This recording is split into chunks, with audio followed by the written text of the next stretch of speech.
Welcome to Randy's Old Time Radio Shows. Dust off your radios and step back in time.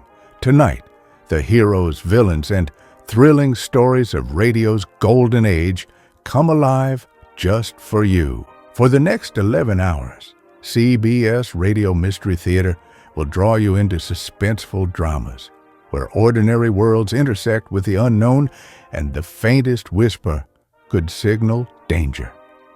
The fog thickens outside, and the air is heavy with anticipation. Somewhere in the hush of the night, a story stirs and waits for your attention. The first mystery emerges now. The CBS Radio Mystery Theater presents...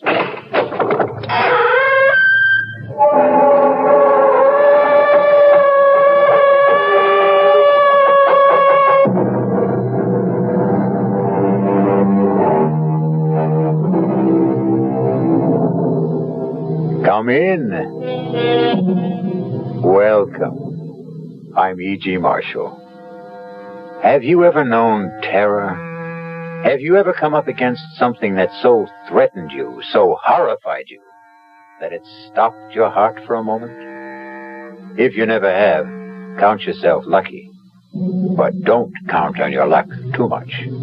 After all, who's to say that terror may never touch you, huh? Consider Helen and Jim Crane. They never thought it would ever touch them.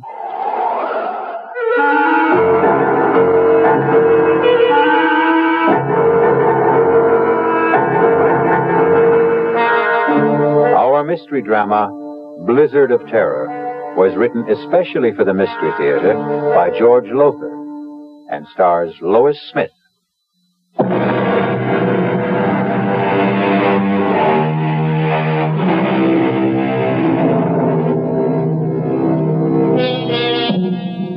Dare you join me now in a blizzard of terror? Not so fast, not so quick to answer yes. Are your nerves in shape for what lies ahead? Have you promised yourself a good night's sleep? A promise you want to keep? In simple brief, are you who now listen to my voice ready to cope with terror? Very well. You made the choice, not I. Come along, then. Well, come on.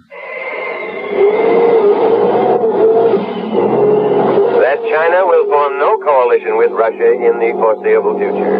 That's the world news. Now I have a special bulletin from the big Indian Sheriff's office. Jim, turn the radio Sheriff off. Ed Ralston warns all motorists to stay off the roads on Thunder Mountain. Not only because of the blizzard, but also because the man sought for the brutal murder of the Grant family is believed to be hiding out somewhere on Jim, the mountain. please, shut Slaughtered, it off. all of them, with a kitchen carving knife. The Grant family... Thank you, Mr. Crane. You're welcome, Mrs. Crane. We don't need to be told again and again that we're in a blizzard on Thunder Mountain. We know we are, thanks to you. I'm sorry. It's okay, skip it. Maybe it is my fault. Oh, Jim! wow, that was a close one. You know, I can't see the road. All I can see is snow. What's that? What's what? There, just ahead, back under the trees. A cabin? So? We better stop. Oh, no way. Jim. We're just managing to make it up this grade now. If we stop, we'll never get started If again. we keep going, we're sure to get stuck. Those snowdrifts out there are getting worse. Yeah, I know, We'd but be safer in that cabin. we could freeze to death. Jim, please. For once, listen to reason. Okay, you win. You always do. Don't stop here. Well, you just said... But not here. The cabin's over there. If we drive in there, we will get stuck. You really are going to have to get new glasses. Can't you see the road? Oh, yeah. Tire tracks. Snowed over, but tracks. Those tire tracks, they mean somebody's there. Yes. Look. Smoke's coming out of the chimney. Ah, now, are you glad we turned in? I'm swooning with delight. You're angry because I was right. When are you wrong? When are you ever wrong? Oh, you are something. You are. You are really Why do we quarrel like this, fly at each other every time? Well, maybe if you weren't so darned independent. Forget it. Okay, come on. Oh, this isn't. Right. It's so cool. Yeah. All right, let's get inside. Fast. Hello? Hello? Anybody home? Hello? Just open the door and go in. Well, I don't like to just barge in. Jim, under the circumstances, if you won't, I will.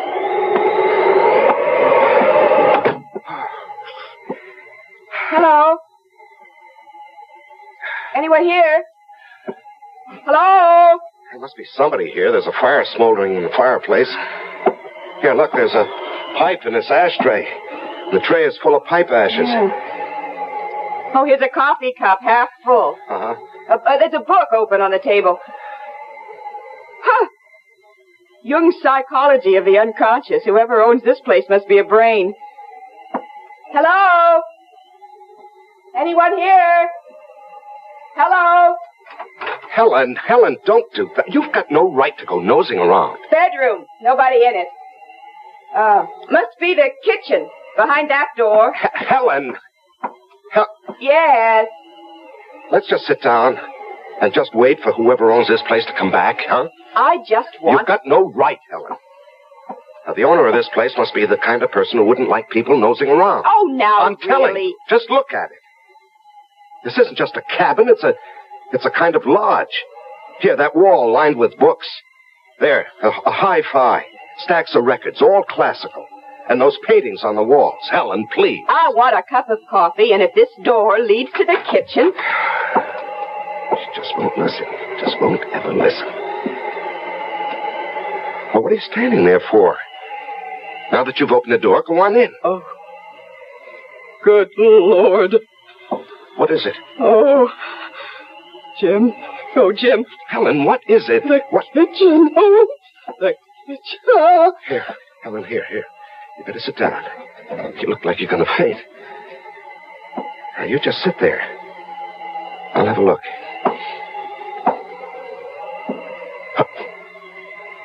Oh, no. Oh, Helen, come on now. We better get out of here. My God. Oh, Jim. Blood all over. And the axe. Did you see the axe? Yeah, that's the first thing I saw. Come on. Blizzard. We can't stay here. There must have been some hell of a fight in that kitchen, and I'm not waiting for the winner to come back. Oh, you don't suppose... What? The murderer? The murderer they're looking for, that man who slaughtered the Grant family. They said he was holed up somewhere on the mountain. Helen, I don't know, and we're not going to hang around to find out. Now, come on, let's get out of here. Hello. Hello. I'm Jim Crane. This is my wife, Helen. We got caught in a blizzard, and we saw your cabin, and we just came in. We were over at Big Mountain for a skiing weekend, and we started back too late, thanks to my husband. Oh? Yeah, I guess it was my fault. You see, I don't ski. My wife does, but I don't, and, well, I got into this poker game, and I was winning, and I couldn't quit when I was ahead. You know how it is? You don't have to make any excuses to me, friend. Maybe to her, but not to me. Well, I was just explaining. Like ice in here. Better get that fire going again. You needn't bother on our account. I'm not. Well, what I meant was we were just leaving. Not in that blizzard, you're not, Mrs. Crane. It's Miss Morgan, if you don't mind. I thought you said she's your wife. Well, she keeps her maiden name. You kidding? No, You marry a doll and give her your name and she won't use it? What's the matter, excuse me, Ms. Morgan, you said, eh? What's the matter? Your husband's name isn't good enough for you? It isn't that. Then what is it? I prefer to keep my own name, that's all. A lot of women do these days. Yeah, they call it women's lib. Women's what? Lib. For liberation. You know, they keep their names, their independence, their jobs, everything. Everything, eh? That's too bad. You were my wife, doll. You wouldn't keep your name or your job or, anything. What do you do besides letting her get away with all this? Engineer. I'm an engineer.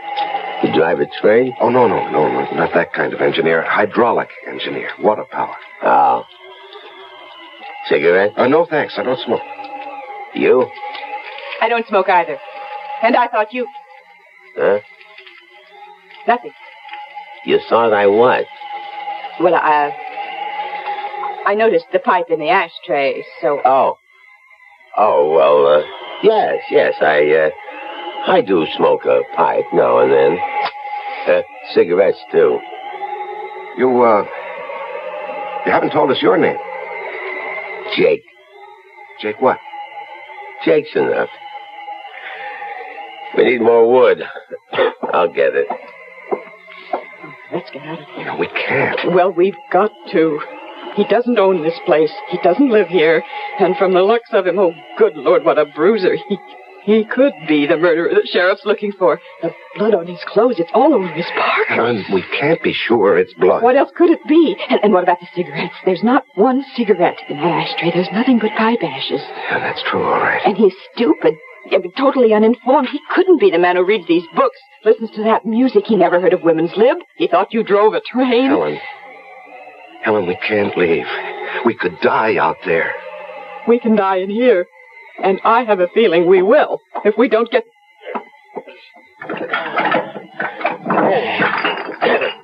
I'll hold us for a while. And enough wood in the shed to keep us warm through the night. Though with a little lady like this to keep you warm, you wouldn't have to worry too much, would you? Well, don't look so upset, Jimmy boy, would you? I wouldn't. But then I'd see to that. Not a bad idea, come to think of it. How about a drink, sweetie? Or don't you do that either? I could use a drink, yes. You, Jim? Thanks, yes. What do you do, Jake? Right now, nothing. Well, I mean when you do something. Let's see, we got scotch, bourbon, vodka. What'll it be? Helen? Scotch. Huh? I said scotch. No, please? Excuse me, please. Jimmy boy? The same. Please. One thing you gotta say for men. They got better manners than women. Well, come on. Pull up to the fire here. Let's all get, cozy. That okay with you, Helen? It'll certainly be warmer by the fire. That isn't what I said. I know what you said. What'd I say? Here you are. Thank you. Showing better manners. Good. Thanks. That's better. Easy chair, warm fire, drink. That's much better. Nice place you've got here. It's all right.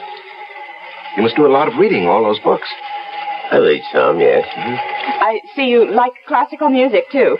Hmm. Who are your favorites? Composers, I mean. Oh, Beethoven, maybe? Yes, I like Beethoven. Oh, me too. I'm especially fond of his 10th Symphony. Oh, yes, I go for that, too.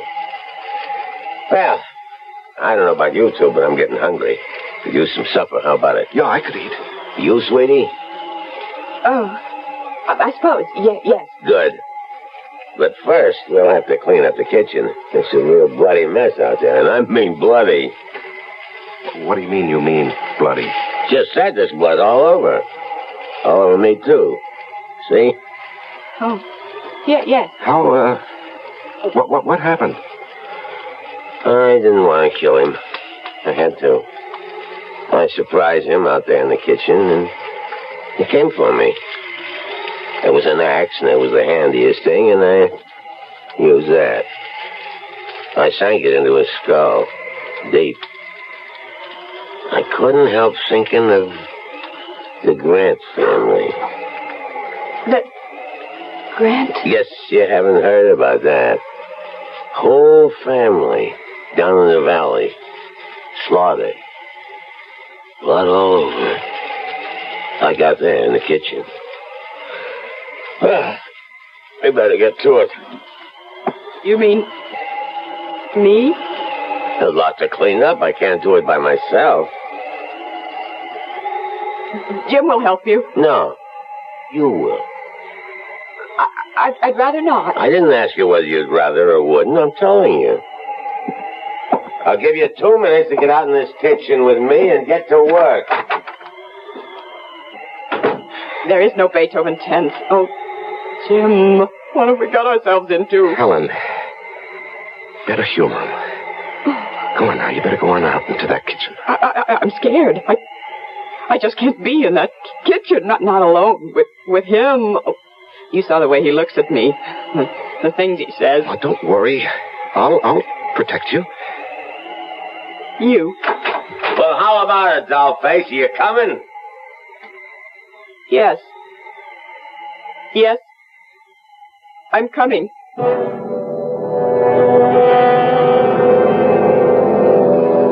Helen and Jim feel the first stirrings of terror. But worse, much worse, lies ahead for them.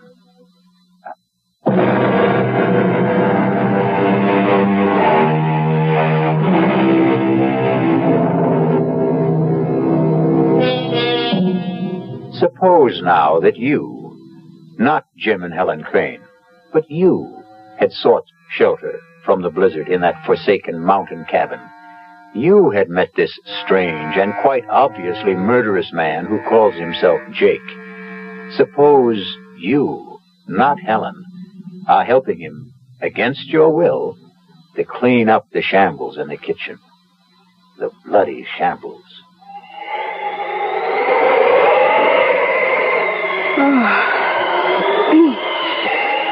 Well, that's it, I guess. The axe needs to be washed. There's blood all over it. Well, go on, wash it.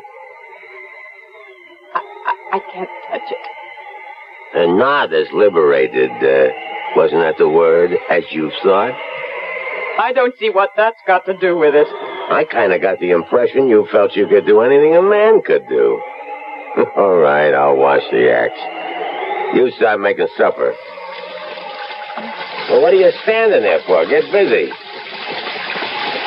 I don't know where anything is. Lots of canned stuff in that closet, and there's a can over on the wall.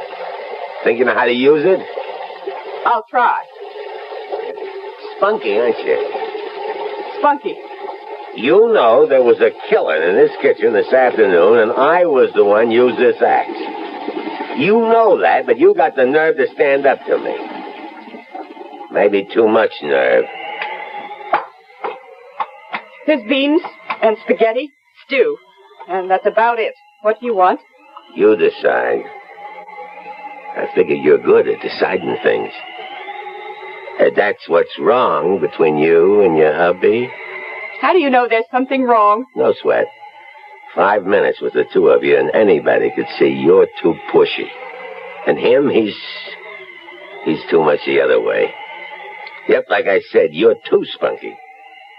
Somebody ought to take a little of it out of you. Get your hands off me. Oh, come on now. Now let me go. Oh, stop it. Stop it. Hey, what's going on here? Oh. What's going on? Well, you might say I was, starting to do what you should do, Jimmy boy. Well, don't try that again. You do. And you won't do any more than you're doing right now. Oh, no? Oh, no? Oh, Jim, please. It's all right now. No harm done. I'm not hurt or anything. What's the big deal, Jimmy boy? Little kiss between friends. What's to get psyched up about? Come on, chum. Let's you and me have a friendly drink while Ellen gets supper ready. No, I don't want to. Come on. You know how to use that can opener, sweetie? I'll manage. That's my girl. Scotch, right? Yeah. Oh, I see you tried to use a phone. Don't look so surprised. You put it back the wrong way around. The phone's dead. I could have told you that. The wires are down, I guess. No. I cut the wires. You cut... I see. You drink, Jimmy boy. Cheers. Oh, and by the way, in case you've got any other ideas about getting help, those guns over the fireplace aren't loaded. And neither is that revolver on the mantel. Jake. Yeah? I'll make a deal with you. What gives you the idea that you're in any position to make a deal? I'm not, but you've got aces back to back. I know that, but I'm still in the game, Jake. You're a good poker player. You're bluffing, but I'd never be able to tell it in your face. Are you going to listen? All ears. Let us go, Helen and me. Let us go, and we won't say a thing, not a thing, to anybody. About what? What? You know. I don't know. Look, I don't want to spell it out. You got no choice. I hold aces back to back, like you said. All right. My wife and I, we have a pretty good idea who you are. You know that, or I wouldn't be telling you. Uh-huh. So, what you're thinking, once these two leave here, they'll contact the sheriff and give him a lead on me. Well, all I want to say is, just give us a break and we won't say a word to anybody. Thanks. I appreciate that. And in return, you just let us go. Who's holding you? Well, you know what I mean. We can't go now, not with that blizzard out there. I mean, tomorrow or the next day, whenever the plow comes through and clears the road. I want you to let us live. What for? Answer me that, Jimmy boy. What for? Well, that's a crazy question. Yeah? Let me tell you something. Tell me. You in love with your wife? You can't answer that, huh? She in love with you? Can't answer that either, huh? Can you? How long you been married? You can answer that. 3 years. What happened, Jimmy? What happened between the time 3 years ago you two couldn't wait to get married, I'll bet, and now, when you can't wait to get divorced? You are thinking about divorce, aren't you? Well, we don't get along, that's for sure, but... For what? You're at each other's throats day in and day out, right? Nothing but fights, arguments, frustrations on both sides. From the minute you get up till you go to bed, right? Am I right? Yeah, you're right. And you want to live? For what? Well, you keep hoping things will change. They won't. Unless you make them change. Very few ever do. They keep hoping right into the grave, hoping. Like the Grants. Why did you kill the Grants? They killed themselves. They were dead long before they were put out of their misery. Like you and her. I'll make a deal with you, Jimmy. I'm listening. You give me a good reason why you should go on living. And it's a deal. We want to. No. You just don't want to die.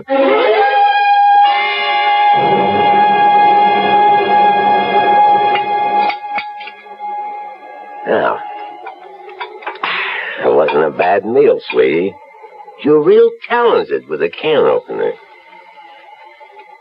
Thank you. Yeah. Storm's getting worse. Yeah, we're really snowed in now. Drifts above the windowsills. Better build this fire up, and then I guess we'll hit the sack. Where do you want to sleep, sweetie? Come on now. You shouldn't have any trouble making up your mind.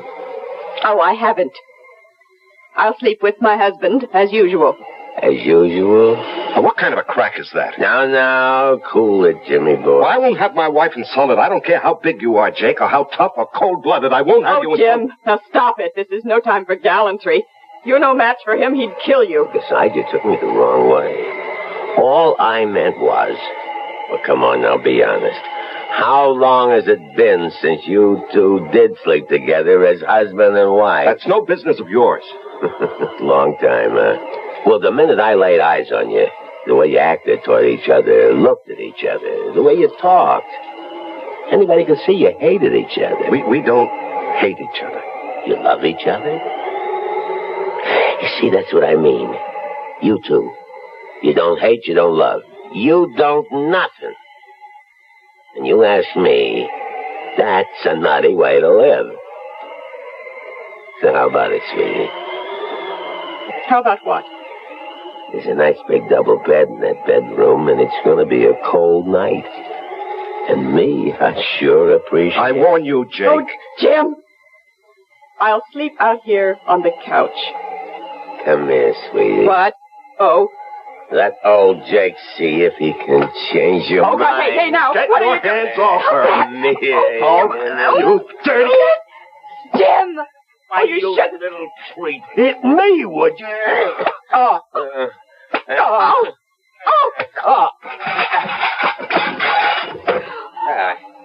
I guess I will hold you for a while, Jimmy boy. Now you, dog. Oh, no. Yeah. You can kill me if you want to. You could torture me for hours, but I would never.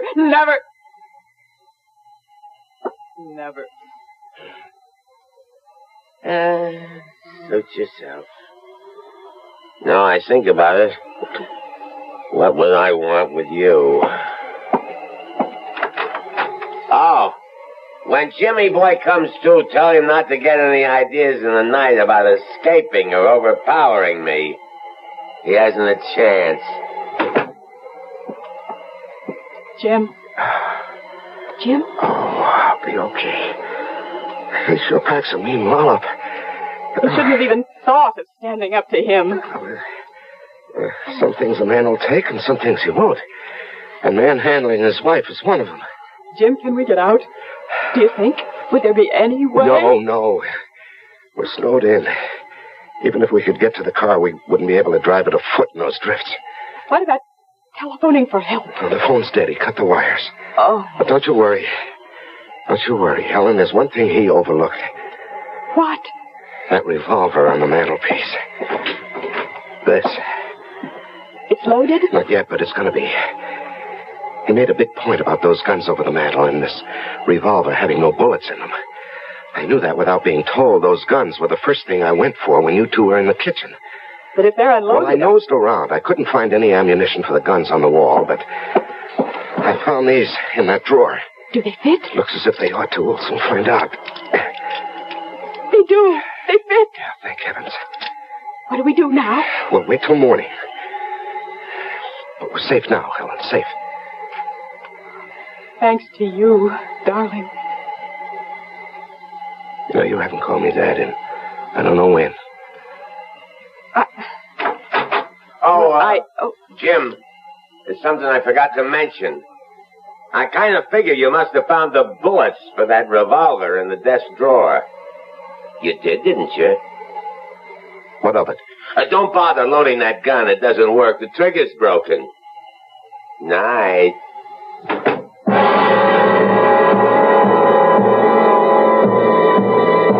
Helpless once again, Jim and Helen can only stare at each other as fear touches them with icy fingers. I'll be back shortly with Act 3.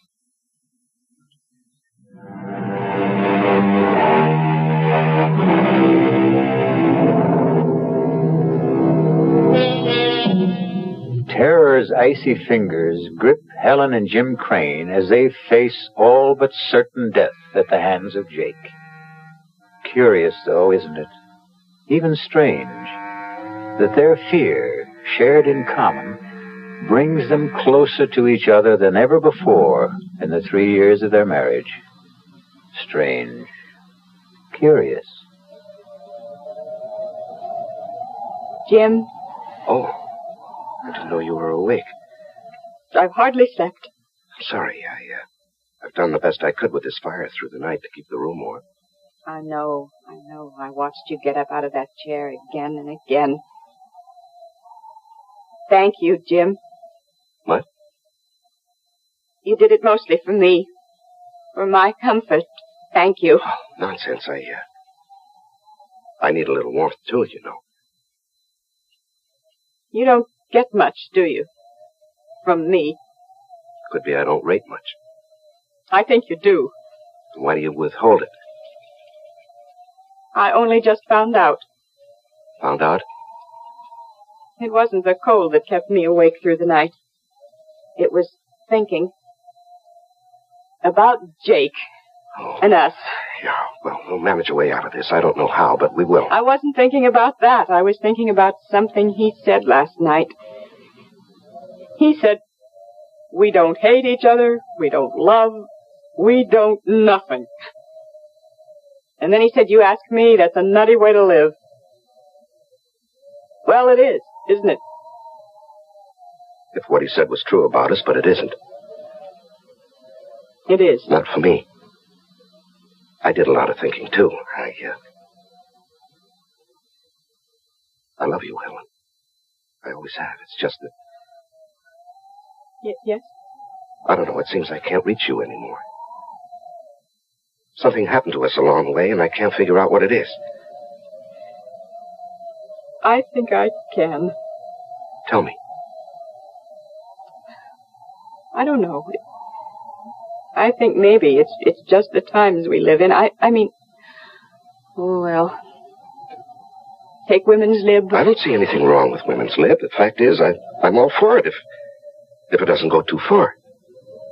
It did with me, I think. Oh, I don't know. I do. I wanted to be... I still want to be my own person. Myself. Me. The last thing I wanted was to be dependent on anyone, and I guess especially on you. But last night, oh, Jim, I was scared. And when you fought for me, when you, you just went for him like a raging animal, Jim, and you did it for me.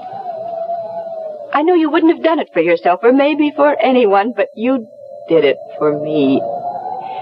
Oh, Jim, I needed you. I really did need you. Well, maybe the simple truth is that we need each other. I don't mean just you and me, but everybody. I mean, we're all in the same boat, aren't we? Same world. We are dependent on each other, so why do we fight it? I'm not fighting it anymore. I made up my mind to that during the night. Jim, I love you. You are a wonderful husband, only I just never gave you the chance to be. Oh, Helen, sweetheart. Oh, I do love you. Oh, Jim, I do. Oh, I do. Oh, dearest. Well, look what's going on here. When did you two scrappers become lovebirds? Never mind. That fire needs building up. Get some wood, Jim. It's out back in the shed. Okay. So, you think you've fallen in love with your husband all over again, eh? You were listening. You overheard. Laugh myself sick. I don't see anything funny about it. You wouldn't. You believe it. So does he. Fact is, the two of you in the same boat, and no, you better row together or else. Or else what? You'll find out, sweetie. What will you take to let us go? Kind of putting the cart before the horse, aren't you? Go where? The blizzard has stopped. But those drifts out there must be 6 to 8 feet high. They must plow that road. They have to keep it open. A plow is sure to come through, if not today, tomorrow. Could be. Well, then. Well, then what? Don't kill us. Let us go. Why should I? I'll give you anything you want. I'll do anything you want. How do you know what I want? What makes you so sure you can supply it? You've made that plain enough. Jake, I beg you, let us live. At least, let Jim live. And I'll do anything.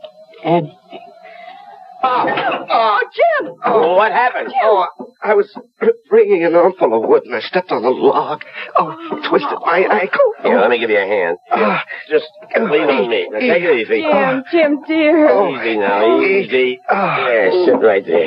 Get that shoe off. Let him get it off himself. He's no cripple. You get out in the kitchen and scare up some breakfast. You heard me.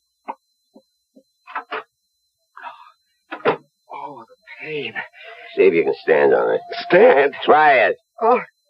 I can't. I'm helpless. Yeah. Real helpless.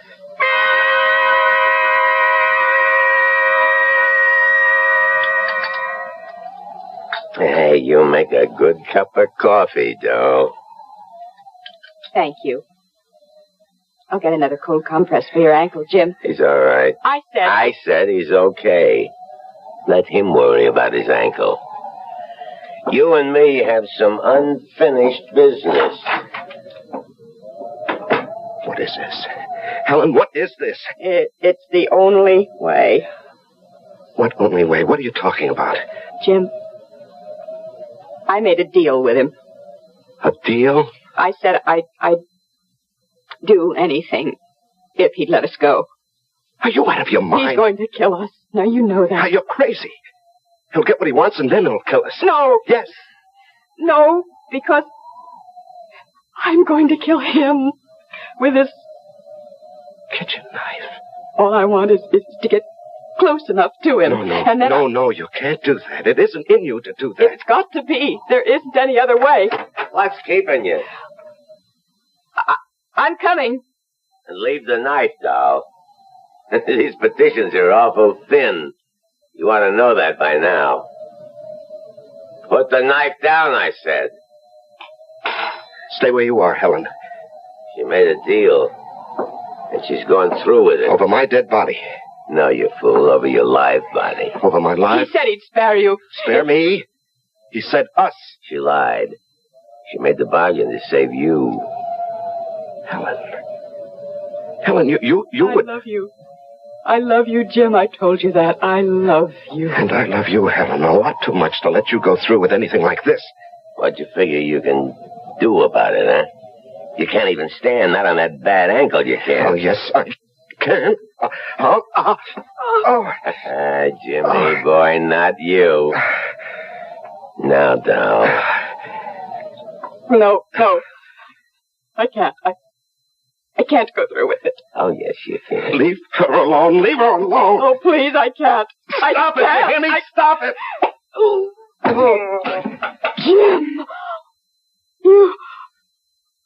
How did you... I don't know, Helen. I somehow grabbed the poker and made it across the floor and hit him with it. I don't know how I did it. Oh, I've got to sit down and get off this. Oh, here. Oh, lean on me. All right, now. Easy. Yeah, thanks. Better have a look at him, Helen, see if he's breathing. I may have killed him. He's breathing. His head's bleeding where you hit him. All right, get something to tie him up with. See if there's some rope around. And snap it up. He's coming to. Oh, yes. It's the phone. He said he cut the wires. He couldn't have. It was a bluff. Hello? Sheriff? It's the sheriff in Big Indian. Who? Professor Moran. No. There is a man here. I'm afraid he's hurt. Me? My name's Helen Crane. My husband and I got caught in last night's blizzard, and we managed to get to this cabin, and we found... Well, there was blood all over the kitchen, and an axe. Helen, look out. Jake, it's all right. All right. The poker. Helen, the poker. Hit him again. No, you got it all wrong. All wrong. Helen, hit him. Give me that phone. Hello, Ed. Yes, it's Jake. No, it's okay. Everything's okay. No, I'm not worried at all. I knew you'd check as soon as they got the service back on. What? Oh, that. Bobcat. Yeah, bobcat. Surprised him in the kitchen. Killed him with a wood axe. Handiest thing. Yeah, I guess so. Prowling for food, sure. Oh, well, a nice young couple. No, I'm very much alive. I'll explain when I see you. The plow. When? Good. No, we're okay. Plenty of wood, plenty of food. Thanks, Ed. So long. You... Professor Moran? Yes. Why? I don't get it. We thought you were the killer they're looking for. Yes, I know. Why didn't you tell us who you were? Why didn't you explain about the blood in the kitchen? Well, more important, why did you act the way you did? You acted the part of the killer. Yes. Why did I act a part? Well, you were guinea pigs, I'm afraid. Guinea pigs? Yes, I'm head of the Department of Psychology at City University. I sized you two up the minute I saw you. Your marriage was headed for the rocks, and like most couples, you didn't know it. No, I guess we didn't. Like any other young marrieds in this day and age, you'd lost contact with each other. We're going separate ways. Well, I set out to bring you back together, and as I said before, people in the same boat have to pull together. All I did was put you both in the same boat by making you face a common danger. A danger that never existed. Well, I'm hanged. You carried things pretty far, Professor Moran. Too far, my dear, much too far. You'll find aspirin in the medicine cabinet. Bring me a couple, would you? On second thought, bring the bottle. And so terror turns to surprise and relief. Pretty shrewd fellow, Professor Moran, wouldn't you say? I mean, realizing that Jim and Helen were headed for divorce, that took keen insight into human nature. But then, he was, after all, a trained psychologist. I'll be back in just a moment.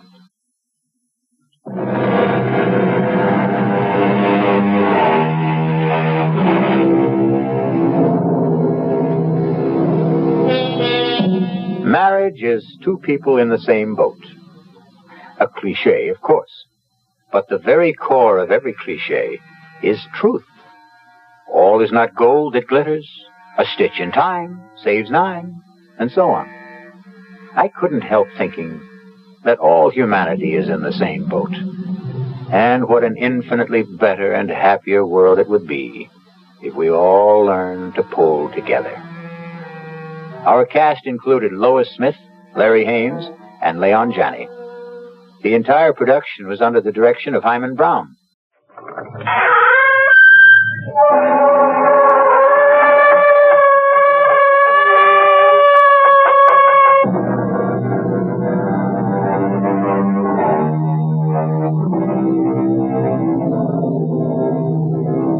Come in. Welcome. I'm E.G. Marshall. Welcome to the sound of suspense. Welcome to the fear you can hear. Even before Phoenicians first sailed out of the Mediterranean and opened up the seven seas to mankind, the rolling waters of the world have boiled from their depths some of the greatest stories of adventure, romance, and mystery. And of all the stories dredged up from old Davy Jones' locker, I think my favorite is the strange and seemingly insoluble puzzle of what happened to the Annabella. How best to start the story? Oh, yes, of course, why not? Let's read from the log of the ship that found the Annabella becalmed in the doldrums. August 7th, 1865. Log of the Penguin, Captain Brisket commanding. No wind again this day as we drive through the doldrums, moving by paddle and steam to find becalmed a merchantman named Annabella. No answer to repeated hails sent Mr. Bascom to board her. His report as follows. Not a living soul aboard. The boat's still snug in the davits. The captain's table freshly set for 6. The crew's meal warm in the galley. All shipshape. The log records an uneventful voyage with no clue as to why she should have been deserted. Not a living soul aboard. Not even a rat. What can be the answer to the mystery of this ill-fated ship? I cannot even guess. I fear no one will ever know.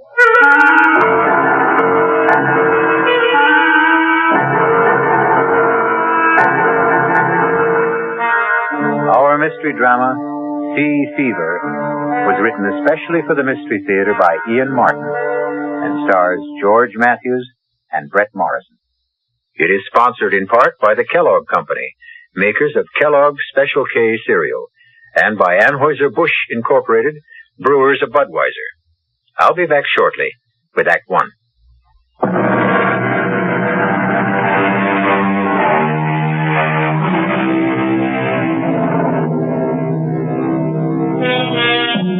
The Annabella set sail from Charlestown Harbor on the 13th day of July, 1865.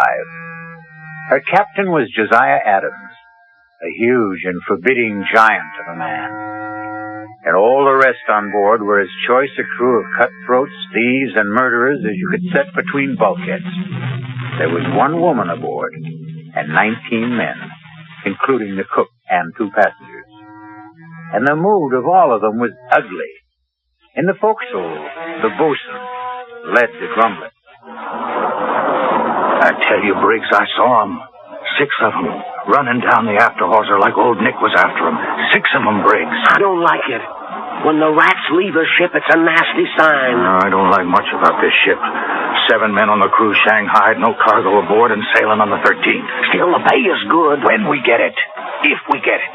Now, you don't think we're the owner of board? Oh, no, it ain't Mr. Ames that worries me. It's Captain Josiah Adams.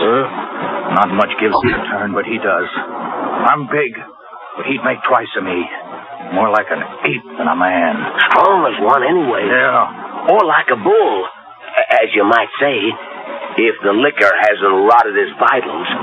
He's got a scowl on him like the colic was at him. Colic? There's no colic that's eaten him. You ever seen him without his cap? Huh. How often does a forecastle hand see a captain bareheaded? What do you mean? It's when I piped Mr. Ames aboard. I went to his cabin to tell him the owner was on ship. He opened the door and I saw him. His head, bald as a white turnip, and his scalp as chewed up as the riptide off Chatham Light. I don't get you. They say he lost his last ship in Hudson Bay. He was washed ashore and found his way back to the States overland. The Indians caught him and... You mean... scalped him. And he lived. You see? So that explains his sour face. He mightn't be a bad master at that. I wouldn't count on it. I think his heart is as black as his skull is white. Don't forget the rats. There's 4 bells. Your trick at the wheel. Let's not keep Mr. Peabody waiting. Come on. What more do you know? Why don't you ask the captain himself? I think you're full of wind. I'd best get to the helm. You're afraid to ask the captain, Briggs. Why don't you ask the mate? Just this way. Tell me, Mr. Peabody, where are we sailing with no cargo? Why did we have to Shanghai half a crew? Take a leg there, Briggs. You're late. 4 bells sounded and gone. Stand to the wheel. Aye, sir, Mr. Peabody. Mr. Peabody, sir. Yes? It's like I was wondering to myself, as it might be, where are we headed for, sir? Africa. The Gold Coast. I knew it. I knew it in my bones. You knew it? Why did you ask? It's blackbirding. That's what it is. Slave trade, ain't it? The slave trade is dead, I believe, Briggs. In America, legally. But not in Brazil. They still pay fancy prices in Brazil. That's what it is. I might have known. And if it is, would you object? Me? Not if the pay is high enough. One question, sir? Any further questions or answers you'll have to get from the captain, Mr. Ames, or his fellow passenger, Mr. Rogers. After you've stood your watch. They're in the cabin if you'd care to risk it. Ah, sir. So it's blackbirding, eh? Just what Christopherson guessed.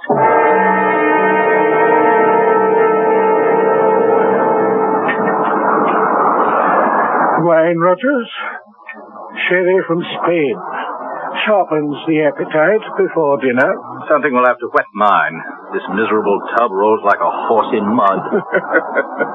Well, you'll soon get your sea legs. A small need of them I'll have where I'm going. You'll need them to get there. To the Gold Coast, Mr. Rogers. The Gold Coast. Heat and dust and flies and traffic in human bodies. Slave trader Rogers. A fine job for a fine gentleman. Would you prefer a prison cell? The past is dead. I stole from you and was caught. You let me choose whether to rot in jail in poverty or in Africa in luxury. I chose the second. Now, in heaven's name, let's forget the first. Gladly. More wine. As much as you desire. There's no lack of it. More than enough for the voyage. If the captain doesn't drink it. Captain Adams prefers a lustier brew. He must be the biggest man I've ever seen. And that head... I wouldn't refer to it in front of him. He's tender about that scalp plate. Oh, I wouldn't blame him. How he ever survived. Tribute to his magnificent constitution. The man is all steel. Not all. What? No, he has at least one soft spot. You mean his wife? Well, you know, the old legend is that it's bad luck to have a woman aboard. A woman aboard? Are you trying to tell me that Mistress Adams is aboard this ship? Why, of course. I thought you knew. This is no place for a woman. Oh, damn it, Rogers, I won't have it. The woman must be put ashore. I want to talk to the captain immediately. If you want the captain, you'll find him on the bridge. How do you know? My reputation as a ladies' man, Mr. Ames, remember? I make it a point to determine first when the lady is available. You better be joking, Rogers. I wouldn't give that for your life if Captain Adams discovered you toying with his wife.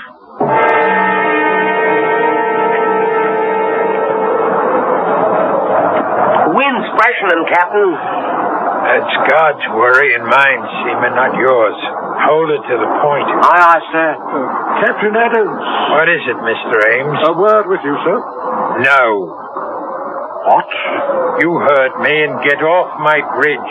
No one sets foot behind the wheel except on my orders or invitation. Dear sir, I take umbrage at your attitude. Take what you will. My only concern when I'm on this bridge is the sailing of this ship. Now, will you take yourself off it? I'll meet you after the watch. 6 bells in the saloon, and you can have your word with me. I'm afraid that's not good enough, Captain.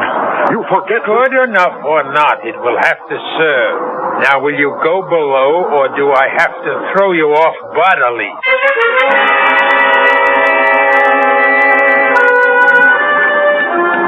What time is dinner, cook? Oh, Captain says 6 bells for you and Mr. Rogers and the mates. He and his lady will eat later. What? They don't join us? No, sir. Really? Either one? No, sir. Curiouser and curiouser. Why is this lady so afraid for us to meet her? I couldn't care less. She won't be with us long enough to trouble about it. Well, still, it's intriguing. Whitey, you've shipped with a captain before. Is it always like this when his wife is aboard? Mistress Annabella has never sailed with the captain. Till this time. And this time will be a short voyage. Tell me, Whitey, what does the lady look like? Is she fair? Dark? Whitey! You talk too much. This is the last time I warn you. Now, hustle those old bones of yours to the galley and tend to your own affairs. Aye, sir. You want to know what my wife looks like, Mr. Rogers? Oh, a natural curiosity, surely? And let me satisfy it. Once and for all, Annabella is as lovely as I am ugly. Ah, and we are not to meet the lady? No, we dine alone, tonight and always. One further word to you, Mr. Rogers. My wife is on board this voyage because I've decided that I will never go anywhere without her, nor will she go anywhere without me. We cling to ourselves, Mr. Rogers, and need no other companionship. I want you to understand this very clearly. You need have no fears for your wife's privacy. For by tomorrow, I want her off this ship. What? I'm ordering you to turn about.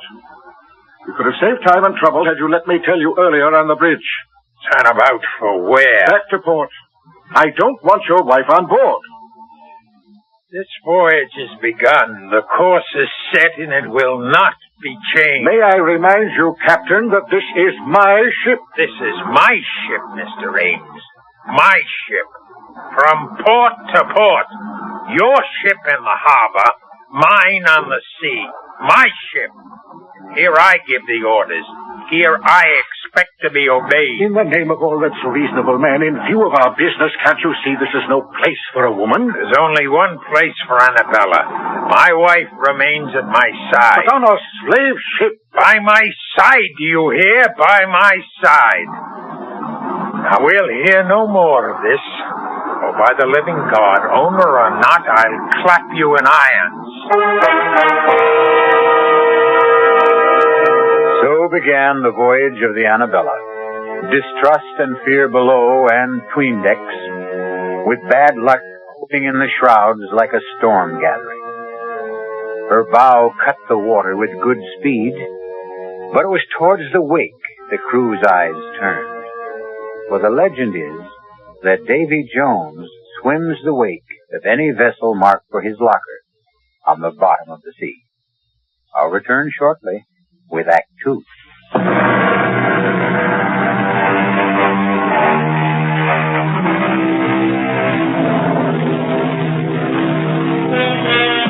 For the first week, the Annabella sailed southeast by south, beating down towards the tropics. The crew still grumbled, and Rogers strove to drown the irresistible temptation to try and catch a glimpse of the captain's wife by drinking steadily. Two things served to deter him: the captain's wary vigilance and his fear of the sheer brute strength of the man. But once the ship veered due east and the mounting seas demanded more and more of the captain's time on deck, Roger's courage and desire began to grow.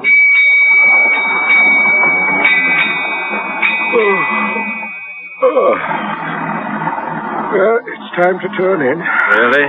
What time is that? 8 bells. I'd take a turn on deck if the sun wasn't down. Step. I'm for my bunk in a book. And you? Oh, the only book I care to open is the closed one that lies astern of us. If you're wise, you'll steer clear of both the captain and his wife. And that Spanish sherry, it's stronger than it seems. Good night, Rogers. Good night, Mr. Ames.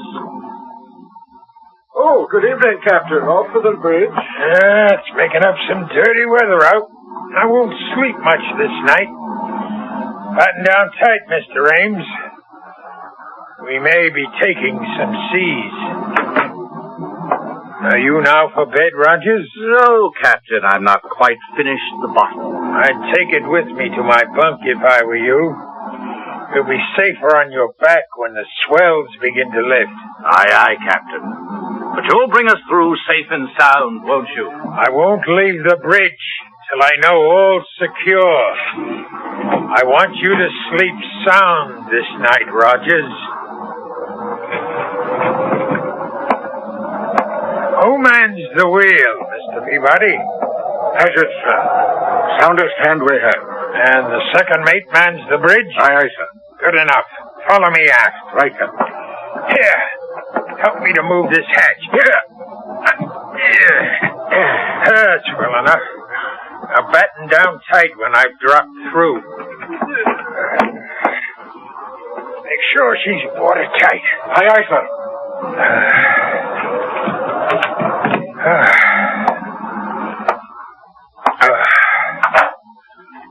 Who's that? Who's there? Oh, Josiah. I thought you were going to the bridge. I intended you to think so, Annabella. Disappointed to find me back so soon? Disappointed? No. But how did you come back? Through the stern hatch. But why? I had my reasons. You're sure you're not disappointed that I returned? No, dear. You don't find it lonely shut in here in the cabin? Well, sometimes. I'd like to go on deck and feel the fresh salt breeze on my face. And meet the crew or the passengers, perhaps? Perhaps. At least the passengers. The owner of the ship and...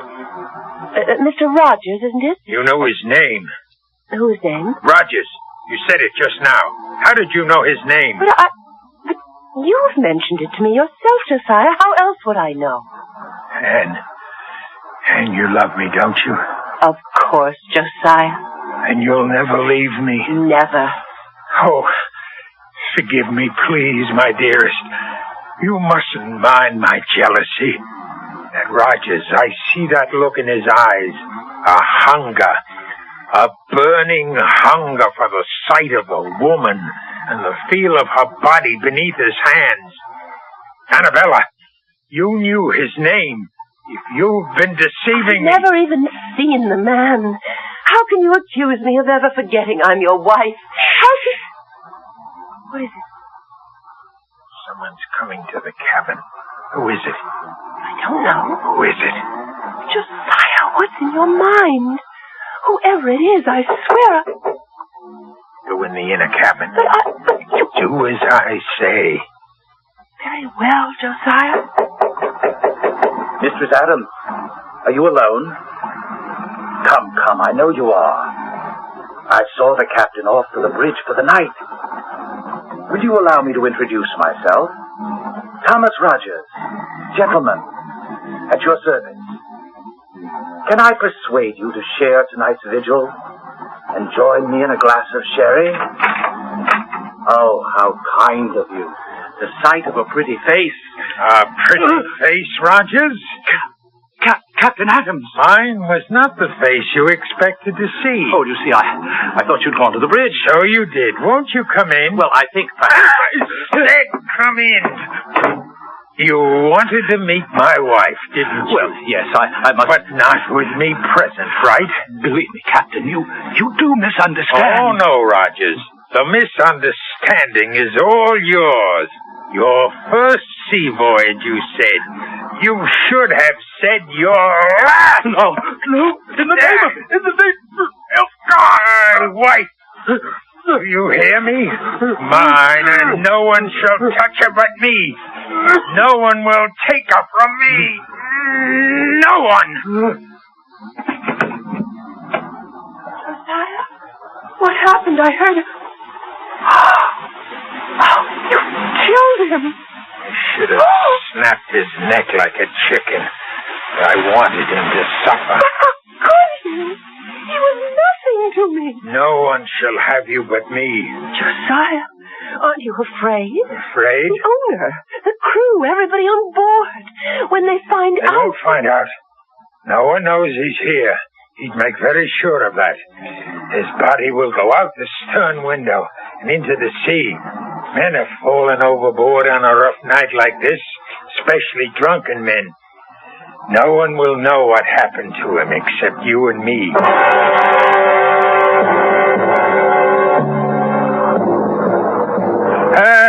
Trimmer a little, Briggs. You're losing wind. Bring her nose up, man. God bless you for a clumsy fool.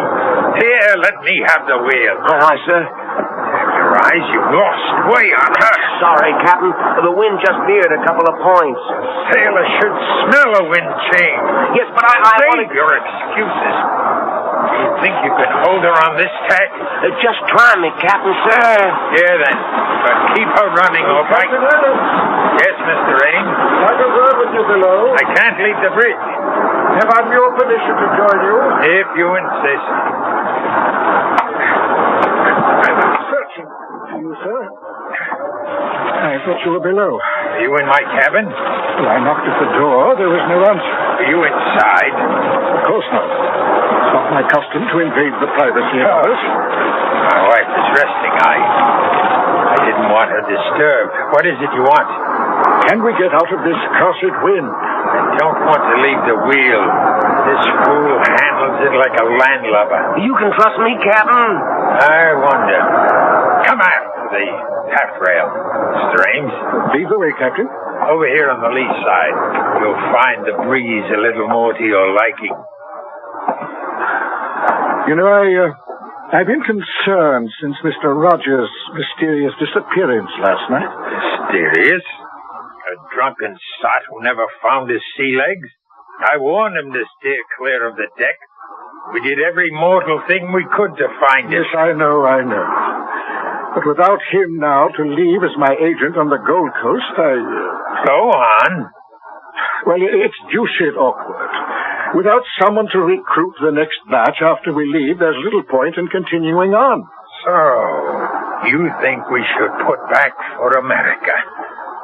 Or the nearest port where I can pick up a suitable man for replacement. And perhaps put my wife ashore. Well, since you mention it, I don't trust women too much in a business like this.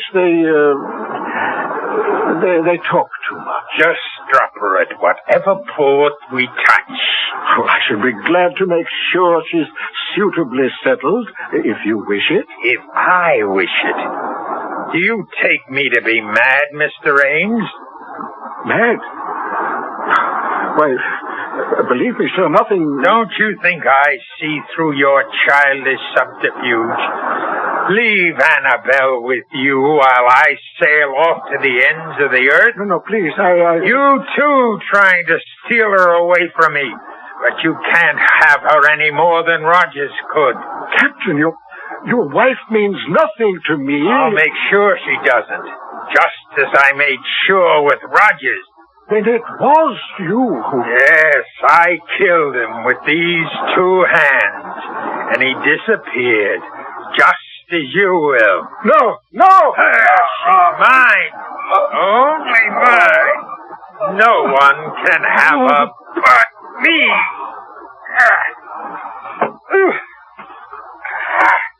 Into the sea, Ames, like Rogers.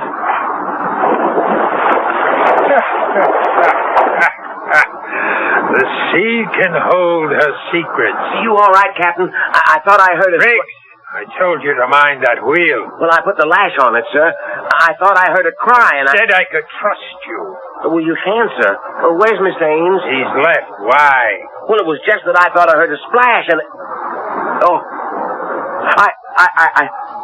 You can trust me, sir. No, Captain. No, let go. I wouldn't trust you with the wheel. No, Captain. I wouldn't trust you with my life.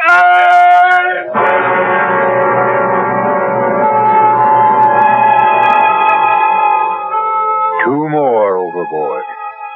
19 men the Annabella sailed with, and now there were 17. Evil men, all of them. And Davy Jones swam the wake, waiting for them. For the captain, mad with imagined jealousy, had crossed the line of sanity. His obsession convinced him that he would know no peace till everyone on the Annabella was gone, save himself and his wife. I'll be back shortly with Act 3.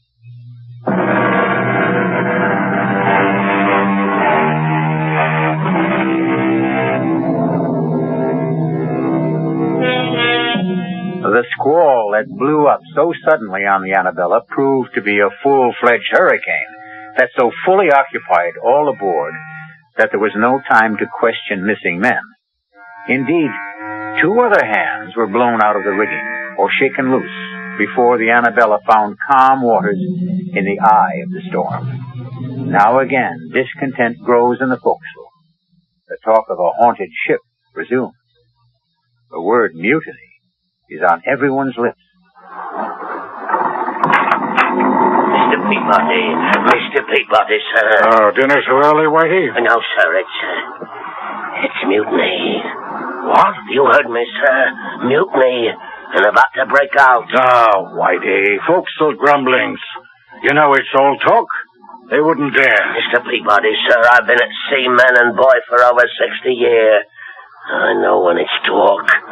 They say the ship is cursed. Who says? The bosun, sir, Christopherson.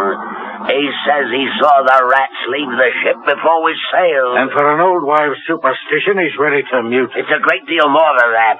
There's 5 men lost already. I'm aware of that. And most of all, it's the captain's wife. Bad luck with a woman aboard, particularly one that he keeps it away. Well, do they expect the captain to parade his wife in front of common seamen? No, sir, but they wonder. Wonder what? Some say she's a witch, that she's ugly as sin. And some say she's sick of the smallpox. Smallpox? It's aboard, sir, I'm feared. Now you do allow me. I'd best have a look at it. If he has it, he has it. I'll put him in the lazarette so it don't spread. The first thing is the mutiny, sir. That has to be stopped. It has to begin first. It'll begin unless the captain puts about. You know how much chance there is of that. You of all people. Yes, I've sailed with the captain before. I always found him a hard man, but a fair man. Not this voyage. Something happened when he brought his wife aboard. He's not the same man.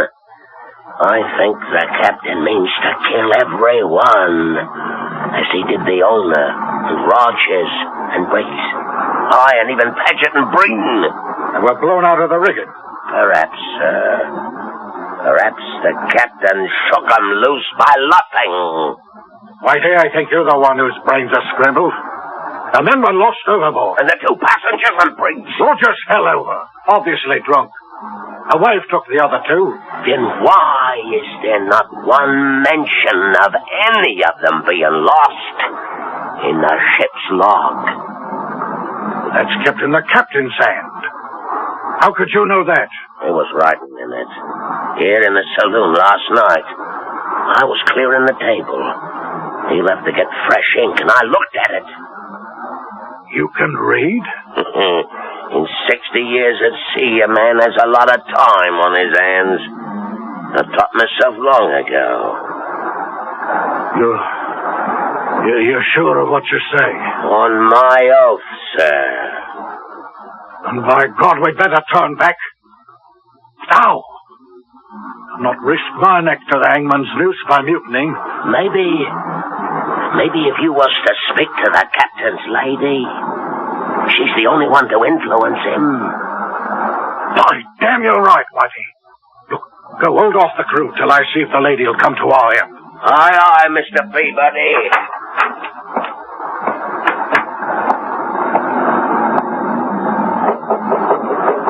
Mistress Adams? Mistress Adams? It is Mr. Peabody, first mate under the captain. Can you hear me? Mistress Adams? I wouldn't disturb you, but the matter's urgent. Mr. Peabody, may I ask what you are doing? Captain, I wanted to talk to your wife. My wife is indisposed. She's a poor sailor. And these last days have worn her out. How dare you disturb her? I felt the matter urgent. Attend me in the saloon, Mr. Peabody. First, let me see to my wife. Aye, aye, sir.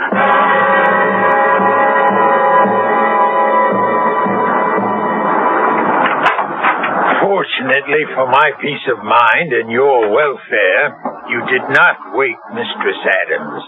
Now, why did you wish to see her? Well, I didn't think you'd be willing to bring the ship about and head for home. You're quite correct. I would not. Feeling sure of that, I hope to enlist Mistress Adams' aid in persuading you to change your mind. That was the only reason you chose to disobey my orders? That no one was to approach my wife? What other reasons? What other, indeed? Why would you be so anxious to turn for home, Mr. Peabody? Because otherwise you face a mutiny, Captain. Mutiny? Damn. I could ask for nothing better than to cut down some of the forward scum. If I didn't wear my pistols at all times, I'd have a knife between my ribs before this. Mutiny, eh? And if they do, where do you stand, Mr. Mate? I'm an officer, sir, but unarmed. We'll remedy that. Fetch the second mate while I break out the arms. Then we'll muster the crew on deck and have this out. Aye, aye, sir. What about the bosun? The stosen? No. I won't put firearms in his hands. The three of us can stand them off. Turn back! Turn back, rough pack of lily-livered swine. I'll see us on the bottom first. Now hark to what I tell you. This voyage can make us all rich. No owners split now. The profits are all ours. Sail on with me to Africa, and we'll all reap our reward. Aye, Deep Six and Davy Jones's locker. Speak for yourself, Mr. Christopherson, or all. Or for both. This ship is cursed. Turn back and we'll make it happen. You question my orders? I say to hell with your orders. Mr. Peabody, sir, you know what's happening aboard this ship. We'll sail under you. Will you stand by us, sir? Well, Mr. Peabody, where do you stand? You say where my pistol is aimed, Captain? At me. I suspected something like this when I found you below at my cabin. What would you do now? I'll ask for your pistol, sir. I'm taking over the ship. But I guarantee you safe conduct home. And my wife? Your wife, too, of course. And if I refuse? Don't make me pull this trigger, sir. That's just what I intend to do. Don't come any closer. You fool! Do you think I'd have handed you a loaded gun, knowing what was in your mind? Punishment or mutiny is death. Well, who's next? Who else wants to go on trial? I thought so. We'll smell the wind. The hurricane's coming back. To the rigging, all of you. And reef sail or by heaven. Reef them yourself, old baldhead. We've taken a lot of slaughter from you, you murdering devil. Go back to your cabin and tell your wife. I warned you, Christopherson. Captain Josiah, some are armed. You should never have started this. Never started it. It's just what I want. I want to be rid of you scum. Now I have my chance. Turn back to where I will lose Annabella forever. Never! Never!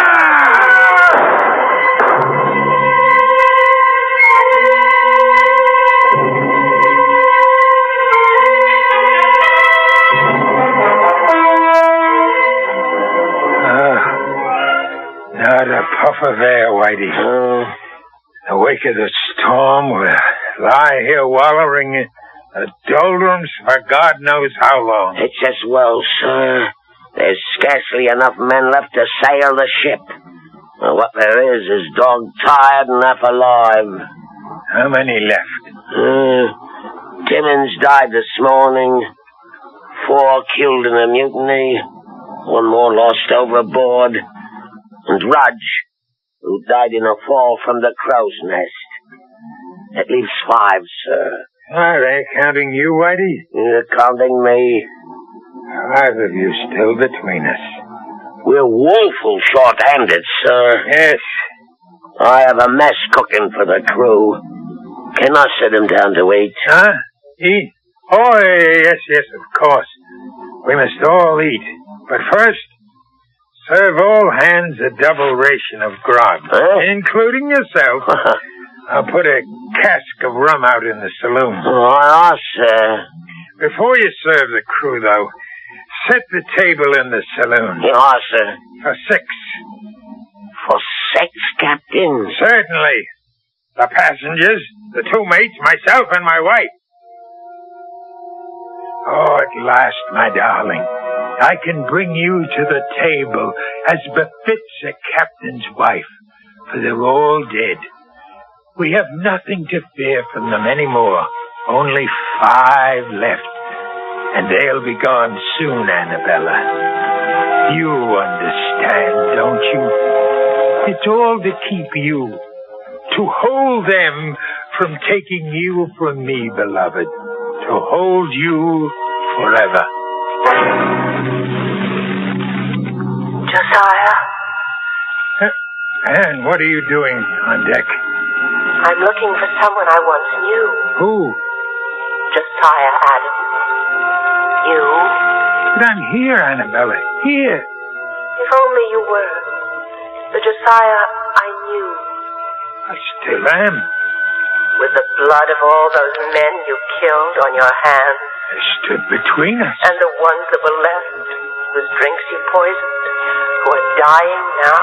I had to kill them so we could be together always. Don't you see? That's what's tearing us apart. What were any of them worth to deserve to live? Blackbirders and thieves, riffraff and murderers. They stand between us no longer. Only one thing stands between us, Josiah. Why are you too blind to see? No, Anne. No, I took you from America with me. We can be safe on the other side of the world. I can sail the longboat, just the 2 of us across the seas. We can scuttle the ship. And even if she were raised, no one would know her secrets. I've kept the log as though the voyage was calm and uneventful. Let them find the ship. We'll be gone. Tonight, at last, you can dine at the captain's table, as you always should have. And then we'll sail away. No, Josiah. Search your heart, and you know it can never be. It's all a dream. It's all a dream. Never, never, never. Hannah, speak to me.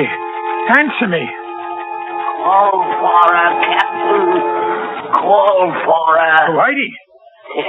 Don't be afraid. I'm still alive, but not for long. I thought you were a ghost. No, only one ghost sailed with this ship. Quiet. You can't scare me anymore, Captain. I'm dying. But your wife? What about my wife? She's dead, Captain. No! She always has been. Long before we ever sailed. No! Yes. Killed when the Indians got you. Dead for over 2 years. No. It had to be, Captain. It had to be. There's nobody in your cabin. Never has been. Don't you think I didn't know? Didn't I see her die before my eyes? But I cheated death, and I cheated him of her. I took her away with me to this ship. I had to keep her alive. I had to. You had to kill all of us to do it. Because all of us, alive, were proof that she wasn't. It had to be. And you're alone at last. Or will be. All of us are dead save me. In a moment. I'll be alone at last. And I can bring her to my table, like the lady she is. The table is set for 6. But there'll be only one of you there, Captain. Or 5. The dead don't mix with the living. There's only one way to find your wife again. Only one way. The last of them. Annabella, we're free. Annabella, where are you? Anna, come to me. Annabella. Annabella. I know you died long ago in America. you lived on in my mind, in my heart and in my blood. I thought if I took you with me to the sea, away from the land where I dug your grave, you could still live and breathe for me alone. There's only one way to find you at last. Oh, Annabella, forgive me, love, for all that I've done. I'm coming home to you.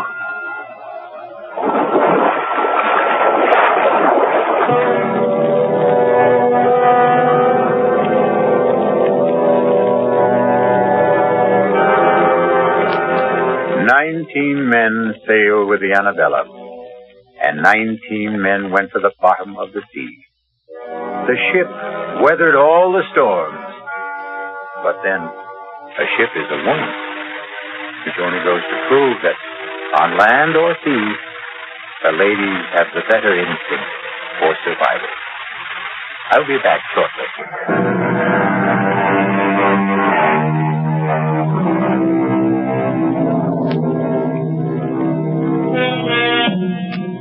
Somewhere in the green depths, I wonder if the captain sits presiding at his table.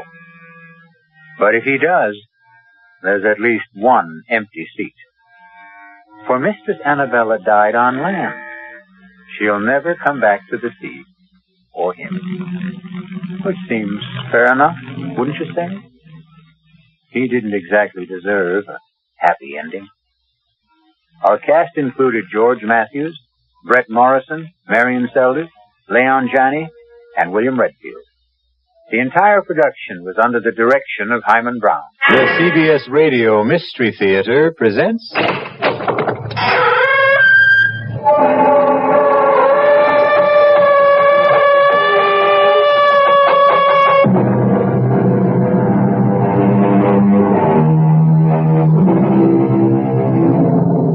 Come in. Welcome. I'm E.G. Marshall. Welcome to the fear you can hear. Welcome to the world of terrifying imagination. We are about to bring you a tale of magic. What a word, magic. What do we mean by magic? What are we thinking when we say something is magical? Why, only that we do not understand how it came to be, or even what it is that came to be, or, for that matter, if it ever really did come to be. I was standing between the windows, those two big windows, you know, the ones with the great pier glass in between, and I was looking straight ahead, so I can't say that I saw the door open, because I didn't. But all of a sudden there was this terrible confusion. Men jumping from their chairs, some looking frightened half out of their wits, others with expressions of joy and anticipation, some of them crying out. Was it horror? Was it surprise? Was it delight? I couldn't tell. It was all mixed up.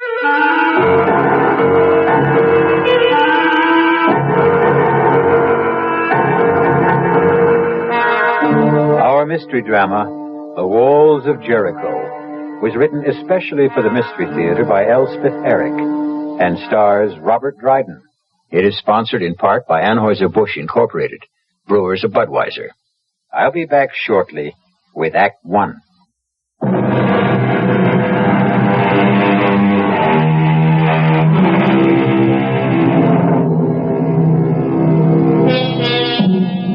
Anything can have magic. A name, a poem, a face, a touch, a phrase of music, a sudden silent thought that brushes across the mind. But it won't be captured. No, not magic. For magic merely happens. Watch out. Ready or not, here it comes. It's cold in here, don't you think, Cudworth? Well, Drindle's gone to fetch another log. He'd best hurry, or the fire will have burnt itself out completely. That's asking a bit much, isn't it? For Drindle to hurry? I suppose one shouldn't ask too much. Ah, poor old Drindle. How old is he now? What will be your guess, Ashley? I wouldn't hazard one. He's been steward at the club since before I became a member. Ah, here he comes. I don't like to see him carrying a log that size. Oh, Brindle. You wanted something, Mr. Ashley? Half an hour ago, Drindle, I asked for a brandy and soda. But you have your brandy, Mr. Ashley. But have I my soda? Haven't you? Oh, you haven't. I'll get it for you right away, sir. Right away. Possess your soul in patience, Ashley. The club should really start to think of retiring him, wouldn't you say? Start to think? That's all we ever do. We never actually get on with the thinking, do we? Oh, hello. Everybody, have you seen this? Who's making that racket? Higgins just came in. Oh, him. Have you seen it? Have you? Seen what, Higgins? Well, I just took it off the bulletin board, Winthrop. Now you're president of the club. You should be the first. Read it aloud. At 4 o'clock in the afternoon of January 12th, the devil will come down the chimney of the fireplace in the members' lounge. Let's see that. I just this minute took it off the bulletin board. Who's playing jokes around here? Now, who wrote this? Did anyone here put this notice up on the bulletin board? Let me see it, Winthrop. At 4 o'clock in the afternoon of January 12th, the devil will come down the chimney of the fireplace in the members' lounge. What the? that fireplace right there. How very interesting. Not interesting at all. Just a feeble attempt to be funny. But it wasn't on the bulletin board this morning. Well, it wasn't there an hour ago when I came in from dinner. Now, was it cut with? Well, I certainly didn't see it. Well, somebody put it there. The devil could have put it there. Oh, rubbish. Well, he might have. He's very ingenious, I've heard. Let's not let ourselves be carried away, Higgins. Mr. Ashley, sir? What is it? Your soda, sir. Well, set it down. Drindle, have you seen this? What is it, sir? Mr. Higgins found it pinned to the bulletin board. Here, read it. At 4 o'clock in the afternoon, January 12th, the devil will chimney the fireplace in the members' lounge. What does it mean? It means that the devil will come down that chimney at 4 o'clock on January 12th. That's what it means. Oh, surely not, Mr. Higgins. Definitely not. It's a joke, isn't it? Of course it is. But, on the other hand... really, Cotworth, you and your other hand. Let's mark it down as a joke till we know better. At least until then. Anyway, until the afternoon of January 12th at 4 o'clock.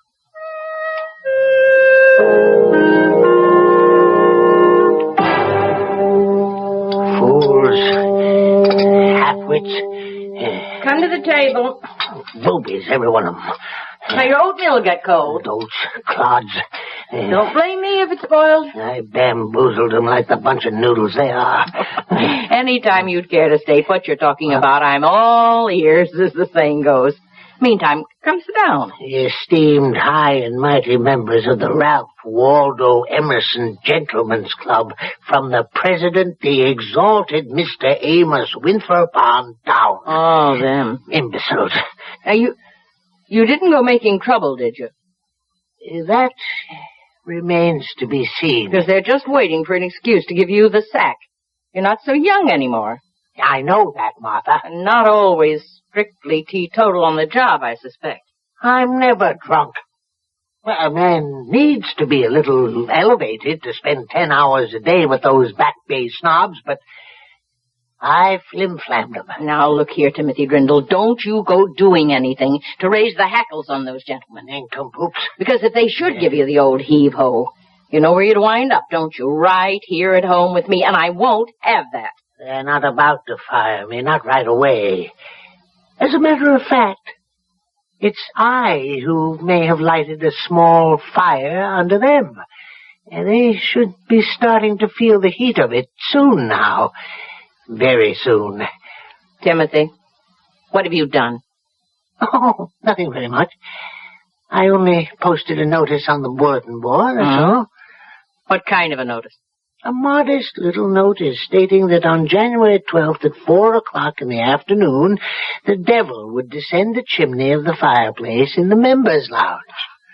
You said The devil? You should have seen the excitement, especially Mr. Higgins. Oh, he's such an emotional little man. You invoked the name of the devil? No, I did no such thing. You summoned up the devil? No, I played a joke on those superior snobs who've been taking me for a joke all these years. That's all I did. Oh, once you summon up the devil, Timothy, it's not so easy to send him back where he came from. Will you stop it, Martha? I only want to make them worry. Those fine gentlemen who've never had a care in the world since the day they were born. Worry? How? About what? Worry. Will he come down the chimney? Oh, they'll worry from now to the 12th of January, and I'll be there 10 hours a day to watch them worry. And if his satanic majesty does come down the chimney, what then? Oh, he won't. He won't. I wrote the notice myself, and old Beelzebub didn't dictate it either, if that's what you're thinking. No, I'm thinking you've started something, Timothy, that he won't be able to stop.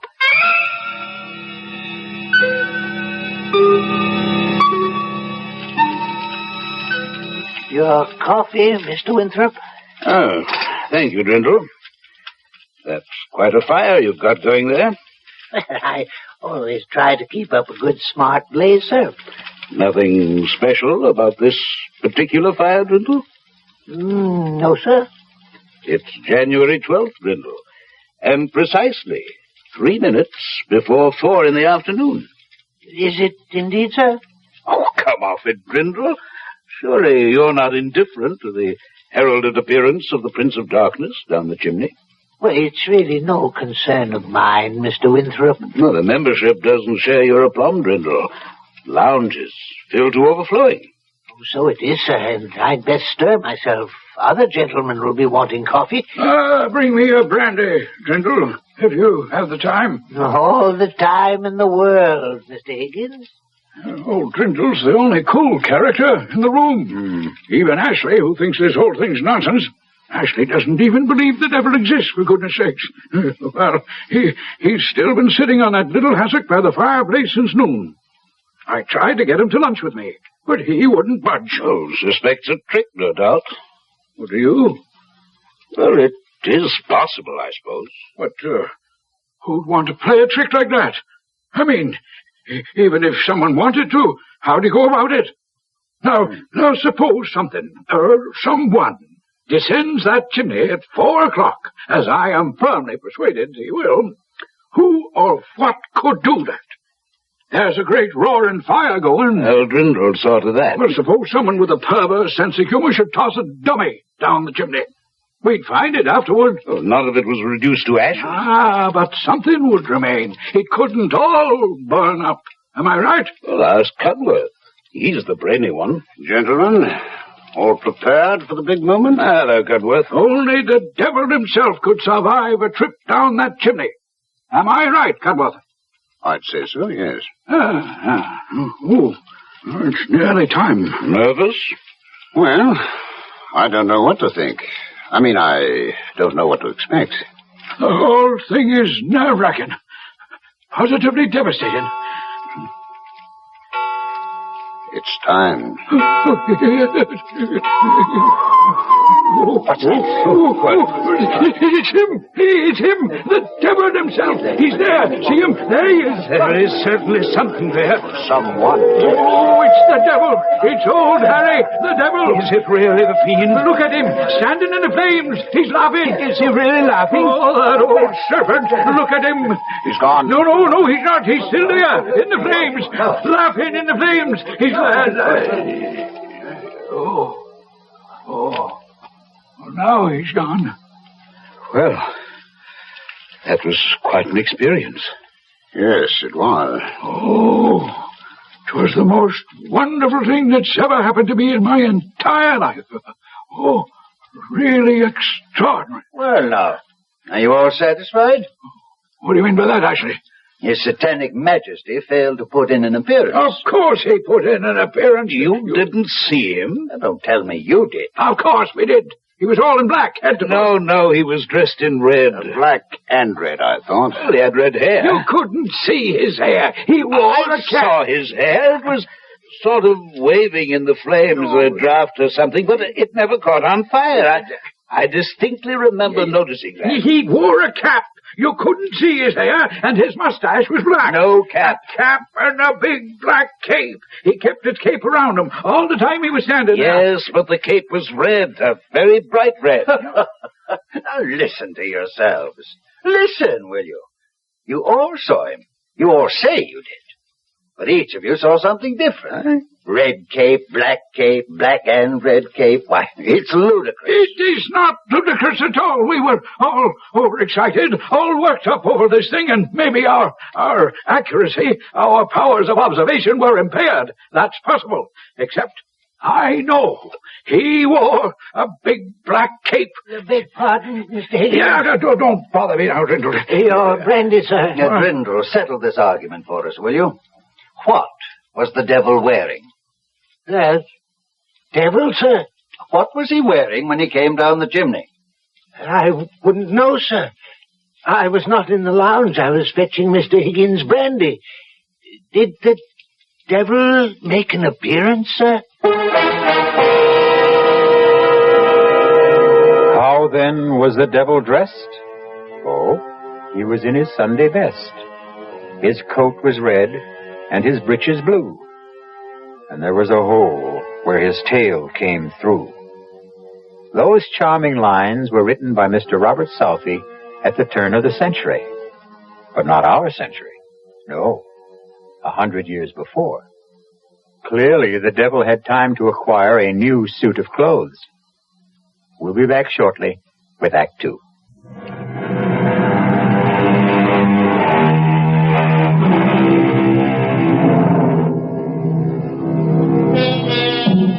Did the devil indeed descend the chimney of the Ralph Waldo Emerson Club in the afternoon of January 12th and stand laughing in the flames?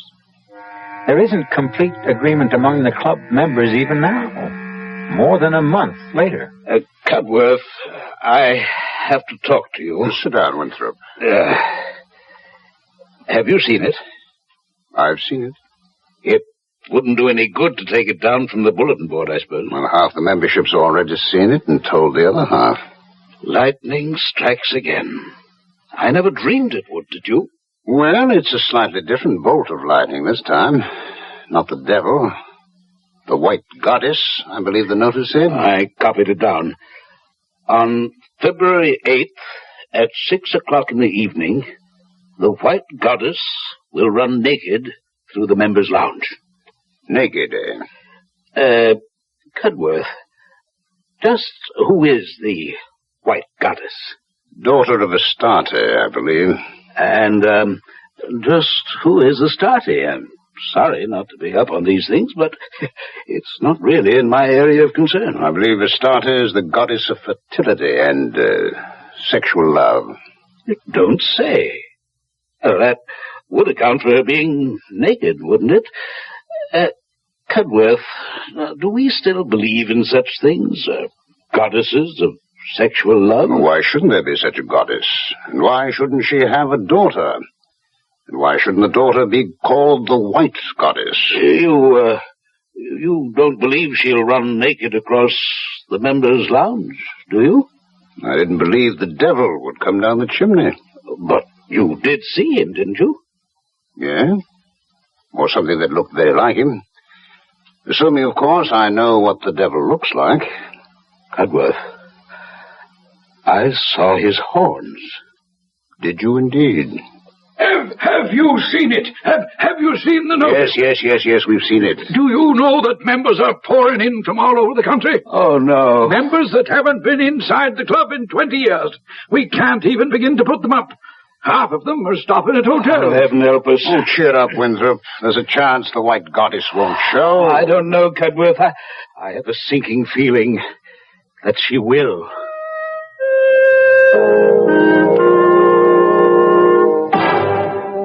There isn't an empty hotel room in the whole of Boston. Why are you doing this, Timothy? What are you getting out of it? I'm getting something off my own back, that's what. I'll never understand you. You haven't up to now, that's for sure. Playing jokes on people at your age. It's no joke. Well, I don't know what else you could call it. It's a plot. A plot to make them squirm, those fine gentlemen with their fancy ways.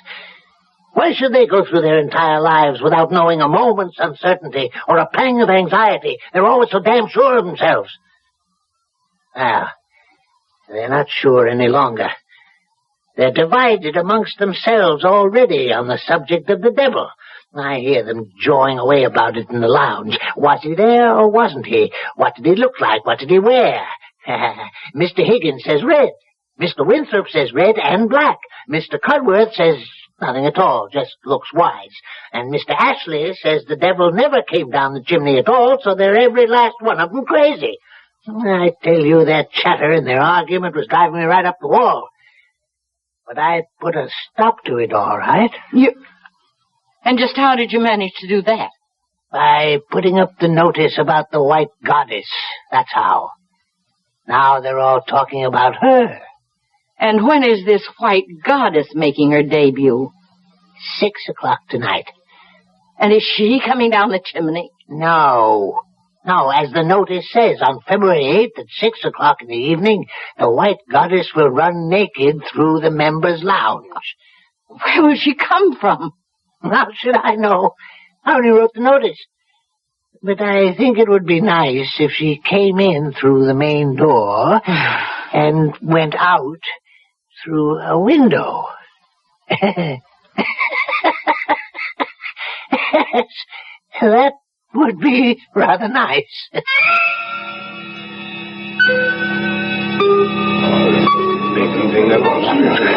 The room is filling up. It's amazing. Oh, I don't know. It isn't often, if ever, any of us gets to see the white goddess run naked across the lounge. You think they really believe? Well, who knows what they believe. Cudworth, do you believe? I'm here, as you see. I suppose that's the only possible answer. Well, it's the only one you're going to get. Do you believe, Winthrop? Like you, I'm here. What's the time? Time. Cudworth, you always have the right time. Mr. Higgins, the clock on the mantel is exactly right. 2 minutes to 6. Mind if I sit down? We've been saving this chair for you, Higgins. Oh, that's nice of you. Well, the lounge is pretty well filled up, isn't it? Bursting at the seams. Oh, I've been studying all about the white goddess. Daughter of Astarte, who in turn is the goddess of fertility and sexual love. Oh, you knew that. Cudworth told me. Cudworth, you really do know everything. On the contrary, I know very little. Well, you've always seemed to me to know everything. That's because you know less. Hey, mind if I join you? Well, there's no place to sit, Ashley. Oh, what a pity. Well, you could sit on the floor. Now, how would I look sitting on the floor when the white goddess comes running across the lounge? No, I think I shall join old Drindle over by the window. Perhaps he'll fetch me a brandy. No, you haven't time. It's nearly 6. Oh, you mean I might miss her goddessship?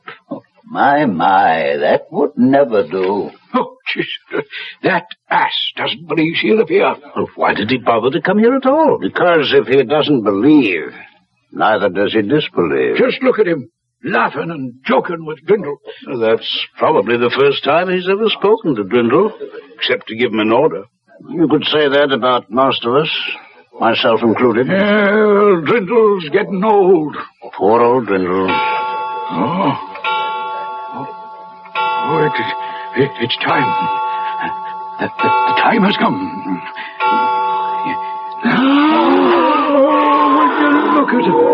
Look at her. She's beautiful. Sublime. Oh, my goddess. Oh, heavenly thing. I never thought I should live to see anything so beautiful. The most exquisite thing I ever saw. Or ever shall see. Where did she go? She was here such a little time. She disappeared through the window. The wall, I think. No, through the window. The one back of where Ashley's standing with Drindle. I saw Ashley turn and look out the window just as she vanished. You don't think it's possible he saw her too? Oh, no. Not Ashley. Well, Ashley? What? If you could stop staring at the stars, I'd like to ask you something. Magnificent. Yes, the stars are magnificent, but I have something else in my mind. Well, what's troubling you, Cudworth? Why, nothing very much, Ashley. Is something troubling you? The way she disappeared. Simply melted into the astral light. Who melted into the astral light, Ashley? Why, the White Goddess. Don't tell me you didn't see her. Oh, yes. I saw her. Radiant in all her nakedness. Glowing like mother of pearl. Her long hair flying out behind her. Oh, but then, you saw her? Yes. Now, the others, did they see her? Oh, yes. Of course. Oh, everyone must have seen her. Now, Brindle. Yes, sir? You saw her. No, Mr. Ashley. Oh, come now, Drindle. Of course you saw her. We were standing here together, side by side. I didn't see anything, Mr. Ashley. Now, don't tell me you didn't see anything, you old liar. Well, I was busy with something. You were not busy with something. We were standing here talking, and the clock struck 6, and the door opened, and she came in. And she ran. Her feet hardly touched the floor. Ran across the lounge to this window, this one right here. Why, her shoulder brushed mine. I felt it. My left shoulder. Now, don't tell me you didn't see her, or I'll break your back. Now, don't excite yourself, Ashley. The most beautiful spectacle it's ever been the good fortune of any of us to witness, and this numbskull Drindle stands there and tells me he didn't see it. He was busy with something. Oh, I won't stand for it. You listen to me, you fool. It's blasphemy. Unadulterated blasphemy for you to deny that you saw what I saw. What we all saw. Now say it. Say you saw the White Goddess run across this lounge, didn't you? Didn't you? You say it or I'll choke the life out of you. Ashley, this is going too far. He saw her. I know he saw her. Now, Mr. Ashley, please, you're choking me. He saw it. He's going to admit it. Ashley! Oh, why couldn't you stay out of this, Cudworth? You might have killed him. Are you all right, Drindle? Yes. Yes, I'm all right. Oh, Ashley, go into the bar and buy yourself a drink. You need it. Yes, I need it. I need it, all right. You're sure you're all right, Drindle? Yes, quite. Quite sure, Mr. Cudworth. Oh, by the way, Drindle, did you see the White Goddess or didn't you? You don't need to be afraid to tell me. Either way. I didn't see anything, Mr. Cudworth. You see, I was busy with something, and No, I didn't see anything at all.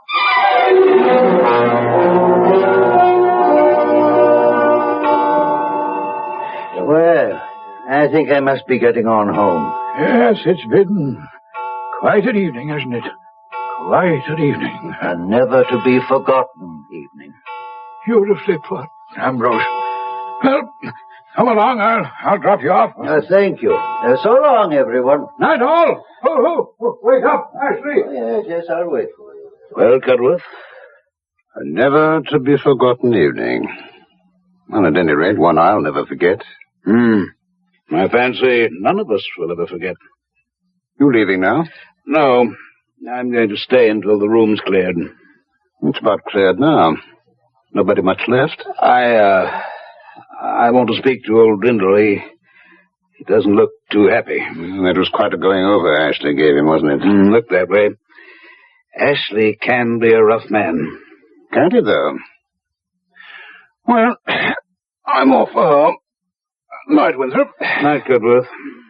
A never-to-be-forgotten night.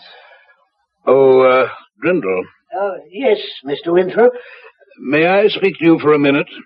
Oh, yes, of course, Mr. Winthrop, of course. You all right? Perfectly all right. I couldn't help noticing you and Mr. Ashley seem to be having an altercation of some sort. Mr. Ashley was angry, sir, because I wouldn't say I saw the White Goddess. And why wouldn't you say you saw the White Goddess? Because I didn't see her. But we all saw her, Drindle. Even Mr. Ashley saw her.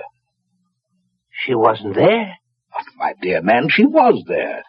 She ran across the lounge all naked, just as the notice said she would. Now, why do you persist in denying it?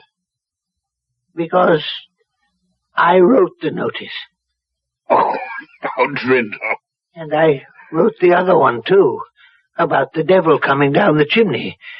I wrote them both, and I made them up out of my head. Why are you lying to me, Drindle? I'm not lying, sir. But of course you're lying. I don't know why you're lying.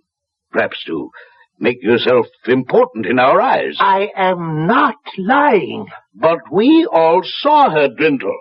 It was the most exquisite moment of our lives. We saw her. Therefore, you're lying.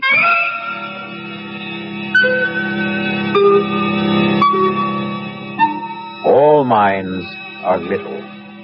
In this great universe of ours, man is a mere insect as compared with the boundless world about him, as measured by the intelligence capable of grasping the whole of truth and knowledge. Yes, Virginia, there is a white goddess. We'll be back shortly with Act 3.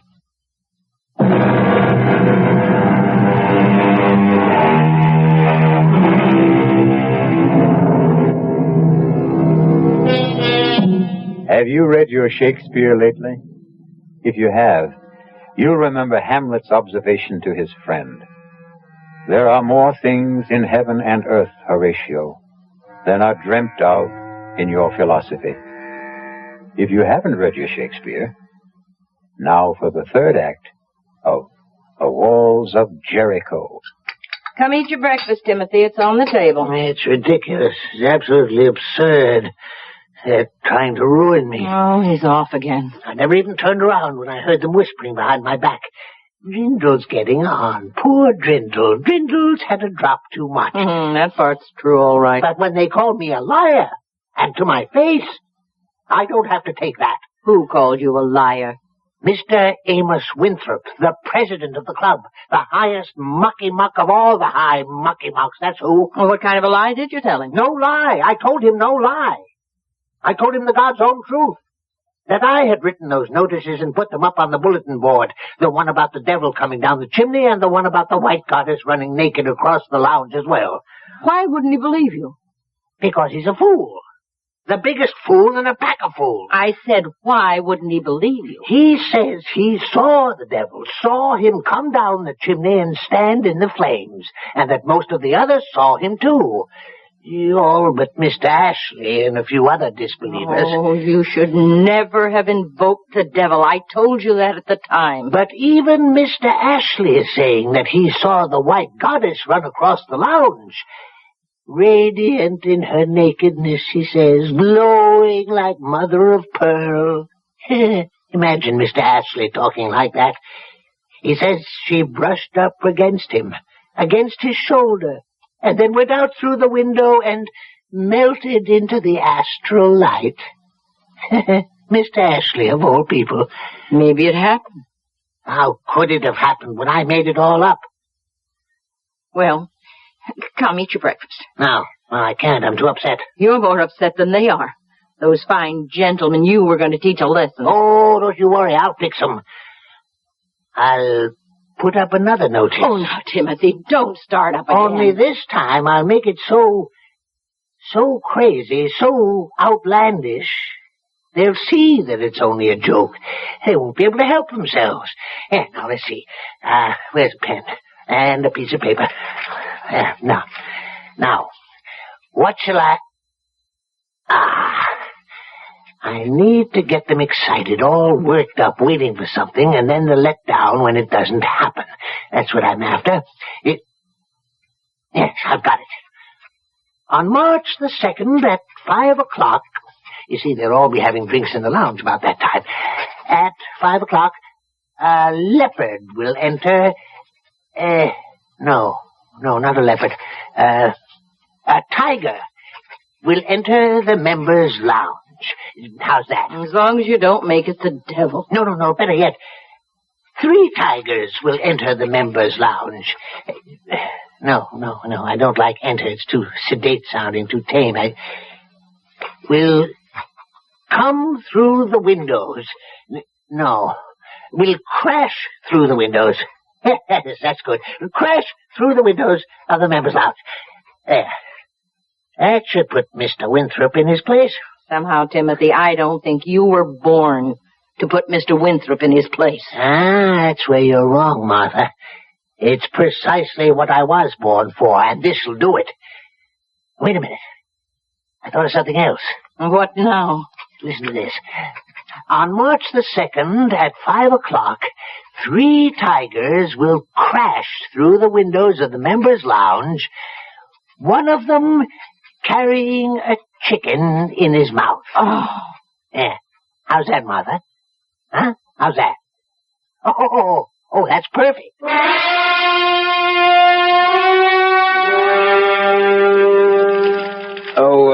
Drindle. Mr. Winthrop, yes, sir? Stir up that fire, will you? Yes, sir. That's fine. Would you like another log, sir? No, that'll do it, I think. Weather's letting up a bit. Yes, it seems to be. You're in the club a bit early today, sir? Yes, a bit. Why, yes, it's only a little after 4. Are you waiting for the tigers, sir? How's that? I just thought perhaps you might have wanted to be the first one on hand when the tigers crashed through, that's all. You're being impertinent, Drindle. That's very unlike you, Drindle. Is it, sir? Same as you're lying. It was unlike you to lie to me. Yeah, I suppose it was. You know it was. Now, you're not going to tell me the latest notice on the bulletin board was also your invention, are you? I'm not going to tell you anything, Mr. Winthrop. Well, I'm glad to hear that. I'm sure you'll agree that it's not my place to tell you anything. I most certainly and emphatically do agree. I thought you would. Not that I'm certain that the 3 tigers will crash through the windows. No, I'm not certain at all. It's absurd on the face of it, isn't it? Most absurd. 3 tigers. Well, now. Perfectly ridiculous. And one with a chicken in his mouth. It's laughable. Well, don't laugh, because it just may happen, precisely as the notice predicts. We simply do not know. I promise not to laugh.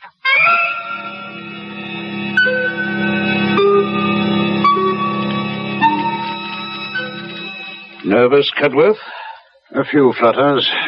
It's the uncertainty, of course. I've been here since 4 o'clock. Can you imagine that? I had a hard time staying away myself. I had a few sharp words earlier with Drindle. Sorry to say. The old man's getting very independent, very opinionated. Where is he? He's usually around taking drink orders by now. He's standing over there by the main door looking very superior. We really have to retire that fellow, Cudworth. Winthrop! Cudworth, do you realize people are standing outside on the sidewalk? This isn't a club matter anymore. It's spread all over the city. Oh, I can't say I care for that. It looks like hundreds of people. I tried to get Ashley to be with us for the great event, but he insists on his post by the window. Ashley by the window, old Drindle by the main door? Well, we're well covered. We should be quiet. It's time. I don't think our conversation will either deter or encourage the tigers. Yes, but all the same, you quiet.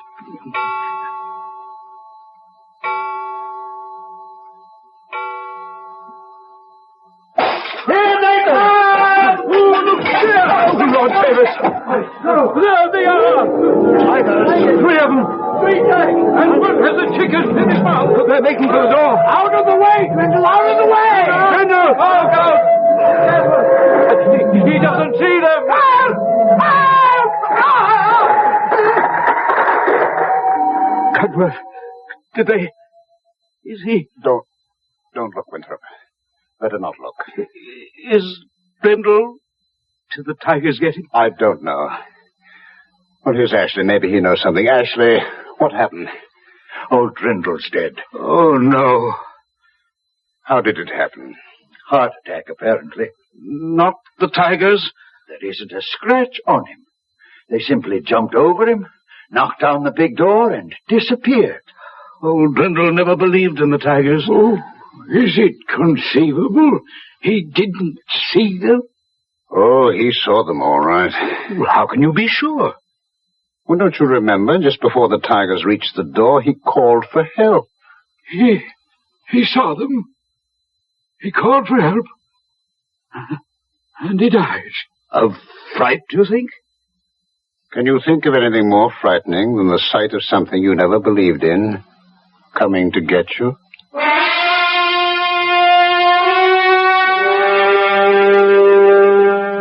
Let's step in here for a few minutes, gentlemen. We won't be disturbing you, Katie, if we use part of the lounge, will we? What happened in here, Mr. Winthrop? Who upset all the furniture? A little fracas, Katie, with some unexpected visitors. Let's set our drinks down here. Pull up chairs, everybody. There's a few that weren't overturned. Well, we'll have a new steward tomorrow. They're promoting someone from the dining room. You'll never hold a candle to Drindle, no matter who he is. Drindle was a good man. If you gentlemen are going to be using this room, I can clear out and come back later. Now, you go right ahead with your cleaning, Katie, if you don't mind sweeping around us. That's all right with me. There certainly isn't that. Gentlemen, I asked you to meet with me here because I have a confession to make. I'm sorry I didn't tell you before, but, well, I didn't. But now I must. After the incident of the White Goddess, gentlemen, Brindle told me that he himself had posted those notices on the bulletin board. Brindle? The one about the devil? And the White Goddess, that one too? Well, I didn't believe him. After all, we saw the devil, most of us, and we all saw the White Goddess. And to believe Drindle would be to admit that he had the power to summon them up. What about the 3 tigers? One with a chicken in his mouth? We saw them too. And in all probability, so did Drindle. And the sight killed him. Is it possible that a man like Drindle had the power to invoke such things? Well, I must now concede that he did. There I must take issue with you, Winthrop. Drindle only put up the notices. The power lay within us, the membership. I, for one, claim no such power. You, for one, have no such power, Ashley. Nor have I. Nor has Winthrop or Higgins or any member of the club separately or consciously. But unconsciously and collectively, the power is ours. Together and without knowing it, we can do such astounding things. Together and without knowing it, we are constantly doing astounding things, are we not? And always have. Both for good and for evil. I call your attention to the biblical story of the Battle of Jericho. We all know that stone walls cannot be shattered by a band of men marching round them, a final blast of trumpets, and a great shout. We know that. And yet it happened. The walls of Jericho fell. Why did they? Consider the circumstances. The Israelites outside the fortress city, the eagerness, the expectancy, and above all, the desire and the belief. Consider the steady tramp of marching feet. Consider the narrowed concentration of the marchers. No man divided in his mind, and no mind divided from the mind of any other man. Consider the psychic pressure created by such a congregation. Mass hallucination? It was no hallucination that Jericho fell to Joshua. No. I should call it mass projection. And that's what happened here? To us? We, all of us, acting in concert, projected these apparitions by the sheer force of our unconscious minds. Then we weren't wrong. We really saw them. The devil, the White Goddess, the 3 tigers, one with a chicken in his mouth. We really saw them, even as the walls of Jericho really fell. Beg your pardon, sir. What is it, Katie? Look what I swept up over by the main door, sir. If I'm not mistaken, they're chicken feathers. What's been going on here, sir?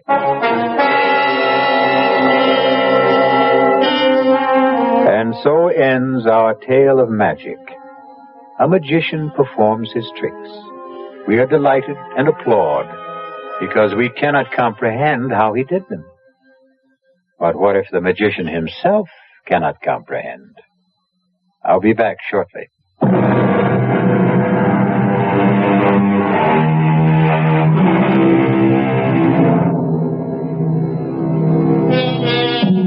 Seek to know the truth, for the truth shall make you free. I believe that, but it's a long search and a weary one. And let's be glad that a lot of mystery remains, and there's a little magic here and there along the way.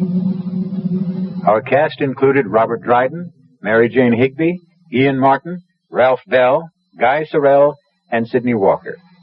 The entire production was under the direction of Hyman Brown.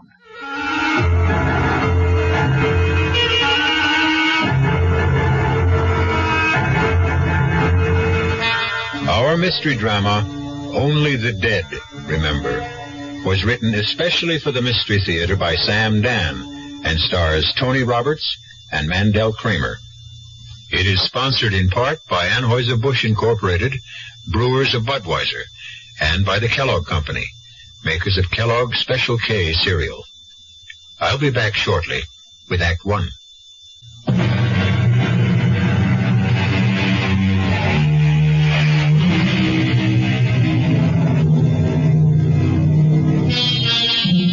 For a long time, ever since he came home from one of our wars, Eddie Benson has been looking for someone. Those vital years of his life that might have been invested in a career, devoted to a family, have instead been devoured by an all-consuming search as Eddie Benson roamed the length and breadth of America, supporting himself by his nimble and sensitive fingers, playing the piano, in grimy saloons, in sophisticated night spots, but always looking, always listening, ever alert for a clue that could lead to his quarry. Well, now, tonight, suddenly the manhunt will come to an end in a cocktail lounge in a northwestern city just a few minutes before midnight. Odd how a search so intense could be climaxed by a discovery so casual. How so serious and deadly a crusade can be capped with a laugh.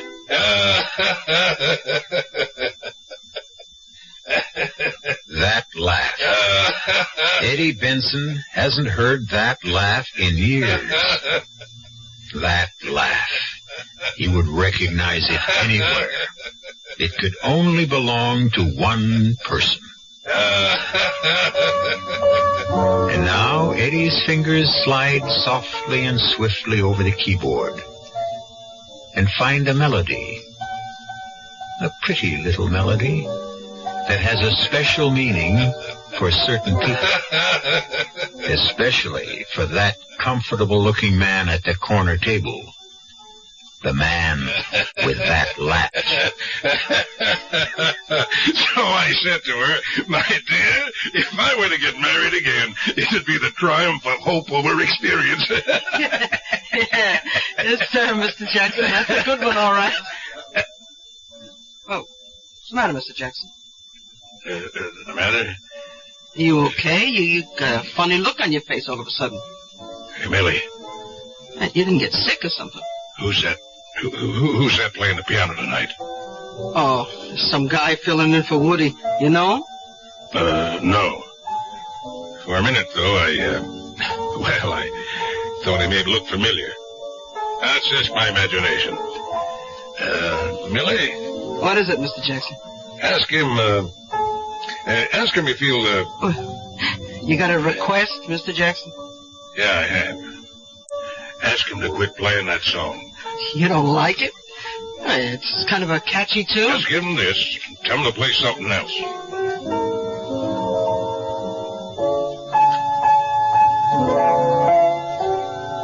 Eddie. You got a request. Request in reverse. Customer says to take this $10 and quit playing what you're playing now. What's this character's name? Jackson. R.J. Jackson. I see. R.J. Jackson. Does he, live around here? Oh, up on the hill. All kinds of money. Figures. Huh? It's funny, Millie. How it ends. Where it ends. There were times I thought it would never end. All these years, it kind of took over, you know. It became a way of life. Look, I wish I knew what you were talking about. No, you don't, Millie. I think I'll split. You mean walk out? You can't just walk out on the How'd you like to make $10? Oh, depends. You keep the 10 spot, and as soon as I'm out of here, you go up to him, good old R.J. Jackson, see, and you say to him, Mother Hennessy's chickens are coming home to roost. You're kidding. Say it. You're $10 ahead. Yeah, but you can't just quit in the middle of playing. Remember the chickens, Millie. See you around. Yeah. Oh, boy. The more I get to know musicians. Huh. Now, how'd that go? Mother Hennessy's chickens. Yeah. Mr. Jackson. Mr. Jackson, the piano player, he wanted me to tell you something. Yeah? I bet it's thanks. That's the easiest $10 he ever made. Well, what he wanted to tell you was... Yep. Well? Well, he said, let's see, Mother Hennessy's chickens are coming home to roost. What's that? I'm sure that's what he said. Mother Hennessy's chickens are... No. Mr. Jackson. Hey, somebody, give me a hand, quick, he's fainted.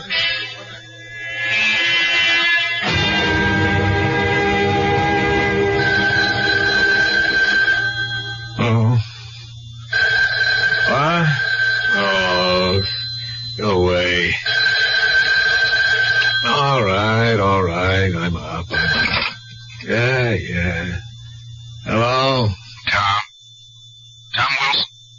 Yeah, that's Tom Wilson. You know what time it is? It happens... I got a message for you, Tom. Mother Hennessy's chickens are coming home to roost. What? What did you say? Who is this? Hello?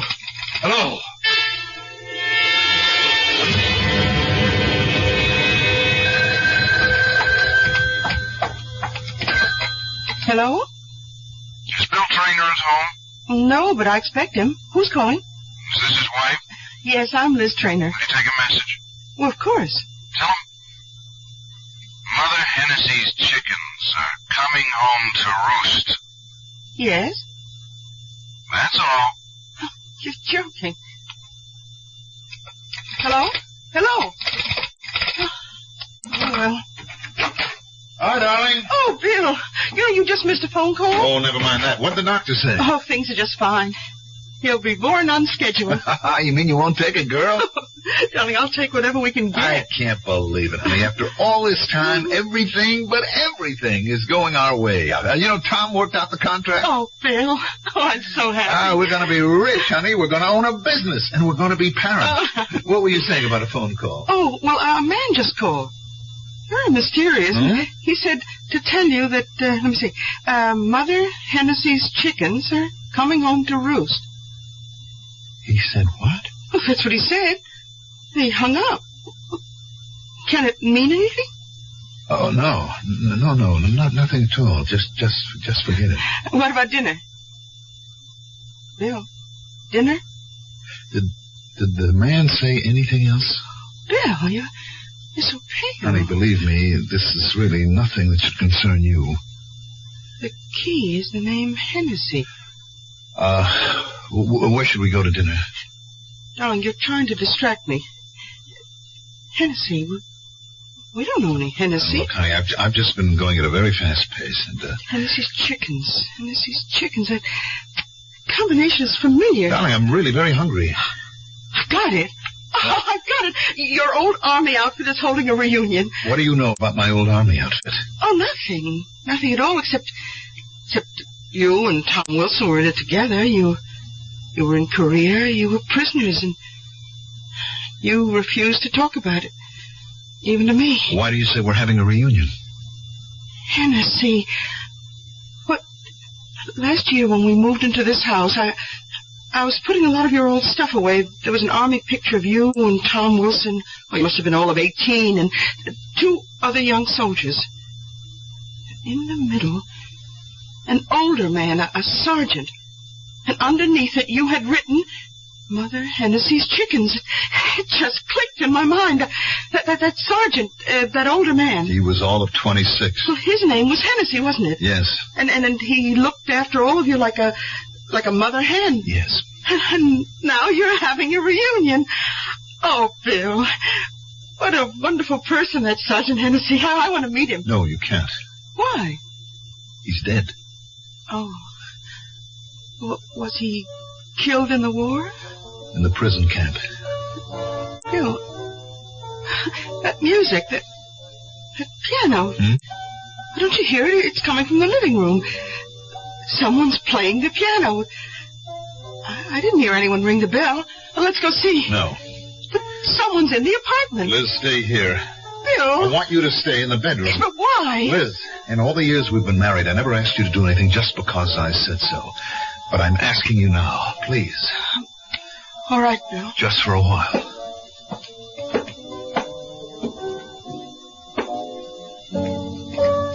Hello, Eddie. Front door was open. I just walked in. Well, you're welcome, Eddie. Been a long time. A lifetime. Nice layout. Yeah. I've done well. I'm sure you deserve it. I went to school on the GI Bill, became an engineer. I always said you had the stuff, Billy. I'm going to own a good-sized electronics company. That's nice. Our old buddy Tom Wilson, remember him? Who could ever forget Tom? Oh, he's drawing up the contract. He became a lawyer. What about yourself, Eddie? Me? Yeah, a fellow with your talent, the way you could write songs like this one for Hennessy. We all figured we'd hear you doing Broadway musicals, coming up with top hits. Well, I've been too busy. Doing what?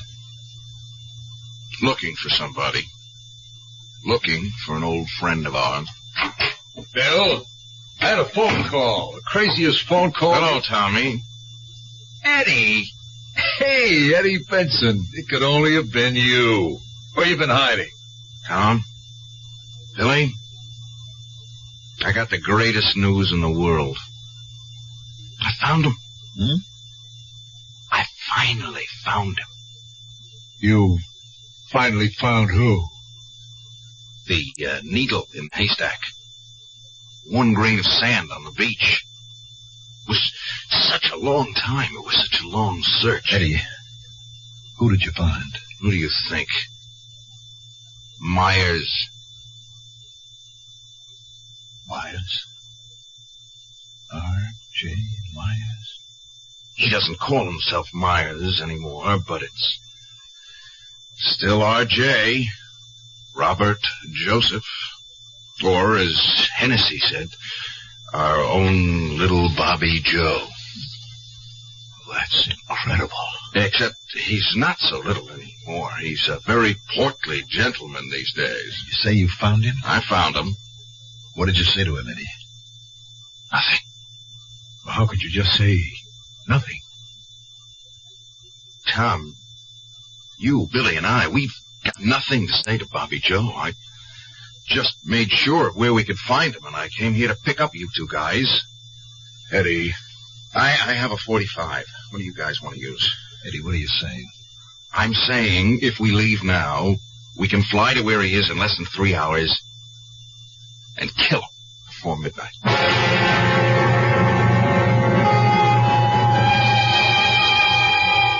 Kill. Into the pleasant, well-ordered, comfortable world of Bill Traynor and Tom Wilson, there suddenly intrudes a strange, terrifying, and ugly word. It's not a word of this world.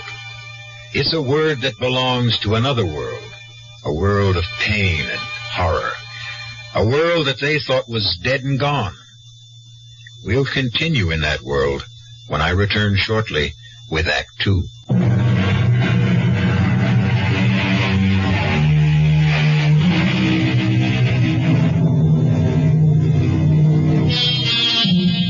When they were 19 years old, Eddie Benson, Bill Traynor, and Tom Wilson suffered and starved and froze in a prison camp in North Korea. Now it's a lifetime later, and to Tom and Bill, Korea is barely a dream. But Eddie Benson is still stuck deep in the nightmare, still determined to carry out a deadly promise they made to each other long ago. I thought you two guys would be glad to see me. Now we can keep our promise. What promise? Tom, you're kidding, aren't you? Bill, you remember the promise the three of us made? Well, do you? Yes. It was more than a promise. Eddie. It was an oath. Look, Eddie. No, you look, Tom. You look back at a mound of dirt in that prison camp in Korea. You look back and see three guys. We three guys were kneeling next to that mound of dirt because it's Hennessy's grave. Look back and hear us. Hear us swear never to rest. Never to stop. Never to know a moment's peace until we killed Robert Joseph Myers. Eddie, how could we just kill him? How? Simple. Blow his brains out. You live in another world whether you realize it or not. Now you just don't go around killing people. That there are people who have to be killed, Tom. You're not in combat. The war's over. Not yet. Eddie, you're home. There's the law. Now what do you tell the police? The truth. What's the truth? You know the truth as well as I do, Tom. Myers turned rat in Korea. He gave away our escape plan, and he got Hennessy killed for it. But can you be sure it was Myers? We know it was Myers. We knew, didn't we? Bill. I guess we did. All right, tell me this. If we were so sure, why didn't we denounce him 6 months later after we were freed? Why? You know why, Tom. You were the law student. You said don't denounce him. I said? You said. We had no hard evidence. A smart defense lawyer could get him acquitted at a court-martial. That's what you said. All I said was I wished we had more evidence. You said we would have to get Myers by ourselves. That's what you said. We would find him, kill him, and announce it to the whole world, and that's what we swore we would do. Do you remember, Bill? I remember. Tom? All right, Eddie, all right. But that was a long time ago. That doesn't mean it didn't happen. No, but it means it happened in another time, in another place, under different rules. In other words, you're not willing to do it. I can't do it. I'm an attorney, a member of the bar. I simply cannot be an accessory to a felony. Okay. Bill, what's your excuse? I'm not aware that I need an excuse. I spent my life looking for Bobby Joe so that justice could be done. Eddie, we can only have justice through the law. Okay. Tell me then. Will the law give us justice? We have no evidence. Okay. No justice from the law, then. Tell me. In that case, where and to whom can we go for justice? Well, does your silence mean there isn't going to be any justice? Eddie. Eddie what? Hennessy saved the lives of each of us more times than we can count. If it weren't for him, none of us would be around today. He was betrayed. He was murdered because of Robert Joseph Myers. Now, is that going to be the end of it? Eddie, there are certain realities. I know what you think, Tom. Bill, I want to hear you say something. I wish I knew what to say. You've got nothing to lose, Eddie. Yeah, that's what it comes down to, doesn't it? I'm just Crazy Eddie, the piano player. You guys, pillars of the community. Rich, respectable, gutless. Well, I'll do it alone. Eddie, there must be another way out of this. Tell me about it. Look, I don't want him to go unpunished either. But Eddie, what's wrong? Eddie? I don't know. Hey, Eddie, Get me a drink of water. Tom, hold on, or he's going to pass out.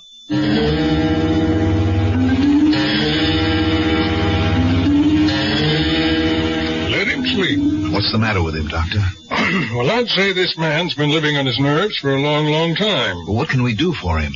Let him sleep. For a week, if you can. And whatever you do, see that nothing excites him. I'm afraid that's going to be difficult. Why? Oh, it's a long story. He needs rest. Needs calm. Call me tomorrow. Yes, Doctor.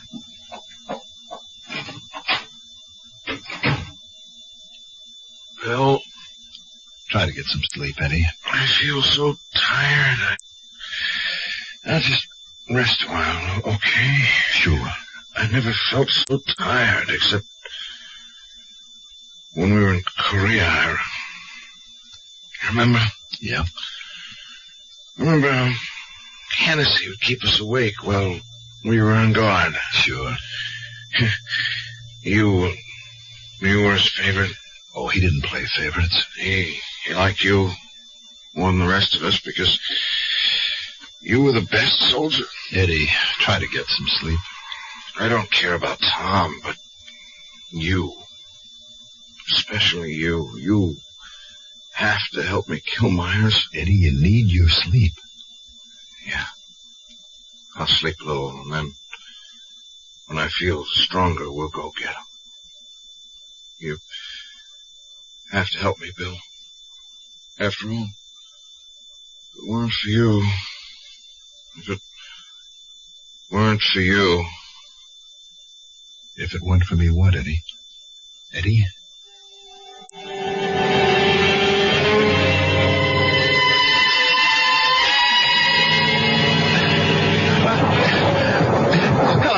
Help me, Sergeant. Sergeant Hennessy, get me out of here. Hennessy, help me. Please, don't leave me alone. I'm sorry. I was having a nightmare. Oh, darling, look, you just can't keep torturing yourself. Oh, Liz, what am I going to do? It'll be all right. No, Liz, whatever I do, it won't be all right. It won't. Oh, surely you just can't. Just can't what? Better not say any more. Why did Eddie have to show up now? Darling, what are you going to do? I don't know. But I just can't go and kill Myers. It would be throwing away my whole life. Yours as well. Liz, please help me. I can't help you. No one can help you.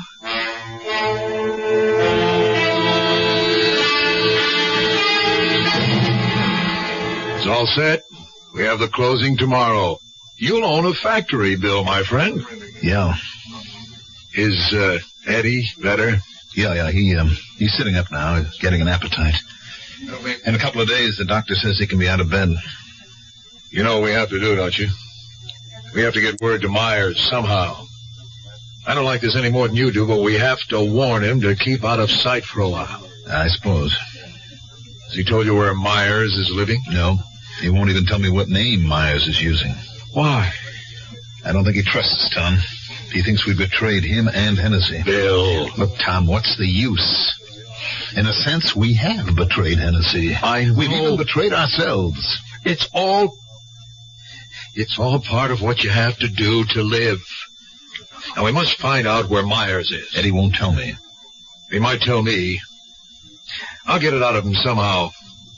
We'll save him yet, in spite of himself.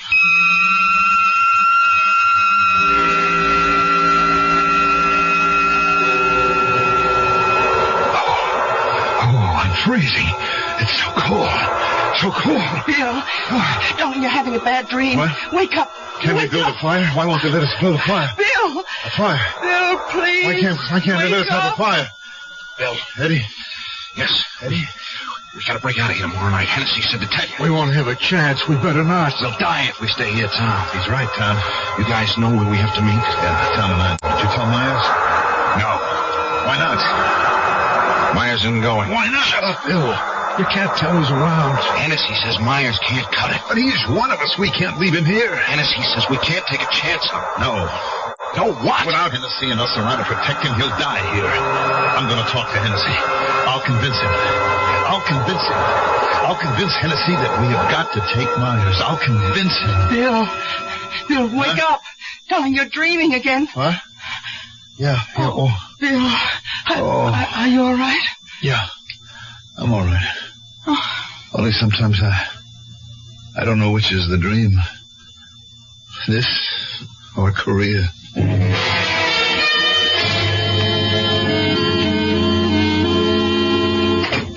Hi, darling. Oh, hello, Bill. Tom's here. Oh? Yeah, he's inside talking to Eddie. Yeah, I've got something to say to Eddie, too. Look, I almost forgot you saw the doctor today. Is there anything? Oh, everything's just fine. Oh, Liz, this should be the happiest part of my life. I know, Bill. I'll be right out. Well, how is everybody? I want to thank you for everything, Bill. Oh, it's nothing. I'm leaving tonight. Leaving? Where to? There's a promise I have to keep. See if you can talk him out of it, Bill. He won't listen to me. He won't tell me anything either. I won't try to talk you out of anything, Eddie. I want to go with you. Bill. What for? To help me or to stop me? I don't know. I just feel that I have to face Myers with you. And then... Well, right now I don't know. Fellas, if this is the way the conversation is going, I have to leave. I can't be part of what happens. Well, Eddie, where are we going? I'll tell you when we get there. What's the matter? Don't you trust me? Are you going to try to save him? I don't know what I'm going to do. We're in this because you tried to save him the last time, you remember? Yes, I remember. When are we leaving? Tonight. All right, I'll go pack. You don't need much. Just a toothbrush, a razor, and a revolver.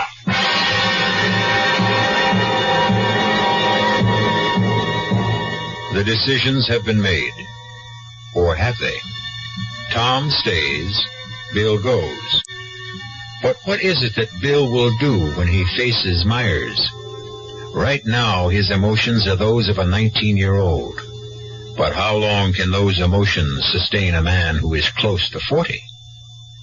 We'll know when I return shortly with Act 3.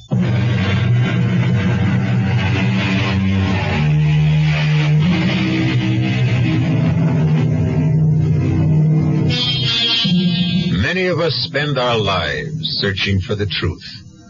But what is the truth? When are we closest to the basic essence of our existence?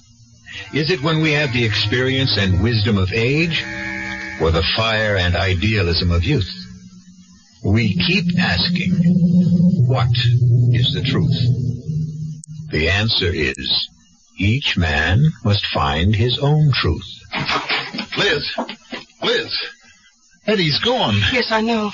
You know? Well, I went to his room to see if he was up to having dinner, and he wasn't there. But I was supposed to go with him. I know that, too. How did you know? I didn't tell you. Darling, you didn't have to tell me. Well, then how? I have faith in you, Bill. I have faith that in the end you will do what's right. Looks as if I'm not going to do anything with Eddie gone. Do you really want to find him? But how? How could I even begin to look? I know where he went. You know? How do you know? Well, while he was sick, I sent his clothes to the cleaners, and in his pocket there was an airline return ticket. A ticket to where? Now, look, Bill, I won't tell you unless you take me with you. Honey, you can't go in your condition. Bill, we have to do this together. But it might be dangerous. You're wasting our time, Bill. We should be getting the next plane for Central City.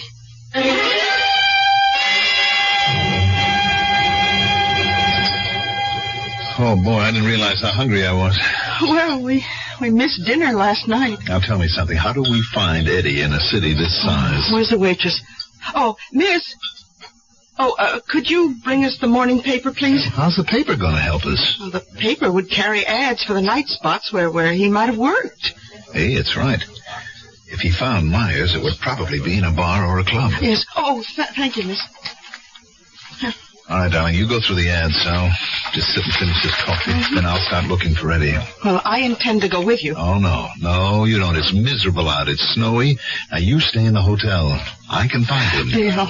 Oh, Bill, we won't find Eddie. What do you mean? Look at what it says. Here in the paper. Let's see. Yeah. Eddie is dead. What? Musician found shot to death. Police puzzled by mysterious murder. Body discovered in hotel room. No apparent motive. Eddie dead? How can he be? Only yesterday. Well, do the police have anything to go on? No, it says here no leads, no clues. Liz, it had to happen last night. Someone was waiting for him. It has to be Myers. Well, look, we'd better tell the police. But Eddie said that's not the name Myers is using. We don't know who he is. Liz! Bill! Tom, what are you doing here? I just got in. I checked the hotels and ran you down. Then you know. Yeah, I saw it in the paper. That's why I flew out here. But, Tom... What? How could you... Liz, what is it? Oh, nothing. Poor Eddie. You know what this means? We're both in trouble now, you and I. Why? It's obvious Myers knew Eddie was after him, so he killed him. Tom, we have no choice. We have got to find Myers. But while we don't know who he is, he knows who we are. In this big city, who is Myers? He could kill us from ambush and get away with it. Oh, Bill. Of course, there's one thing we could do. Yes? Call it off. How? Take the next plane out of here. That would be our way of telling Myers it's all over. Is that what you want to do? I'm not saying it's what I want to do. I'm listing our options. I think we have to find Myers, Tom. This time we can turn him over to justice. It's funny the way it worked out. Eddie had to die so that justice could settle accounts with Myers. We have to find him first. All right, we'll try all the music places. Liz, you stay here and stick close to the phones. If either of us gets a lead, we'll be in touch.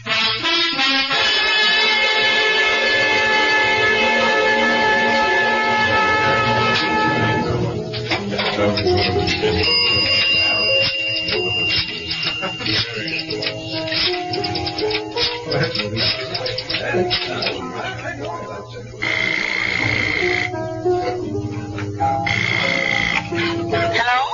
Darling? Oh, any luck? No. Has Tom phoned in? Not yet. Well, let's hope we get lucky. No. Something bothers me. It must be my imagination again. Why? What is it? I don't know, but it has something to do with Tom. What? I can't put my finger on it. Just something that doesn't sound right. For what, honey? What could be wrong about Tom? Bill, now I know. Wait a minute, darling. I'll call you later. Miss? Oh, yes, sir. Care to order? That tune. Would you ask the piano player where he learned it? He learned it from me. I hum it all the time. You know, he says to me, "Hey, Millie, I like that." Now he plays it all the time. I knew the man who wrote it. Eddie Benson. Oh, you knew Eddie? Sure, we were good friends. It's a shame what happened to him. He was, I don't know, somebody once told me a word. Mercurial. Yeah, he was a mercurial character. That he was. A guy like him. Oh, he got a lot of people sore at him. Well, at least he left a pretty tune to remember him by. I just can't get it out of my head. Everybody loves it. Well, almost everybody. I know one character who didn't. That so? Oh, yeah.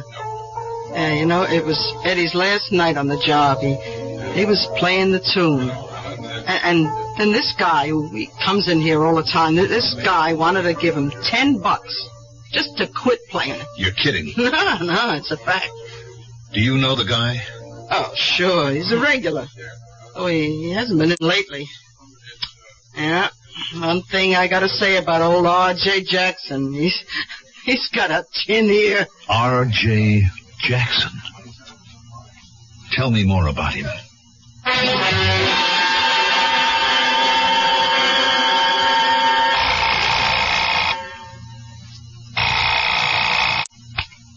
Hello? Liz, I found him. How? tell you later. His name is R.J. Jackson. He has a place out in the country up in the mountains. I'm going there now. As soon as Tom checks in with you, tell him to take Route 603 to Mountain Lane. Turn right and go up the hill as far as he can. That's the place. But, Bill, there's so much snow. They keep the roads clear up there. Bill, I must tell you. I know what bothers me about Liz, Tom. I want to get started. Look, how did Tom know to come to Central City? We didn't tell him where we were going. He said he read about Eddie in the morning paper. Yes, but Tom was already in Central City early this morning. How did he get Are here? you talking about Tom? No, I'm sure he... Look, honey, I have got to be on my way.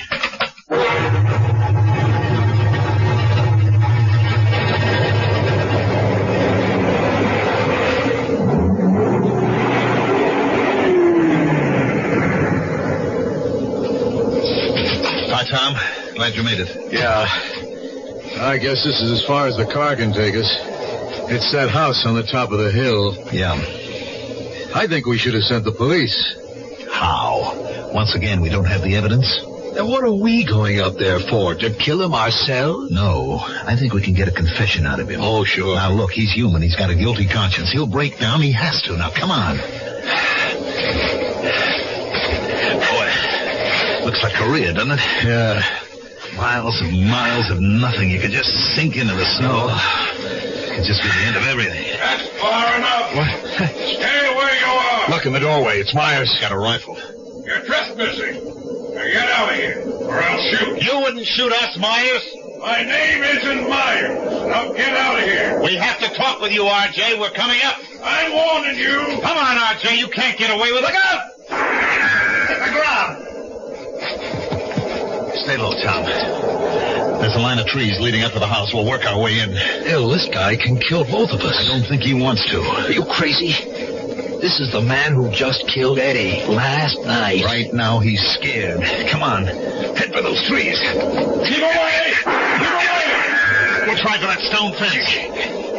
Tom, why? Put your gun away. I'm not going to let him pick me off. He'll show himself in the doorway when he wants to shoot again. Don't. He's only trying to scare us off. I see him. Don't, Tom. Don't. I got him. I got him. Look. He's on the ground. Hurry up. Come on. R.J. Don't kill me. Don't shoot again. Get me a doctor. You'll get a doctor. But first, we'll get a confession. Now, you sold us out in the prison camp. Confess. No, I didn't tell. Let him alone. He'll confess later. Let's bring him inside. No, he'll confess now. And when Eddie Benson found you, you shot him. No, I didn't. Then who did? I'm hurt bad. Get me to a doctor. Bill, you were always a good guy. Help me. R.J., it was a long time ago. The world's forgotten. I don't even think you could be brought to trial for it. It's just among the three of us. Now, I want you to confess. I didn't do it. Honest, I didn't do it. You did, because you didn't show up. You stayed behind. You told the guard. No. What did they give you? Did you have to kill Eddie, too? I didn't kill anybody. Yes, you did. We can get the waitress to testify. She'll tell how you saw Eddie in the lounge, how you passed out. Well, sure, I was scared. Because you guys always thought it was me. But it could have been anybody. You, Tom. What? Or you, Bill. Or even Eddie himself. Let's drag him down to my car and bring him in. Tom. Now, please. Haven't I suffered enough? No, it's not enough. Tom, how did you know about the waitress? Huh? How did you know about the waitress? What? You told me. No, I didn't tell you anything about the waitress. I just left a message for you to meet me here. Well, you must have said something about it to Liz. But I didn't. Well, then, how would I know? How? Because Eddie told you. Eddie? Why would Eddie tell me? You said you could get it out of him. Did you tell him that I would never help him, but that you would? Is that how you got him to trust you? Oh, come on. Why would I want to kill Eddie? Because of that talk we had in my house. Maybe unconsciously, both Eddie and I started to think. Why were we always convinced that R.J. was the informer? Because you were the first one to accuse him. And who said not to denounce him to the army? You did, Tom. And who said let's hunt him down ourselves? You did. Why? Because you knew it would be impossible. You knew we would settle down in a civilian life and forget it. Bill, you got it wrong. But you didn't figure on Eddie. You didn't figure one of us would spend his whole life. Bill, you know me. Everywhere you turn, it's you, Tom. You with all the shrewd answers. Why did you have to kill Eddie? Because he was starting to talk just like you are.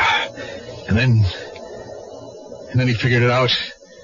And he wanted to kill me, so I had to kill him. It was self-defense. I had to kill him. It was like it used to be, back in combat. Kill or be killed. You were the informer. No, I informed, but I wasn't the informer.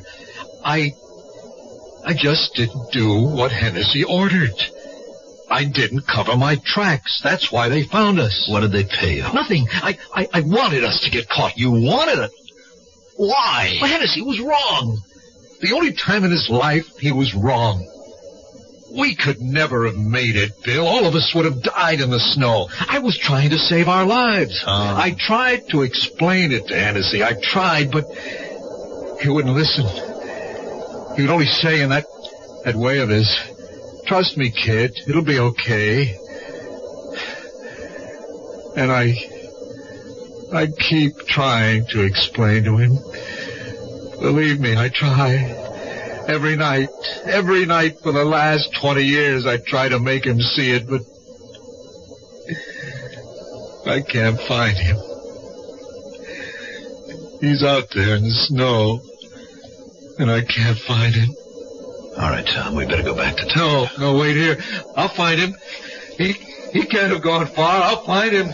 I'll explain why I did it. He'll forgive me. He'll understand. Stop him, Bill. Stop him. Understand. He'll get lost out there. He'll freeze to death. I can't leave you, RJ. I have to get you to a doctor. We'll come back for Tom. Later.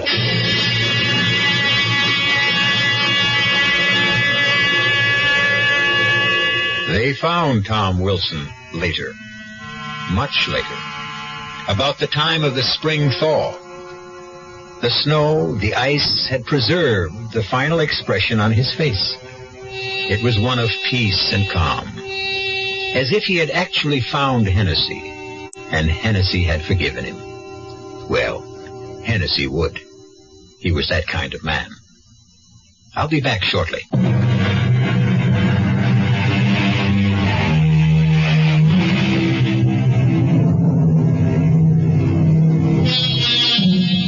The boy dreams. The man does. It's what we call the generation gap. And this is not the distance between parents and children. It is the unbridgeable abyss between what a man is today and what he wanted to be yesterday. But that's because you can only be young once. Something you can do more than once is listen. You can listen again and again to our Mystery Theater tales. Our cast included Tony Roberts, Mandel Kramer, George Petrie, Bryna Rayburn, and Lon Clark. The entire production was under the direction of Hyman Brown. Radio Mystery Theater was sponsored in part by new sugar-free Diet 7-Up. This is E.G. Marshall inviting you to return to our Mystery Theater for another adventure in the macabre. Until next time, pleasant dreams.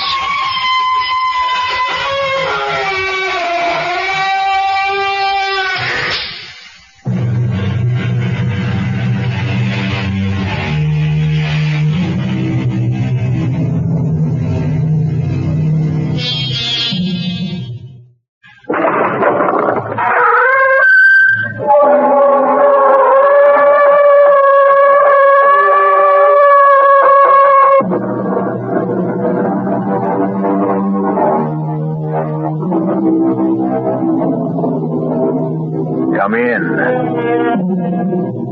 Welcome. I'm E.G. Marshall. Welcome to the world of primeval dread, to the fear you can hear. Do things have souls? Do natural forces embody malicious spirits? That was the primitive belief of mankind. stifled, they say, by the rise of civilization. But is it dead? Or does there move within us still the distorted shadow of some long-forgotten lore, dark images we dare not face? Jeff Moore never found the answer, but the question shattered his life.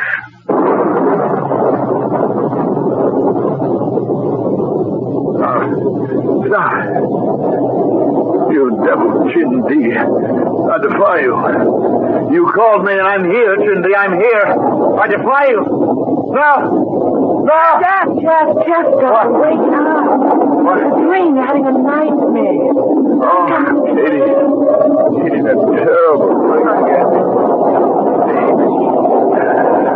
It's a storm. The horse galloping toward me. The rider wrapped in a long black shroud. He turned his face to me, and it was a mass of melting flesh. It was the face of a man we buried out there in the sand. Katie.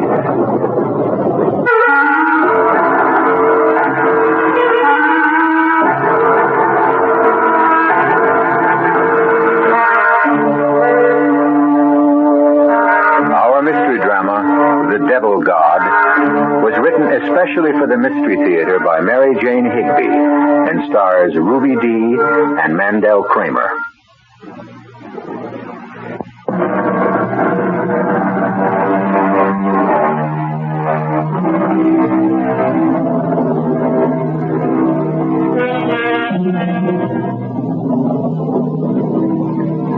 The main character of our drama tonight will never appear. I think you will feel his presence, however, as thousands have felt it through the long centuries that brought us out of the prehistoric cave to the place where we now stand, as Jeff and Katie Moore, a young couple from New England, felt it among the stark cliffs of the Southwest.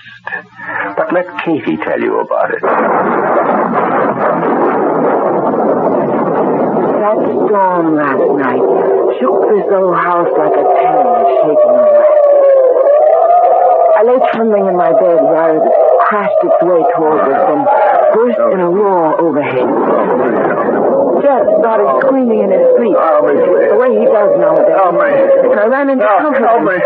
Please help me. Jeff, darling, wake up. This is the storm. It's the horse again. The horse galloping toward me, the rider wrapped in a long black shroud. Suddenly he turned his face to me, and it was a mass of melting flesh, the face of the man we buried out there in the sand. Oh, Katie. All right. Katie, am I ever going to get over this? Funny thing about a vicious storm, how innocent and clean the world looks after it.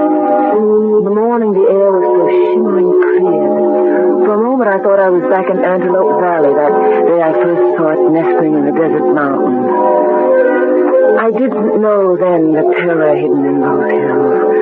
I wish I had known. Dear God, how I wish I had known. Sorry about the shape this road's in, folks. This is a road? Are we on our own property yet, Mr. Purdy? It will be as soon as we cross the little Yaqui River. It's only 20 miles or so to the house from there. Mm-hmm. Your uncle left you a fine ranch. You're going to be mighty happy when you see what you've got. I'll be mighty happy if I still got my teeth. It's awfully nice of you to bring us all the way out here. Well, I couldn't let you come out alone the first time. You being strangers to this part of the country and all. Now, when we get to the top of this rise, you're going to see a grade A job of government bungling. A few months ago, they sent out some fancy Eastern engineers. First thing they did was pull out the bridge that was here and move it 10 miles downriver. Never stopped to find out there was a house 20 miles back, and this bridge was the only access. Oh, dear. Well, what do we do? The Jeep won't make it through the gully. At least I think it will. I better walk down first, though, to make sure. Shall I come with you? No use both of us getting our feet wet. Well, I can see why he said we'd never make it in our own car. Honey, when I think of your uncle sinking all of his money in this God-forsaken country. God-forsaken? Why, it's beautiful. Come on, darling. You've seen too many John Wayne movies. It's valuable land. I know. And I'm lucky. I married a beautiful woman who turned out to be an heiress. I'm glad we didn't know my Uncle Bush was making me his heir. I'd have thought you were marrying me for my vast holdings. And I just hope that among the vast holdings, he left a bottle of scotch. Because I'm going to need it if Joe Purdy manages to get us across these craters of the moon. Well, I just wanted to be sure that there was no quicksand. We're really going down into that ravine. Yep. Here we go. Oh, it's awfully steep, isn't it? Oh, boy. Yeah, well, made it. Shook up. Sorry, folks. Oh. Well, that's the little Yaqui River. River? There wasn't a quart of water in it. Oh, not now. But don't you ever try what I just did. Come a flash flood, and it'll be a wall of water rushing down. You know, I've seen little jackrabbits caught in it, even rattlesnakes. That's why your uncle was so mad about that bridge. You can't get to your land from the new one without scaling the cliff. What? Mr. Purdy, wait a minute now. Are you saying that once you leave us, we're completely cut off, Trap? Oh, no. The ranch hands can always get you out. Kenneth, he's your foreman. He talks English real good. Well, what do the others talk? Their own language. They're Indians. Indians? Why didn't anybody tell us all this? Well, now, I wouldn't worry. Well, your uncle had the best ranch hands in the state. That's why Antelope Valley's such a fine money-making outfit. Well, now, just don't borrow trouble. Wait till we get there. See what it's like. I know what it's like. Flash floods, quicksand, rattlesnakes, and 6 feet of snow. Katie, we're moving into a trap.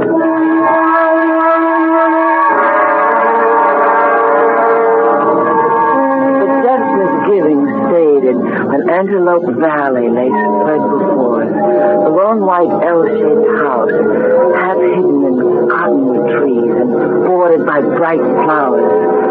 And winding in the distance, the gully that marked the upper court of the little Yaqui. Some Indians were standing around the corral. I waved, but they only stared back. And here we are, folks. Well, after what we've been through, this is kind of like Shangri-La, isn't it? We'll just get the luggage out. Oh, there's your foreman. Hi, Ken. Hi, Joe. Mr. and Mrs. Moore, Kenneth Yazzie. Yes. Nice to meet you, Kenneth. Yes. I'll help with your bags. Well, thank you. Then, if you'll excuse me, I'll get back to work. We're just finishing up.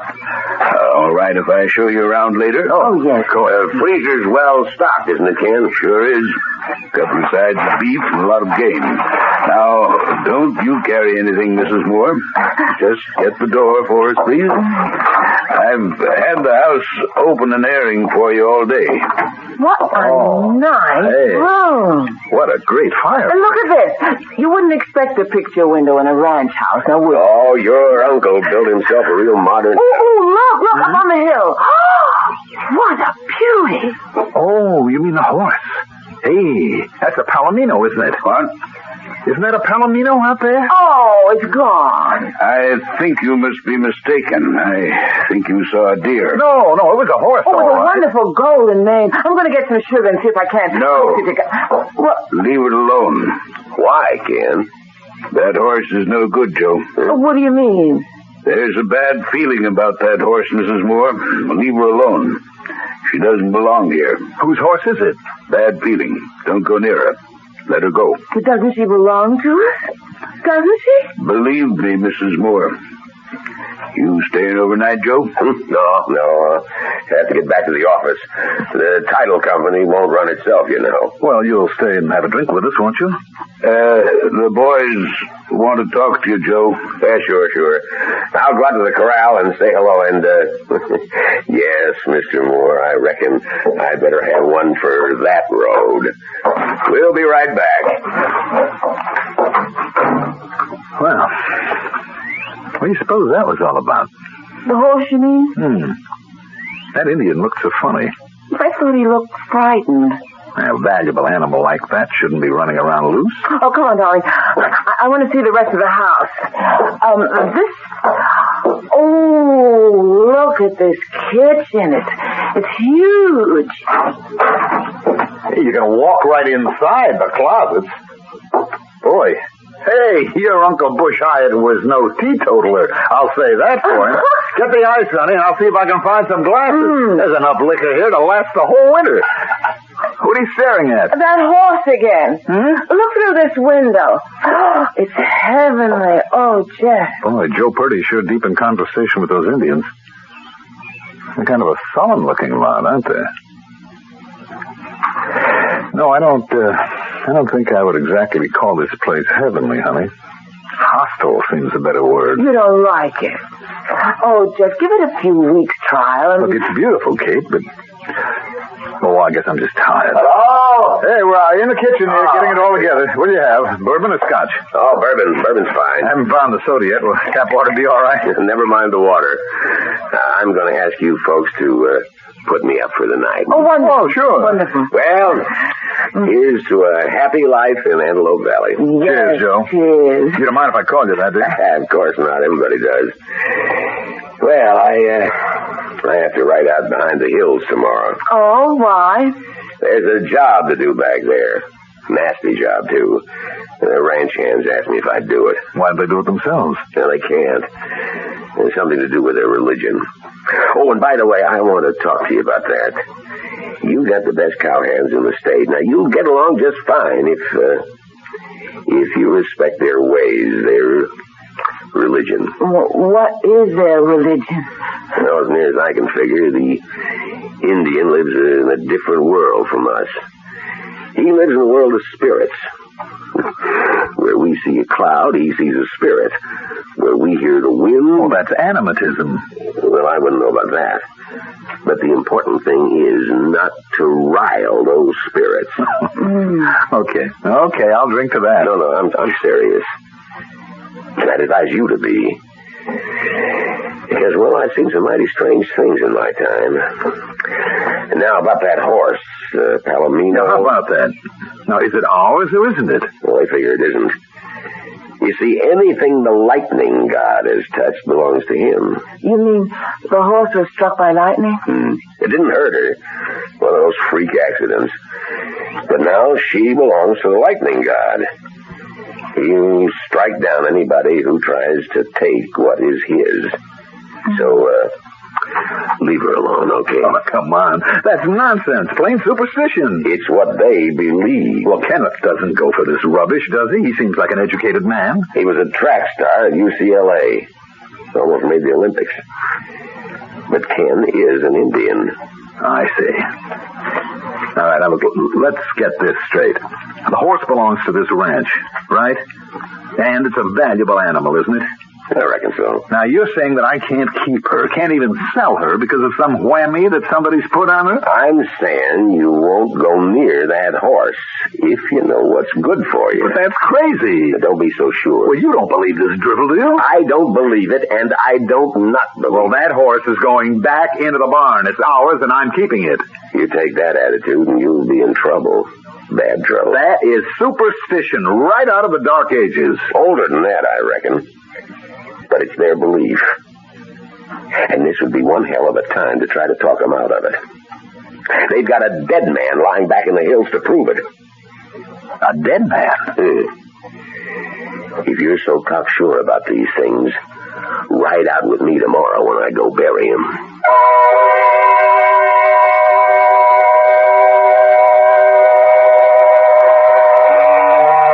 Katie leaves the two men, still stubbornly arguing the pros and cons of superstition, to stand at her bedroom window, watching the motionless stars.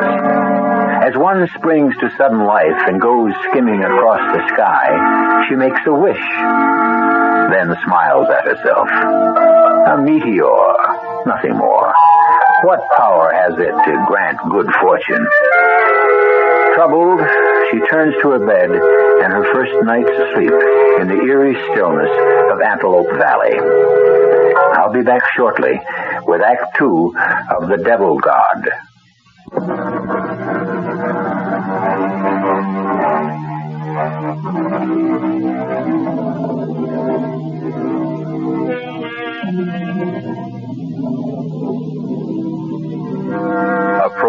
solemn stillness has settled over the remote ranch, broken only by the occasional howl of a coyote. In spite of her uneasiness about the gruesome task her city-bred husband has agreed to undertake with Joe Purdy, Katie Moore has fallen into a deep sleep. She awakes with a start. Someone is moving about the room. Jeff?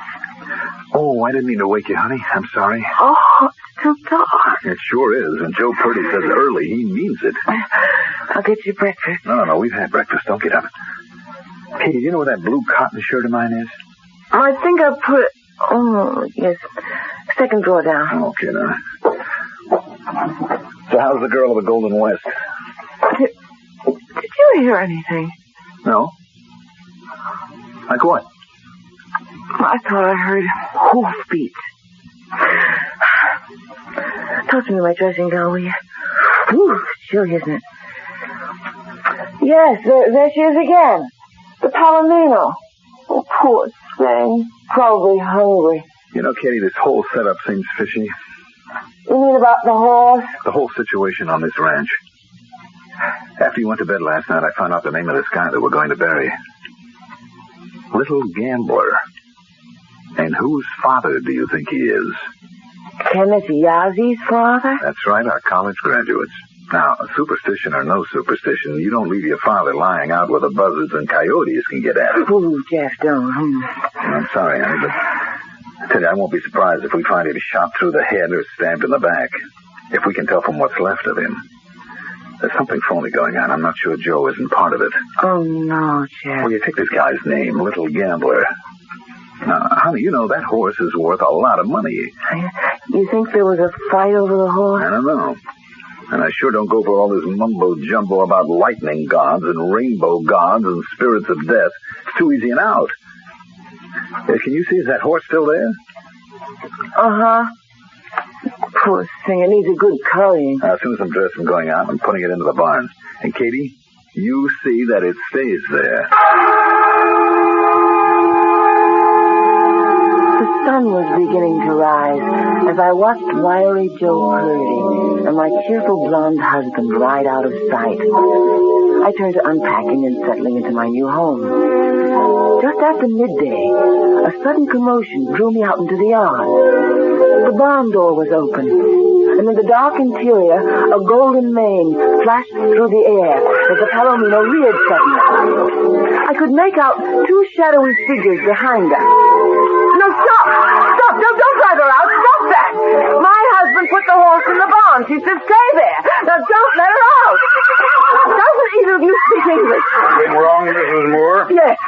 My husband put the Palomino in the barn this morning, and I caught these men trying to drive her out. I don't think so, Mrs. Moore. Oh, yes, I saw them. The horse is no good. You mean she's vicious? That's absurd. She's as gentle as a lamb. No good for the ranch. She was my uncle's horse, wasn't she? Kenneth, I'm serious about this. We're keeping her. And from now on, I want the boys to take good care of her. They have other work to do. Oh, come on. All this fuss is because she was struck by lightning, isn't it? Let's settle this once and for all. This was my uncle's ranch. Now my husband and I occupy the place that he did. Your uncle understood Indian ways. I understand, too. I know how the ranch hands feel about the lightning god, and I sympathize. But I don't for 1 minute believe in it, and I don't think you do. Mrs. Moore, let the horse go. Otherwise, I cannot be responsible. You don't have to be. Just do as I say. He turned on his heel and left me standing there in the blazing heat. Tears of fury stung my eyes.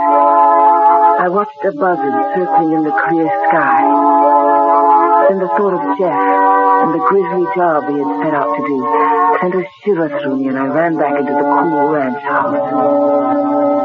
I prowled restlessly from room to room until in my uncle's office I came across a photograph album. A pictorial record of his days as a trader on the Indian reservation. A recent snapshot, not yet pasted in the book, fell out in my lap. On it my uncle had written, Scheherazade, first prize, Santa Fe, 1972. It was the Palomino. I was so engrossed in the album that I didn't notice the change in the weather. a wind had come up and the door started banging. And I ran to fasten it, and I could see the cottonwoods outside writhing in the wind. A few Indians had gathered near the corral. One of them, taller than the rest, wore a big black hat. He was pointing to the east, where a dark, menacing cloud hung over the hills. I felt stifled. I sat down, gasping for breath, and watched while the ugly thing spread like some monstrous growth across the sky. Shortly after sunset, Jeff and Joe Purdy returned. Honey? Oh, Jeff, I'm so glad you're back. Not as glad as I am. What a day. Nasty chore. I reckon it gave your husband a bad turn. You better believe it. You look exhausted, darling. Aren't you coming in, Joe? No, I'll just return our ponies to the corral, and then I gotta get on my way. I want to keep ahead of that storm, at least till I cross the little Yaqui.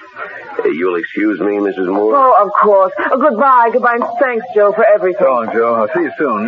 Sure. I'll keep in touch. Oh, Ken, take these ponies. I've got to get going. Okay. You'll make it if you hurry, Joe. So long. Come on in, darling. Yeah. Those cow ponies are tough little animals. I don't think anything else could have made this trek. It was rugged, huh? You'd never believe it, honey. I'll say this for the lightning god when he sets out to do a job. That bolt must have hit the Indian in the head and spun him right around. His face was like melted. Oh, even his moccasins were split. And the funny thing, his blouse was untouched, but the sleeves were gone. Apparently went up in smoke. And the flesh on his arms was peeled to the wrist. Do you think it really was lightning? Oh, no question about it. Freak accident. Strange how often people use that word about lightning. Freak? Yeah. You have to see it to know why. I mean, it looks deliberate. You know, like two guys are in a boat and one is struck by lightning and killed and the other one isn't touched. You know what I mean? The Indians think it's malicious spirits. Chindi, they call it. Well, it's nonsense, of course, but I tell you, standing alone with Joe out there in the desert, well, it was funny, but it was like I could feel a presence. I kept looking over my shoulder. I told Joe, and he said, "Yep, Chindi. That's the death devil, Chindi." Jeff. Well, look, honey, I was darn glad to get away from there. It's getting dark. That evil presence was... I better put on some more lights. Where's the light switch? By the front door. Oh, yes. Come on in the kitchen, dear. I've got a good, rich beef stew on the stove, and you'll feel better when you've eaten.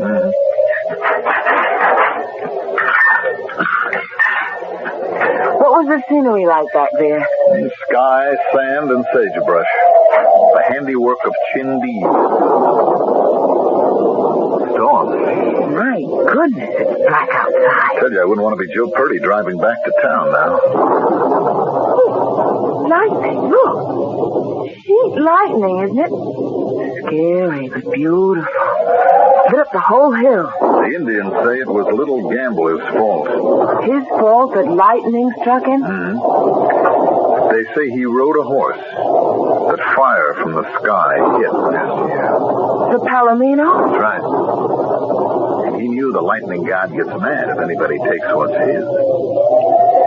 You know, Kitty, I'm afraid we're going to have to give her up. Oh, no. She's a jewel, a prize winner, you know. And she's been so neglected. It's awful. Uncle Bush was very proud of her. How do you know? Well, I found a picture of him standing beside her the day she took first at some horse show. Well, we can't keep her. Jeff, you're not going to let them drive her away. Honey, there are forces around us that we don't dare contend with. Jeff, what are you talking about? You know it's superstition. It's easy to say that here in this cozy house. But out there, in those bleak burning dunes, I tell you, Katie, there was something. I could feel it. I feel it now. That was a close one. Yes. Sheet lightning and forked lightning.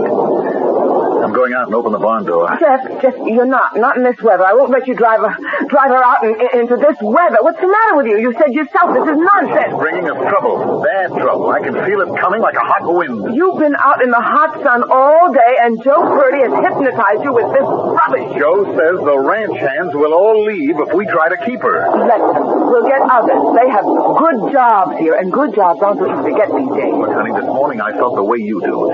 But damn it all, you haven't seen what I've seen. That Indian looked like he'd been scalped. I know, I saw it.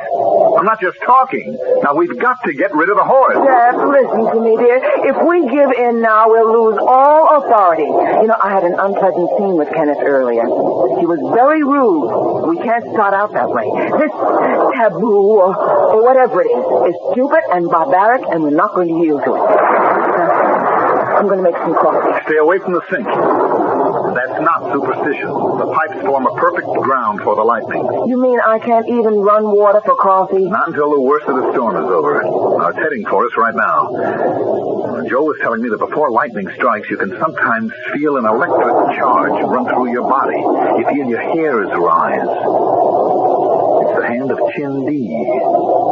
Then you're probably going to be hit, and the only thing to do is drop flat on the ground and pray. Oh, flat.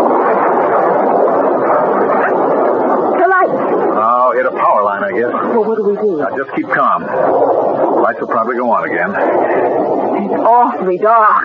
Have we got a flashlight? Yeah, but it's in the car back in town. Matches? Not since I quit smoking. Got to be some candles around here. I saw some this morning. I remember now. I was putting things in the kitchen closet. I know where they are. There must be matches there, too. I'll get them. Let's see now. It's over here past the sink. Yes. They're in the back on the third... Katie! Oh, what happened? Oh! Katie, are you all right? Oh! Katie, where are you?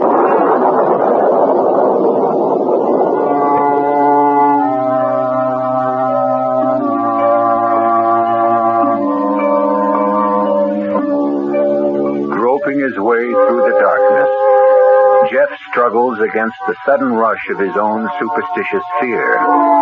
But one man's superstition is another man's firmly held faith. And perhaps the only safe conduct through the uncertainties of this valley of shadows is a healthy respect for the beliefs of others. Common courtesy or common sense should teach us that. If not, the powers that be may find harsher ways to bring the lesson home. I'll return shortly with Act 3.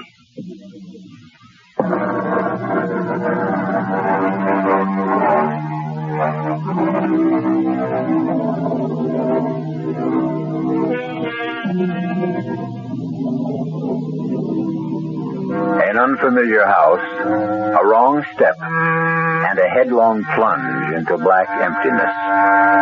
Katie Moore lies dazed and frightened on a rough cement floor. Oh. Katie? Katie, where are you? Are you all right? I think so. Don't try to get to me, Jeff. Wait. I'll see if I can get up. Oh! Are you hurt? I don't know. Yes, I think I fell down. There. Oh, my shoulder. Don't move. Damn it, if we had a match. Yes, there are steps here. Be careful. All right. Now, where are you, darling? Here. Oh, okay. All right, listen, do you think you can put your arm around my neck? I'll try. Easy now.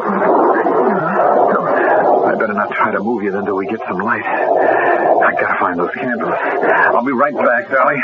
Watch yourself. Right. Watch yourself. Oh, tomorrow, 10. Thank God you brought a light. I could see from the bunkhouse that the place was still dark. I figured you didn't have a flashlight, so I brought a couple of kerosene lamps. But my wife fell down the cellar steps, and I'm afraid she's badly hurt. I didn't dare try to move her. Ken brought her some lamps there. It just happened a minute ago. She fell down these steps. She was looking for candles. She thought she was going into the kitchen closet, and she opened the wrong door. I can't move. I can't turn over. Let's see. Oh. Looks like it's the shoulder, collarbone. My legs feel all right.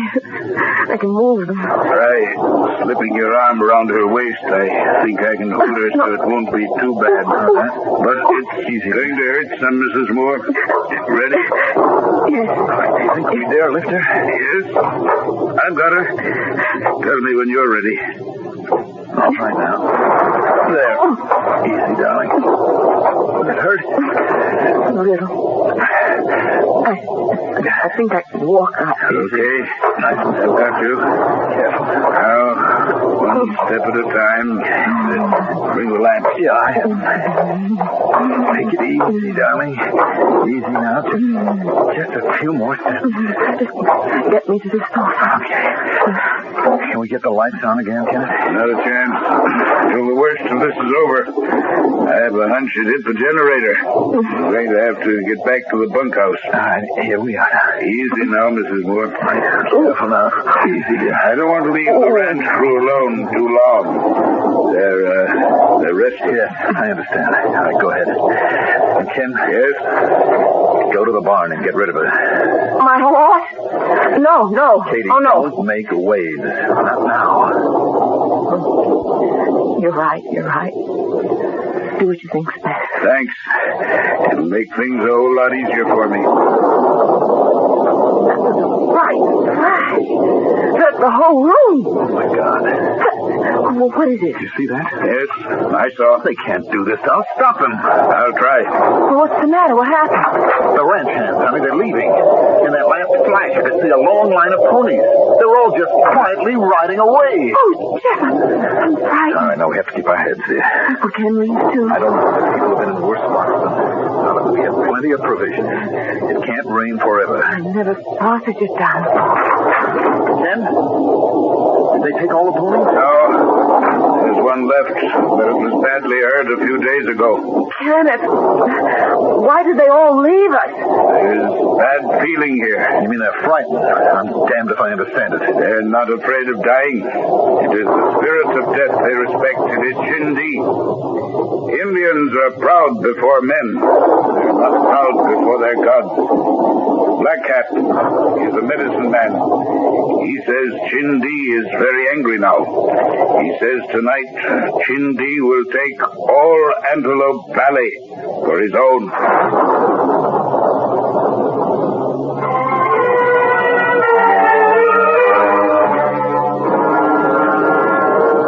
By morning, I was running a fever. It rained for 4 days without let up. But part of the time I was delirious and my memories are confused. Try to drink this, dear. I want some orchids.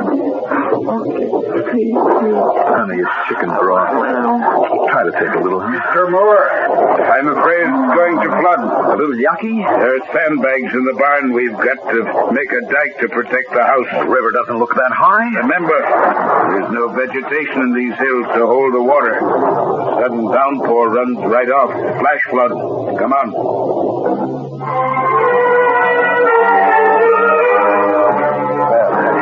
Hold for a while. Hey, not enough. It's all we have. I'm so tired I'm going to drop. We've done all we can do.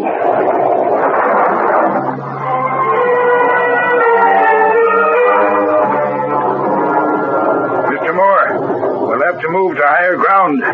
When that water hits, the house may go. We can't, man. We can't move Kitty outdoors in her condition. We'll set a tarpaulin tent on the hill. Take blankets. Hurry. It'll come any time now.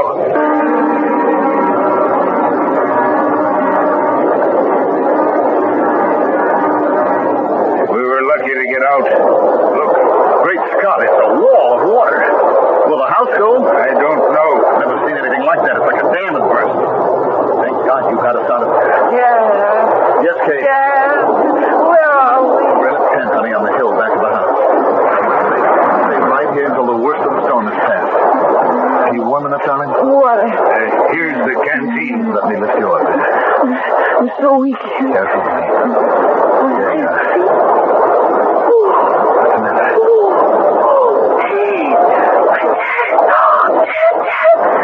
Try to be quiet, darling. Ken, I've got to get a doctor. Now, if a man had a horse, could we make it out of here still standing? Yes. I'm going to see if that Palomino is there. You could never find the pass. Even in good weather, somebody would have to show you the first time. In a storm like this. Look, I've got to do something. I can't stand by and let my wife die. I'll go out to the barn. No. I don't expect you to touch the horse, Ken. I understand these things better now. But you can see that I must go. First, let's see if the horse is still there. Yes. Yes, dear. Oh. Yeah, the blanket is slipped off. Let me wrap it around you. Where's Kenneth? He went out to the barn a little while ago. I don't dream. A man was riding by. And suddenly the horse burst into flames. Quiet, dear. Quiet, darling. That sounds like him. It must be Ken. He's taken the Palomino. Ken, no! Ken, I'll go! Ken, come back! Has he deserted us too? No, he's going for help. Oh, the poor guy. He must be frightened to death on that Palomino.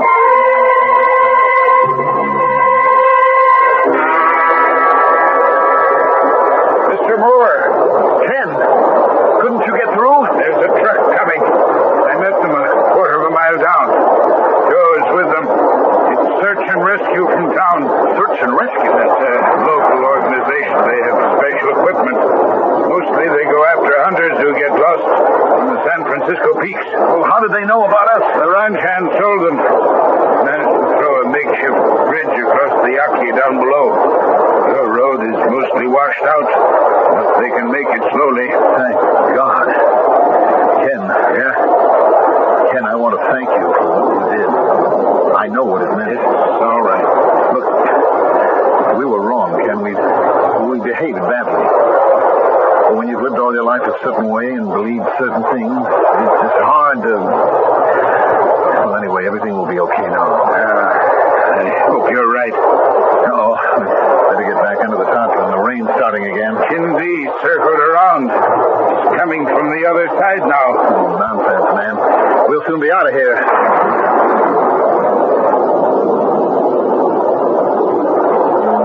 The men from search and rescue were carrying me on a stretcher when it happened. Jeff was beside me. Ken was about 10 feet ahead. Suddenly I felt it. A tingling sensation through my body. The small hairs on my forearms seemed to rise. I knew that Kenneth felt it too. He turned and looked up at the sky, his eyes staring wildly.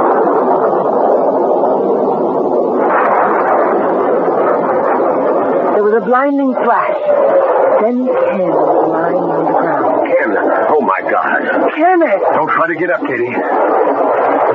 Joe, is he... Yeah. He's dead. It's my fault. We goaded him into riding that horse.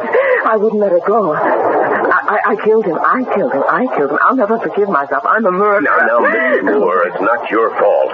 We don't control these things. You said Cindy would kill anyone who touched his property. You said it. You know you did. It is my fault. It is.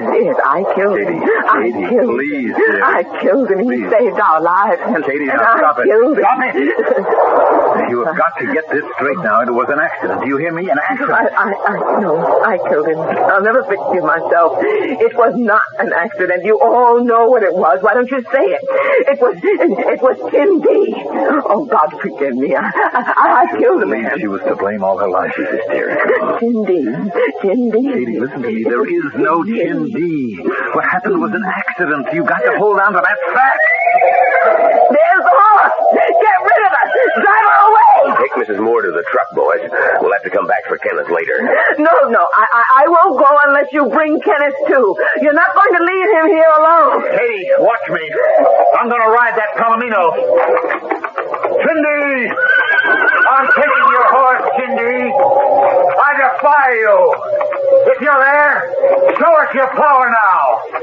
I defy you. There is no Cindy.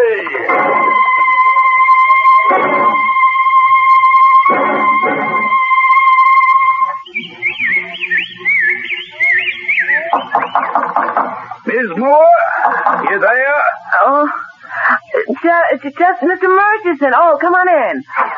Oh, your hands are full. Just a second. I'll get the screen off. My wife sent this over to you. How nice. Well, she remembered you always did like it. Banana bread. Yeah. Well, we're glad to have you back with us in Connecticut. We thought we'd lost you to the west. Oh, it's good to be back. Did you see Jeff? He's working over at the edge of the woods. There's a tree, he says, has to come down. It looks sturdy enough to me. But if he's talking about the oak near the clump of white birch, it ain't as solid as it looks. Are you planning to stay now for good? Oh, yes. We sold everything we owned out west. It was beautiful. Mary and I drove out there once. It was all too big for me, all too much. Connecticut is more cozy. Yeah. Well, I'll be getting along. I want to see Jeff. There's something I should tell him about that tree. Tell Mrs. Murchison I'll be over to see her as soon as I get settled. Well, if we can help, just let us know. What was that? Sounds like he felled the tree. He wasn't going to chop it down. Jeff! You all right, Jeff? Jeff! Mr. Murchison, look. Now go back. Call the police. Tell them to send an ambulance. We can't move that tree just for two of us. Now, quick, girl, quick. Send you the Hester boys. They're working on the fence. I'm coming, son. Help. Mr. Murchison, help me. Lou Hester will be here in a minute. We'll try to move the tree off you. I don't know what happened. I just tapped it. I was coming to tell you, Jeff. It's rotten all the way through. You see, that tree was struck years ago by lightning.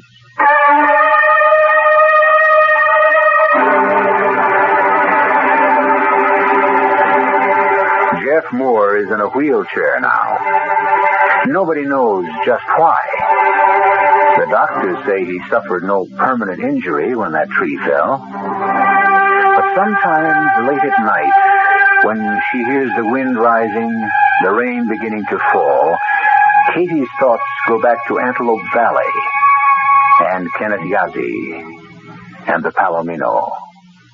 And she wonders. I'll be back shortly.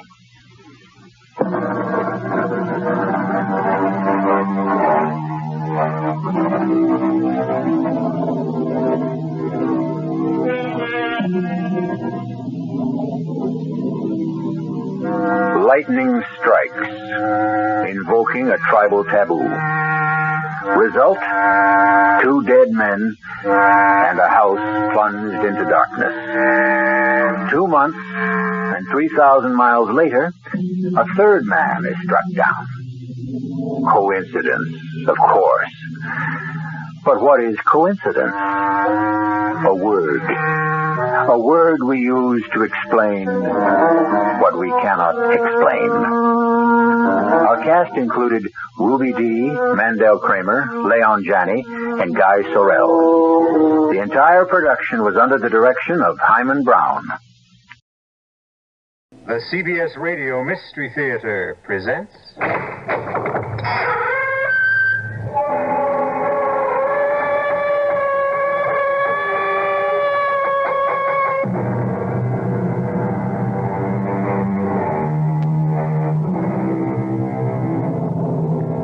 Come in. Welcome. I'm E.G. Marshall.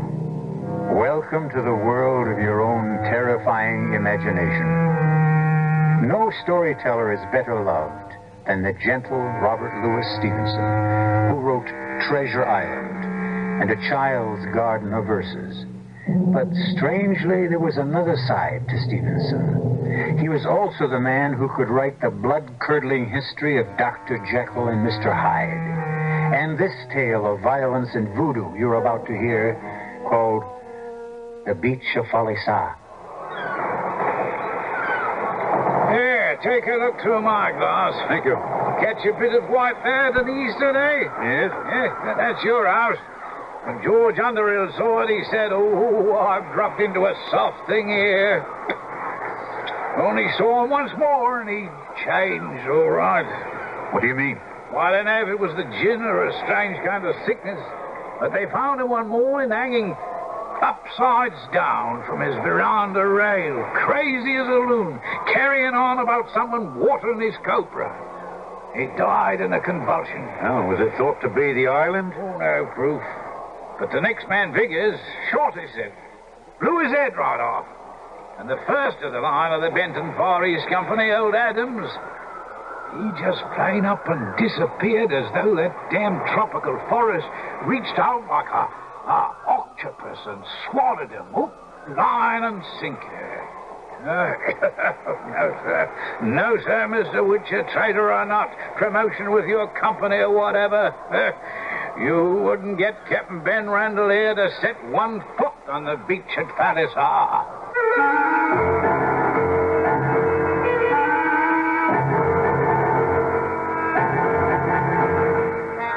Our mystery drama, The Beach of Palisar, was especially adapted from the Robert Louis Stevenson classic For the Mystery Theater by Ian Martin and stars Alexander Scourby. It is sponsored in part by Buick Motor Division and Anheuser-Busch Incorporated, brewers of Budweiser.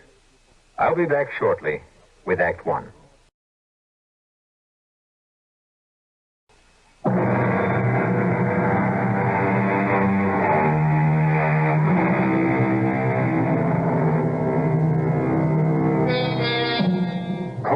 Is the oil from the coconut and is used in the manufacture of soap and margarine. 75 years ago, when Robert Louis Stevenson was alive, young Britishers would mortgage 10 years of their lives in the Pacific Islands to make their pile and come back to England to establish a business of their own. This, then, is Henry Wiltshire's story, which he can tell better than I. It might not seem like much to you, but when you've been down the line as long as I have, that beach at Palisar looked like a ruddy city. I mean, there were houses, what passed for a couple of streets, a church, and even a few of my own countrymen. For nearly 4 years, I'd been cut off in a mucky little island, maybe 15 miles long, but narrow enough so you could spit across it given the right wind. So, whatever the ruddy captain said about Palisar, I didn't pay him no mind. It wouldn't be long before I'd be finding out I should have. But right then, I was as excited as a kid at his first circus. Here's a boat coming now. She's right in the pass. Looks to be a 16-foot whaler. 2 white men in the stern sheet. Let's see that glass. Oh. Aye, that's Case, all right. And the pastor with him. Case? Trader with another company. I'll be glad of somebody who speaks my own language. I wouldn't be too sure of that. Jeremy Case has a gallows bad reputation. You know what a place the beach is for talking. Well, it's right nice of them to come out to greet and fetch me. Not you. No? What'll you bet it's gin they're after, eh? I'll lay you 5 to 2 they take 6 cases. When the 2 traders came aboard, I was pleased with both of them. One was a Kanaka, to be sure. Case would have passed muster in a city. He was smallish, had a hawk's nose to his face, pale eyes, and a beard neatly scissor-trimmed. It was clear he came of good family, was splendidly educated. He had the courage of a lion and the cunning of a rat. And if he's not in hell today, there's no such place. A pleasure to make your acquaintance, Mr. Wiltshire. Jeremy Case bids you welcome to Palisar. Thank you kindly. Sorry we're to be in competition. There's enough for all. I'll pray you better luck than your predecessors. Oh, I'm forgetting my manners. This is our pastor. Pleasure to meet you, Master. And it's our honor to have you join our community. We shall hope to see you at Sunday service. Oh, sir, Captain. It's a well-favored wind that's blown you our way so soon. Oh, you mean Vickers left me a cargo of copra? Sorry to disappoint you, Captain. Not a drop, I'm afraid, of either copra or gin. I'm only praying to God your ship is not as dry as his warehouse. What did I tell you, Mr. Witcher? How many cases? You couldn't spare 6? Well, even though I don't ship for your copra company, I laid in plenty. I'll have your 6 brought up from the old. Cash on the line, eh? Yes, always. Mr. Wiltshire, Yes. if you don't mind the suggestion, let's round up your belongings and load them in the whaleboat. Well, I wouldn't want to be any trouble. No, please, sir, let me hear no argument.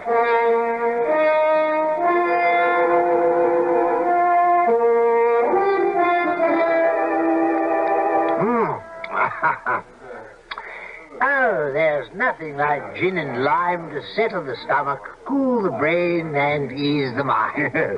Very kind of you to stand me a couple at the bar like this. What's the name of this place? Whistling Jimmy's. Oh, must be a cheery sort. Was. Huh? We caught him watering the copra. He took a bullet in the throat. Well, let's have another round. No, thanks. I must be off for my house and start to get things shipshape. Besides, I must not leave Mano alone too long. Mano? Well, you could have knocked me over with a feather when you hauled that 10-year-old out from between decks and said he was part of your belongings. You are a strange man. How can you saddle yourself with a Kanaka brat? Club-footed at that. What happened to the mother? She was killed. By whom? Her husband. Why? For daring to bear an island chief a son who was not perfect. And you brought the child up? No, the child was hidden and brought up by its nurse. When I came as trader to the island, the old woman cooked and cared for me, and I learned to know the boy. Shortly before I left the island, the old woman died. When it came time for me to go, I knew that Mano would be left to die. He was taboo, you see. So I brought him with me. For what? Well, no one deserves to die before his time. A man dies when he has to. Well, I've no wish to quarrel with so generous a host, but I must be off. And I must go with you. Now, more than ever, we're ready to consummate the first rite for any man of our race on this island. Huh? Well, come, let's go. Case insisted on paying treat and led me outside the bar. And I found myself staring at a crowd of girls, all dressed out for me. Yeah, they're ugly, but the best we could muster, old man. Huh? Chap has to have a wife. Oh, no, I'm not so sure that... You can have any one of these for a plug of tobacco. Besides, you have it all fixed up nice and legal. You just nip inside the bar once you've picked your chicken, and Blackjack the bartender manages you nice and proper. No, he's a chaplain, you know. Yes, but I don't want to marry. Leave all that to Jeremy Case, eh? Out of it as easy as in. Besides, you need a cook and someone to clean, and a man's got to have companionship or he'll go mad, yeah? Well, there now. Look them over. Yes, well, I don't know. They all look a little broad in the bing. Ah, not the one I've picked for you, lad. Look. She'd just come up from fishing, wearing nothing but a chemise all wetted through. She was young and slender, with a long face and a high forehead. A shy, strange, childish look between a cat's and a baby's. Who is she? That's Uma. If you take my advice, you take her. Aye, but will she take me? What choice has she? But if you like, I'll ask her. He crossed to her and spoke to her in Polynesian. For a moment she spoke to him in her pretty Polynesian voice. Then she nodded and came toward me with a free-swinging stride. She was the color of dark honey. Whether it was the breeze or her as she stood in front of me, she smelled of wild lime and vanilla. Me, Uma. I am no ever, no man's thing.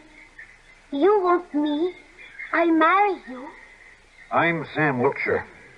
Sama Wilshire? No, Wiltshire. Yes, Wilshire. Well, I reckon that's as close as you will get. You'll be calling me Sam anyway. Yes, sir. Sama. I suppose that'll do, too. Did Case tell you about the boy? Mano. All the same, you, son. Where you wife? You have other wife? No wife. Good. Oh, please, Sama. I wish for marry you. But not like this. Huh? I know bumboat woman. I be dressed all the same bride. You see? And I know marry you inside there. I marry you here in open air when sun halfway from palm tree tip to sea. Light as a feather, she was on her feet and gone. Not running, but moving swiftly. Her head held high as though she was a ruddy countess. That means she'll be back about 4-ish. Well, come on, we've time to hoist a few before the nuptials begin. Hey, take a seat, Richard. Excuse me for a moment. The bartender is also the minister, you remember? Yes, Mother Case. Gin and lime. In a moment. We'll be drinking all round. And you'll need your paper collar. There's to be a wedding. Savvy. New trader, Same kind paper, like always. Of course. I'll come with you and write it out for you. Massa still not say who. Lucky girl. Uma. No can do. Bad magic to white man like that. Not with Uma. You know that girl. I know that girl is the one to whom I want him married. To whom I will have him married. It suits our business. You understand? Yes, Massa. If Massa say so. Black Jug know only one thing. This can only end bad. He's written in sand. 2 people die.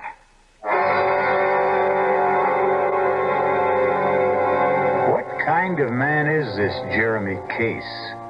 And what his purpose? By what combination of charm, legerdemain, or simple threat does he seem to rule Thalassa, to hold its people in the palm of his hand? Last of all, why should the enormous man called Blackjack shake with an unknown terror at the impending marriage of the new arrived trader Wilshire to by far the loveliest girl in the atoll? I'll return shortly with Act 2.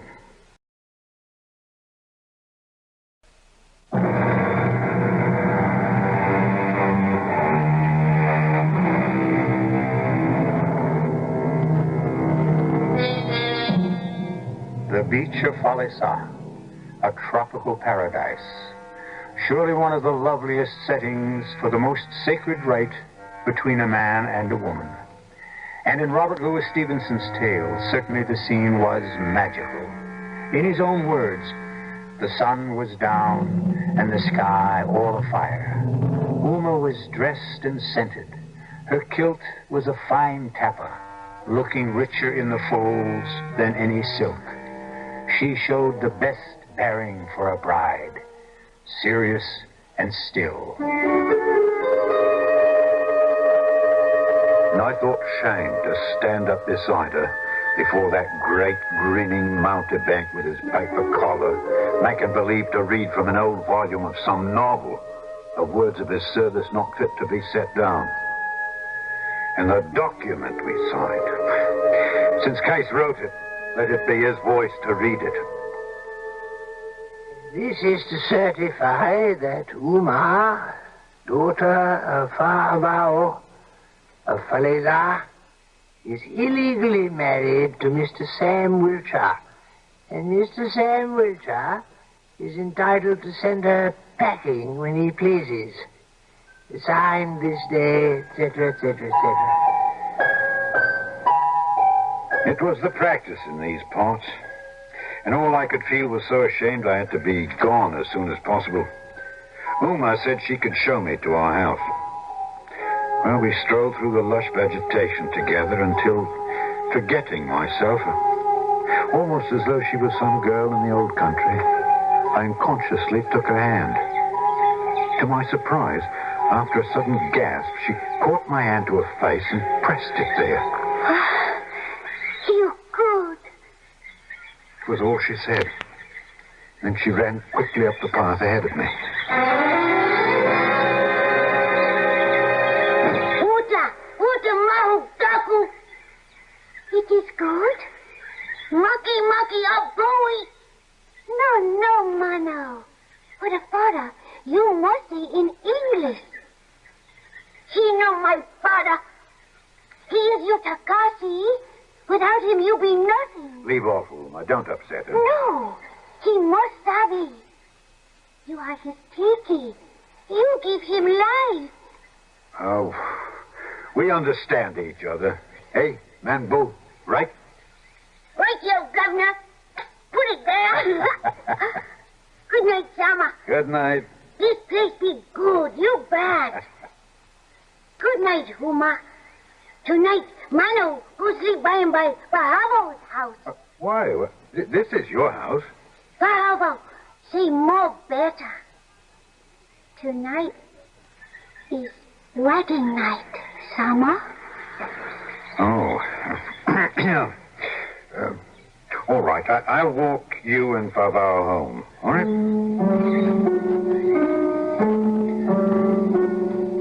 During the walk back, my mind fairly reeled with all that had happened that first Palissa. And I seemed to have suddenly dropped years from my life. Uma had kindled the lamp, and among all my tumbled possessions, she stood straight like a queen, the lamplight shining on her skin. I was ashamed of a wave of feeling I had for this native, ashamed of the mock marriage and that worthless paper. I had to pluck up a lot of courage to enter. Hello, Sama. Welcome. This, your home. Aloha, Wahini. No, Wahini. Me, your wife. But know what you want? Damn if I know what's come over me. Oh, yes, you do. Huh? This case with supply by Cobra. This supply buys nothing but trouble. Get me an hammer, will you? Yes, Master. Escu? Yes, Sama. That's better. I could regret this. I could regret it 1,000 times. It isn't too late. But something good is happening. First, Mano, someone to take care of. And now... Here is hammer. What you do? This. That happy juice. Yes. Why you do that? You know why we come here, Uma? From the other side of the world? We who call ourselves white and think we rule the world? Trade for cobra oil. Right. So we can make enough money to go back to the old country and become kings. But in the meantime, the rot sets in and the dream gets twisted. It's another world. A bloke don't belong. So he drowns himself in this. No good. A man who drinks is no good. I think you one good man. Moon fed, sun died, all the same. Uma belong you till I die.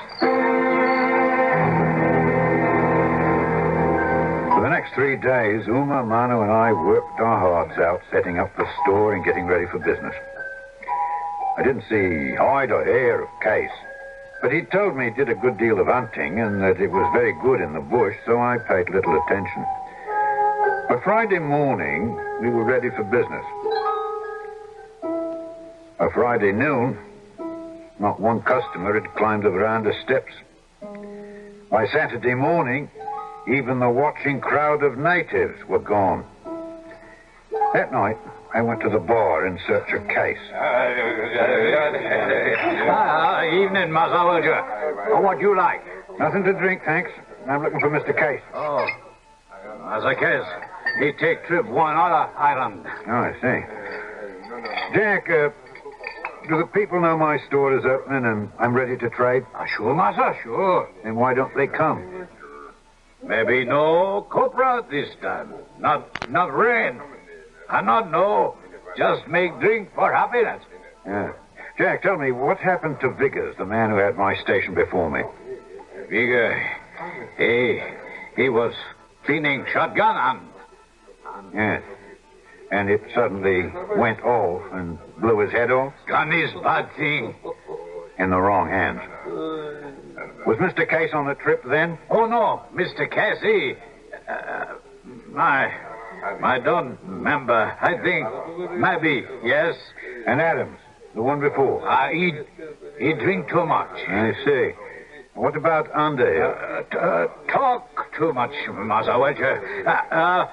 People, they wait for drink this Saturday. I left the bar feeling everyone's eyes on me.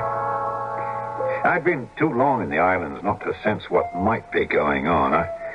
I just couldn't guess why. And I had a cold, shaky feeling at the base of my spine. There's something wrong, Omar. What is it? Nobody come trade. Yes? Yes. Why? There be taboo. Why? Nobody will speak. How can woman know? One man knows everything around here. When he gets back, I'll know, or find out the reason why.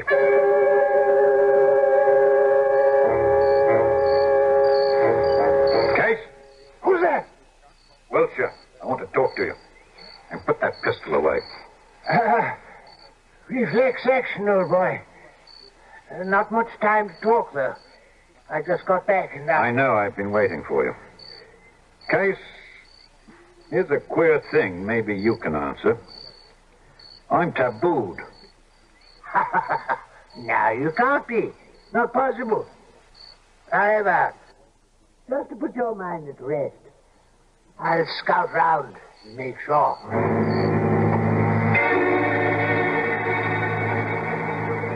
Well, I rounded it up with the chiefs, and if you ask me, it's the worst kind of thing I've ever heard of. I am tabooed then, eh? Something of the sort. The people won't go near you, Wiltshire.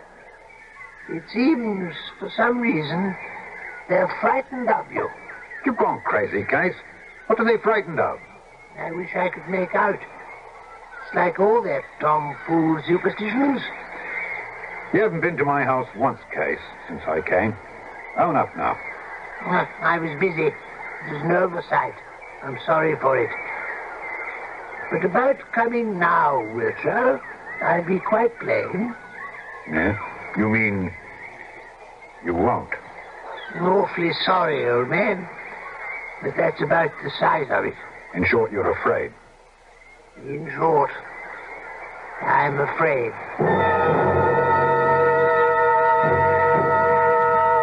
You belong here, Uma, if anyone can understand. Tell me, why am I tabooed? You mean you know, Savvy? How could I? We don't have such crazy things where I come from. Taboo belong all the same me. To you? Yes. Case want me for his woman, but I no want him. Just tell me, you love me so much, you no care. He no tell me, you no get cobra. So, I go away. What? Taboo go too. Then, you get much cobra. You like it. Who better get away? Don't follow me. No. Hold on, Uma. Case seems to have played it pretty mean on the two of us. But I know now, and I don't want you to go away. I love you too much. No. Tell me true. Uma, I tell you true. I would rather have you than all the copra in the South Seas. Now I die little because I am so much love. Me too. But, Uma, tell me, why are you taboo? Mama! Mama! Listen! He's gone! Who? Missionary. He tell you everything more better from me. As I came out on the veranda, the mission boat was shooting for the mouth of the river. So I started strolling down towards the river. From the opposite side, there was a man heading for the same place, and as he saw me, he started to run and got there first, as though to keep me from seeing the missionary. At the sight of him, rage flew into my nostrils and I raced him to the pier. Get out of here, you low swindling thief! Don't be a fool. Well, I have been since I came here. I have business here with the missionary. So have I. And I don't want you eavesdropping, so I give you notice to clear out. I don't take it, though. He was quick with his hands, but had neither my height nor weight. Besides, I was blazing with a wrath that would have bit into a chisel. I hit him twice, once with each hand, and he went down with blood spreading on his face like a napkin. Have you had enough? Answer me or I'll kick it out of you. I could have put a bullet through you. Yes, enough for this time with the missionary and his crew as witnesses. But next time, I'll kill you. Father Talton, sir? I'm Sam Wiltshire. Benton Company's new trainer. The same.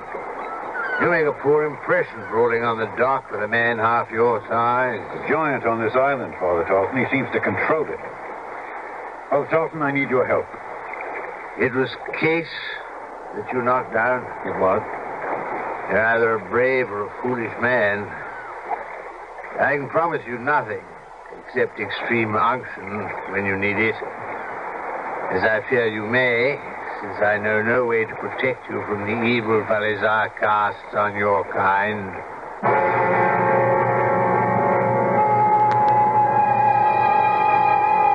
Why should a missionary, constantly out of touch with the process of life as he travels from forsaken island to island, envisage the imminence of death? There are more mysteries that haunt these islands than the ancient one of taboo. I'll return shortly with Act 3.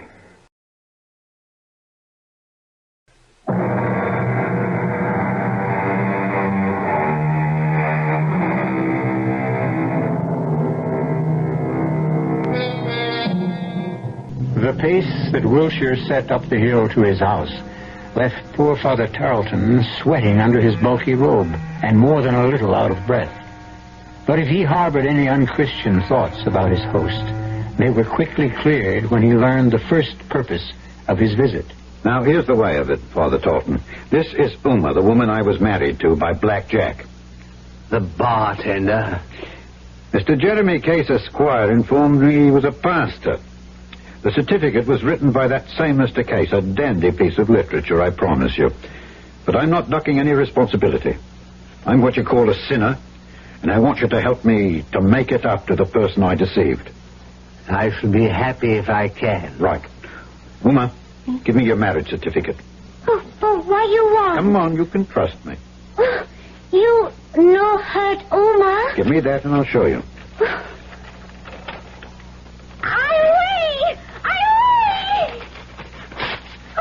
Now, since I signed this piece of paper, I found I'm taboo in this place because of my so-called wife, and I cannot trade. I want to be married right, by a real missionary. So fire away, Father. Well, there was quite a to-do, I can tell you. Mano and Favao had to be brought in. Uma had to be back in her wedding togs. And I took the father aside and asked him to say the service in native to please the others. We had 2 of the crew in for witnesses, and finally it was all bound up right and proper. Mr. Wiltshire, I have rarely performed a marriage ceremony with more grateful emotions. Thank you, Father Talton. Do you want to know why your wife is taboo? Of course I do. I can tell you at least part of it. Old John Adams traded for your company. Shortly after he came here, he was stricken with the palsy. Massive, general. All of him frozen except one eye which winked. Constantly winked. This vile fellow Case worked up the word that he was the evil eye, that he was the devil, and would destroy the island. He persuaded the villagers to take this poor old man to the other end of the village and bury him alive. Only one person tried to save him. Your wife. I work for him. He kind. No devil. Case won 2 battles. He removed a rival trader, and he was able to punish Uma for refusing his advance. Because she tried to stop the burying, he said the evil eye had entered her, and she was made taboo. But Case, he promised on Bible my taboo, not yours. It's all right, wife. I don't blame you. Father? Yes, son? It's all of a piece, isn't it? Biggers never blew his head off. That was done for him. Underhill, he was a booze hound, which should have made it easy. He was poisoned. And Adams, buried alive. Now I'm tabooed. The motive is obvious, even if we have no proof. A man like Case could only enjoy his single-handed control through fear. Fear? What fear? He's only a man, and a small one at that. But he holds some dread terror over their heads. I cannot stay this trip, for I am due at Farialihi. I will return as soon as I can. As for Case, without proof, there's little I can do. Don't you worry about Case, Father. Now that everything's in the open, as it were, you let me handle Case. I didn't see him to speak to for several weeks. Meanwhile, Mano, Uma, Favao, and myself occupied our time making copra with our own hands, a piddling amount for all the labor. Finally, out of sheer frustration and boredom, and because we were tired of a steady diet of canned goods and local fruit and nuts, and to cheer up lonely little Mano, we went hunting. And I bumped into Black Jack. Hey, Jack. No road going eastward? Oh, one time, one road. Now he dead. Nobody he go there? No good. Too much devil he stop there. Man, he go there. No come back. You know plenty about devil. You think me one? No think devil. All the same fool. Uma, she devil? Before he could answer, far across the bay, I see Case come out from the hanging front of the woods, a gun cradled in his elbow. Hello, my friend, you no talk all he's saying true. Case go, he come back. Case no, all the same. Huh? Case, te amo.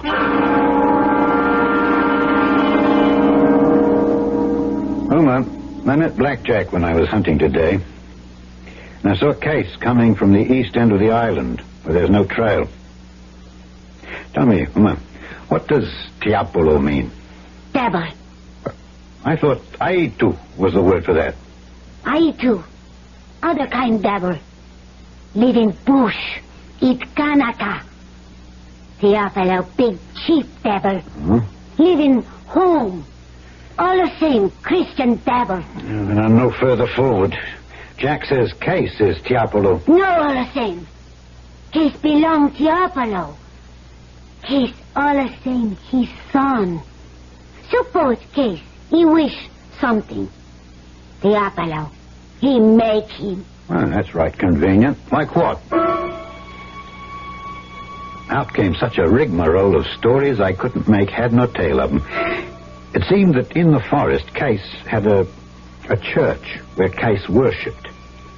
I now began to have a glimmer of how Case had acquired his position, and though he was a tough nut to crack, I was no ways cast down. You no go there. I no like you. Uma, nothing would stop me now. I want to have a look at that place of worship myself, and then we'll see about the glorifying. But nobody go there unless Tiapolo, he protect you. I'll chance it with God's protection. I'm a good enough sort of fellow, I hope, for God to con me through. I left at dawn the next day, began to hack my way laboriously through the jungle. Queerness of the high bush is impossible to describe. Suddenly, I heard a sound that was so strange it chilled my blood and left me twittering in my shoes. But this was a sound my ear could follow, and finally I spotted it and climbed a tree to it. Crudely made from a candle box with a brand still on it and banjo strings. A wind harp. I think the upper-class name is Aeolian or something like that. All right for you, Mr. Case. You frightened me once, but I defy you to frighten me again. I slid down the tree and, coming to the bottom of it, found a path that led me to my destination. Rum sort of place, too. There was a wall no Conacher ever built. Must have been century upon century old, winding around a longish mound of earth. On top of the wall was a line of queer idols, carved and painted faces, ugly to view, with teeth of shell, and brightly clothed with cloaks that blew in the wind. And other harps were sounding from all sides. In a moment I was up over the wall into the mound of earth. Digging off the roof of earth, I found a tarpaulin stretched on boards. So this was the roof of a cellar.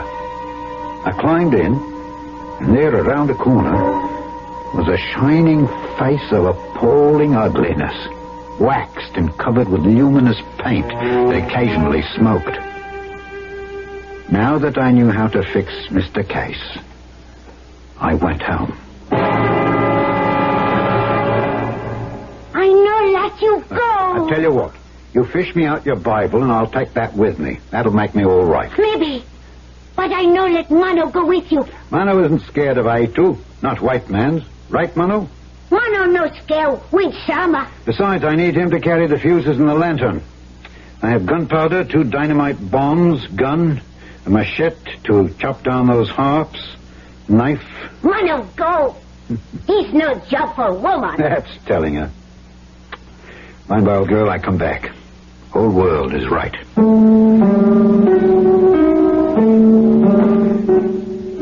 We almost didn't make it that night. Poor little Mano with his lame leg. But once there, it was easy. With charges set in the cellar, the harps hacked down as we passed them, the statues piled on the top, the fuse laid, my patent match lit. Only one small difficulty. On the way, half our fuse line had been lost, and I must have overestimated the amount of explosives needed, for when they caught... Keep your head down, Mano. You all right? You betcha. Wow, wow. Some more the same bingo bongo. We better get out of here. Now, wait, let me light the lantern. There. Now, let me lift it and see just where... Nothing out. What? Well, why you talk so big voice? Case, he's coming. My God, Uma, is that you? You're not afraid? Too much afraid. I think I died. Oh, me too. How far is Case behind you? I don't know. I lost. He be here. 1, 2. Good Lord. And me with a lantern lit. Fool that I am. Blow it out! Blow it out! Mano! And this is for you, Witcher!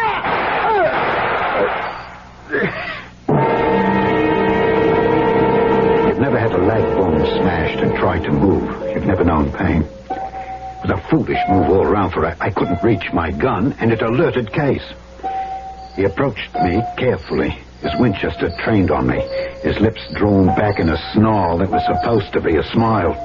You fool. If you left well enough alone, I'd have made some deal with you later. Liar, you murderer. You have one more shot at me. Better be sure to be close enough so you don't miss again.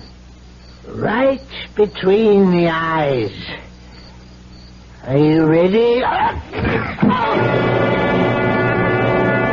I'd been as taut as a ship's hawser, but the moment he was close enough, I had him by the ankle, plucked the feet right from under him, and was on top of him with broken leg and all before he could breathe. His gun was gone, and he fastened his teeth in my arm like a weasel. Much I cared. My leg gave me all the pain I had use for, and I drew my knife and I got it in place. That's for Underhill. That's for Adams. That's for Vickers. That's for poor little Mano. And this is for Uma. For myself. What is there left to care for? I have nothing left.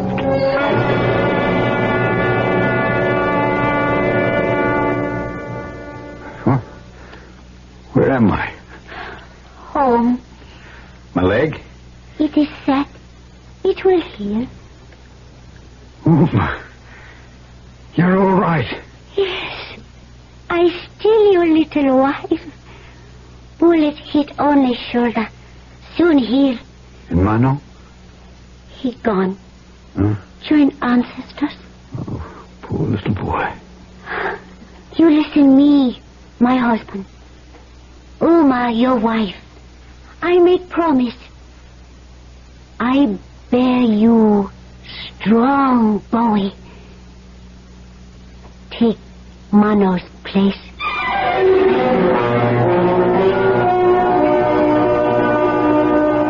As it happened, according to Robert Louis Stevenson, Uma bore Sam his son, just as she promised.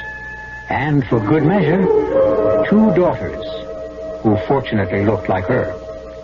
With the curse at last removed, Sam Wilshire wanted no other home than the beach of Falisa. I'll be back shortly.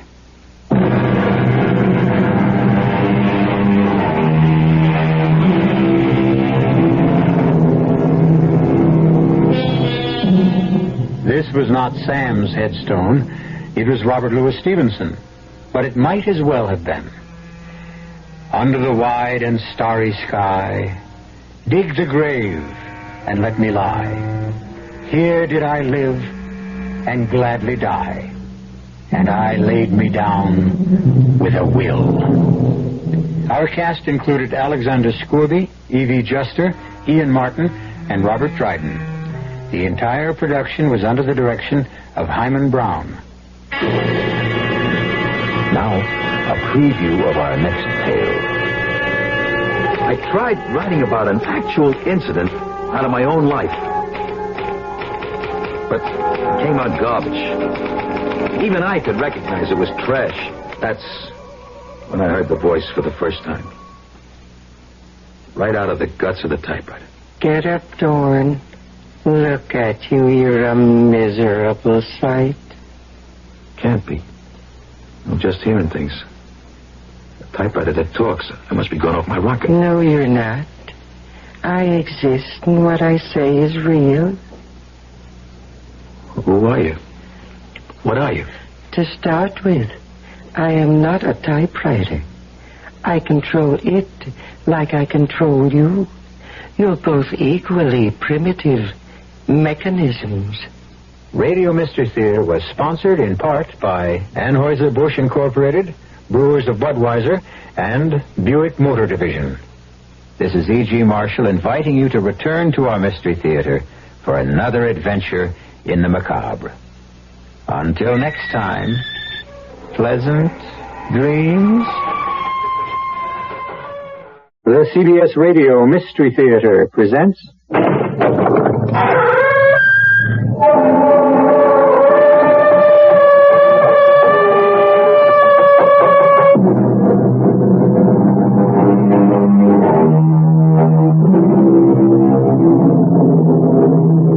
Come in. Welcome. I'm E.G. Marshall. You've come to the right place. Here we present a unique kind of drama. Drama that uses your ears to stimulate your fears.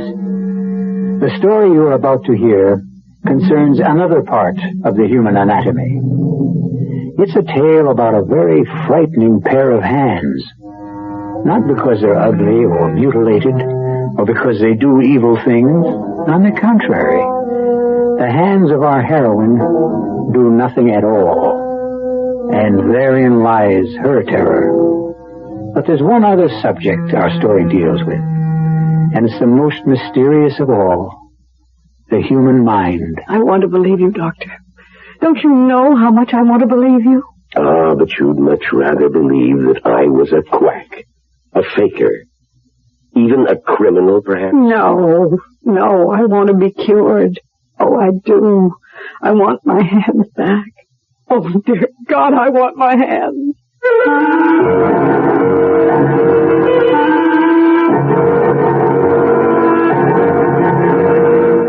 Our mystery drama, The Hands of Mrs. Mallory, was written especially for the Mystery Theater by Henry Slessor and stars Celeste Holm. It is sponsored in part by Anheuser-Busch Incorporated, Brewers of Budweiser, and Buick Motor Division. I'll be back shortly with Act One.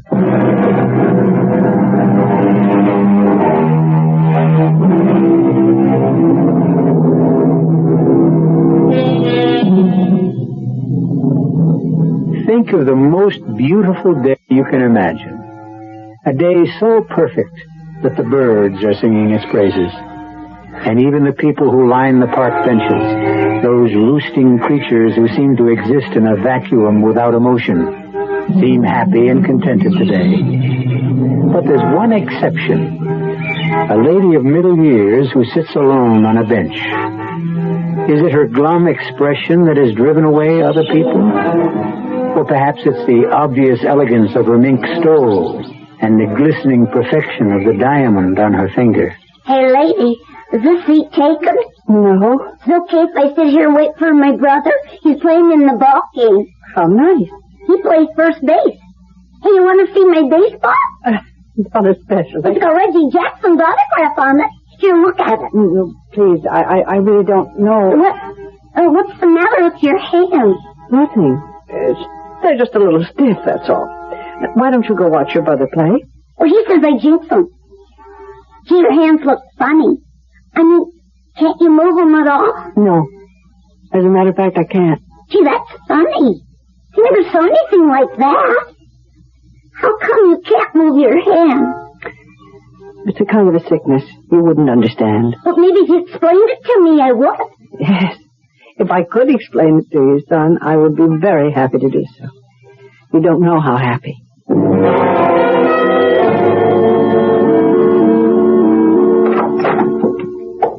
Come in, Ida. Have a seat. I always feel so guilty when I take your time.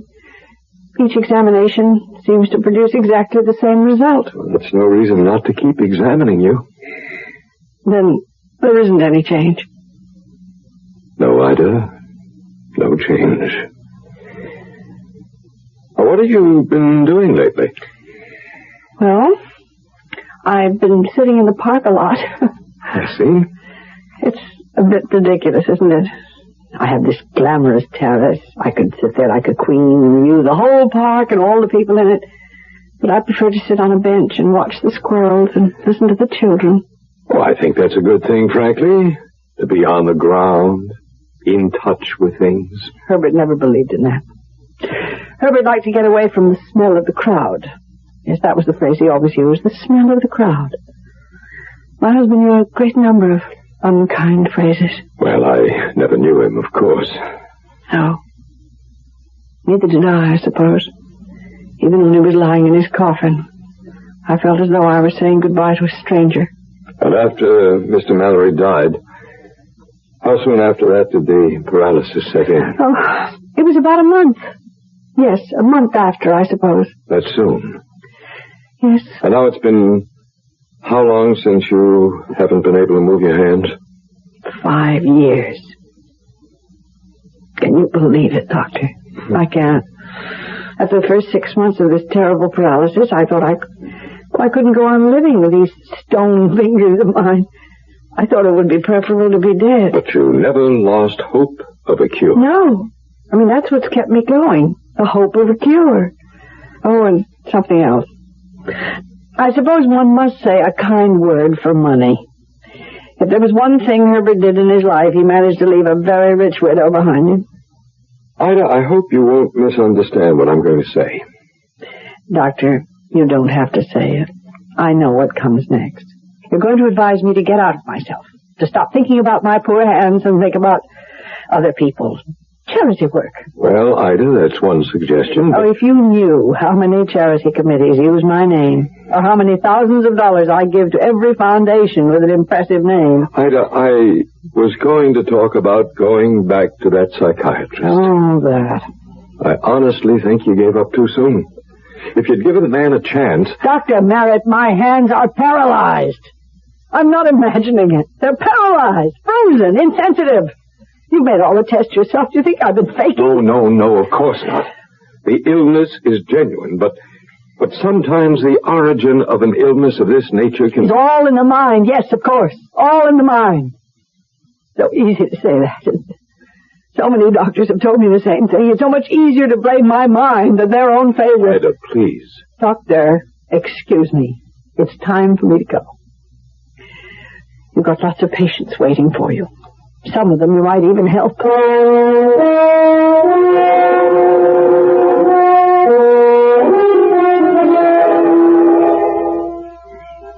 Hey, hi. Oh, it's you again. Waiting for your brother? Nah, he's not playing today. Oh, that's too bad. It's a lovely day. He broke his leg. Oh, I'm sorry to hear that. Hey, is that what happened to your hand? I mean, did they get broken? Something like that. Well, do you feel anything at all? I mean, like your fingers?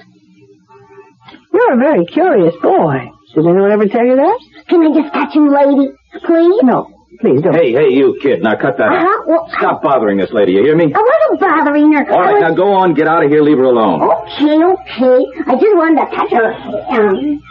I'm sorry, ma'am. I just couldn't help overhearing. Thank you. He was getting a little too bothersome, although I'm sure he didn't mean any harm. Well, I could see that you were getting annoyed. Ted? Oh, yes, I'm over here, Melinda. Your hands, huh? I can't manage 2 hot dogs and a bag of peanuts and 2 crutches at the same time. Oh, sure. I'm sorry. Excuse me, ma'am. Oh, this one's yours, with the mustard. Thanks. Do you think I could sit down? Of course. Ted, would you grab that crutch? Yeah, I got it. Listen, I told you that I'd get the hot dogs. I mean, you didn't have to be quite so independent. That's funny. You're always complaining that I'm not independent enough. Oh, am I crowding you, ma'am? Oh, no. Plenty of room. Ted, who's that boy I saw running off? Oh, I drove him off. He was bothering this woman. Oh, dear. Oh, are you all right? Yes, I'm fine. As a matter of fact, he was telling me about his brother's accident. He hurt his foot. I guess this must be the season for accidents. You mean these crutches? I'm afraid that was another season. Hey, gee, it's warm, isn't it? Huh? For this time of year? Of course, you're warm. Saving fair damsels and all that stuff. I didn't know you were regular St. George, Ted. Yeah, sure I am, with kid dragons. Would you like some peanuts, ma'am? We've been trying to give them away to the squirrels all day, but we haven't seen any. No, thank you. I don't like peanuts very much. I can't imagine what squirrels see in them. Don't worry. My brother will happily eat them all by himself. Your brother? I'm Melinda West. This is my brother, Ted. And my name is Mrs. Mallory. How'd you do? Haven't I seen you 2 here before? Oh, you probably have. We live close to the park. Are you from around here, Mrs. Mallory? Oh, yes. I live in that building right there. Oh. What a view you must have. Can you see the park from your window? Oh, yeah. Oh, if I had a window like that, I'd never come down to the park. Well, of course, these crutches sort of discourage you walking around very much. Do you both live in the city? No, we're from Ohio. We've only been here about 2 months, but I guess we'll be going back soon. Don't say that.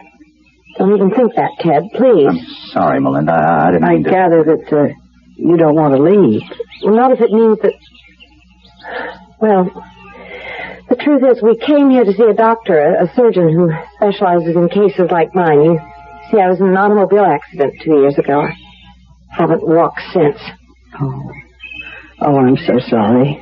I know exactly how you must feel. Well, people always think they do, but they really can't. Melinda. What? I think your brother is trying to signal you, Melinda, about me. What do you mean? He means... my hand. Oh, I'm so sorry. I didn't even realize. No, some people don't realize that I can't move them. See, as long as I sit here very quietly, my whole body is as immobilized as my hand. Yes. Now I know what you mean. I know how tempting it is to just want to sit, be a statue, so that for a little while you can forget that part of you is dead. Oh, come on, Melinda, please. Let's cut this out, huh? Please. Tell me more about this surgeon. I can tell you what he said in one word. 1 2-letter word. Oh, dear. He won't operate then. He said it wouldn't do any good. He turned us down flat. That's why I want Melinda to let me take her back home. Oh, well, do you have parents there? No, we have no one. But I don't want to go back. I don't. I want to see... What were you going to say? Never mind, Mrs. Mallory. Now, come on, Melinda. You finished your hot dog. Let's go home. Ted, let me tell her. Let me ask For her. Pete's sake, what kind of nonsense is this? What do you want to bother the woman for? Because there's no one else I can talk to about Dr. Griff. I can't talk to you about him. You just get red in the face and stomp away from me. There's nothing to talk about, and I'm sure Mrs. Mallory isn't interested in fairy stories. I really don't know what either one of you is talking about. Who is Dr. Griff? Oh, he's a quack, a phony. Ted. Well, that's all he is. A two-bit faith healer who robs every cripple he can get his hands You on. don't know anything about him. You only met him once. Yeah, well, that was enough. I could tell in 1 second that the man is a fake. He can't cure a broken spine. Why not let him try? Somebody has to try. I don't want to be the way I am. Oh, Mrs. Mallory, I don't want to be this way. Help me. Help me, please.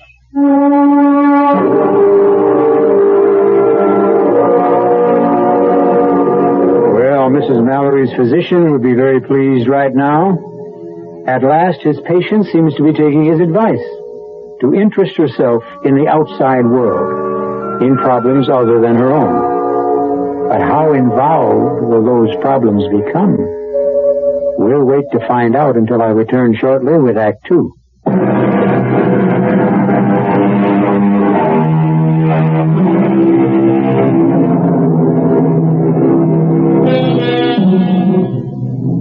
The good weather is holding in the city, and Mrs. Ida Mallory has returned day after day to her bench in the park, a bench which seems to have become her property by right of eminent domain. But even Mrs. Mallory would have to admit that her interest in these daily visits is no longer restricted to sunshine and green grass.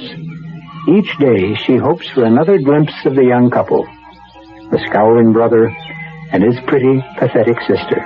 And then, on the fourth day, there they were. Excuse me. I don't know if you'll remember me. Why, of course. You're Mrs. Mallory, the lady with the view. Yes, that's right. How are you both? Oh, we're okay. Well, I really didn't mean to interrupt your conversation. Don't be concerned about the way Ted looks. His face always is like a thundercloud, especially when we discuss the forbidden topic. I suppose you mean that doctor. Yeah, she talked me into seeing him again. You know something? Every feeling I had about him the first time was confirmed. That's really impossible, Mrs. Mallory. Tell me something. Is he a real doctor? Well, I'm not sure he's a medical doctor, Mrs. Mallory, but I'm sure he's entitled to the degree. Maybe a doctor of psychology or something like that. I'll tell you what he's entitled to. A good swift kick in But I'll tell you one thing about Dr. Griff. He's the only one who said he could help me. He didn't promise. He just said he was hopeful. Well, that's something anyway. Yeah, I'll tell you what he's hopeful about, getting your $500. He says he's very hopeful I can be cured. And that's worth a great deal more than $500. All right, go on. Tell her the rest. Tell her the real clincher. Are you afraid to? What do you mean? Mrs. Mallory, you're an intelligent woman. So listen to how Dr. Griff plans to cure my sister. I know it sounds sort of melodramatic. Oh, it's idiotic. That's what it is. Please, I'd still like to know. Well, he says he uses something called the water of faith. See what I mean? The water of faith? Sounds sort of, religious. Like, the holy water of Lourdes. It's related to that, yes. Well, now do you see why I say the guy is an out-and-out fraud? The water of faith. Where are we? Back in the Middle Ages? Well, I must admit it does sound sort of odd. Just the same. He said that it works. That it's worked for dozens of people. He wants $500 for the treatment. With no guarantees, you understand. Oh, Mrs. Mallory, would you help me, please? Would you talk some sense to this woman? Oh, my dear. I mean, I have to admit it really doesn't sound reasonable. You mean the $500? Oh, but it's a very special treatment, Dr. Griff said. Well, I meant it's not reasonable to assume that such things can do any good. I see. So I'll never know. Is that it? I'll just turn around and take a plane back to Ohio and live out the rest of my life as a cripple. And for $500, at least I might have had a chance to... Yes, I see what you mean. Ted. Oh, I hope you don't mind my calling you Ted. Oh, no, of course not. Your sister, well, she may have a point there. I mean, even if it is a waste of money, perhaps she'll never be happy unless you let this man try. If not, she'll always wonder about it. Always. Yes. Yes, I know that. That's what his whole bag is, making you wonder if it just might work. And, well, about the money, I don't know how to say this, but you see, $500 may seem like a lot to you, but it isn't to me. So if I can help you... Oh, no. Oh, no, please, absolutely not. It's not really a problem, Mrs. Mallory. We've got the money. Besides, it's not the money so much as, well, seeing Melinda disappointed again. I've had so many disappointments, you see. Yes. Yes, I know all about such things. Oh, dear. Yes, of course you do. You see what a selfish person I've become. I keep forgetting that you have your own affliction. I'm not sure that it isn't even worse than mine. To lose the use of your hand. Well, never mind about me. What are you two going to do? Oh, I did it. Looks like I'm outnumbered on this thing. Dad? Does that mean you'll let me do it? You'll let me? Well, if you go back without trying this dumb water of faith, you'll always regret it. So, okay, let's get it over with. Oh, Mrs. Mallory. Oh, thank you. You're the one who did it. Oh, my dear. I just hope your miracle happens. All my life I wanted to believe that miracles happen.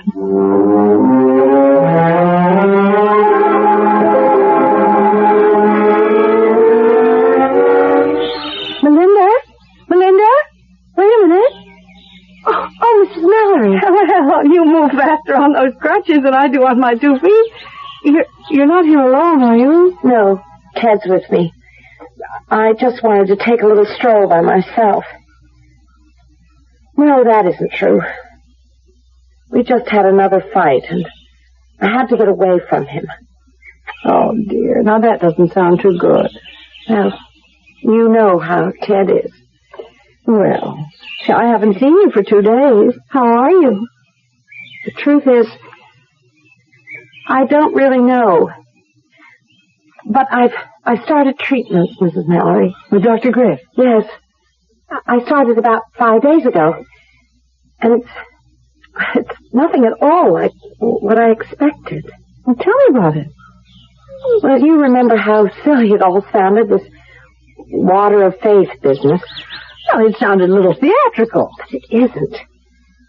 It's scientific, Mrs. Mallory. That's the most wonderful part of it.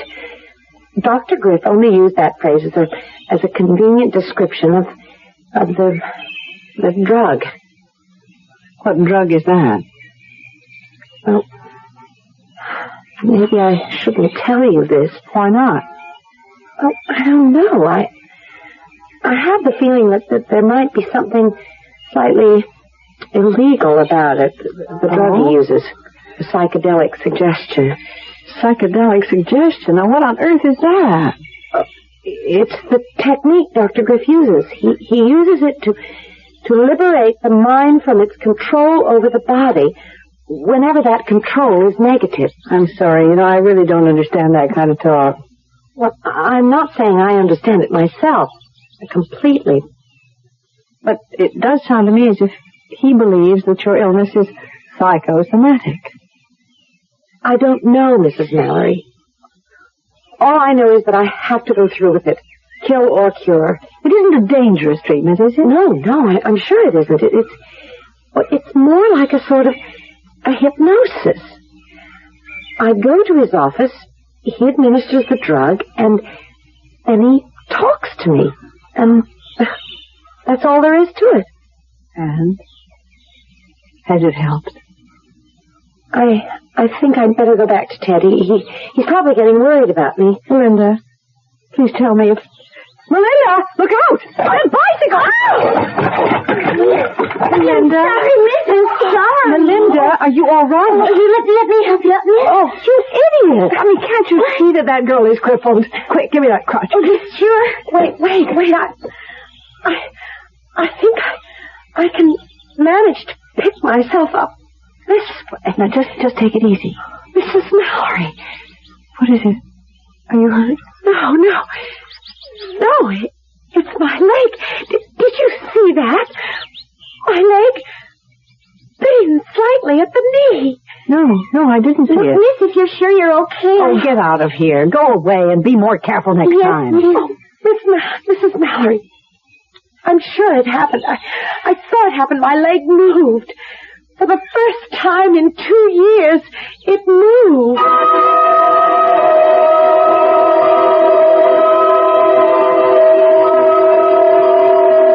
No, Ida, I'm sorry. I can't find any reference to this Dr. Griff in any medical directory. But that doesn't prove he's a fraud, though, does it? Oh, no, of course not. And as you say, the man may not be a medical doctor. I certainly hope he isn't.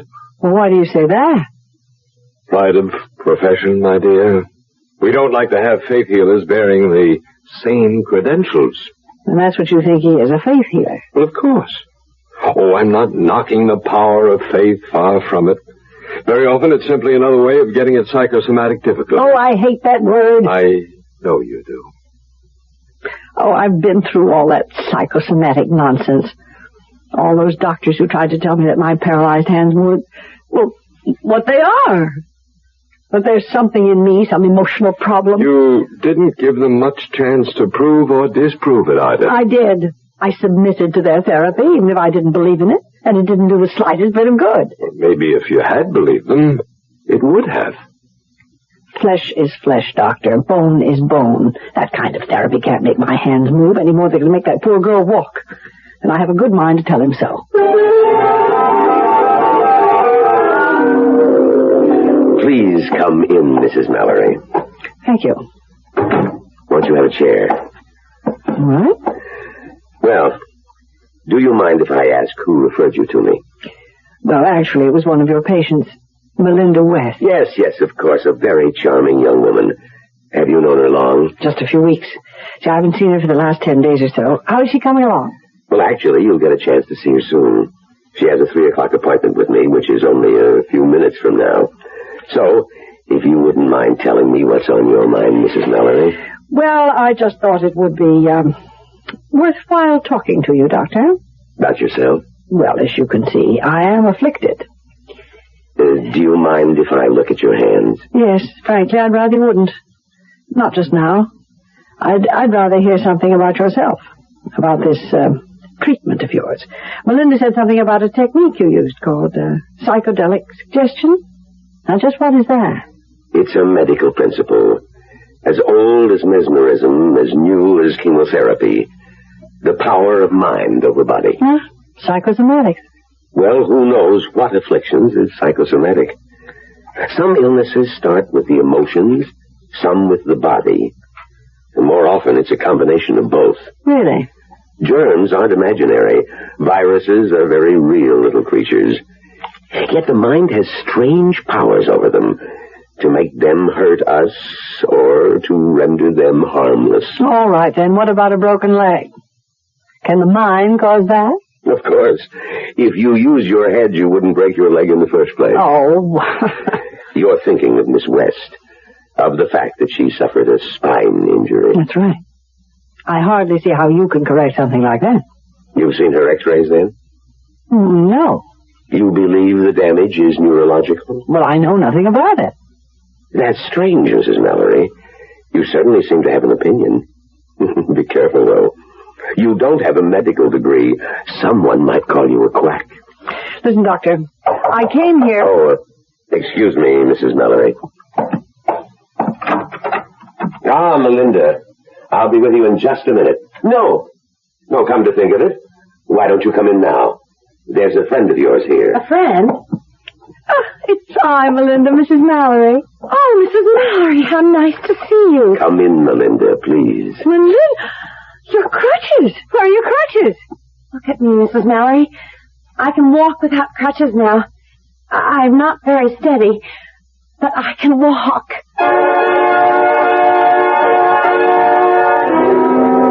Well, there goes at least one of Mrs. Ida Mallory's cherished notions, that the mind can't cure the body. But she sees the evidence of her own eyes, and something tells me that this is one prejudice she's willing to give up. After all, She wants to believe in miracles, and don't we all? We'll see what other miracles occur when we return shortly with Act 3.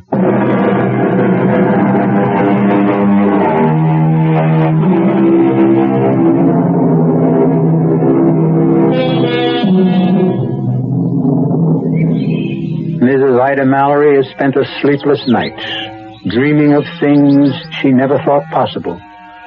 But when the sun streamed in her windows, her first thought was to get out into the park, and with only one hope, of seeing Melinda West again, and seeing her miracle confirmed.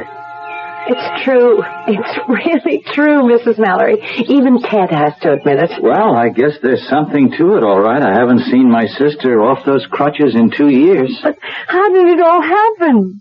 I don't really know. As I told you, he used this drug. He made me go to sleep, and then he simply talked to me.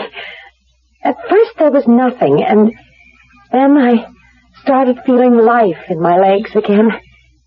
Well, you saw me that day in the park when I fell down. Oh, Melinda. I just can't tell you how happy I am for you. Well, and what are your plans now? Oh, go home, I guess. I've got to get back to my job if it's still there. The treatment cost much more than we thought it would. Yes, the 500 went in no time at all. Then he asked for another 1,000. He said it couldn't be helped. The drug he uses is so horribly expensive. Now listen, I told you once that if there were any way I could help you out financially. No. Oh, that's out, Mrs. Mallory. We'll manage okay. Of course we will. And I can go back to work now. I can do anything I want now. Oh, yes. Yes, that must be a wonderful feeling. To be able to do anything you want.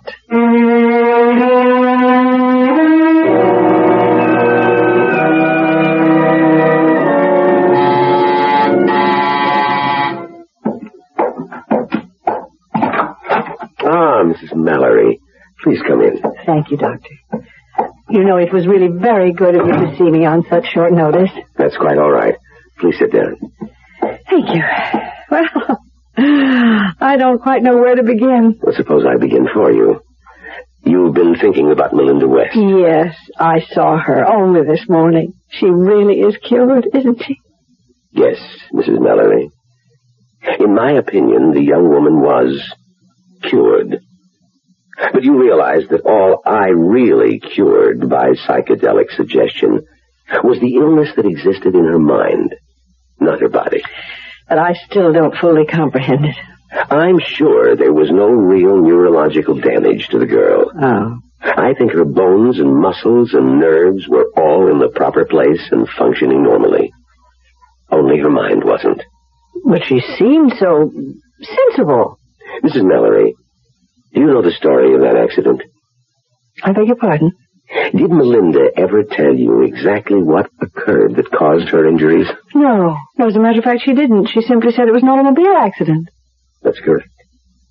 And she was the driver. Oh. There were 2 other passengers, her mother and her father. Both of them were killed. Oh, dear Lord. She did sustain some injuries in the crash. But it was apparent to me that they were not sufficiently grave to cause her the total paralysis she suffered. You mean she felt that guilty about what had happened? Guilty enough to seek punishment for herself. And she did. She punished herself by losing the use of her legs. And so your treatment was able to cure her? Yes, I'm happy to say. But of course it couldn't cure someone like me. What was that? I said it couldn't cure me. See, I didn't lose the use of my hands for any kind of reason like that. I mean, it's just some sort of nerve damage. Doctors could never explain it. Well, if that's the diagnosis of your physician, that it's purely physical and incurable. But I didn't say that. See, I mean, my doctor has never used the word incurable. I have been hoping for years that it would just heal itself. I can't go on living like this, so helpless and so useless. Mrs. Mallory, have you come here to talk about Melinda West? For yourself? Myself. I want my hands back. Oh, dear God, I want my hands. Yes, I was afraid that's what you had in mind. Afraid? Why? Because if you had any idea of becoming my patient, I regret to say that it's not possible. But why not? I mean, you accepted her as a patient, and you cured her. I mean, you really did. Unfortunately, Miss West is the last patient I can accept, at least in this part of the world. Doctor, I don't understand. Do you have to go somewhere? That's correct. Well, where are you going? Abroad. And my plans will keep me abroad for at least a year. Oh, no. I mean, listen, if you're going to Europe, I was thinking of taking a trip there myself. No, Mrs. Mallory, my destination isn't Europe. I'm going to North Africa. A case of some importance. Well, since when is one patient more important than another? Oh, no, I didn't mean it that way. Oh. It's simply that this is a prior commitment. But maybe I could go with you. I mean, I could take up residence there. I'm afraid that's impossible, too. Why? Well, the country I'm going to is a Muslim country. My patient is the son of, well, a notable Arab leader. Oh, why would that make any difference? What does it matter? I'll be living within the bachelor section of the official residence. It's an area restricted by Muslim law. You wouldn't be allowed near the place, my dear lady, even if I were free to treat you. And I'm not. But I have money. I'll pay you. I'll pay you anything you want to stay and treat me. I mean, I'll meet this Arab leader's offer. Mrs. Mallory, the fee I'm about to receive, I wouldn't ask of any individual. I've been asked to remain with him for a period not to exceed 1 year. A year? For that year, in a Swiss bank, there will be deposited for me $150,000 in Swiss francs. 150,000? I'm very sorry that you made me reveal that confidence. No, I trust that it goes no farther. I'll pay you the same. What? You heard me. I'll pay you the same. I mean, not in a year's time, but as soon as you cured me. I'm sorry. Your offer is very generous, but it's also conditional. What do you mean, conditional? You will pay only for a cure. That's something I'd never guarantee the patient. Not Miss West, not my Arab friend, no one at all. All right, then. Suppose it isn't conditional. Suppose I agree to pay you in advance. Well, that, of course, would be something worth consideration.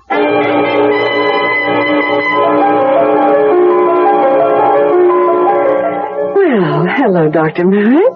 This is certainly a surprise. I think it must be the first time that a doctor ever made a voluntary house call. I didn't come here to see you as a patient, Ida. Only as a friend. Well, that's very kind of you. Ever since I saw you last, I've been thinking over what you told me about this Dr. Griff. Oh, yes. Well, what about him? I thought it would be worthwhile just to ask around about the gentleman.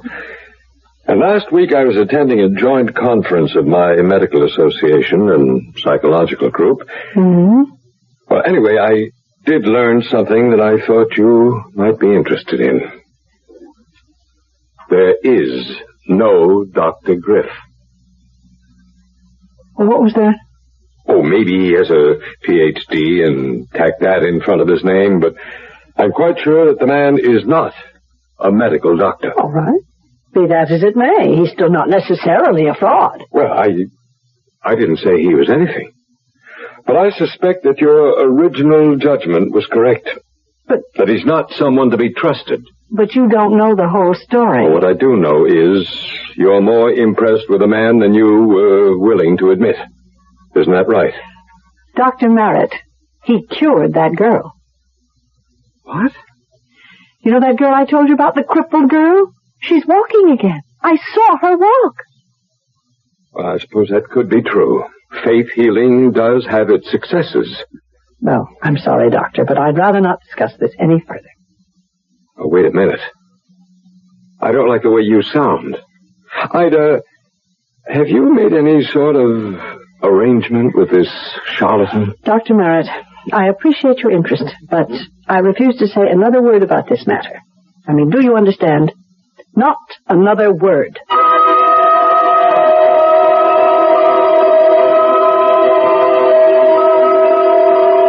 That's right, Mrs. Mallory. Just relax. Close your eyes and let the water of faith flow through your bloodstream. You can feel it tingling through your body, bringing you peace and tranquility, total peace and happiness. Do you feel it? Yes. Yes, I feel it. And now, I'm reaching out for your hand. Do you see me reaching out for you? Yes. Yes, I see you. And now, of all times, who's that now? Yes, what do you want? You Dr. Helmut Griff? Yes, who are you? The name's Barry, Doctor. Lieutenant Barry, Racket and Bunko Squad, Police Department. May I come in? No, you can't. I happen to have a patient with me right now. Would her name be Ida Mallory? And who are you? I'm her physician. You might say her accredited physician. I demand to know what this intrusion is all It's about. not an intrusion, Dr. Griff. It's an arrest. What? Doctor? Dr. Griff? So, may we come in now?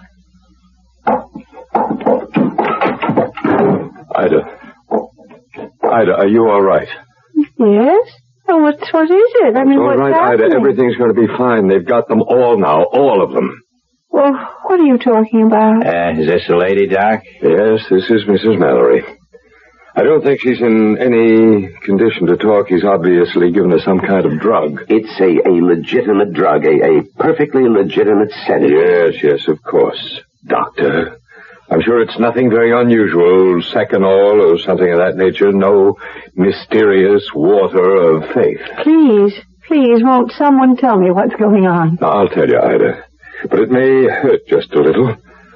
You see, I told the police your story, and they investigated. He is a fraud, Ida. How dare you say Be quiet, mister. You're no more a doctor than I'm police commissioner. His real name is Michael Lanning. Alias Dr. George Watkins, alias Dr. John Wilson, and that's his modus operandi, Mrs. Mallory, posing as a fake doctor, offering miracle cures, usually for sick widows with lots of money.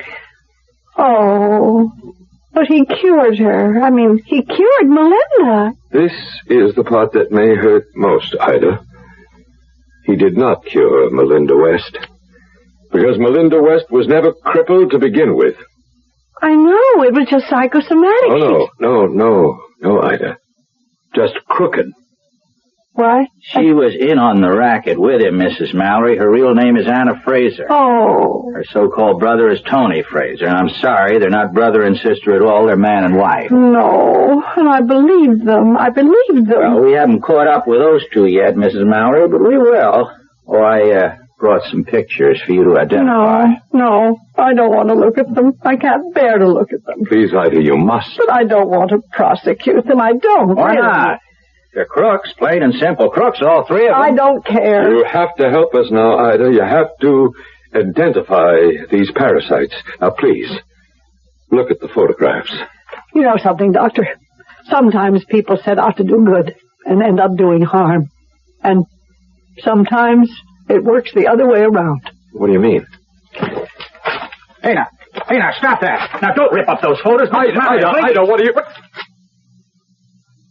For the love of heaven, you're tearing up the pictures. You're tearing them up. With my hands, Doctor. With my own hands.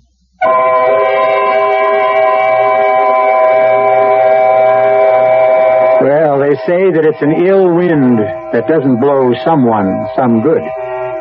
And in this case, it looks like three evil people have managed to be very good to Mrs. Ida Mallory, in spite of themselves. If there's a moral to this tale, I'd frankly hate to be the one to say it. I'll be back shortly.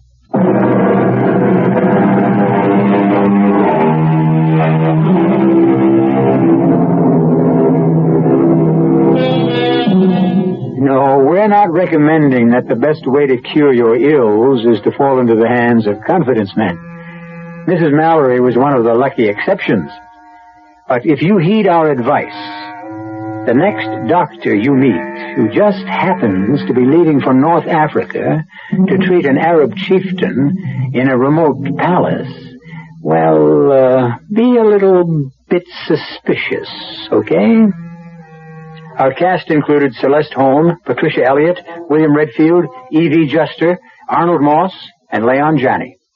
The entire production was under the direction of Hyman Brown.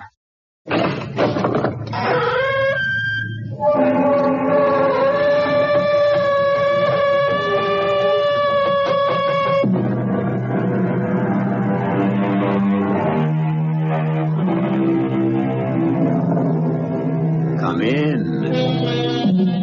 Welcome. I'm E.G. Marshall, practitioner of the seventh oldest profession, storyteller, spinner of tales, weaver of dreams, especially those that are dark and foreboding. An ancient poet wrote, "Forgetfulness, sweet and blessed forgetfulness, is the most precious gift of the immortal gods.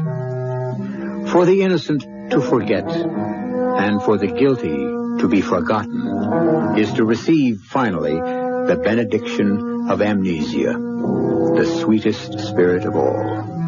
For amnesia sits patiently beside the never-ending stream of time, bestowing her largesse on the innocent and the guilty alike." Jerry? Eric, what's wrong? I'm in trouble. What kind of trouble? I'm scared. I'm scared stiff. Now, whatever it is, kid, I'll stand by you. Now, what did you do? I killed a man. All right, kid. Now, who was it? A man named Jamie Parsons. Who? They said his name is Jamie Parsons. Oh, Eric, how could you kill Jamie Parsons? I did. I shot him 10 minutes ago. No, kid, you didn't. Now, how could you? Jamie Parsons has been dead for 50 years.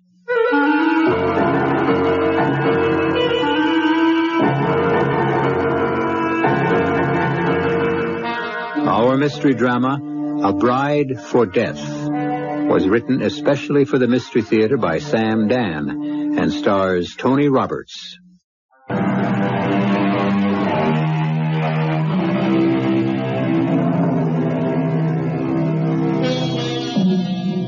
We are still a young and boisterous country, filled with optimism and high spirits. At least we like to think we are. And we endorse positive thinking. We're convinced that the pot of gold lies at the end of the rainbow, and that sterling silver lines every cloud. And so our language has no word to match one that is so familiar to the Germans, Weltschmerz, which means a melancholy weariness with the futility of life. Which is not to say that we don't encounter it here and there, we do. But it's not really what you could consider a mainstream affliction. Well, good morning, Martha. Oh, I'm just taking your pancakes off the griddle. Well, that's life.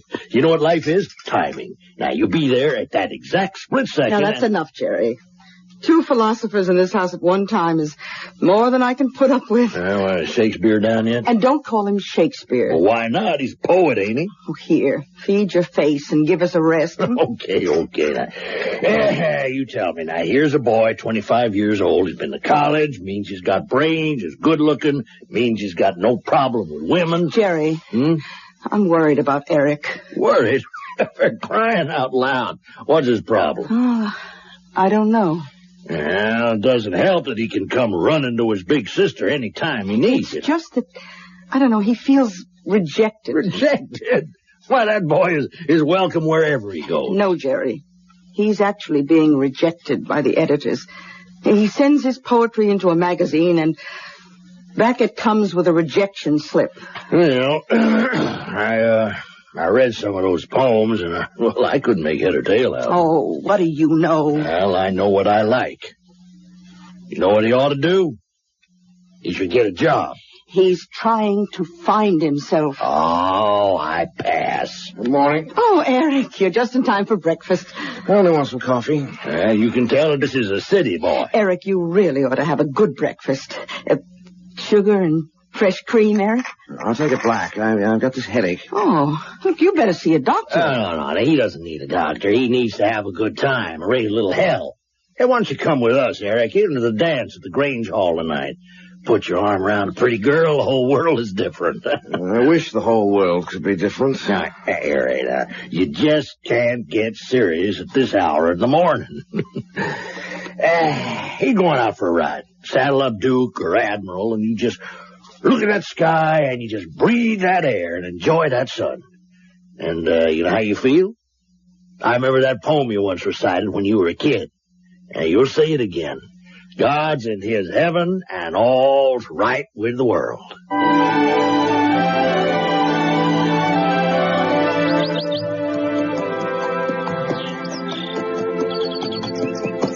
I wandered lonely as a cloud that floats on high or... Oh, Duke, hold it. Hold it, boy. I can't be. It can't be. It's a mirage. Stay here, Duke. There's plenty of nice grass. Have your lunch. I have to find out about this.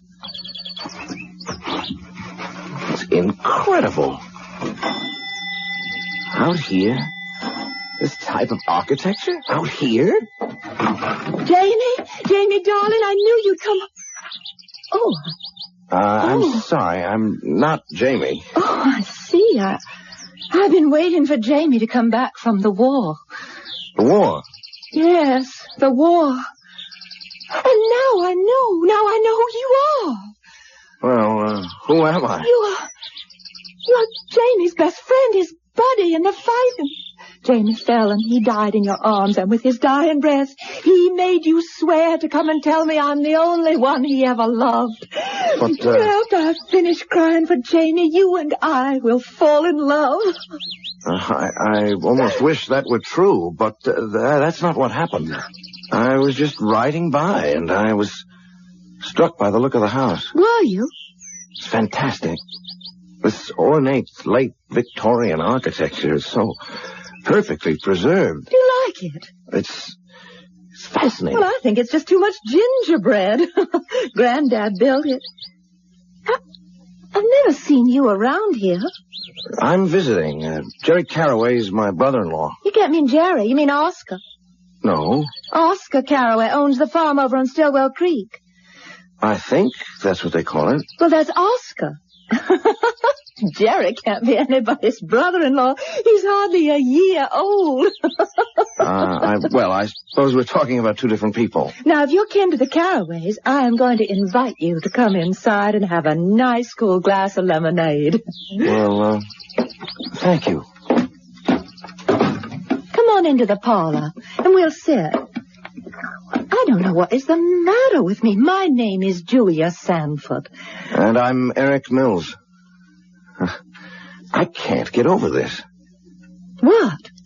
The way this place is furnished, and that phonograph. Oh, yes, everything is the latest from all the way over to Omaha. Everything is so authentic. And I think the telephone is a great final touch. Well, it's just an ordinary old telephone. Old is right. Well, that's practically an antique. They used to have those about the 1920s. I've seen them in the movies. Do you like movies? Well, some of them. What's your favorite? Well, I have my own taste. I mean, my favorite movie happens to be, don't laugh, Birth of a Nation. Saw it at a retrospective in the museum. We saw that in town at the Bijou. Do you have a theater that shows old pictures? Old pictures, new pictures, any kind. Everything here is so, So what? Well, that one word, it just covers everything. Authentic. Even your dress. Oh, this is just a silly old... Well, you know, nowadays there's no style. There's no set style. The girls dress any which way, but yours is definitely 1920-ish. Well, I should hope so. Dad's taking me shopping to Omaha as soon as we get back from Washington. Oh, do you like politics? No, definitely not. Oh, don't you ever say that in front of Dad. I told you Dad's in Washington visiting with President Wilson. And he... But Wilson isn't the president. Oh, that's right, he isn't. I can't get used to the idea of that new one, Mr. Hardin. Mr. Warren Gamaliel Hardin. There's a mouthful for you. But, Dad was against him at the convention. The way you talk, I almost believe you. Why, you can read it in the newspapers. Dad is an important man. He's going to run for governor. You just ask Mr. Carraway if that's not so. No. What I mean I hope it didn't sound like bragging on my part. Everything is so... You don't believe a word I say. All right, now here. Now just read it for yourself in yesterday's paper. Now what does that headline say? This is the Rocky Mountain Advocate and Messenger, July 18th, 1921. Even the newspaper? It's so carefully preserved. Preserved? Why would anyone want to preserve a copy of the silly old Adness? You can always get a fresh one the next day. Oh, if only this period had never passed away. You know, I don't understand half the things you say, but I love to listen. Do you suppose that I could call on you again? Oh, well, I understand. There's a dance at the Grange Hall. How would you like to go? I'd love it. Great. I'll pick you up. No. Oh, no, I better not. Why? Jamie. We're engaged, and it wouldn't be right for me to go to a dance with another man. But Jamie's been missing in action, you say, and... Yes, and everybody says he's dead. I'm sorry. And if I went to a dance with someone else, it would be my way of saying to the world that I thought he was dead, too, and I don't want to say that. I just don't want to say that. Julie, I don't think people would say that... You better not stay here any longer. Julia, if I said anything... Please go. I must ask you to leave. But, Julia... Please.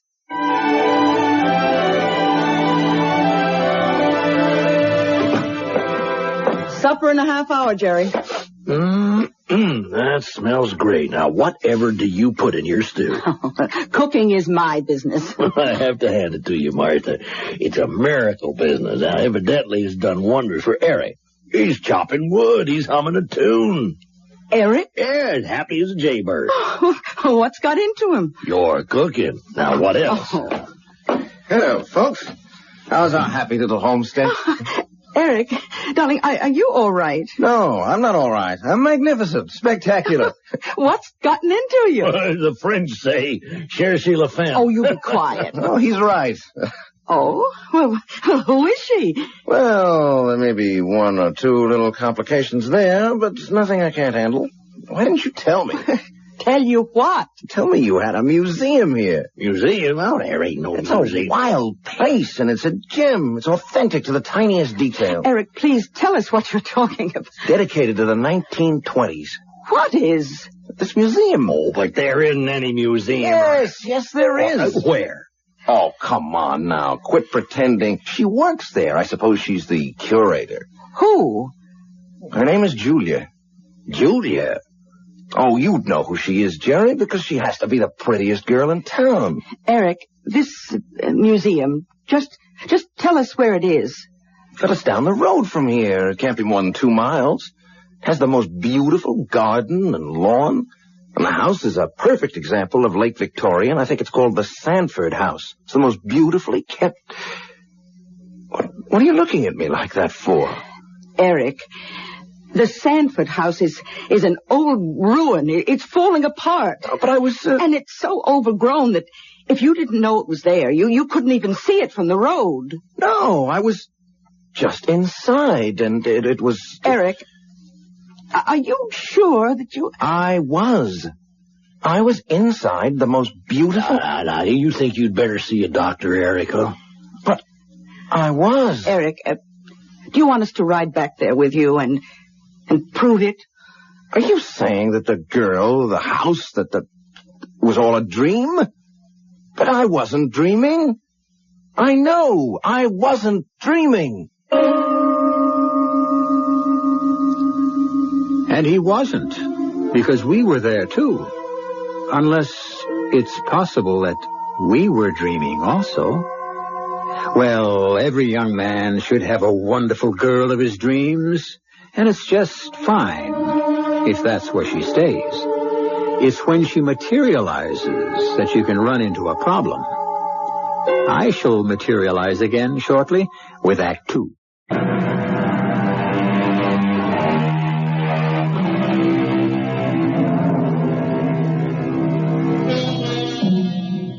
What happens to the past? Or put it this way, what is the past? Is it a record or an impression? Does it exist only as a rapidly receding and fading memory, or does it maintain a solidity and a substance? Who has not remarked at least once, where has the time gone? Does this mean we really believe that time goes somewhere? If so, where? Eric Mills is convinced he has found the answer. I know I wasn't dreaming. Maybe you were, Eric. Everything was so real. All this is coming out of your head. It's your fantasy. But everything was so, I keep saying the word, authentic.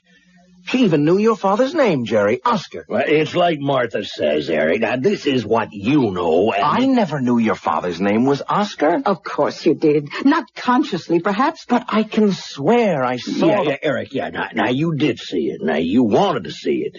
You know what I mean? I mean, for some reason, you got a notion that life was better in the 20s. Wait a minute. Wait. 1920.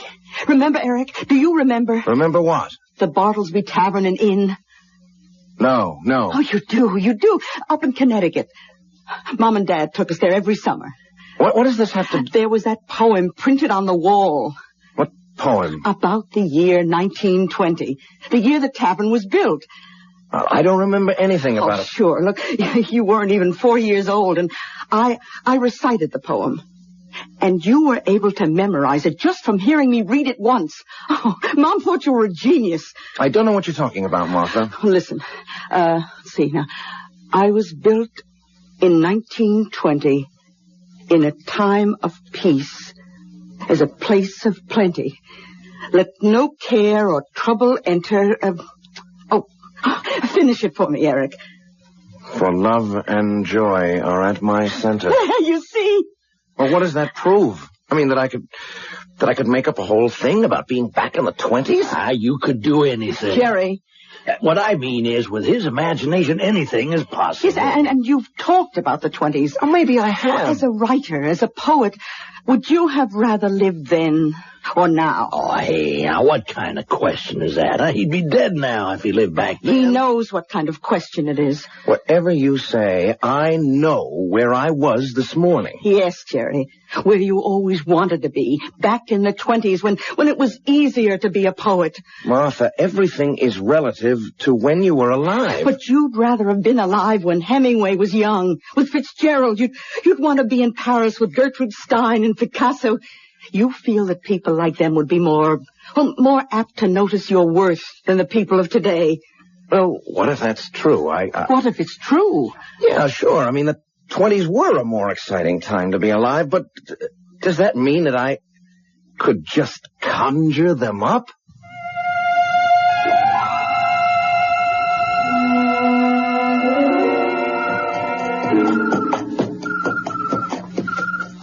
It's real. It's real. I knew it was real.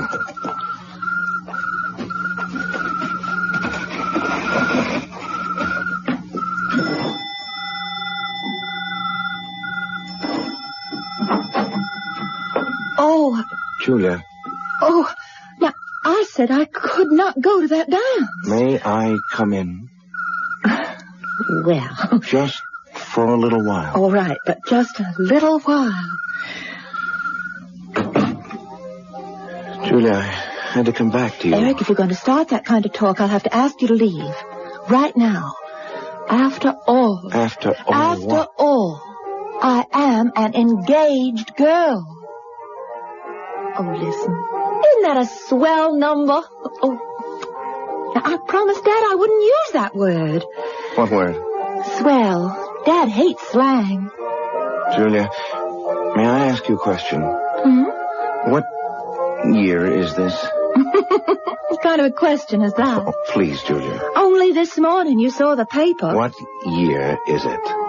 Is there a reason why you wouldn't know? Could you tell me? It is July 19th, 1921. You sure of that? Honestly, Eric. What's that? What's what? Don't you hear us? All I hear is a train. That's what I mean, the train. There hasn't been a train here in... Oh, what are you saying? That's the ODP. The ODP? The Omaha, Denver, and Pacific, silly.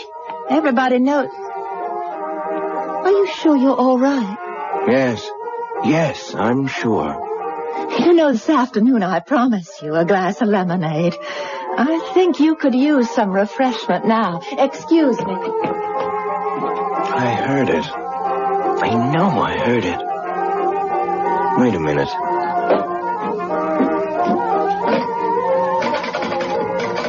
Hello? Hello? Information, please. I can give you any information you want. Do, you have a number for, Mr. Jerry Carraway? Jerry Carraway? Well, I know Oscar spoils that child something fierce, but he ain't about to give a year-old baby a phone number of his own. Do you want Oscar's number? What's the number of the movie theater in town? Oh, why do you want to know? I want to find out what's playing. Well, ask me. I should know. There's a picture called Intolerance with just the greatest... Oh, no. Oh, what do you mean, no? I'm telling you what's playing at the movie theater. I mean, it's wonderful. That's what I heard, but a lot of folks say it's a little too serious. Now, over at Council Forks, they got a funny comedy with that fatty Arbuckle. Now, he is a scream. Thank you very much. Anything else you want to know? I promise you won't laugh. Well, if it's funny, I can't promise. What year is this? You're a card, all right. What year is it? 1921. Everybody knows that. Thank you.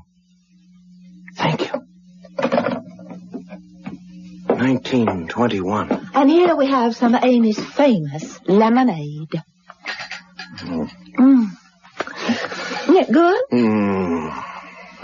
I never knew if the boys were coming over for me. Or for the lemonade. Julia. What is it? I'm so happy. Oh, now just excuse me. Hello? Julia? Oh, what is it, Jean? Julia, are you all right? Sure. Why? Well, some man placed a call from your home just before. Yes? And he sounded just a tiny bit peculiar to me. Oh, come on, Jean. I was just wondering, should I call Sheriff Gates? Sometimes you are so silly. Well, better be silly than sorry. Good night. Eric, what did you say to scare Jean? Jean? The telephone operator. I admit, I sounded crazy. What did you say? I asked her what year it was. Well, why do you have to keep asking? Don't you know? Julia, I could never explain it. And you could never understand. Then why bother? I want to stay here, Julia. Here? Here. Well, how would it look? Well, we could get married. But You what? There's Jamie. World War I has been over for 3 years now. What'd you call it? World War I? If you haven't found him in those 3 years... Why did you call it World War I? He has got to be dead. Why did you call it World War I? Because in 20 years there's going to be World War II. What? You're joking. Listen, there can't be any more wars. After all we went through, people aren't that stupid. Do you believe that? So what else can you believe? Julia, you have got to tell me. Do you love Jamie? Well, what business is that of yours? I have to know. We kept company for a while, and when he left for France, he asked me to wait for him, and could I say no? Are you in love with him? Oh, I don't know. Are you in love with him? Well, no. But I promise You can't make that kind of promise. You can't give him what you don't have. And what you don't have for him is love. Well, how do you know? Because you love me. Well, what makes you think that You love me, Julia. You have to love me. Why? Because it's right. Because it makes sense. It simply has got to be. Oh, Eric. Don't waste time, Julia. There is so little time. People don't realize how little time they really have. Come on. Well. For a walk. Well, there's no place to go. Oh, yes, there is. We'll go to town. Well, there's nothing doing. Yes, I'll show you.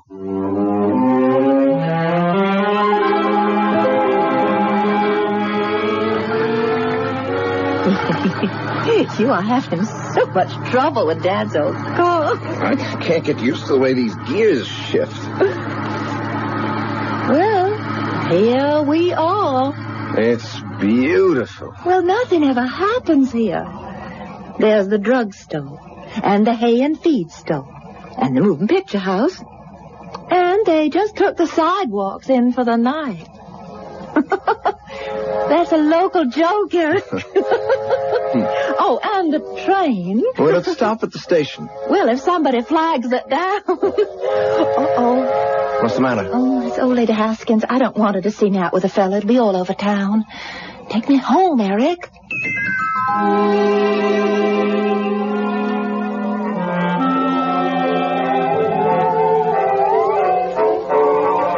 Eric. Yes, darling. I think you better go. Go? It's late. No, just sit by me for a while. Why am I thinking of a certain poem? I don't know. Why do I see the words? From too much love of living, from fear and hope set free, we thank with brief thanksgiving, whatever gods there be, that no life lives forever, that dead men rise up never, that even the weariest river winds somewhere safe to sea. Oh, I like that. I believe it.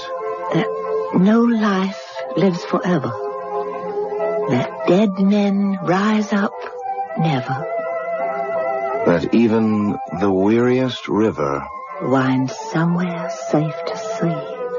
Oh, would you write that down for me, Eric? Of course, darling, Here's of course. a piece of paper and a pencil. That no life lives forever.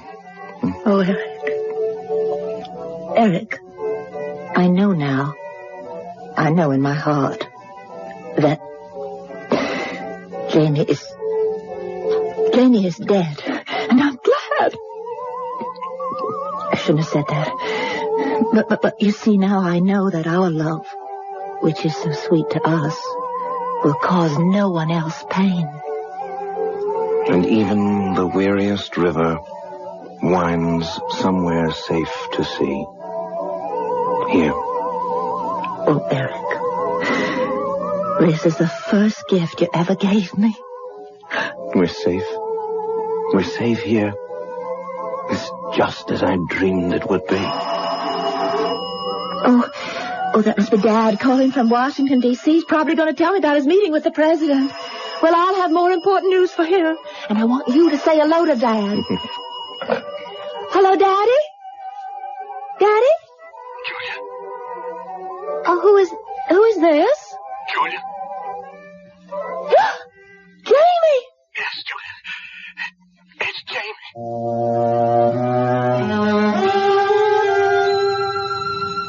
And now, among the beautiful sounds of this beautiful world, we hear introduced a new note. And we know very well it must be a note of discord. And was the poet right? Is it true that dead men rise up never? Where has Jamie come from? And where is he going? I shall have the answers when I return shortly with Act 3.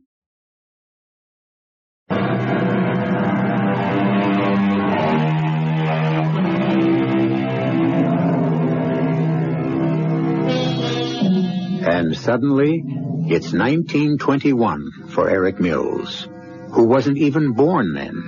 1921, a year of innocence, and most important, peace. Not just the absence of war, but peace. And Eric Mills has somehow sought it out as a refuge from the deceptions and the dejections of the jet age. He has even found Julia.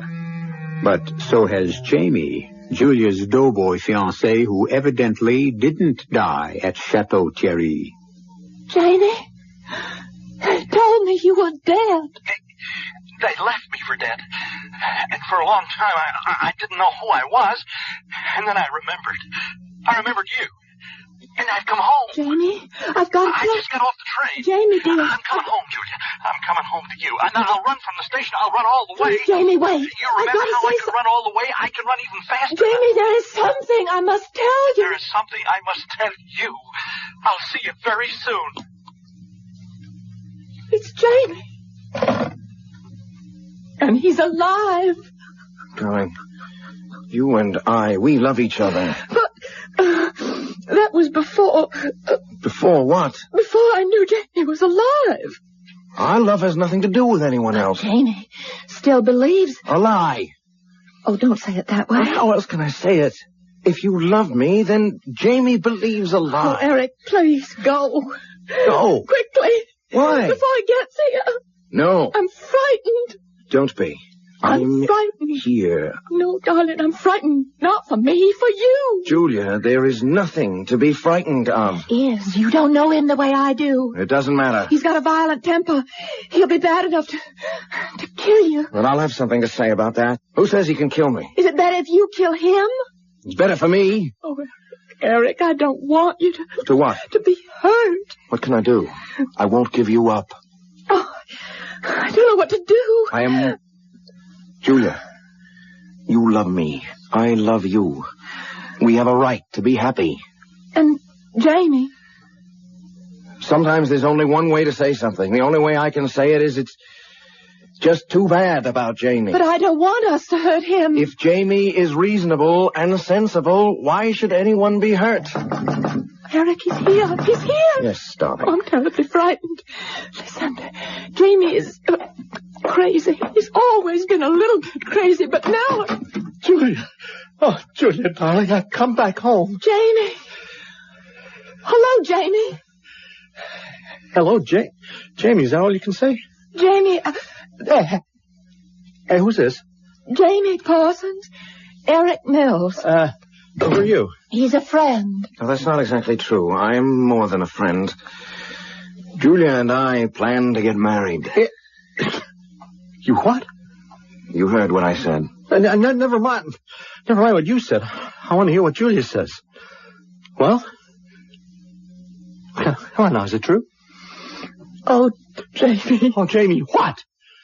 Now, is it or isn't it true? Now, Jamie, you and me, we never were really formally engaged. Listen, I asked you to wait for me. And I... And you promised that you would. Because you were going away. Now, let's get this straight.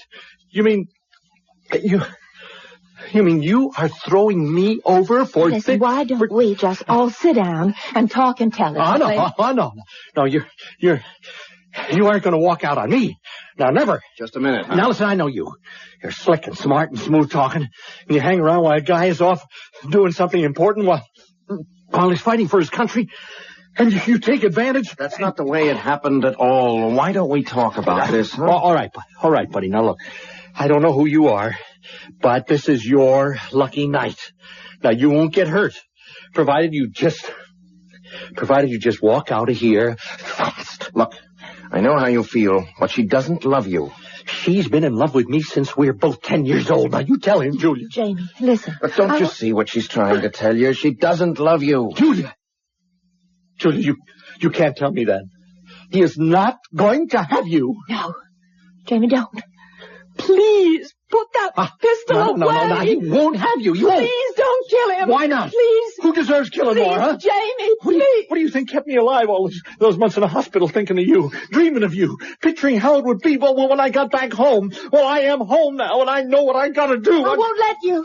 Get away from him. No. Listen, ain't that just your style, huh? Hiding behind a woman's skirts. I don't have to hide anywhere.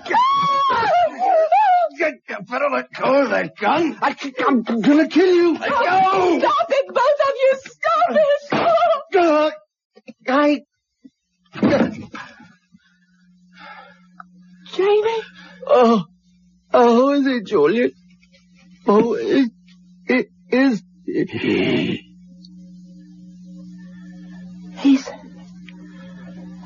He's dead. I didn't mean to. You saw that. I didn't want. Who are you? Eric. I'm Eric. Who are you? Eric. The man who loves you. Oh, yeah. I need someone to love me. I need someone to love me now. Oh, now that Jamie's gone. What can we do about Jamie? There's only one thing I can do. Give myself up. No, they'll put you in prison. I have to pay for Jamie. I'll turn myself in. No, Eric. Don't leave me. Don't leave me. I have to do it. Don't leave me. Wait for me, Julia. Will you wait for me?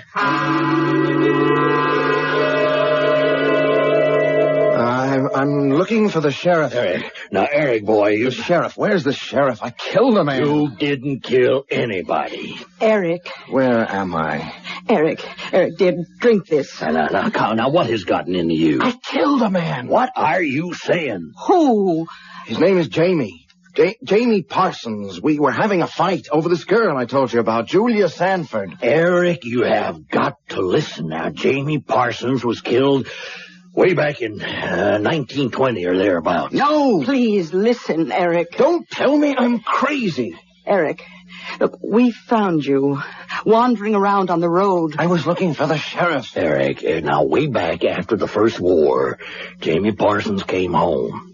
Now, he was sweet on Julia Sanford. Now, he was also crazy. Maybe it was what they call shell shock in those days. But anyway, he tried to kill her, and somehow the gun went off and killed him. No, I was there. No. It was too much for Julia. After her father died, she shut herself up all alone. That big house, it just went to ruin, you know. She kind of lost her marbles. Oh, you're talking about someone else. Now, her dad, Big Jim, was my godfather. And so we go over there regular. Now, we bring her food and we'll see that she's still alive. All right, let me show you. No, Eric. I think the time has come for us to show you.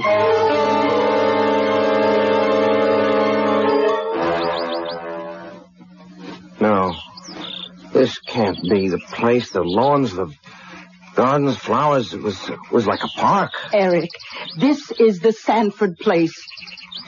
The house, it's falling apart. Now, you can see that... But it was so beautiful just yesterday. Oh, Eric, not yesterday. 50 years ago. But I tell you... Eric, dear, when we meet her, smile. She gets very upset if people don't smile. Yeah, the bell. The doorbell. It's the same. Who is it? Morning, Miss Julie. Who are you? It's Jerry. You remember me, Miss Julie? I'm Jerry. Oscar Carraway's boy. Oh, Jerry. How's your dad? Why, just fine, Miss Julia, just fine. My dad is still in Washington. Huh? I expect him home any time. But the president keeps him there. Oh, come in. Come in. The phonograph.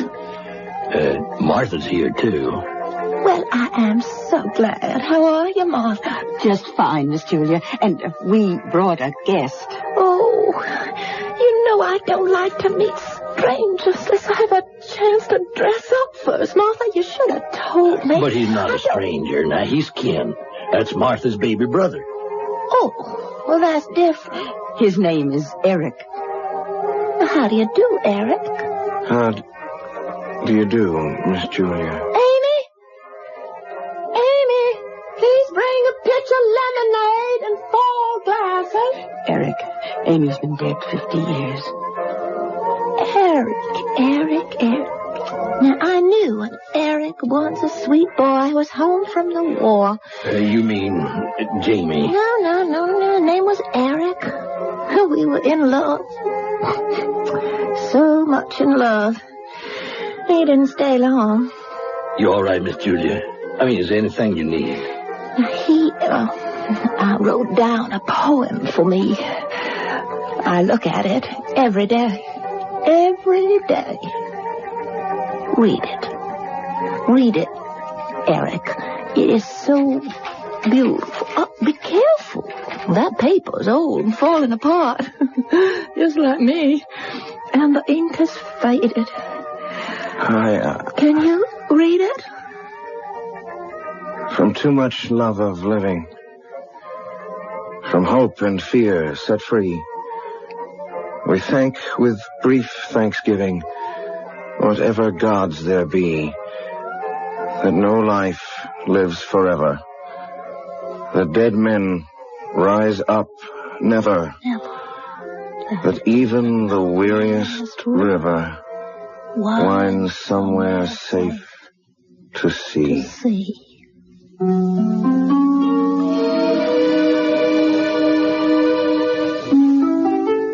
La vida es sueño. Life is a dream, as the Spanish poet said. And even dreams are dreams.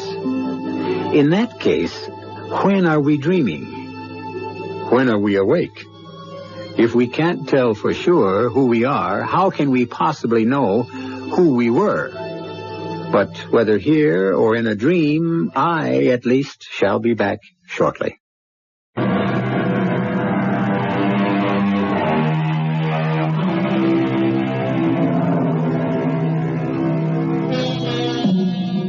Well, to complete our expedition into poetry, the greatest poet of them all said, "All the world's a stage, and all of us are players." And so this raises the logical question, are we a permanent cast?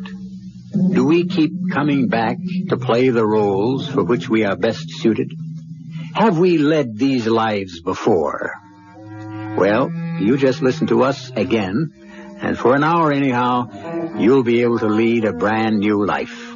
Our cast included Tony Roberts, Bryna Rayburn, Marion Seldes, and Earl Hammond. The entire production was under the direction of Hyman Brown. Begin. The CBS Radio Mystery Theater presents...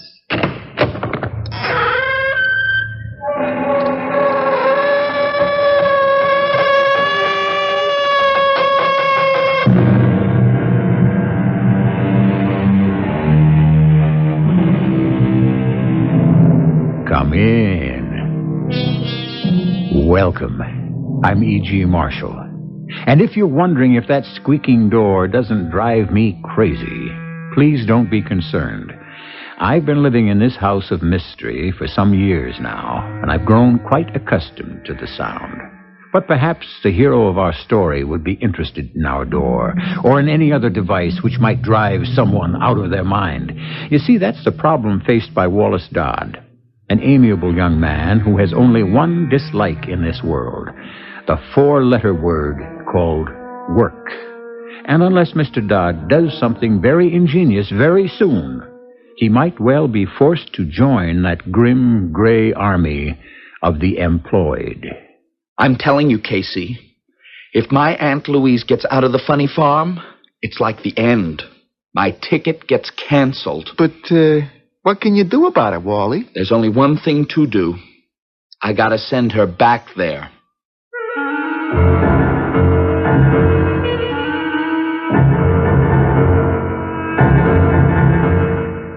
Our mystery drama, Two of a Kind, was written especially for the Mystery Theater by Henry Slessor and stars Christopher Tabori. It is brought to you in part by Ace Books. I shall return shortly with Act One.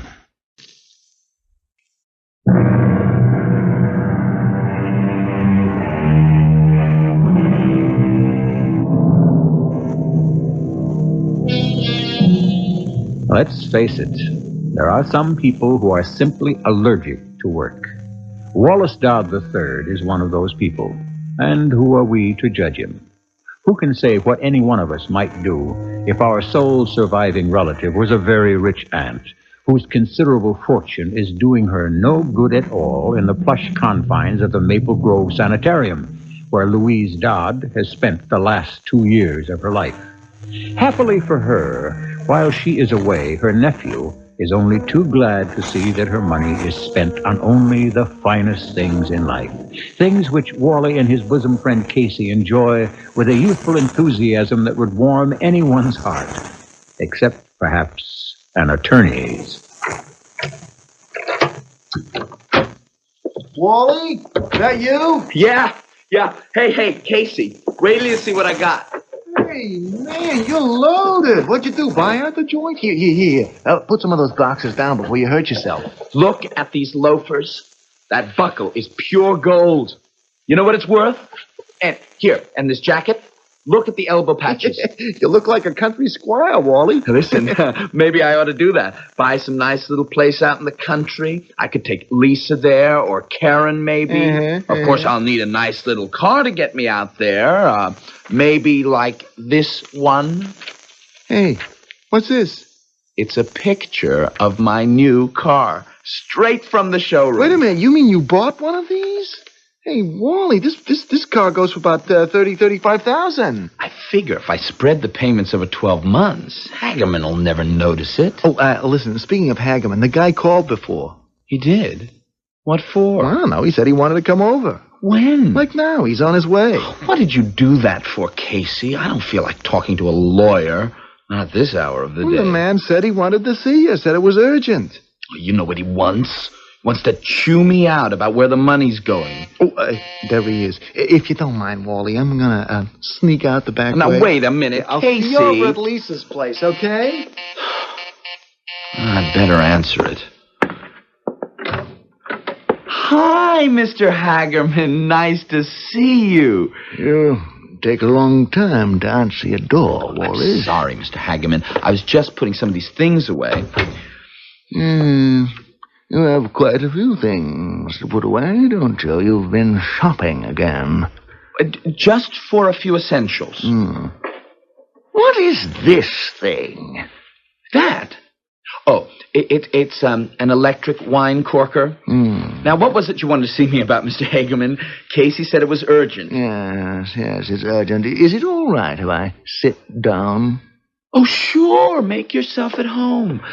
Can I get you something to drink? How about a nice glass of wine? It'll give me a chance to try out my new electric wine corker. No, thank you. I'd rather get right down to business. You see, I have some very good news for you. No kidding.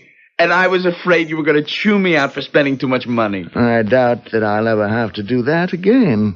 You'll be happy to hear that your Aunt Louise is leaving the Maple Grove Sanitarium. Would you say that again? Your aunt has made very good progress. Her physician, Dr. Winterhoff, has decided that she's well enough now to leave. To leave? You mean for good? Let us hope so. Yeah, but But it was only 3 months ago she had Russian spies after her. Oh, she fully recognizes her delusion now, Wallace. But what about the Chinese with the time bombs? Your aunt understands she was suffering from hallucinations, and they are completely gone. She's ready to return to the normal world, ready to resume the responsibilities of her estate and her family. What family? She has only me. Exactly. Oh, good Lord. I knew you'd be pleased, Wallace. Yes, sure. Your aunt has always had wonderful plans for you. Yes, I remember those plans. She was going to send me out to the factory to learn the business from the ground up. A wonderful opportunity. She's going to put me back on an allowance, isn't she? The only way to learn how to handle money is to have a limited amount to handle. She's going to make me wait on her hand and foot just like she used to. I'm sure she'll appreciate your devotion, Wallace. In fact, you can do something for her right now. You can find your Aunt Louise an apartment. An apartment? Just for her? Of course not. An apartment for both of you. This place will never do. I have here a list of her requirements. Now, please note them carefully. The apartment house must be situated between 63rd Street and 79th Street on the east side. It must be a high-rise luxury apartment, centrally air-conditioned, with 2 bedrooms and possibly a sitting room or study. It must be above the 10th floor. And as for the rental, she gives no limitations. It must be rented and completely furnished within a period of 5 weeks, which coincides with her discharge from Maple Grove. There. Is that clear? You mean I've got to find an apartment and furnish it within 5 weeks? That's correct. You'll have $25,000 to work with, and I suggest you hire a decorator. Judging from this place, I'm not sure your aunt would appreciate your taste. That's all, Wallace. I trust you're as pleased as I am about this. Yeah. I was never happier in my life.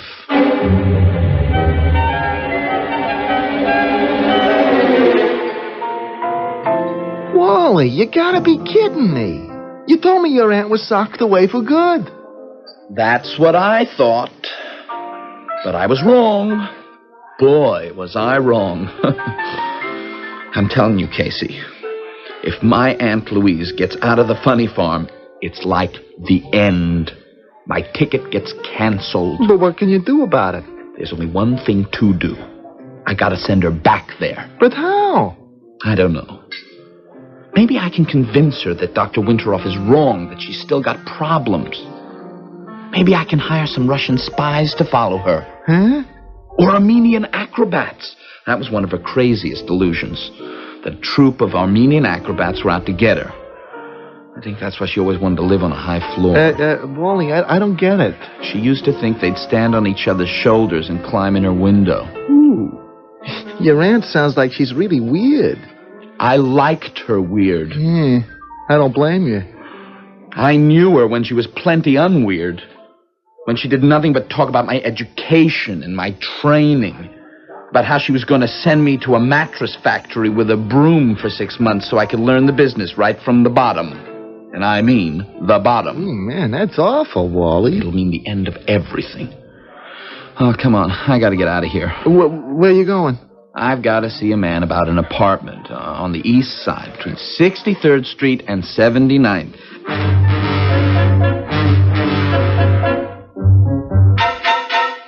I've got just the thing for you, Mr. Dodd. Not a finer apartment in the building.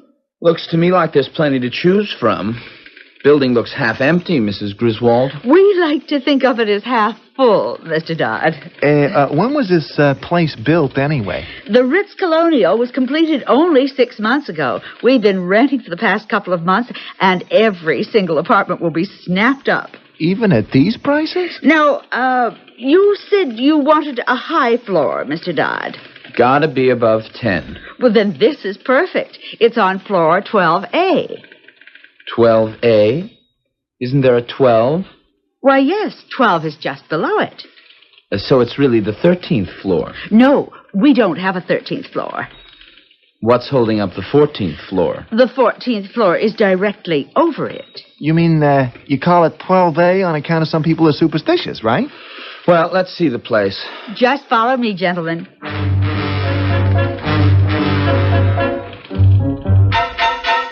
As you can see, the rooms are generously proportioned.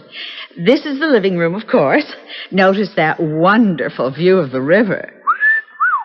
Boy, some layout, huh, Wally? There are 2 bedrooms off this way, and the kitchen is through here. Is there any kind of study or sitting room? There's a small room off the kitchen that can be either a maid's room or a study. Hey, Wally! Dig this view! Come out of here!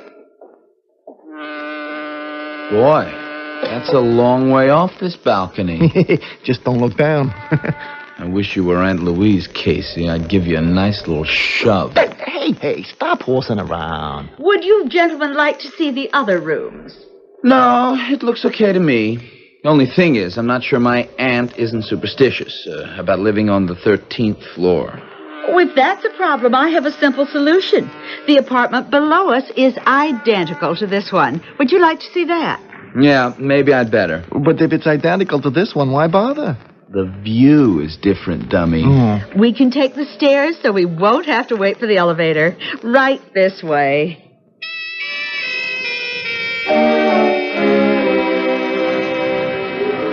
Well, I can't see any difference in the view. I mean, what the heck, Wally? It's only one lousy floor. Yeah, you're right.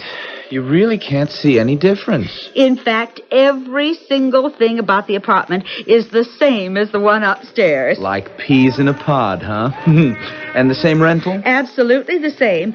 But I thought you'd prefer the higher floor. Maybe I'd like both floors. I beg your pardon? Wouldn't that be a kick, Casey, huh? To rent both apartments? You down here and me up there? I thought you said you and your aunt. Yeah. That's right. It's for me and my aunt.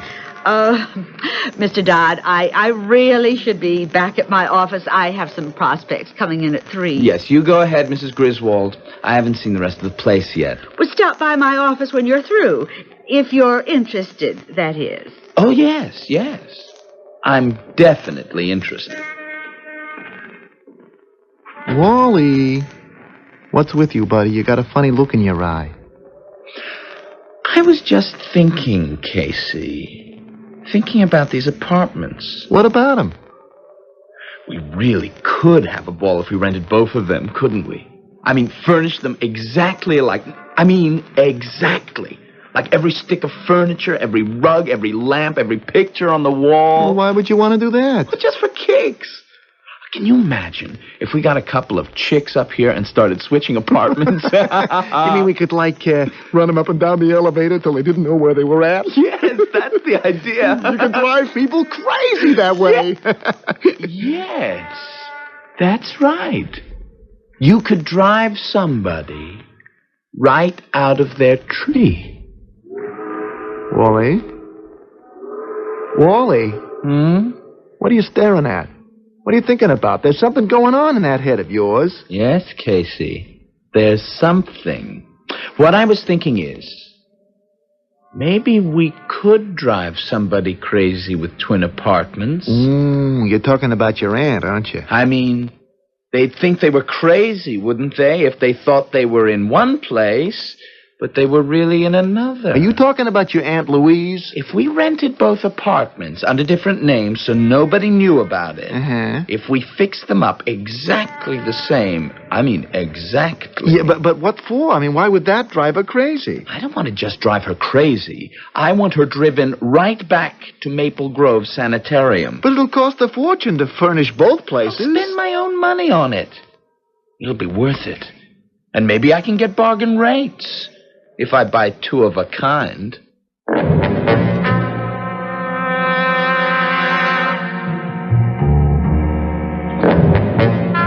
Now, how will 2 identical apartments unhinge the sanity of his Aunt Louise? I'm sure it'll be ingenious, because never underestimate the genius and energy of those who are determined to spend the rest of their lives unemployed. In fact, Not working may be the hardest job of all. But we'll find out what Wally has in mind when we return shortly with Act Two.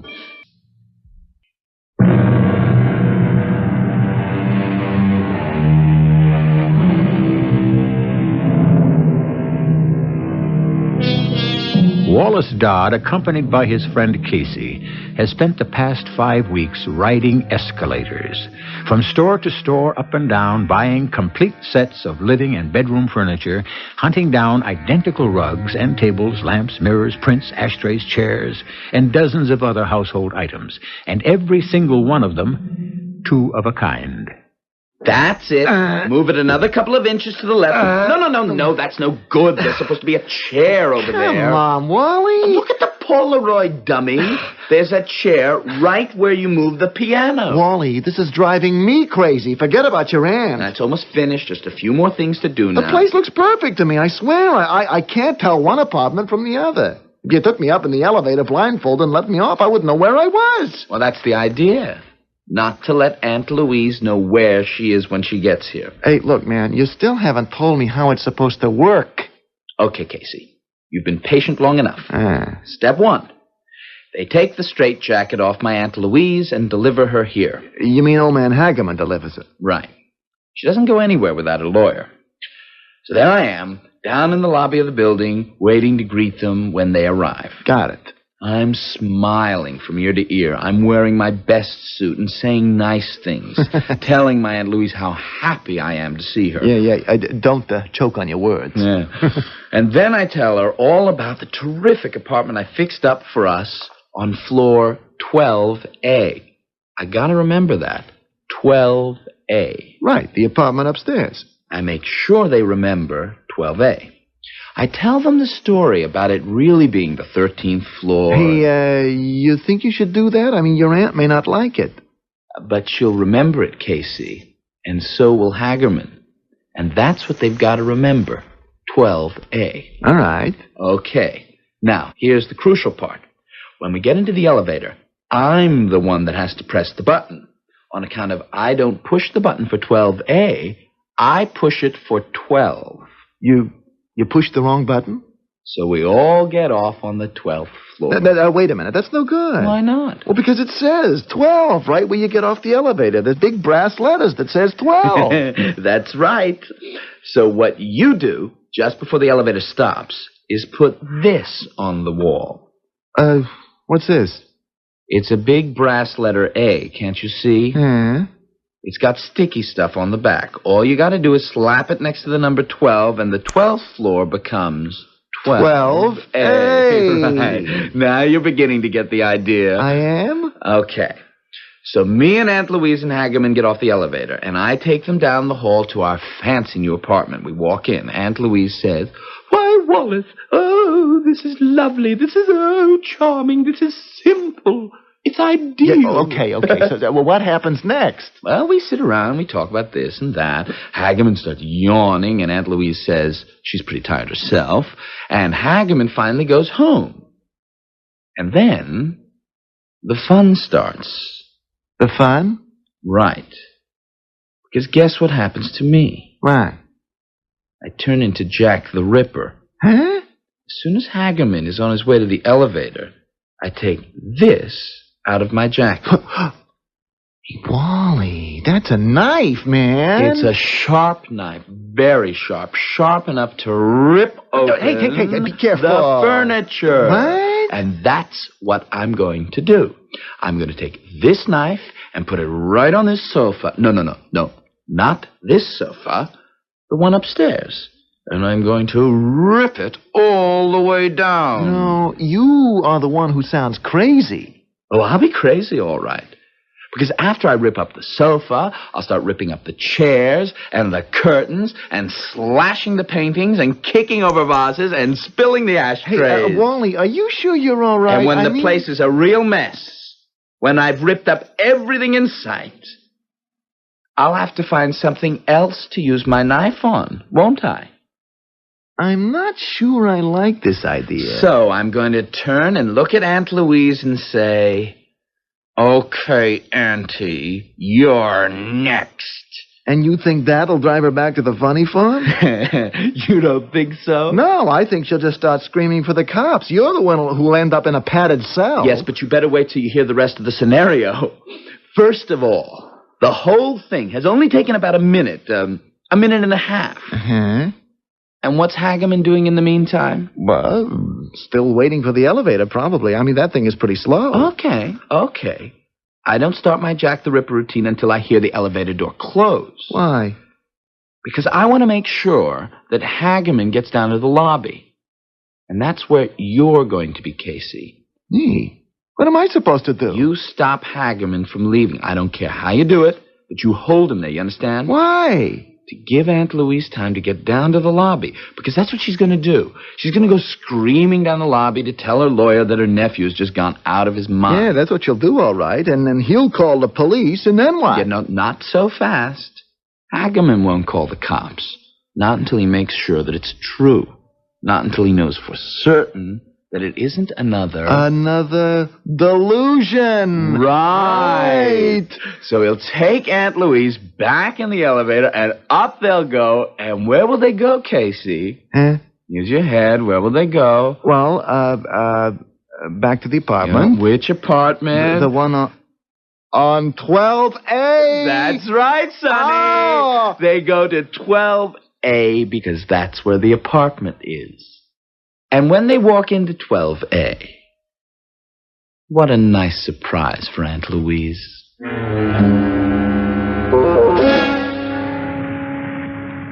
Why don't they get here, Wally? Relax, they'll be here.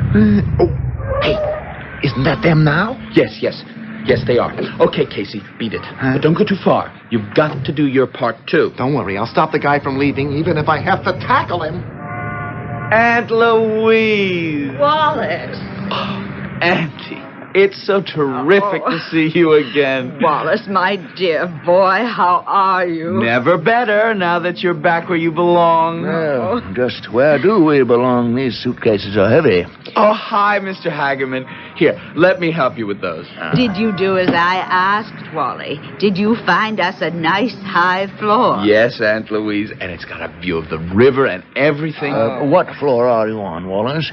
12A. Well, let's go then. I don't like standing around lobbies. Just follow me. Oh, there is just one thing that worries me, Auntie. What's that, dear? I thought this building was perfect for both of us. But the only decent apartment they had available was on 12A. Well, what's wrong with that? Here, this is the elevator. But you see, the truth is, 12A is really 13. It's the 13th floor, Aunt Louise, and they just try to disguise it. Well, what's so darned important about that? Oh, I see. Poor Wallace is worried about me. He's worried that I might be superstitious. Oh. Well, I didn't want to do anything that might upset you, Auntie. Oh, excuse me. I'll just press the button. Well, you needn't have worried, my dear. I assure you, I'm neither superstitious nor nervous any longer. I promise you that Dr. Winterhoff says I'm completely, totally cured. Of course, that doesn't mean your aunt is in perfect health, Wallace. She's going to require plenty of peace and quiet for a while. I understand. Everything is going to be just lovely now, just as it used to be. Oh, I have wonderful plans for your future, Wallace. Here we are, 12A, just like the sign says. Oh, come on, let's get into the place. I've got a busy day ahead, and your aunt should be resting in bed as soon as possible. Oh, stop fussing, Mortimer. It's right down here, Aunt Louise. Wait, I'll find my key. There. Shall we go inside? Yes, let's go in. Oh, Wallace, it's lovely. It's just simply... It's perfect. You really like it? I love it. It's so simple, so light and airy. And look, Mortimer, a terrace. It goes all around the apartment. Both bedrooms have a view of the river. Oh, how delightful. Wallace, you've done a wonderful job. You're really a dear. Now, let's sit down and talk, shall we? Sure, Auntie. I have something very serious to talk to you about, Wallace. Now, for some time, I've felt you've forgotten me completely. But now I realize I was wrong, completely wrong. You do? Yes, and do you know why? Because of this lovely apartment you found for me. Found and furnished for me, Wallace. And not just with that $25,000 I appropriated. What? How did you know about that? We keep a very close watch of your finances, young man. Closer than you think. I knew you withdrew $10,000 of your own money to buy the furnishings, Wallace. You were a very naughty boy to do that, but a very sweet, very thoughtful boy. Gee, I'm glad you're happy about it, Auntie. Yes, Wallace, I'm very happy. And that's why I've just come from Mr. Hagerman's office. We've done some wonderful things about your future there. My future? For one thing, I'm pleased to tell you that I'll be increasing your allowance. You are? Yes. And then we must talk about your career. It's time you had one. Yes. My career. Louise, I really have to go. I have a meeting in less than half an hour. Oh, of course, Mortimer. You run along. I'm in good hands now. Yes, I'll talk to you tomorrow, Louise. Make sure you get some rest now. I'll be fine, just fine. Well, goodbye, then. Goodbye, Wallace. Goodbye, Mr. Hagerman. Well, here we are. Yes, my dear boy. Here we are at last, reunited. Yes, reunited. Right back where we started from. Dear, why are you standing near the door? To hear the elevator, Auntie. Why? I just want to make sure that Mr. Hagerman gets an elevator. That's the only thing wrong with this building. They tend to run a bit slow. Oh, it doesn't really matter. Oh, yes, it does. Oh, there it is. I just heard it. Good. Now come and sit beside me. No, Auntie, I'm afraid I can't. Not just now. Why not? Because of this. Wallace, what is that? It's a knife, Aunt Louise. A long, sharp knife. But what on earth are you doing with a knife in your pocket? There must be something I can do with it. Why don't I do this? Wallace! There. Doesn't that make the sofa look better? Oh! I never liked this pattern. Oh. Now it looks much better, don't you think, with the stuffing coming out? Wallace, are you mad? Let's see if the stuffing is the same in this chair. No. Wallace, you stop that. Now stop that at once. I hate this painting, don't you? I hate all paintings with deer in them. I hate deer. I think I'll go deer hunting. Wallace, for heaven's sake. Yes, and this'll help, too. Oh. And this. And this. No, you've gone mad. Now, there's nothing left to cut open, Aunt Louise. There's nothing left in the room to cut. Oh, no, wait a minute. There's one thing. Wallace, don't come near me. Now, go away. It's your turn now, Aunt Louise. Help! Help! Mortimer, wait! Help me!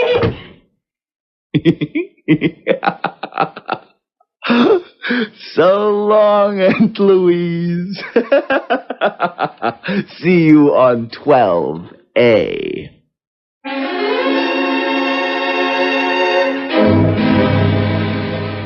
Aunt Louise has had quite a welcome home party from her loving nephew Wallace. But the party isn't over yet. Wally has another surprise in store for her, a surprise that he hopes will change the welcome party into a farewell party. Will Wally's clever scheme work as planned? Wally's as anxious as you are to find out.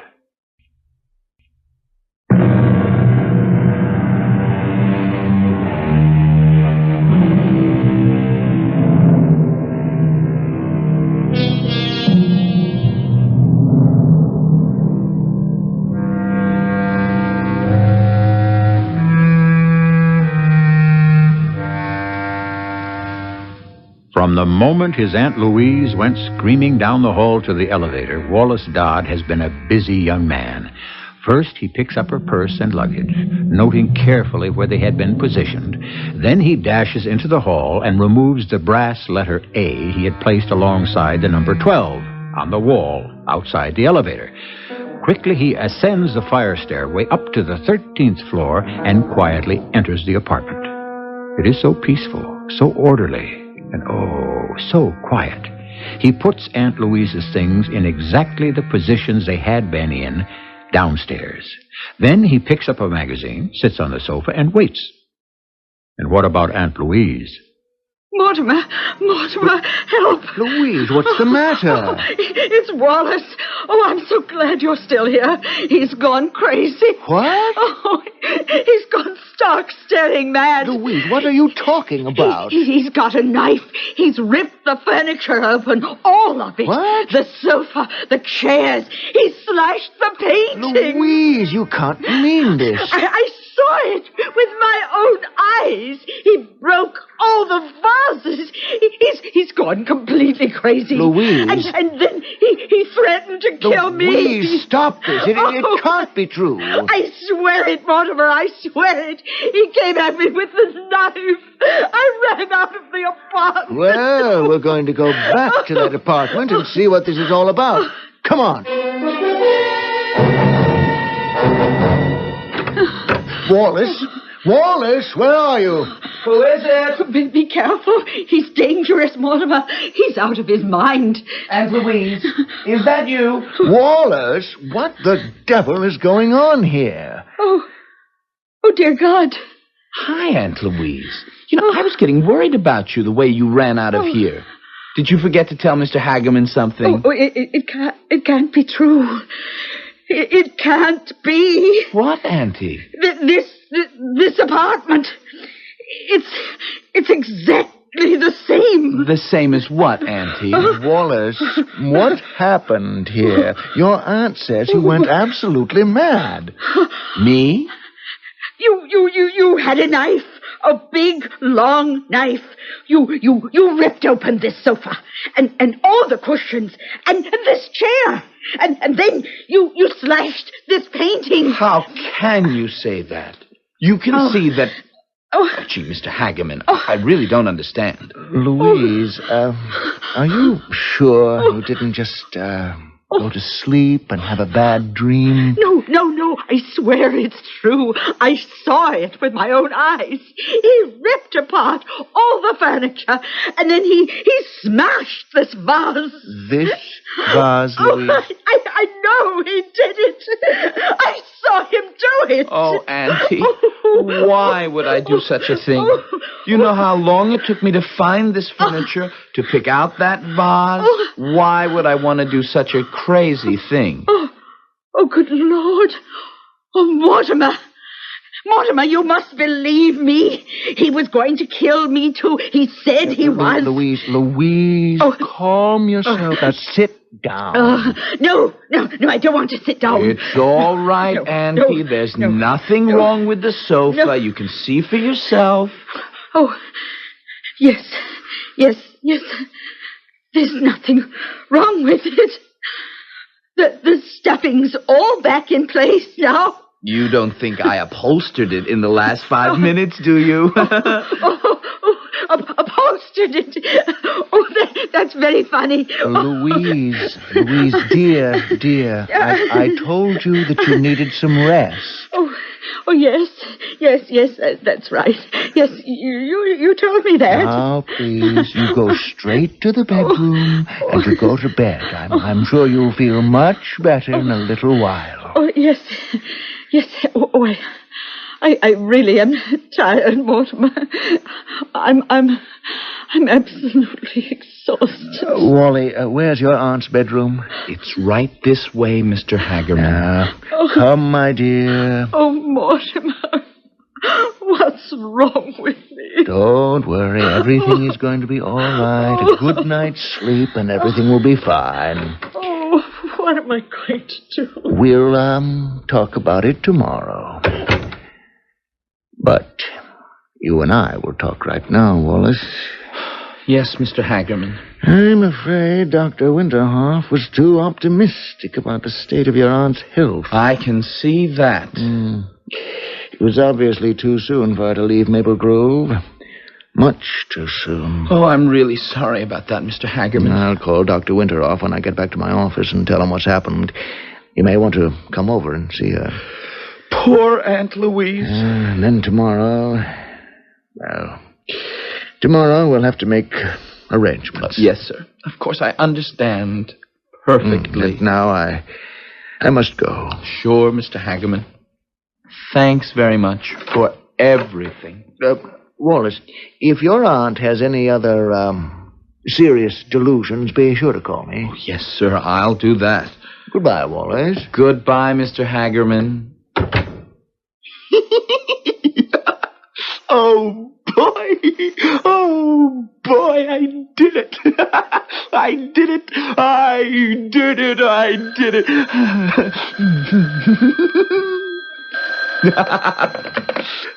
Hello. Wally, it's me. Hi, Casey. Where are you? I'm downstairs in the apartment. Hey, listen, how'd it go? I tell you, it couldn't have gone better. It was great, man. It worked like a charm. Yeah? You should have seen her face when she walked into the apartment. And everything was just the way it was supposed to be. I sure would have liked to seen that. Yeah, oh, and Hagerman. Oh, you should have seen his face. He knew she wasn't playing with a full deck the minute he walked in with her. How's the apartment down there? Ooh, a wreck, man. You sure did a job on a place. Yeah, don't worry about it. With all the money that's coming our way, once Auntie is back in storage... Hey, man, stop clicking the phone. I'm not clicking it. Oh, something clicked. Your phone isn't tapped, is it? Of course not. Who would tap my phone? Wait a minute. What is it? There's an extension phone in the bedroom. So what? My aunt is in there. What? Yeah, she's in there, lying down, where she was supposed to be. Uh-oh. You better check, man. Yeah, I better.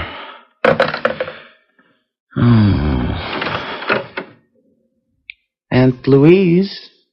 Wallace, I heard it. I heard it all. You were listening in? I heard the phone ring. I thought it might be Dr. Winterhoff. No, Auntie, it wasn't Dr. Winterhoff.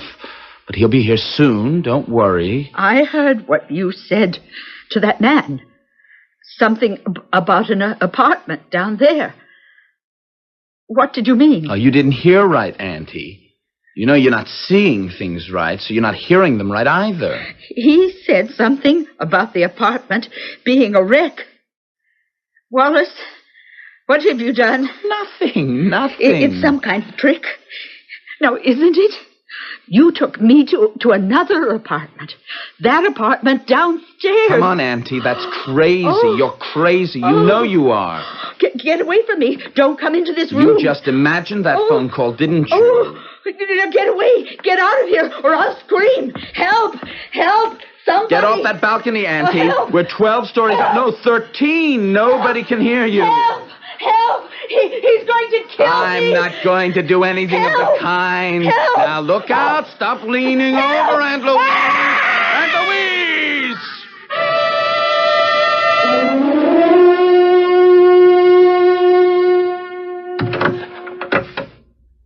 Come in, Wallace. Yes, Mr. Hagerman. Please, sit down. I know you're badly shaken. I never did like funerals. It's all terribly sad. But you mustn't blame yourself for what happened. I just can't help it. I never should have left Aunt Louise alone in that bedroom. No, it's my fault as much as yours, Wallace. I should have realized the state of mind your aunt was in. Realizing that she wasn't cured, that she should have to return to Maple Grove Sanatorium. Oh, she must have been really depressed about that.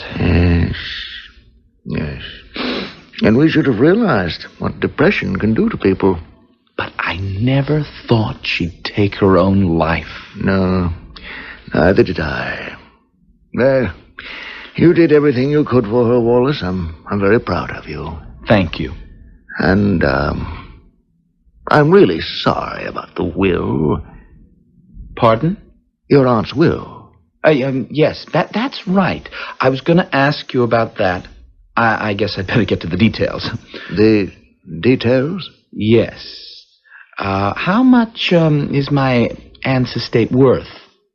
I ought to know that, shouldn't I? I mean, since it's mine. Yes, I should have realized you'd have that misunderstanding. Misunderstanding? What do you mean? I'm afraid there's nothing which is yours. Nothing at all. What are you talking about? Well, you remember the day your aunt left Maple Grove? She went to my office first to draw up a new will, leaving everything to you. That's terrific. Yes, she was very pleased about what you did, Wally. Spending her own money to furnish the apartment. Oh, her previous will, in case you didn't realize it, left everything to charity. Yeah, but why isn't the money mine? Well, the new will isn't valid, of course. The old one is still in effect. Not valid? But why? Because she obviously was not in her right mind. The hallucination she had that day. No probate court would accept it. Therefore, the earlier will stands. And it leaves everything to her favorite cause. Her favorite cause? Yes. Mental health.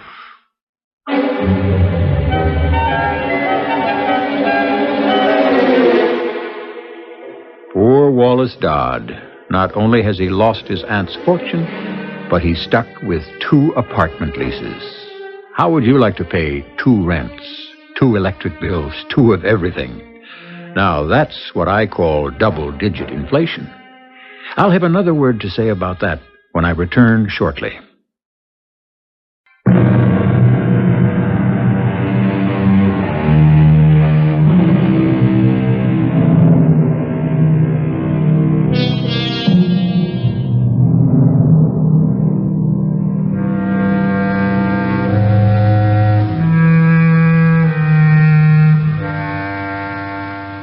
It's too bad that Wallace Dodd's get-rich-quick scheme turned out to be a get-poor-quick scheme instead. But as we all know, crime doesn't pay. It can entertain, however. And that's the purpose of the Radio Mystery Theater. Who knows what terrors and delights we'll have for you next time? The only way to find out is to use your ears. You've got 2 of a kind, haven't you? Our cast included Christopher Tabori, Russell Horton, and Martha Greenhouse. The entire production was under the direction of Hyman Brown.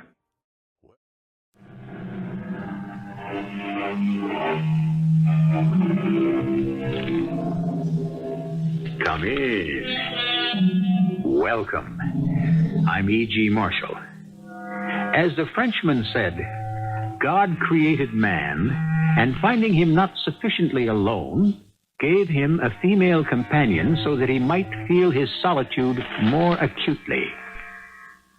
Yes, we think to fly from solitude by seeking companionship, only to discover that in the arms of a loved one, we find the greatest loneliness of all. You say you're in love with her. Yes. I'll kill that love. You can't. Nobody can. I can keep the money away from you for 15 years. I'll get a job. Doing what? She'll have to support you. You'll begin to resent each other. We'll manage. You won't. That's how I can kill your love. You won't. How can you stop me? I can kill you.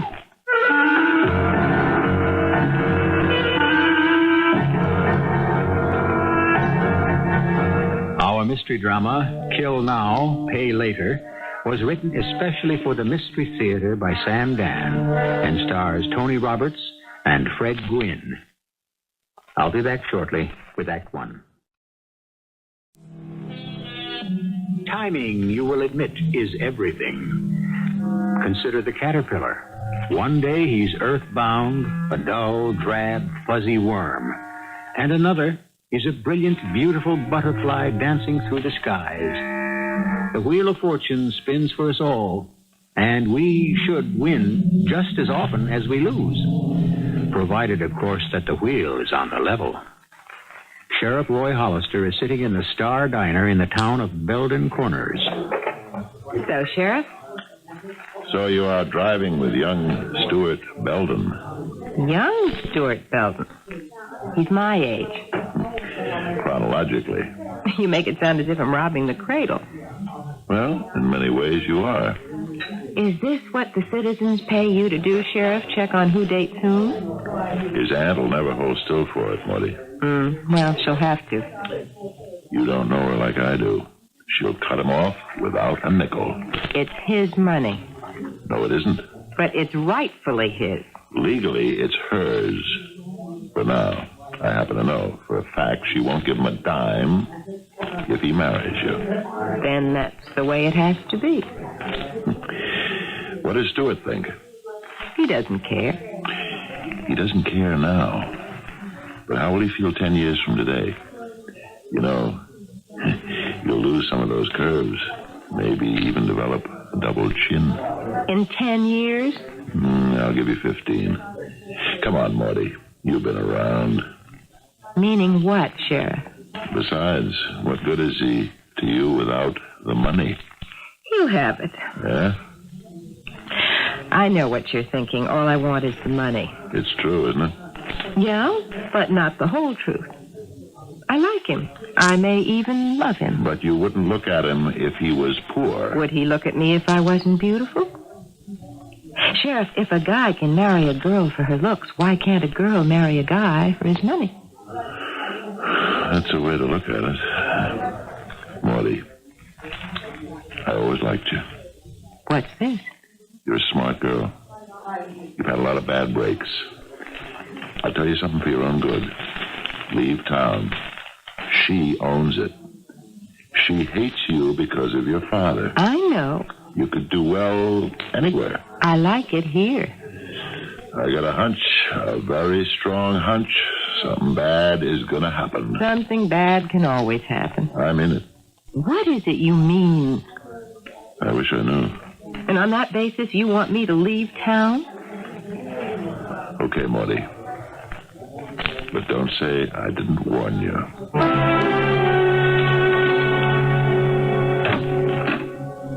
Yes, Stuart. Good morning, Aunt Melisande. Oh, there's not much left of it, but I suppose you just got up. Yes, ma'am. Well, as long as you're here, you might just as well help me. Now sit down and start opening the mail. You should learn about all the investments and the real estate. It'll all be yours one day. Aunt Melisande. What is it? Nothing. Well, get to work on these letters. Separate the statements from the checks. Here. How do you like my new letter opener? Actually, it isn't new. I found it up in the attic. It's your grandfather's Bowie knife. I want to keep it on my desk as a reminder of the time when we had men in this family. That's not fair. You've yet to show what you're made of. I want to discuss something very important. After we've gone through the mail. Well, this can't wait. Oh, what is it? It's about Maud Sanderson. I want to marry her. I won't allow it. But Aunt Melisande... I said I won't allow it. And that ends all discussion. Doesn't it?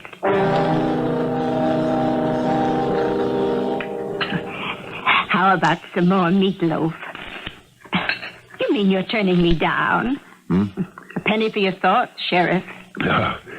These days, Cora, what else can you get for a penny? I don't think it's such a good deal, though. You mean they're not worth a penny? Not these thoughts. Oh, what are they? I'm not sure, Cora. I got this terrible feeling. Oh, about what? About Melisande Belden. Melisande Belden. That old biddy owns half the county. Why do you feel terrible about her? This thing about her nephew, Stuart, and the Sanderson girl who works in the diner. Ah. Honey, you know, I'm not the kind of guy who goes by hunches and premonitions. But? Don't ask me how or why, but I know there's going to be some bad trouble there. Oh, well, how bad? Violence. Oh, why do you have this feeling? I told you. Don't ask me. Oh, what do you see there? I'll tell you what I see. I see this domineering old lady. I see this kind of, well, he's like milk and toast, and he's infatuated with this smart, pretty little hustler. Hustler? I mean it in the sense of someone on the make. After all, she's her father's daughter. Well, you can't blame her for that. No, but I can see where Melisande Belden would be scared to death of her. And so she'll put her foot down. And it'll remain a furtive little affair until Maudie Sanderson finds someone more promising. And that'll be the end of it. No. No. He wants her. It's easy to dismiss him as a spoiled and spineless rich kid. But for the first time in his life, he really wants something badly. He's caught between two women. Each one is like a lady tiger. Neither of them is going to give up gracefully. Well, should this be the legitimate concern of a sheriff? That's what bothers me. I got this feeling that before it's over, it will be.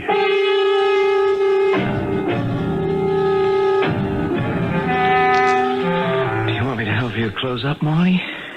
Joe took care of everything. Stuart, all I have to do is lock the door. Great. Let's go. Where? Oh, there's a terrific picture playing over a new city. Or we could just, drive around. You didn't answer my question. You and me, Stuart. Where are we going? We're going to get married. Are we? Oh, don't tell me you've gone and changed your mind. Did you talk to your aunt? Well, did you? No. You said you would definitely do it this morning. I know. I can't. Why not? She won't let me. She simply refuses to talk about it. Stuart, what's going to happen? Well, she can't live forever. Oh, yes, she can. No. What you are saying is, let's go on the way we are, Just for a little while. What's a little while? A little while can become a year, 5 years, 10. And we'll be up there in our 30s, getting old and getting sour. And this frosty old lady hangs on and on. When do I have children? When I'm 40? Just because you don't have the guts to talk to your aunt? Okay. I'll talk to her. When? At the right time. No. You'll never talk to her. I will. Then do it now. Right now. But did you hear what I said? Right now. Talk to your aunt. Talk to your aunt. Talk to your aunt. That's all you know how to say. Talk to your aunt. Quit bugging me, will you? Excuse me. I'll never bug you about anything again. Now, would you mind leaving, sir? The place is closing for the night. Morty, I didn't... The place is closed. Morty, I didn't mean it. Get out of here. Go ahead, run home to your auntie. Maybe she'll give you a lollipop. I don't know what got into me. Joe is still in the back. Will you leave, or should I have him throw you out? Please, Morty. And I never want to see you again.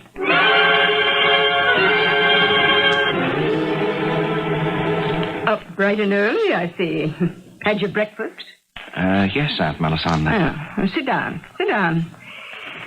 These past several weeks, Stuart, you really seem to have taken hold. It appears you're not going to become a rich young ne'er-do-well after all. I've actually come to depend on you. Now, let us begin with the correspondence as usual. Yes, ma'am. Of course, what helps is the fact that you no longer stay out every night till all hours. Do you agree? Yes. And don't you feel the better for it? Confess now. Yes. Good. Now start opening the mail. You've become quite deft at it. Stuart, it's time you thought about marriage. The oldest Drake girl, Helena. Why do you want me to marry Helena Drake? Oh, for the best of all reasons. You'll have money. She'll have money. Between you, it will be a most impressive fortune. I think I should have the right to choose my own... No, you shouldn't. Why not? Because I am more qualified to choose a sensible, responsible mate. And now that your affair with the Sanderson girl is over... You have no right to call it an affair. How else can I characterize what had existed between you? What other type of relationship is your Miss Sanderson capable of? Maud Sanderson is a wonderful girl. If only you would talk with her. But I won't. And that's the end of... Stuart, what's on the envelope? It's blood. What did you do? Look at your finger. Oh, Oh, you cut it with the letter opener. I'm sorry. I got it all over the checks. Poetic justice. Most people accuse me of collecting blood money. Go get a Band-Aid. And in the future, keep your mind on the business at hand.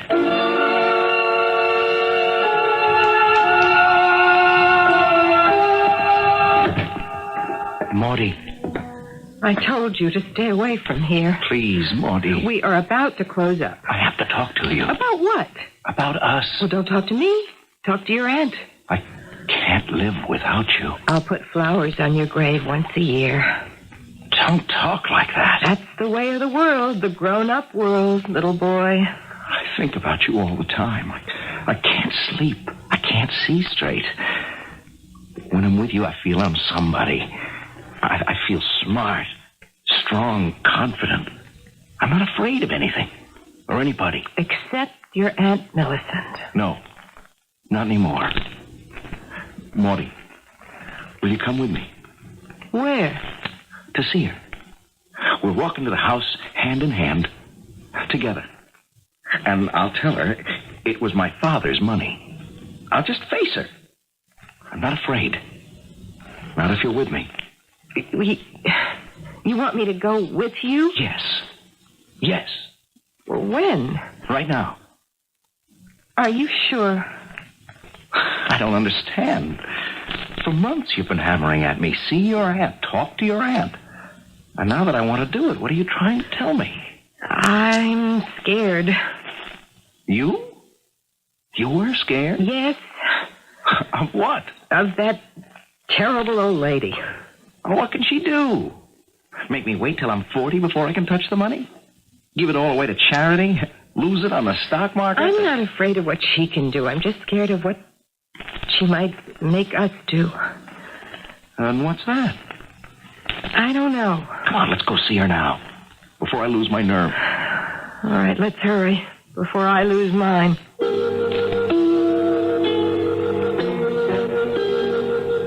It's a situation fraught with unknown dangers.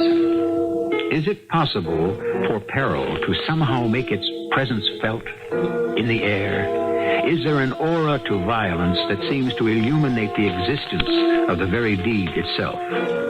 We shall try to light up some of these dark corners very shortly in Act 2.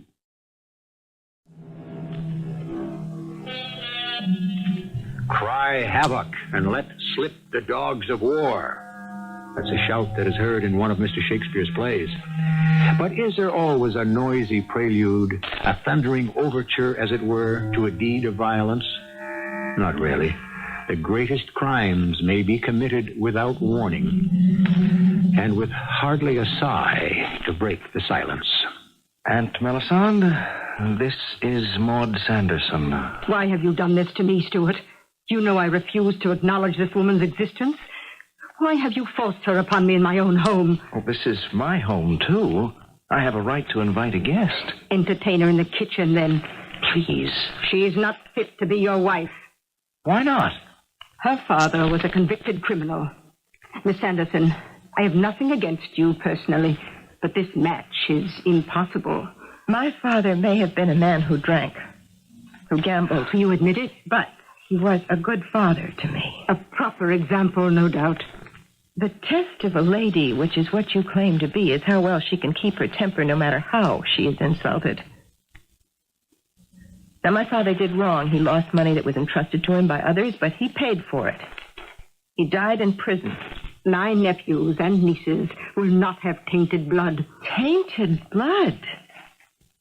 But you were willing to have his tainted blood, weren't you? What are you saying? You had a crush on Jack Sanderson, my father, when you were both in high school. That's a lie. I can show you a copy of the yearbook. Romeo and Juliet, Jack Sanderson, and Melisande Zelden. Is this true? For all that, my father was weak and easily tempted. He refused to marry you for the Belden money. Instead, he fell in love with the poorest girl in the class. He did it deliberately to spite me. Now, get out. I won't let you throw her out. I'll throw you out, too. Oh, we'll see about that. What do you think you're going to do? Go to court? Yes. That's what I'm going to do. Your father's will was explicit. He knew you were weak, undependable. He made sure you wouldn't squander your inheritance. Let's get out of here. I won't let her do this to us. Please, Stuart, I'm afraid. I can't let her do it to us. Please, Aunt Melisande. This love I have for Maudie, it's the one thing that sustains me. I have to have it. Don't kill it, please. Stuart, don't beg. Don't plead with this dreadful woman. Let's just get out of here. Give us your blessing, Aunt Melisande. My blessing? Are you mad? Yes. Stuart. Don't kill our love. Don't. Stuart, what are you doing? I'll kill you first. No. Aunt Melisande. Put down that knife. That was his grandfather's. He's not man enough to use it. I'll show you who's a man. Don't, Stuart! Hurry! No! Oh, Stuart. Stuart. What did you do? I killed her.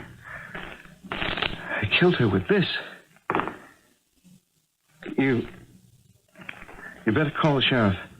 Why? Why did she make me kill her? Don't you see? To kill our love, she wanted you to go to jail, and that would be the end of you and me. Yeah, that's what's going to happen. You can't beat her. Oh, yes, we can. Let's get out of here. Where can we go? To my place. Yes, but the sheriff will find us there. He has no reason to look for us. But I killed her. Who says so? Who knows we're here? Who knows we came? Now, quickly, break a pane of glass in the French doors leading to the patio. Maud. Now, the sheriff will think that's how a burglar broke in. Burglar? Yes, burglar did it. He made his way in here. He tried to force your aunt to tell him where her cash was hidden, and he killed her. We'll make sure both the front and the back doors are locked. I don't know. We have to do it, Stuart. Otherwise, you'll have killed her. For nothing.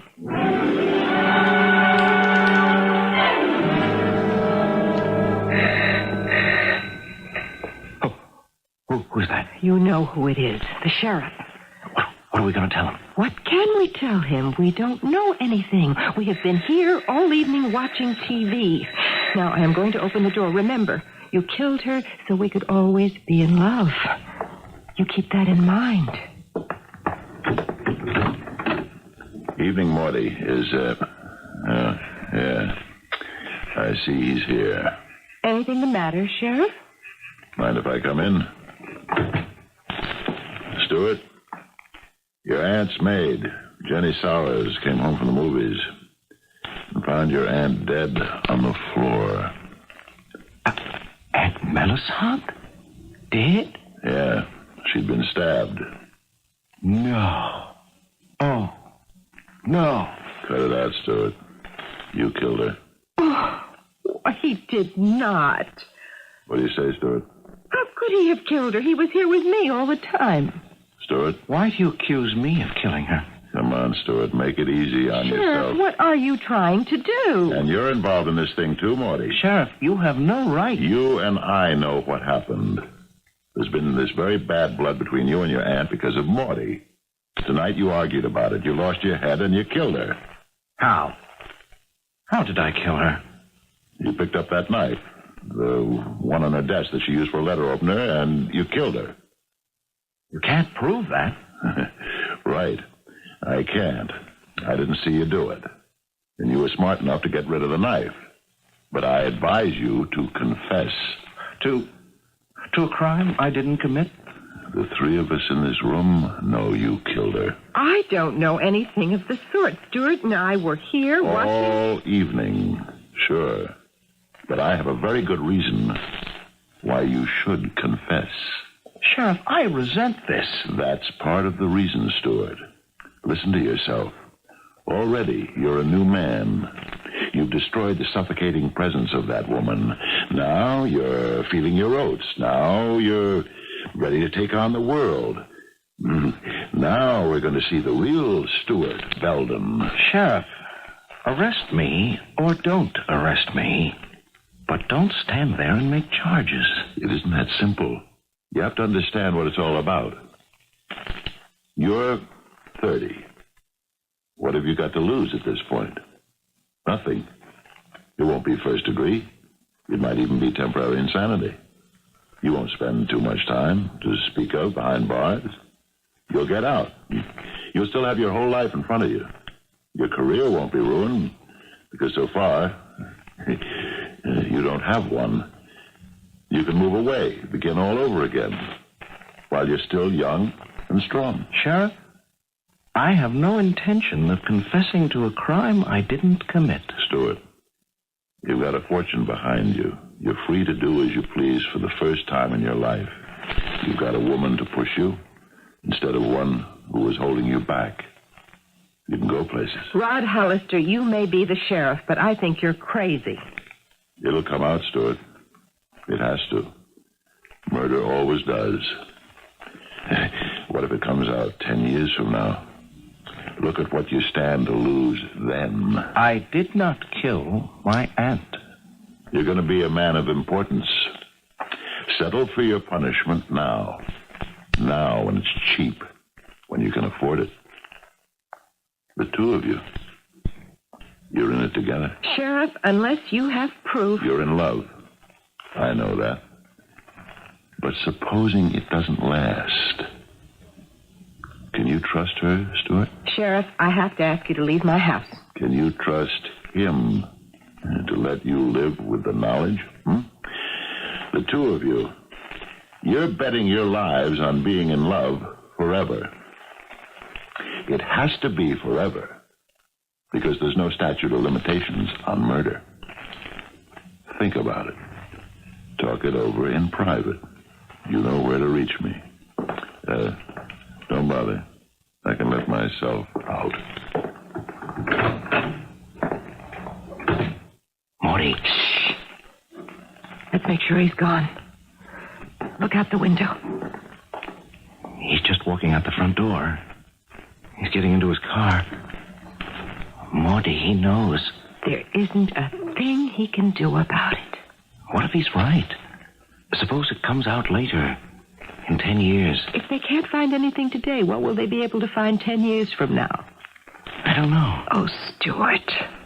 Don't you see what he's trying to do? He's trying to destroy our love for each other. But he won't. He can't. This thing tonight, it's like forging another bond between us. We love each other. We trust each other. Morty. What is it? The knife. Did you hear what he said about the knife? He said we got rid of it. Did we? I don't remember. I don't remember doing that at all. Don't worry about the knife. It was covered with her blood and my fingerprints. How did the knife disappear? I said not to worry about it. I was so excited I lost my head. I panicked. I know. Well, you must have been thinking clearly. I was. Well, then you must have had the presence of mind to get rid of the knife. I did. Oh, Morty, darling, what would I ever do without you? What did you do with the knife? For the third time, Stuart, don't worry about it. But what did you do with it? Tell me. I have a right to know. That knife has my fingerprints on it, stained in blood. What did you do with the knife? That, Stuart, that is going to remain my secret.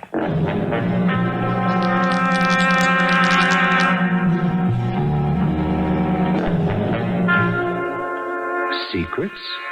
Already? Is this a way to commence a life of connubial bliss? I don't know. There are those people who insist that everything between lovers must be out in the open, while others contend that what a man or a woman doesn't know isn't going to hurt him or her. How this arrangement works out will be the business of Act 3.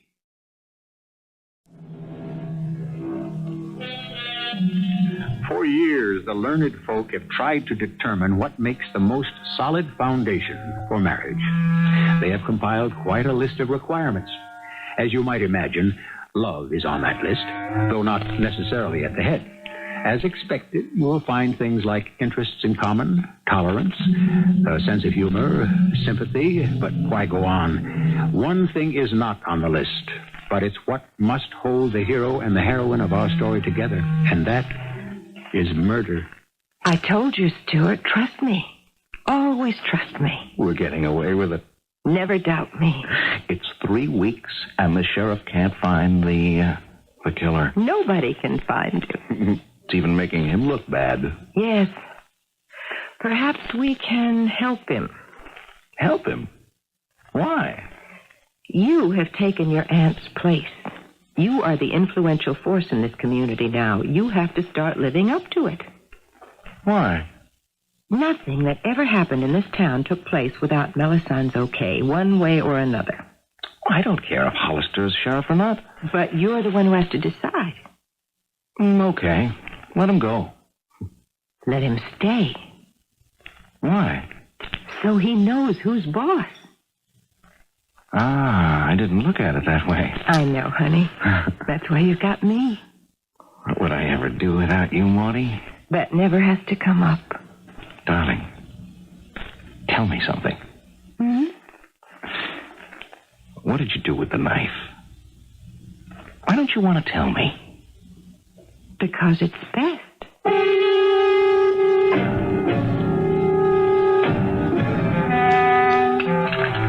Another cup of coffee, Sheriff? Where's this morning's paper, Cora? Oh, I think he forgot to leave it. I know that kid. He never forgets. Well, you don't want to see it. It'll spoil your appetite. You've been after me to go on a diet. Yes, the editorial. We hardly have one murder in a decade, and when we do, our sheriff is completely stymied. Yeah, that's what he's been saying for weeks. Elections coming up. Oh, you're not scared, are you? It's tough to run on the heels of an unsuccessful murder investigation. I'll get it. Good morning, Sheriff. Stuart, come in. Good morning, Mrs. Hollister. Pour you a cup of coffee? No, thanks. I just stopped in for a minute. Sheriff, I've always been an admirer of yours. Yes? I don't think you're getting a fair deal in the media around here. You don't? I think you're the best qualified person for the job. And I should let it be known that I intend to support you for re-election. Well, I thought you'd like to be aware of it. And now I'd better be getting on. It's a busy morning. It won't help, Stuart. I know who the murderer is. Have a nice day, Sheriff. Mrs. Hollister?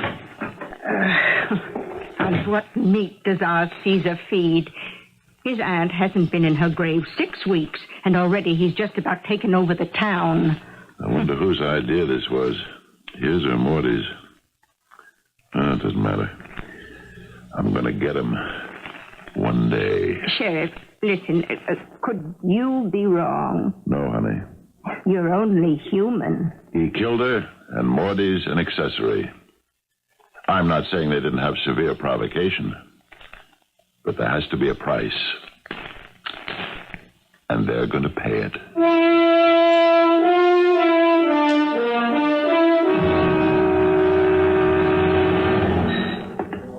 Hello, Sheriff. Well, good afternoon, Morty. It's been a long time. Mm-hmm.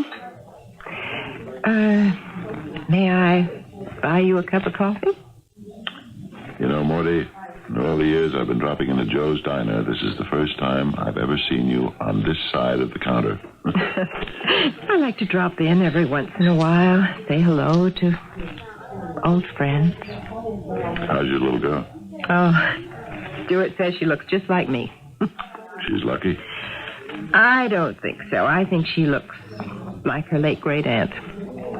It's starting to get expensive now, isn't it, Morty? What are you talking about?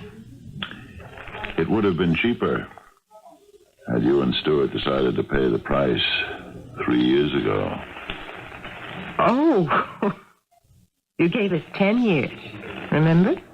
Every year the price will get higher. Meanwhile, let me buy you that cup of coffee. You think I'm bluffing, don't you? Incidentally, do you have any insurance? Life insurance? Oh, plenty. I mean, Stewart insurance. You were the only exciting girl he ever knew. Now he's spreading his wings. Goes to New York, Chicago, Washington, D.C. Lots of exciting women there. It's not going to work. Whatever it is you're trying to do, it's not going to work. Well, maybe he's tired of exciting women. Maybe he'd like a change of pace. I'll still buy you that cup of coffee, Sheriff.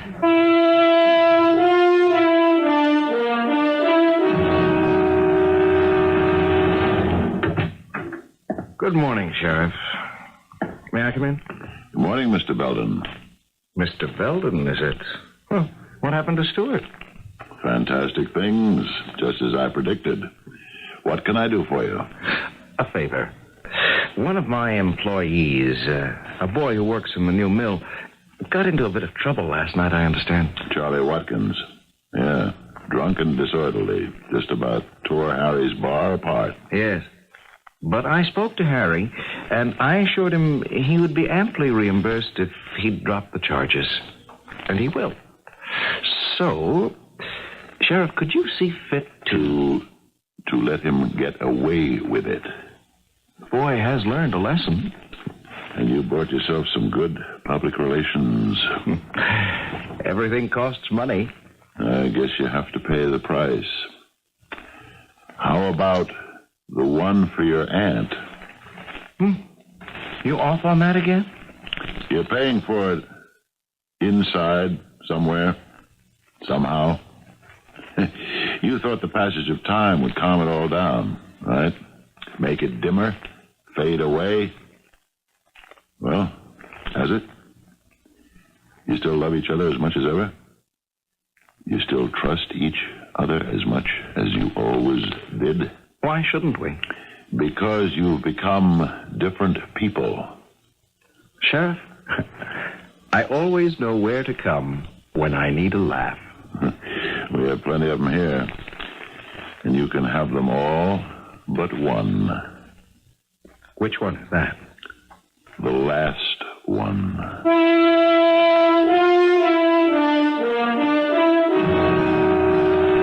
How did the meeting go last night? Did you decide whom to support for the state senate seat? Yes. Who? Yes. Russ Partridge. No. Well, who then? Me. You? It makes a great deal of sense. I don't think so. Now, darling, in the first place, I'm virtually certain to be elected. You're sure of that? Well, you know perfectly well I could spend whatever's needed to win it. Well, you could also spend enough to win it for Russ. Why are you so opposed to my running for office? I thought we agreed you're better off behind the scenes. It makes more sense. Why? Because it's your idea? Whose idea was it for you to run for the Senate?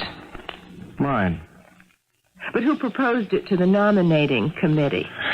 I don't know. I think it was Helena Drake. You think it was Helena? What's the difference? You know I can't stand that woman. What's wrong with her? I don't like her. She's very rich. She has a great deal of influence. Oh, tell me more. Well, what's there to tell? Well, you could, for instance, tell me she was the girl your aunt wanted you to marry. That was years ago. Not so many. But I didn't want to marry her. I wanted to marry you. Why did your aunt want you to marry Helena? I don't know. What does it matter? I'll get it. Hello? Oh, yes, Helena. Have I heard the news? What news? Oh, Stewart's running for the Senate. How were you ever able to convince him? You must have really worked on him. Well, I'll have him call you when he gets in. Goodbye, Helena. Dear? What do you mean, when he gets in? Why didn't you let me talk to her? Because I want to talk to you. Look, you're blowing this whole business out of proportion. Am I? You were jealous of Helena Drake. Do I have cause? Wait. And you're also jealous of me. I'm not putty in your hands anymore. In many ways, you're just like my aunt. Talking about your aunt. You're not out of the woods there either. What did you say? Remember what the sheriff said. There's no statute of limitations on murder. You'd be in it as deeply as I am. Maybe I don't care. The fact is, there's no evidence. There isn't? Now think very carefully. Does anything occur to you? The knife with my fingerprints. The missing knife. Where is it? Now, you are going to call the chairperson of the nominating committee, Miss Helena Drake, and say to her, you've reconsidered and you do not choose to run. Darling, we can't afford to fight, even to argue. We have to stick together. We just have to. I know we have to. I just wish you'd have said we should stay together because we want to. Please, let's not do this to ourselves. What is there between you and Helena Drake? Quit bugging me about Helena Drake, will you? Quit bugging me. That's just what you said to me 7 years ago, that night in the diner. Well, don't worry. I won't bug you about anything at all, ever again. Maudie? Where are you going? Marty! I'm warning you! You're not going to lock yourself in your room! Don't get away from me! Marty! Marty! Operator, get me the sheriff. No, there isn't time. Tell him to come to the Belden house on the hill, quickly. Open it up or I'll smash it down! Oh, you keep away from me. You're crazy. Maudie, I want that knife. Now, don't touch me. I'm warning you. Stuart, get a hold of yourself. I want that knife. There isn't any knife. You're lying. I don't have it. What'd you do with it? I threw it in the river. Afterwards, I threw it in the river. You told me you... It was a lie. You see, I had to make sure of you. That's why I told you I had it. You're lying. I want the knife. I don't have it. Don't hit me. Oh, no. I'll get it out of you. Maudie? Maudie, I didn't mean to... You're all right? Darling, I'll do whatever you say. I'm afraid she can't say anything anymore, Stuart. I didn't mean to kill her. But you did. I can't tell you how much I loved her. But she could make me so mad. Because she thought she knew everything. She did know everything. And that's why you had to kill her. Sooner or later, that secret between you would have had to burst out in the open. I suppose you'll have to arrest me, Sheriff. Yes, Stuart. I'll have to. For your Aunt Melisande, it was kill now, pay later. For Maudie, it's kill now, pay now. It would have been a better deal for both of them had they accepted the sheriff's offer back at the very beginning. But some crimes become much more expensive as they grow older. And the longer you wait, the more you can lose. But you won't lose anything at all if you stay here for a few minutes until I return.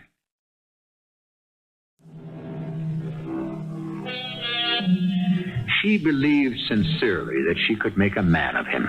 And she did. And then she discovered that she didn't at all like what she had created. But by that time it was too late, much too late. And what is the moral of our story? All of you ladies and gentlemen who are in the process of choosing your mates, never try to change what you see into what you like. people who transform pussycats into tigers may wind up not as dinner companions, but as dinners. Our cast included Tony Roberts, Fred Gwynn, Terry Keane, and Bryna Rayburn. The entire production was under the direction of Hyman Brown. The CBS Radio Mystery Theater presents...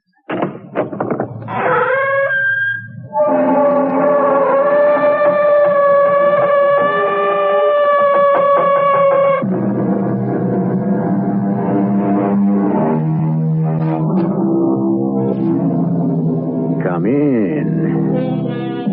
Welcome. I'm E.G. Marshall. All I can give you, I give. Heart of my heart, were it more. Love that should help you to live. A song that should help you to soar. The poet sings of love without limit. But how much can you give to a loved one? Happiness, fulfillment, even life itself. Sometimes the greatest gift can be death. I told you, Juliet, Lester is not a man to be trusted. Please. He might as well fall in love with her as with anyone else. Your husband and your best friend? It doesn't bother you to see them in each other's arms. I must not be jealous or small-minded. All of this with her is meaningless. Of course it is, dear, if you say so.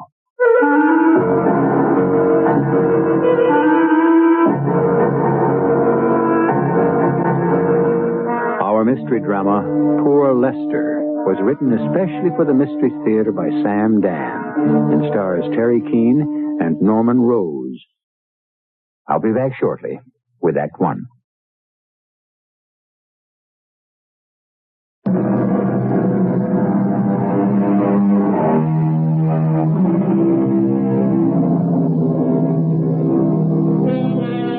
The French have a saying, the one who is absent is always wrong.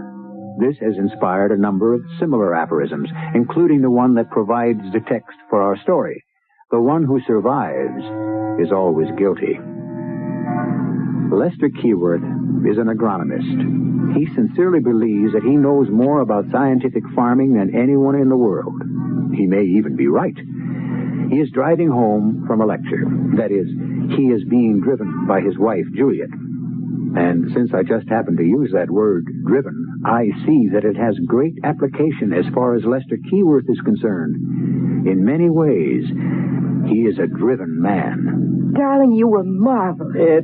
It was an exercise in futility. Oh, no, Lester, darling. They listened. They really listened. Yeah, but once again, I was casting pearls before swine. How can you say that? Didn't they honor you with the International Award? Well, I'd rather they'd honored me less and listened to me more. Darling, they'll see it. One day they'll see it. Why can't they see it now? Why do millions of people have to die first? Now, I can increase the yield of rice by at least 15% an acre on the same amount of land and cultivation now. Darling, you're upsetting yourself. I have been out in the field, and you know what it is? Yes, dear, I know. Politics. Don't brush it off so lightly. I'm only trying... Where's he going? Who? What? The truck. But he's crazy. He's going to run us down.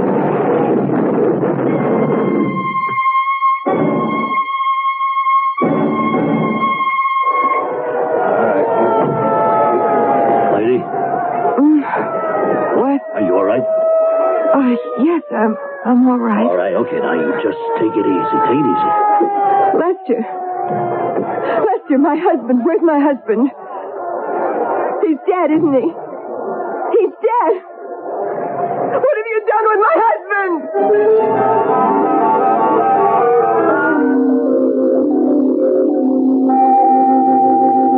Juliet. Oh, I came as soon as I heard there was an accident. I didn't know which one of you was hurt. Louise.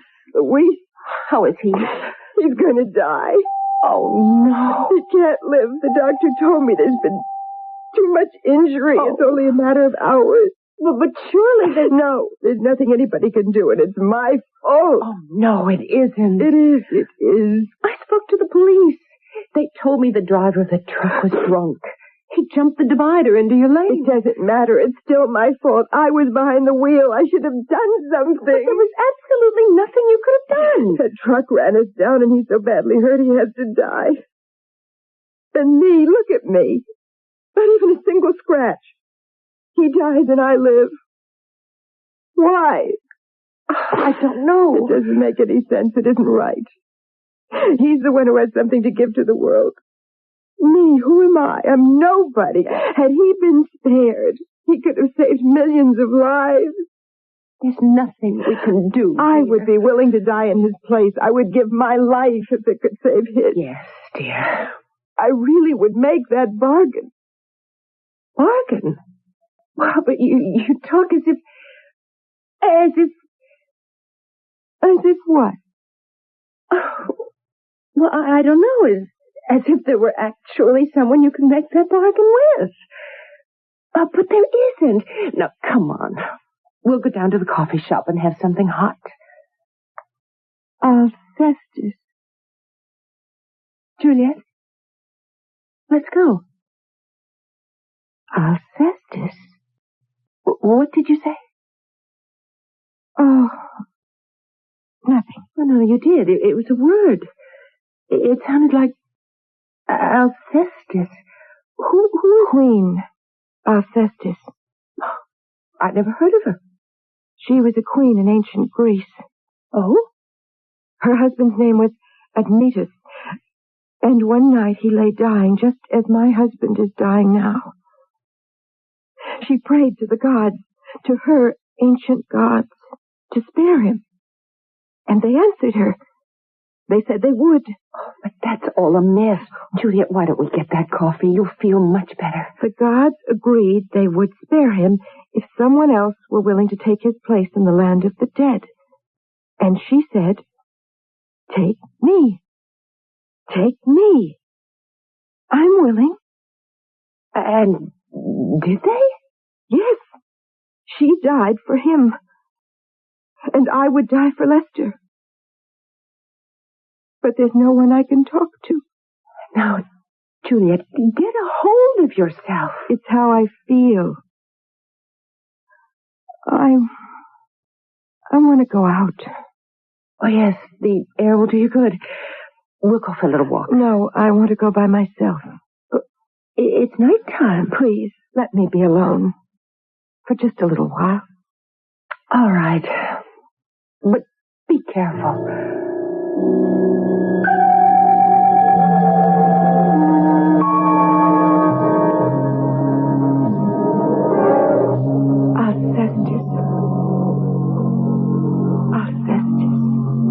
Lady? Oh, officer. You startled me. Yeah, well, you're lucky I'm a cop. I could have been somebody who'd do more than just startle you. What are you doing here? Nothing. Well, can't you find a safer place to do nothing this hour of night? I'm just sitting here looking at the river. Is that against the law? Well, it's against the law, common sense. Now, why don't you go home? I don't want to go home. Well, it's a free country. What can I tell you? If you hear anything or see anything out of the way, scream as loud as you can. Maybe it'll help.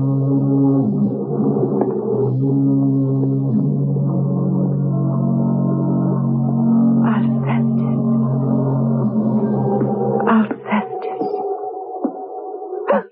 Oh, who's that? Good evening. Good evening. Good evening. May I join you? Oh, I was just leaving. Oh, don't go. But I really have to. And I was hoping we might have a little chat. I have to go to the hospital. My husband... There has been no change. He's still alive. Not by much, but he is still with us.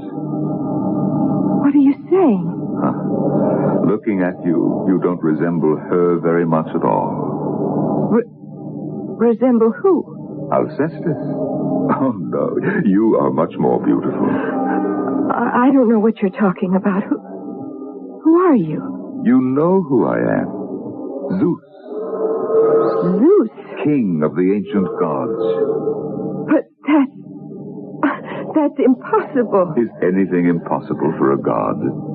But Zeus and all those gods, they're dead. No god is dead, if you believe in him. Oh, no, I'm dreaming. Are you?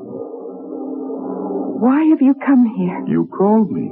and I am happy to oblige. But why have you come? Well, frankly, I have little choice. I have a wife, Hera, or perhaps you know her as Juno.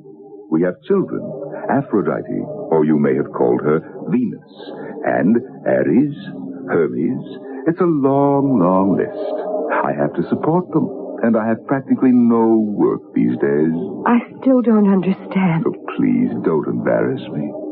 Embarrass you? How? Compared to what I was at one time, this is quite a come down. Don't force me to speak in a crass and materialistic manner.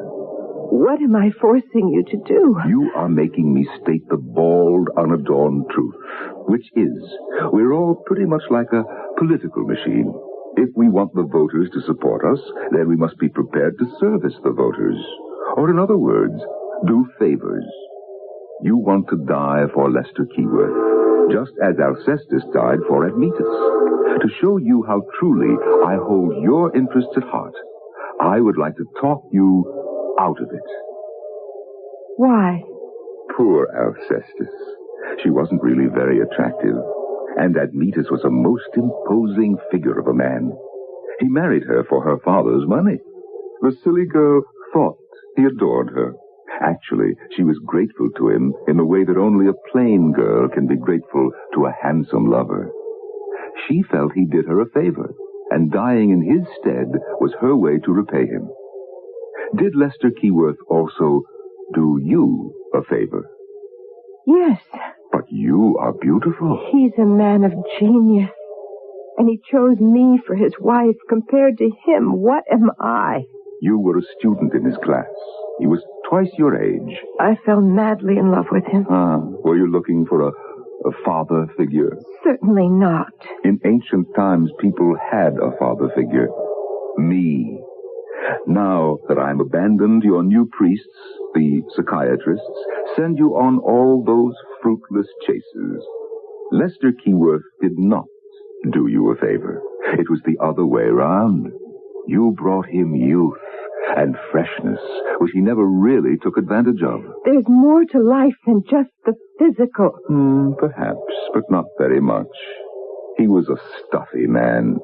You have all the wisdom, the insight. It isn't true. Neither of you is aware of it. I love him. I love him so much. I want to die for him.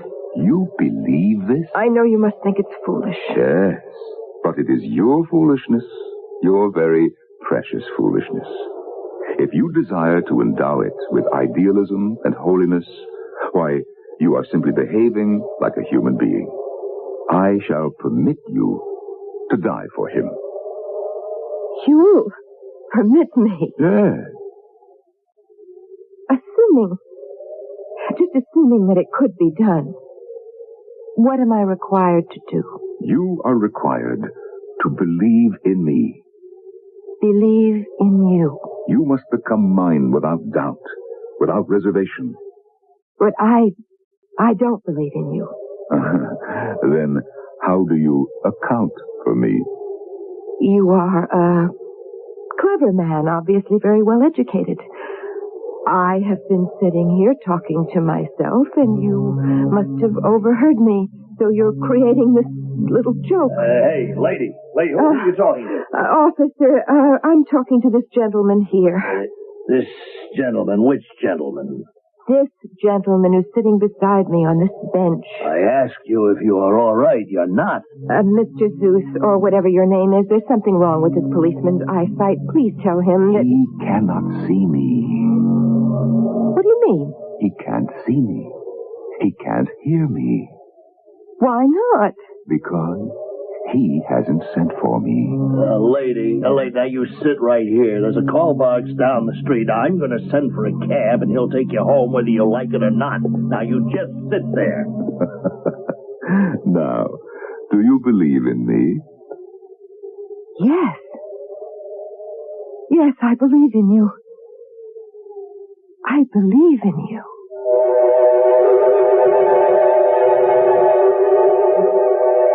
I don't know. If I were sitting out there, I'd probably believe in him too. So it seems she's going to die for her husband. But obviously she's the heroine of our story. Can we afford to lose her so soon? Right at the end of the first act? Be of good cheer. Even if she dies, I can guarantee it won't be the end of her. Act 2, very shortly.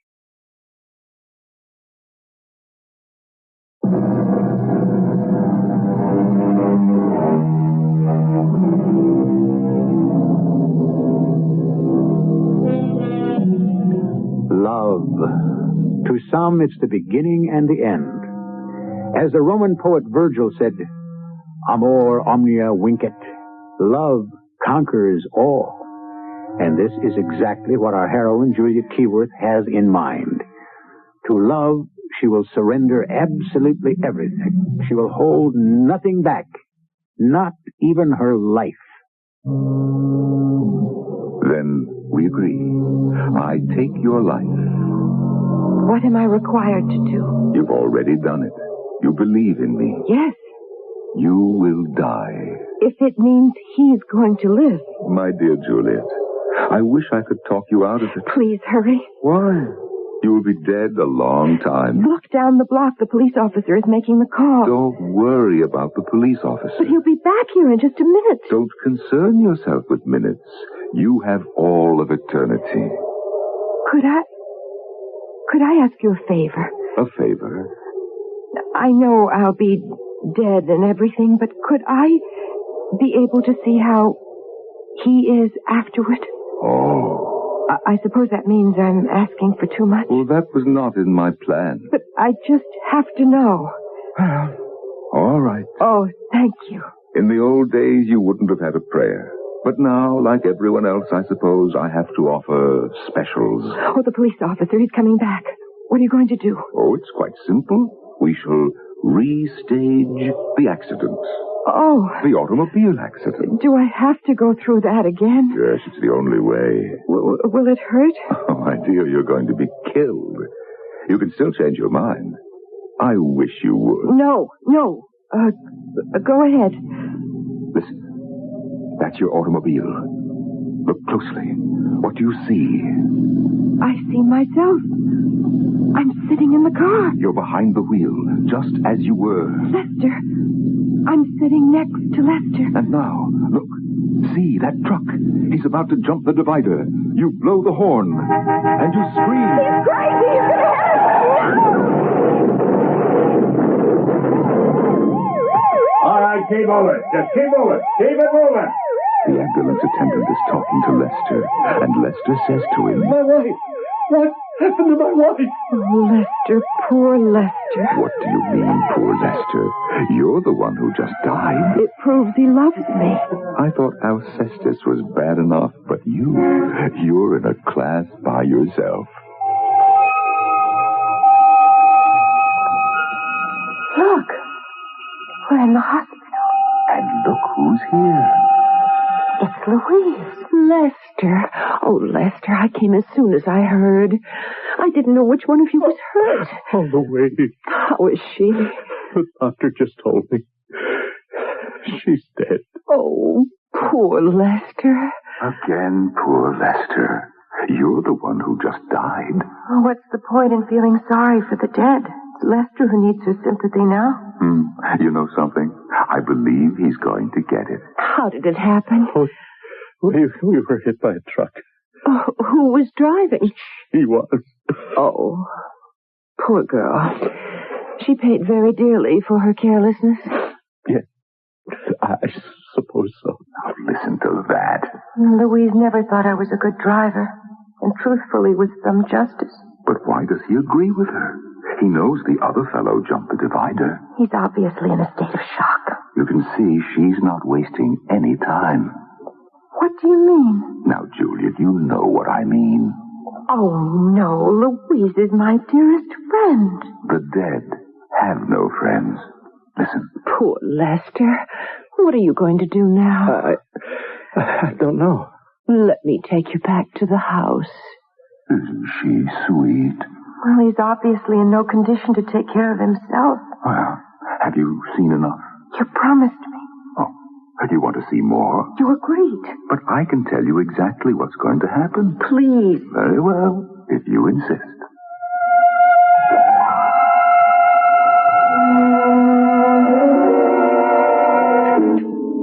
Now, are you feeling better? Yes, thank you, Louise. The soup was delicious.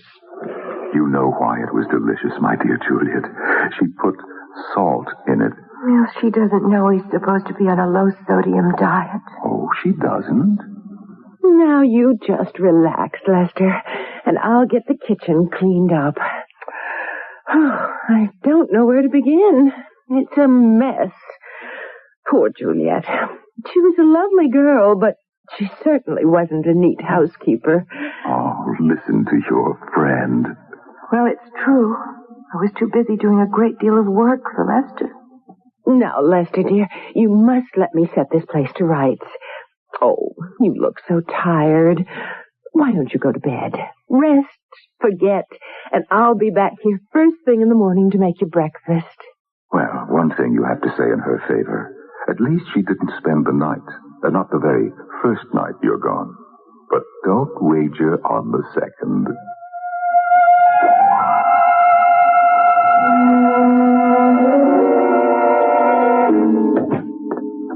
Oh, Louise, you're still here since this morning? Oh, there is so much to do. Well, how does the place look? Huh? Oh, it looks different. Yes, do you like it this way? Yes, I believe so. Don't you think it looks a little more neat and orderly? Yes, it seems to. While Juliet was here, the decor seemed to express her personality, which was undisciplined, cluttered. Now it should reflect yours, which is orderly, precise. Does it give you that feeling? Yes. Yes, I think it does. And I've also tried to put a little suggestion of style into it. Do you sense it? Yes. Juliet was a lovely girl, but she had absolutely no concept of style. Well, I couldn't help it. I was colorblind. You know that, Louise. Oh, don't shout at her. She can't hear you. But it's true, and she knows it. He knows it, too. Remember, you wanted to be a witness to this. Have you seen enough? No, It isn't going to get any better. Lester, I've gone through your wardrobe. Oh, I hope you don't mind. But may I speak frankly? Yes, of course. I think you need a new one. But most of my clothes are new. Well, I'd better not say anything. It would only reflect on Juliet. How? Well, didn't she choose your wardrobe? Yes. Then that must be the end of it. No, but Louise... No, forget it, Lester. It's simply something I cannot discuss. You see, I told you she was my good friend. Darling, she believes in one task at a time. The first night, she destroys your cooking. The second, your housekeeping. Wait, the campaign is young yet.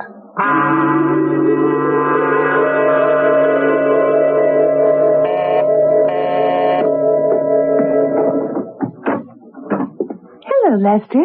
Louise. Oh, may I come in? Yes, but I was just leaving. I'm giving a lecture. I know. That's why I'm here. How do you propose to get there? How? Why, Juliet... Yes? Oh, I've forgotten. Oh, I knew you would. Well, it's just that she always made the arrangements. You know, I am really lost without her. I have my car outside. Oh, Louise, this is so good of you. Do you have your notes? No. Oh, yes. Lester, are you going to wear that tweed jacket? Well, I always wear it. Oh. Is there something wrong with it? It's 7:30, Lester. We can just about make it.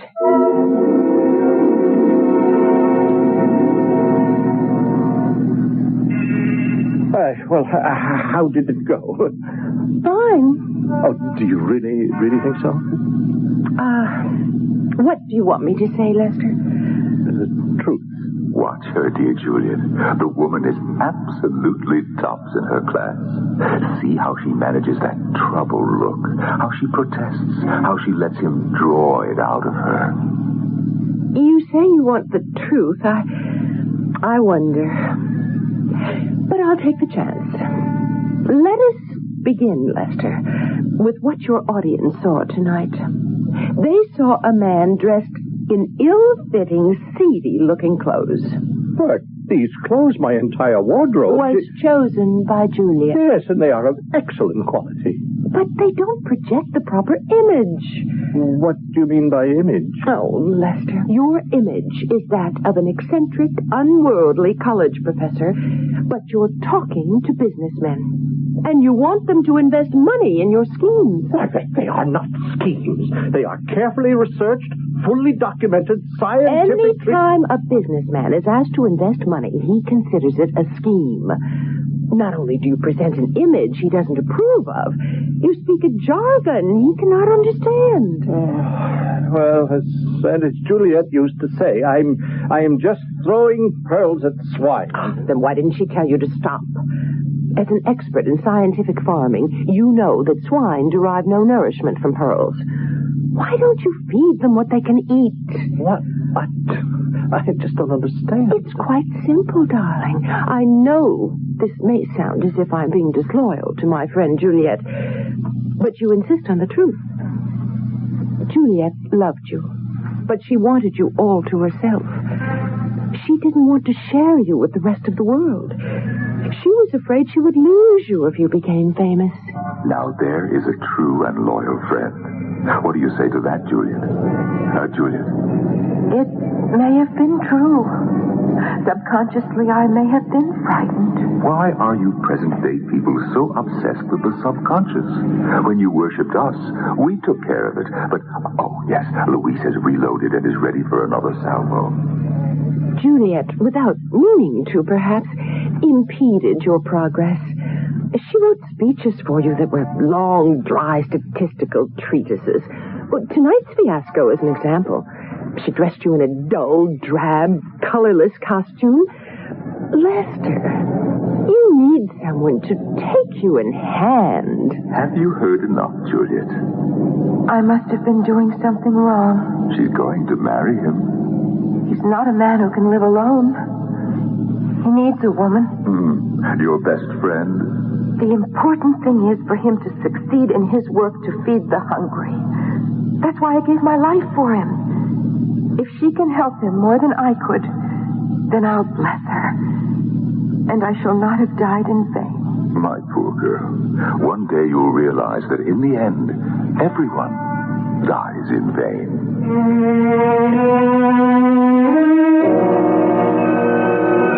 And on that somber philosophical note, we leave you for a brief intermission. You must admit, we are seeing selflessness on a level that is scarcely, if ever, met with here below, or even up above, for that matter. How wonderful to be loved like that. How wonderful and how terrifying. Act 3 will shortly be upon us.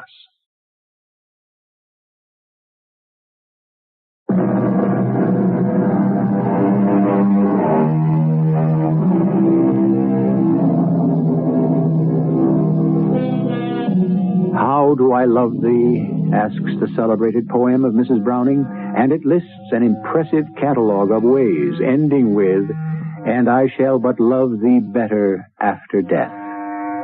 This seems to be the situation with our Juliet Keyworth, who has given her life so that her husband Lester might live on. One thing the late Mrs. Keyworth is finding out. Widows may pine away in loneliness, but widowers rarely go to waste. Let me help you, Lester. Let me take you in hand. You need someone like me. I feel so confused, so lost. You're a man of brilliance, a man of genius. Well, that's what Juliet used to say. But Juliet didn't know what to do about it. Do about it? Oh, you and Juliet, you were such children. Oh, now, hold on a minute, Louise. Well, I thought you liked frank conversations. Juliet humored you. I will not. Oh, Lester, don't you see why some men of ability succeed while others fail? Well, I suppose it's luck. It's packaging, merchandising. But you speak as if I were a bowl of breakfast cereal. Oh, Lester, darling, give me a chance. A chance? For years I've watched Juliet ruin every opportunity. What could I say? She was my friend. Let me do you over. You'd think he was an apartment. Well, my dear Juliet, you've been remarkably quiet through all this. What is there to say? I couldn't do anything for him. Why couldn't he do anything for himself? He's very unworldly. Is that true? Or was it perhaps the way you wanted him? I don't know. Well, dear, that's what we're about to discover, isn't it?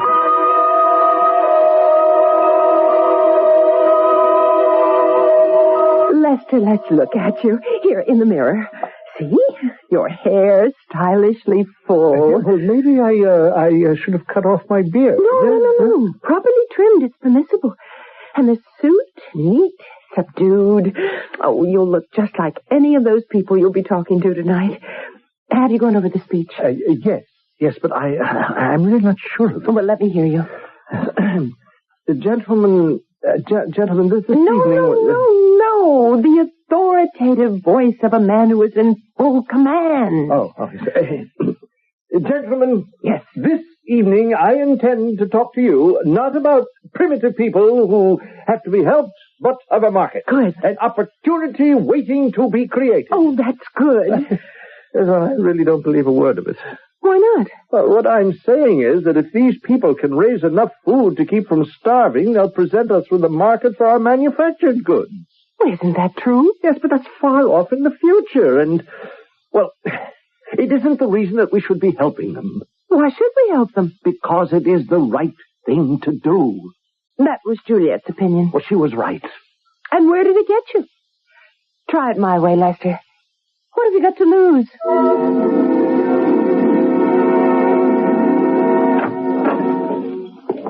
darling, I told you. Didn't I tell you? Did you hear how they applauded? They wouldn't stop. I never had a reception like that before. Oh, and this is just the beginning. You speak our language, Professor. Yes, that's what they kept saying. Oh, you're going to get offers. Offers? Yes, from foundations, from the government, from industry. Oh, Lester, you have ideas. Fresh new approaches. You'll see. I just feel so different. Something has come over me. Well, you look different. Yes?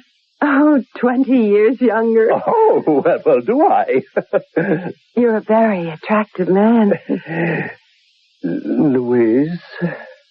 Yes, Lester. Juliet, my dear, do you want to hear this? He might as well fall in love with her as with anyone else. It doesn't bother you to see them in each other's arms?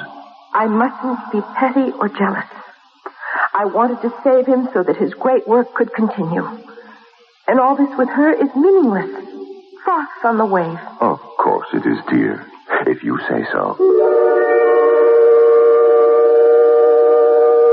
Lester, I have wonderful news. You've heard of Yum Yummies. Yum Yummies? Yes, it's part of a gigantic food conglomerate. Oh, yes. Well, yes, I believe so, yes. Well, they want you. Whatever for? To head a distinguished board of food experts. Don't do it, Lester. They only want to trade on your name. Juliet, how many times must I tell you? They can't hear you. What am I required to do? Act in an advisory capacity. Well, my basic advice to them would be to junk the product and produce a food with genuine nutritional value. You know, that's what Juliet would have said. And Juliet would have been right. She would have been wrong. You don't get your way by fighting people. You must gain their confidence and influence them. But Yum Yummies are utterly worthless. As a trusted, respected advisor, you could convince them to upgrade their product. Show them how it would be to their advantage. Well, I don't know. Oh, go back to where you were then, to being Don Quixote, a ludicrous figure tilting at windmills. Oh, darling, this could be the beginning. The beginning? Of Keyworth Associates, nutritional planners. A multi-million-dollar establishment. But I don't want to become a mammoth corporation. Would you rather be a small voice in the wilderness? That's what you've been all these years. Only size and stature command respect. You must create an imposing presence. But I don't be frightened. Lester, you must have an office. No, an imposing set of offices. In New York, on Park Avenue. An English receptionist, banks of computers, all the glamour, the glitter. Your name must become a household word. No, wait. I don't know. Oh, it can happen, Lester. It can happen. We can make it happen. Keyworth Associates, good morning. Keyworth Associates, I'll connect you. Keyworth Associates. Keyworth Associates. There he is, Lester Keyworth, a man of importance. Well, there's nothing wrong with it. So far, he hasn't been feeding the hungry. So far, he's been solidifying his power base. My, how quickly you pick up the jargon. I know, Lester. He's an idealist at heart. You think his head has been turned by all this. I have been here before. He will use it for the good cause. He is about to get that opportunity right now. Watch this. Who are you? Oh, sir. Please, excuse this intrusion. How did you get in here? I have for days been trying to see the sublime Lester Keyworth. Now, what is this all but about? The sentinel said he is not to be disturbed. What sentinel? Those who occupy the outer offices to keep intruders away. I know this, for I am a queen. And so, when they were not looking... You're a queen? I am Queen Vasantregati of the Belan. Oh, sir, we are a tiny, tiny country to the north of India. We are a poor country, and the people starve. Oh. But we have the television box, and we see the magnificent Lester Keyworth speak of how he could make the food grow in the land that is dry, the land that is poor, the land that is filled with rocks. Yes, Madam, Your Majesty... I ask you, please, to come to our land which is poor and dry and covered with rocks. Touch it with your magic. Oh, Lester. Lester, this is what you always dreamed of. An invitation. A chance to go to the people. Will the magnificent one come? It would require a great deal of money for expenses. Oh, but we have no money. Well, why don't you go to Washington? See if you can raise several $1 million, come back here, and then perhaps we can have a practical discussion.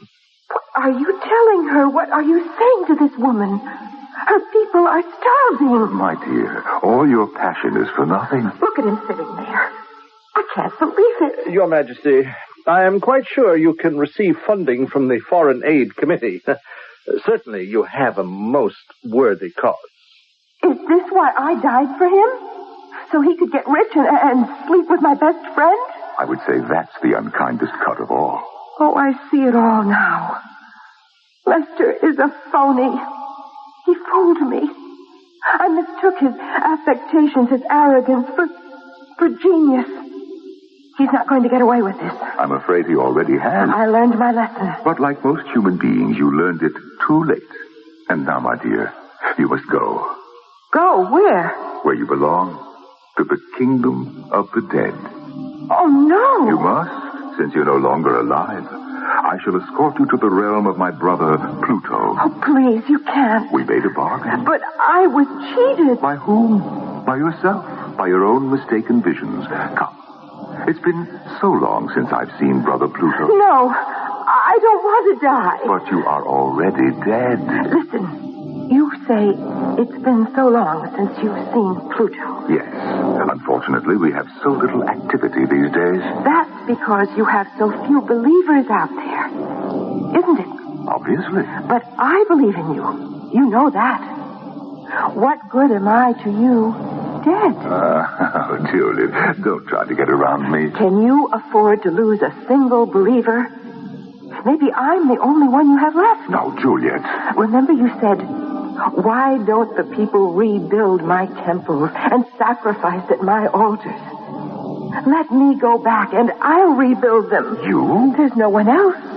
You all by yourself? One on God's side is a majority.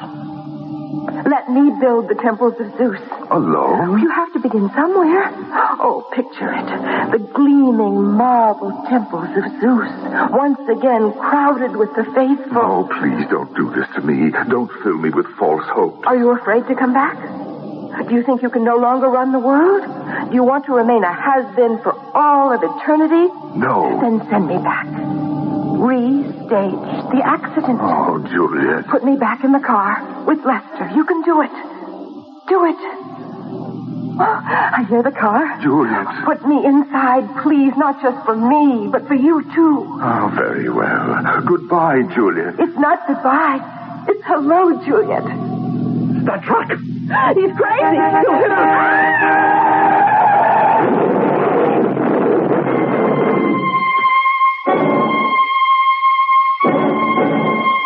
Oh, Juliet, dear, I came as soon as I heard. I'll bet you did. I didn't know which one of you was...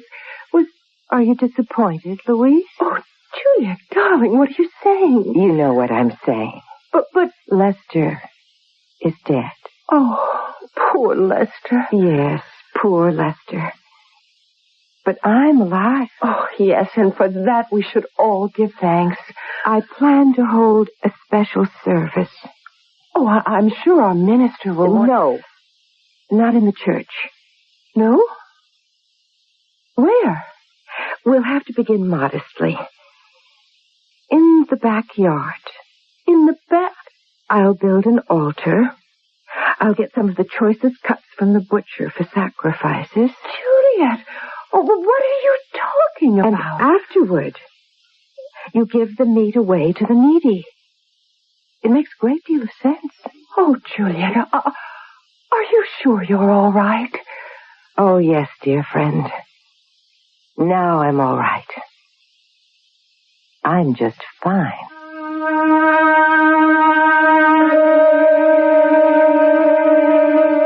Her friends don't think so. What with all the sacrifices to Zeus that are going on in her backyard and her fundraising activities to build a temple, they think perhaps the shock of the accident may have affected her sanity.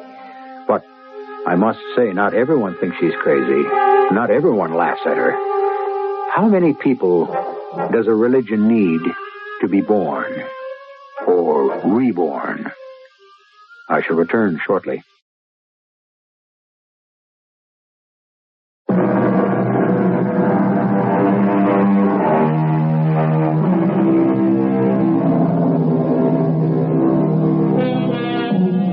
God created man in his image, but man also creates God in man's image. And as man's image of himself changes, so must his image of God.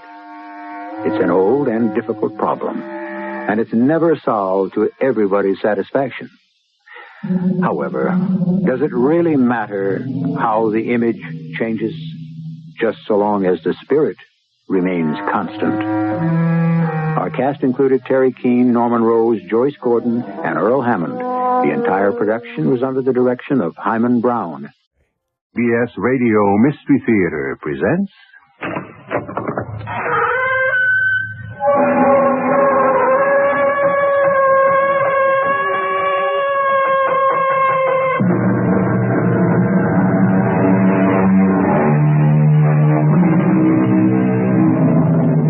Come in.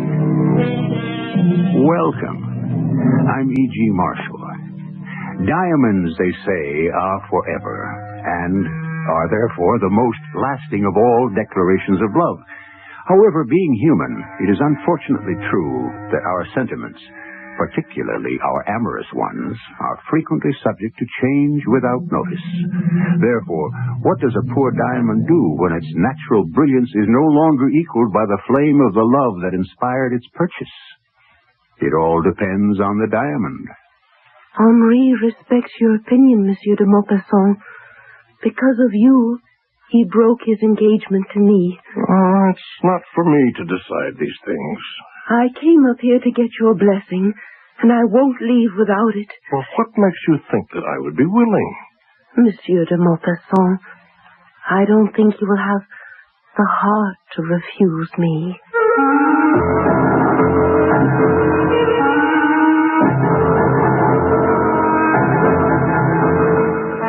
mystery drama, Leave Well Enough Alone, was written especially for the Mystery Theater by Sam Dan and stars John Beale.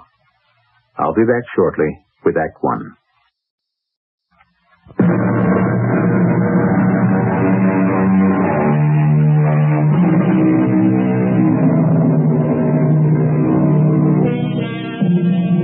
The great French writer Guy de Maupassant was intrigued by jewelry. He felt that love for precious stones ranked among the highest of all human vanities. And to him, human vanity was the very staff of his creative life. Indeed, de Maupassant's The Necklace is probably the greatest short story ever written. Not quite so well known is another de Maupassant tale that deals with valuable gems. And just as intriguing as the story itself is de Maupassant's account of how he came to write it. That year, I was living at 81 Rue des Capucines. My second-floor apartment faced the rear. Monsieur Henri Lontin occupied the rooms to the front. He was a snug little man who held a snug little clerkship in some snug little government bureau, and he enjoyed a snug little income. He was always most polite and pleasant every time we would meet. Good morning, Monsieur de Maupassant. Good morning, Monsieur Lontin. And how goes the art of writing today? Slowly. May I ask a question? By all means. You writing fellows, where do you get your ideas? From life. Life? Oh, the life that flows ceaselessly all about us. Oh. I look at the life that flows all about me, and I don't get any ideas at all.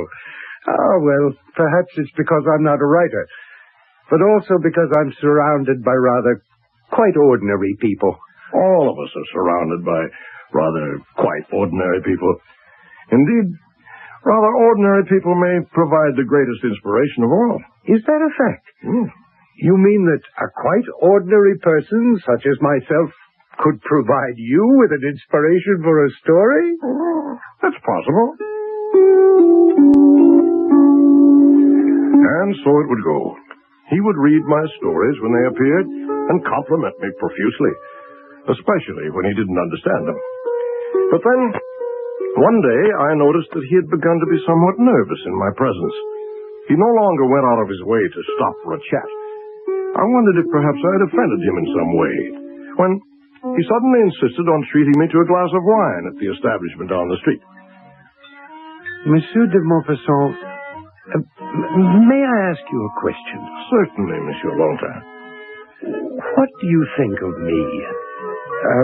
Do I impress you as a somewhat ridiculous person? Oh, no. How would you characterize me? That is, assuming you were to put me in a story. Well, I would say that you are a most industrious sort of man. Intelligent? Friendly? Sophisticated? Pleasant? I'm sure you wonder why I'm asking these questions. Yes. I'm contemplating a rather radical step. Radical, Monsieur Lontin? Or radical, that is, for me. Oh. I've decided to get married. Well, congratulations. I've decided that a man does not live by bread alone. Very well put. Well, that's in the Bible. I know. Deuteronomy 8:3. Also Matthew 4:4. But I've been doing it. Doing what? Living by bread alone. Oh. Or I should say for bread alone. Monsieur de Maupassant, I have spent my life working for bread. Haven't we all?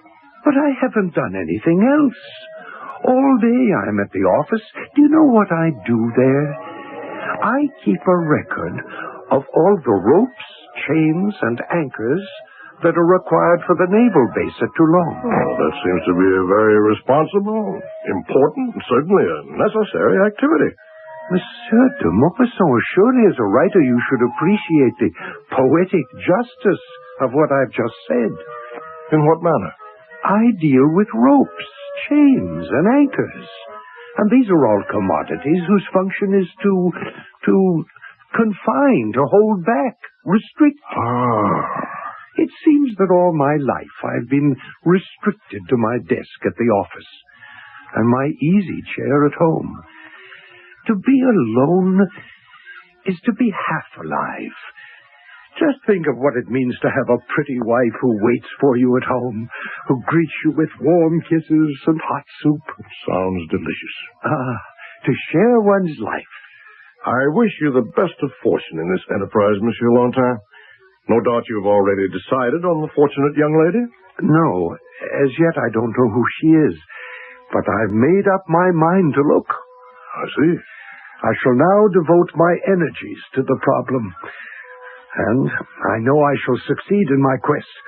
After all, seek and you shall find. That's very crisply stated, Monsieur Longtime. Of course, it's from the Bible. The little man was so sincere, so earnest. His round, honest face shone with such goodwill, one was forced to take him seriously. And every time we would encounter each other in the hallway or on the street, he would always advise me of his progress, or more accurately, his lack of progress. No, Monsieur de Maupassant, she eludes me still. One would imagine there's no shortage of eligible ladies. Eligible, yes. Special, no. And in what way must she be special? In a way that shall make itself apparent the moment I lay eyes upon her. I look for her everywhere, all the time. But so far... Don't lose courage, Monsieur Longtime. One day, out of a clear blue sky, when you least expect it, there she will be. And so it would go. Weeks, months went by, and still Monsieur Longtime remained a bachelor. Now, you mustn't think that I had nothing to do but worry about his marital problems, or rather the lack of them, but I was impressed by his very deep feelings. One day, I encountered Monsieur Longtime in the little park near our lodgings. Monsieur de Maupassant, I'm very much afraid of you. What's this? Afraid of me? Why?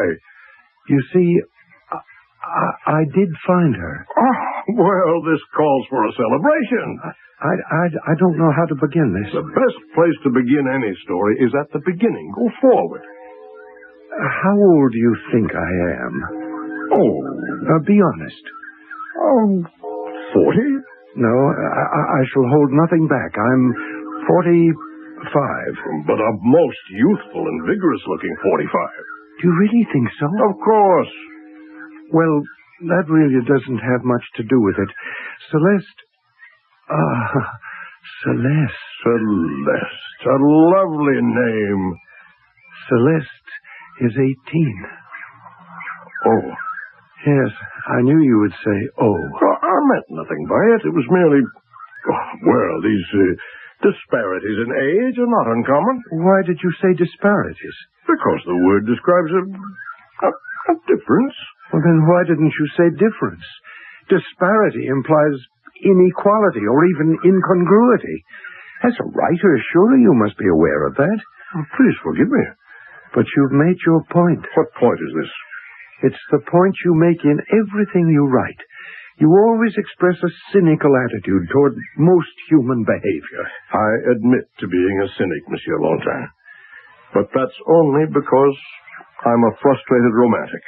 All your stories have a kind of sardonic ending. Well, say rather that they try for a human ending. You're laughing at me. No. Oh, what a fool I must be. She's young enough to be my daughter. Come now, Monsieur Longtime, you accuse me unfairly. You say to yourself, why the old goat? What dangerous delusion does he permit himself? You're saying to yourself, why, if he must marry at all, why doesn't he choose some plump widow or ripe spinster nearer his own age? Well, since you have put the question into my mouth, you might as well place the answer there, too. It's because I'm not a stick, not a stone. I have life in me. I want youth. I want beauty. I want freshness and romance. I want everything I missed. Then by all means, take it. Yes. I could settle for an older woman, that would be the safe way to do it. But I'm willing to take the chance.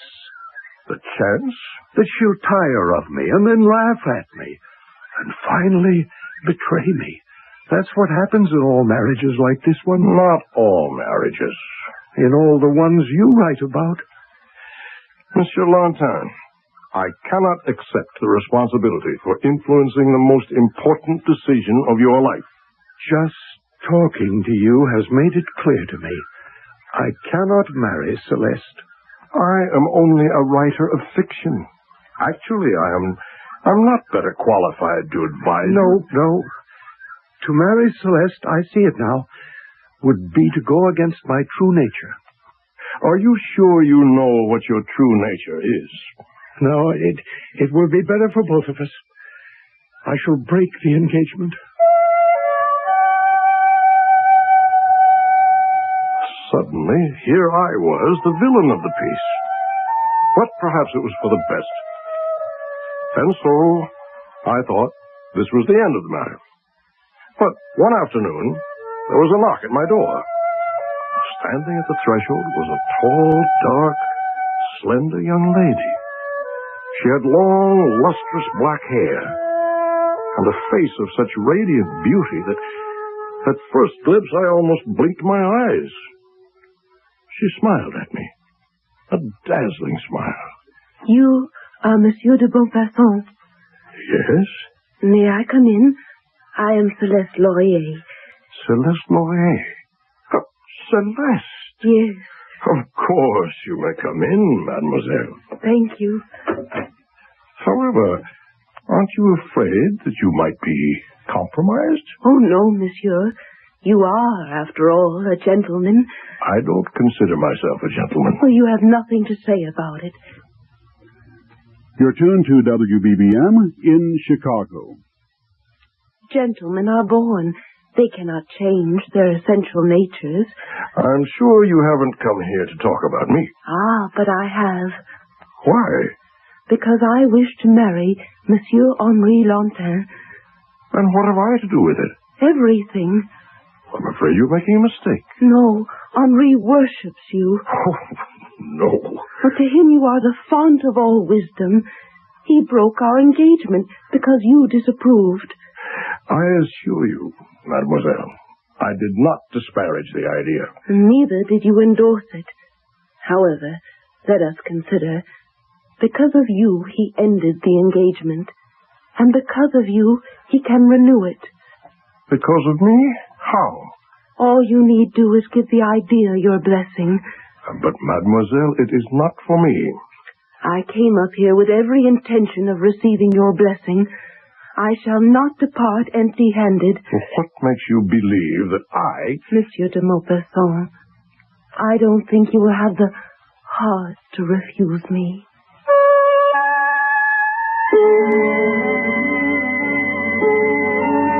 Tell you this, if she turned that dazzling smile at me, I'm not sure I would have the heart to refuse her either.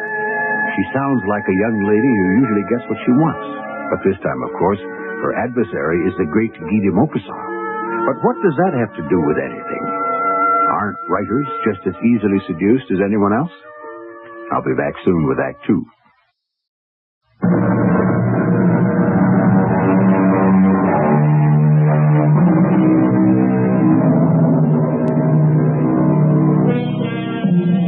Will you love me in December as you do in May? This sentiment is part of a popular song written by, of all people, a former mayor of New York City. But what if we have May and December to begin with? May and December. On the face of it, this does not sound like a promising couple. However, marriages are said to be made in heaven. You have come for my blessing? Yes. And why should I give this affair my blessing? Why not? Very well, I know. He told me. The disparity in our ages. Disparity. A rather cutting word. Yours? No, his. I will be a good wife to him. Do you love him? Is that important? Oh, it should be the foundation of all marriages. Some marriages, perhaps, but not all. Besides, he has no right to expect love from a girl of 18. Why not? Oh, isn't that rather presumptuous for a man of 50? 50? Oh, that surprises you. No, mademoiselle. Nothing surprises me anymore. Well, the best he can hope for is respect, loyalty, admiration, and warmth. These I am prepared to give him. And who is to say that the sum total of all these do not add up to love? Why, mademoiselle, are you prepared to do so? Because he shall save me. I don't understand. From what? A young woman of your most spectacular attributes. I should think thousands of men would be at your feet. In a word, why settle for Henri Lantin? Oh, if I were a character in one of your stories, how well you would understand me. My father was a country physician. He had a heart for all the world. He took his fees in potatoes and pumpkins. He died penniless. I have no dowry. But these days, that's no longer the impediment it used to be. My poor mother has not been swamped with offers from my hand. Setting love aside, the sensible people marry for practical reasons. But once again, why Henri Lantin? The truth, monsieur? He is the only one who has ever asked me. I find that impossible to believe. Oh, I have received offers from men of wealth and position, but not offers of marriage. You understand. And so, monsieur, I consider Henri. He is honest, decent, sincere. He is moderately secure. He will adore me. You are a most remarkable young woman. A woman requires a man's protection. I will make him happy. And why not? He shall have what he wants. And you, mademoiselle, shall you have what you want? I shall have what I need. And shall you be faithful to him?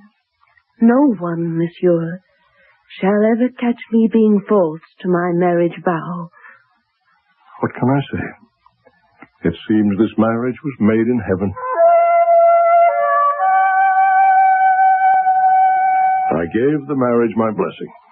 It was easy. He put up a show of resistance, but at heart he was only too willing to be convinced. Well, what can she see in me? I'm 46 years of age. But have you ever looked in the mirror recently? Have you ever seen a more manly face, a face of such wisdom, virtue, honesty? Oh, please, Monsieur de Maupassant. I mean it. I have seen this girl. You have? Where? How? Oh, I've made discreet inquiries. I have contacts. And? She is an angel. She's the perfect type of virtuous woman whom every sensible man dreams of winning. And you have won her.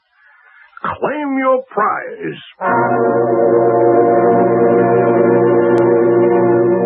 They were married shortly after. He was unspeakably happy. True, he was only a government clerk, but she governed the household so cleverly, so economically, that they seemed to live in luxury. She lavished the most delicate attention on him.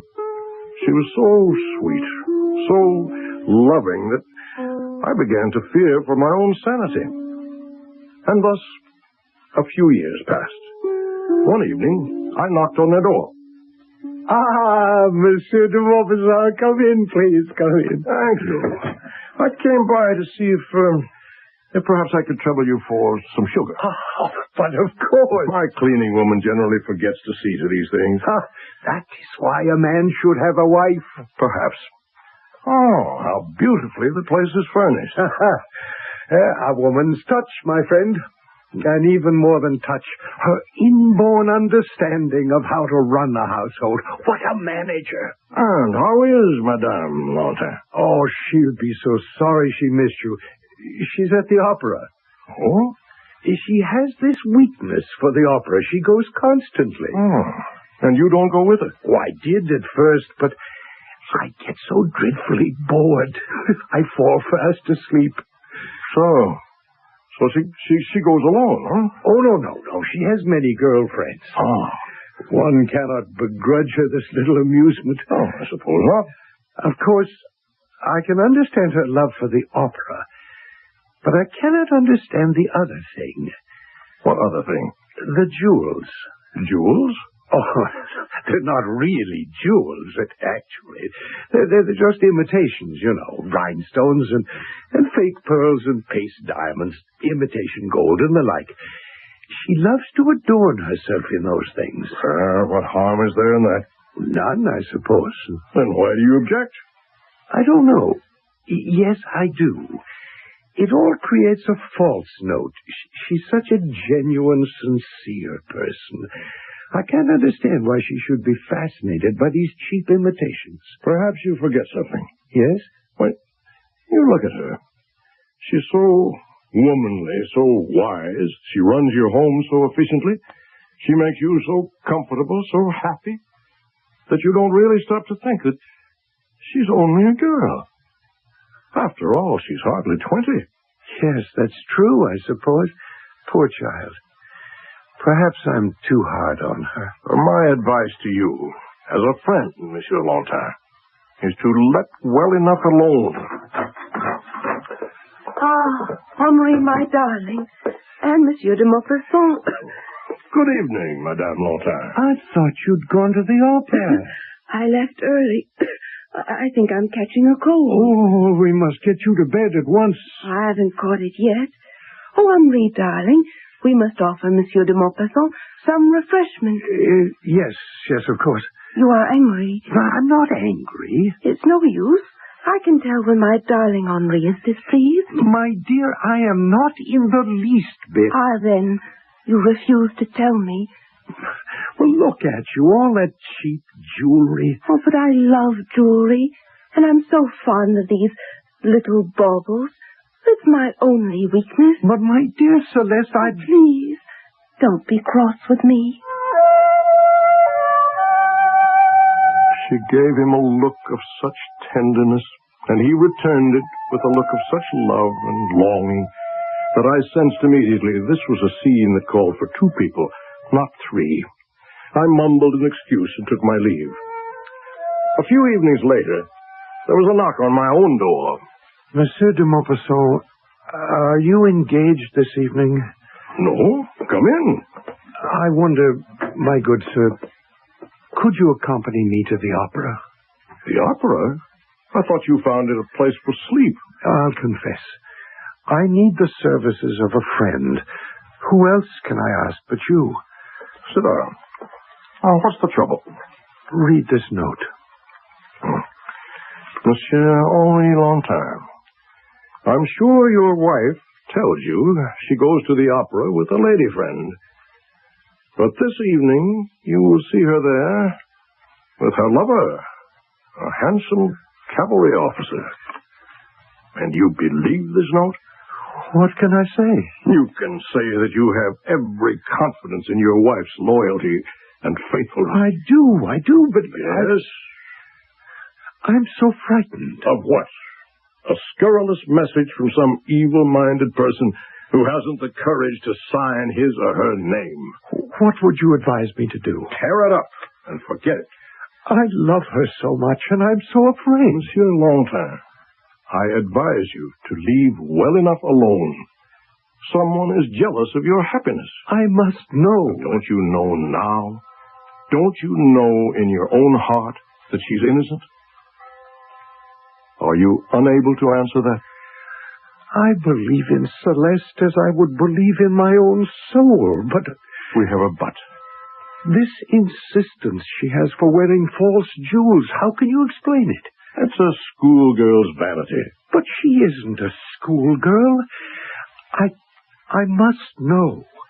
I must go to the opera tonight. I have said this before, and I'll say it again.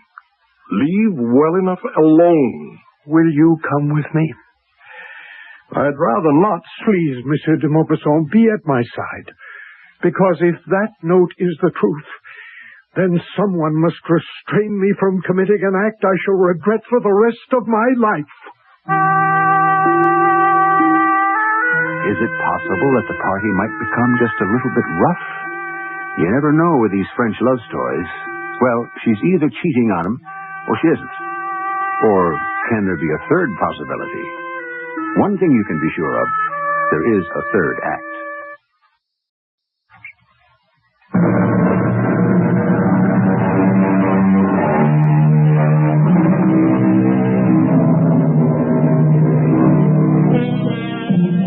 Is it possible to have complete confidence, absolute trust in another human being? As it says in the book, we walk by faith and not by sight. Oh, to believe with all one's heart and soul, to hold nothing in reserve. Is all this beyond the powers of poor Monsieur Henri Latin? Yet, if he would be happy with his beautiful young wife, it is what he is being asked to do. Once again, I ask you, Monsieur Longtime, let us go home. I can't. You'll see. She'll come out of the opera, she'll walk down those steps alone, or with a lady friend. And then how shall you feel? How shall I feel? Yes. You already know what emotions will be generated inside you if she's with a man. But have you thought of how it will be if that note is a hoax? I'll feel such a blessed relief. And you may also feel something that is neither blessed nor relief. You shall feel guilt and remorse because you have allowed yourself to question her integrity. Oh, please. Let me hail that cab, and I shall take you home. Put these terrible suspicions out of your mind forever. Yes, I know what you're going to say. Leave well enough alone. But I cannot. You don't know what it is to be my age, a man of 47, no longer young, married to a beautiful goddess. I envy you. Pity me. I am tormented by the thought that I'm not good enough for her. Nonsense. I see how the men turn to look at her when we're out together. I see the envy on their faces. I read the desire in their eyes. These men are rich, handsome, vigorous. But she chose you. Has she lived to regret it? Has she? Does she seem to love you any the less? No. Does she neglect you? Is she less kind, less warm, less loving? No. Then why must you torture yourself? Please, let me satisfy myself just this one time. I can't help myself.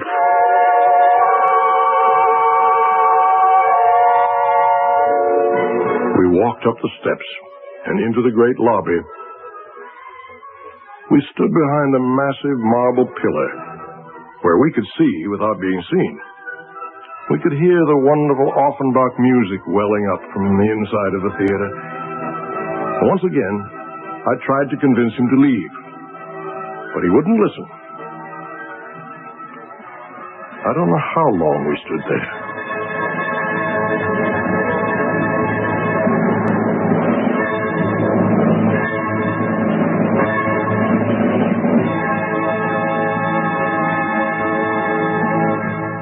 But finally, it was finished, and the hall began to empty out. There was a kaleidoscope of brilliant uniforms, beautiful gowns, and then we saw her. It's Celeste. Alone. Yes, alone. No, she's with that lady. They're coming this way. They mustn't see us. Thank you for your company this evening, Madeline. But I must go right home.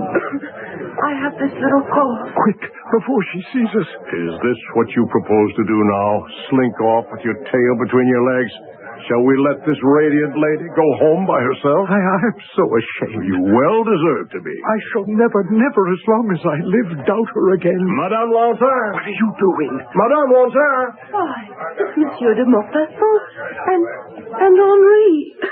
What are you doing here? Well, you see, Henri here discovered that this is my birthday.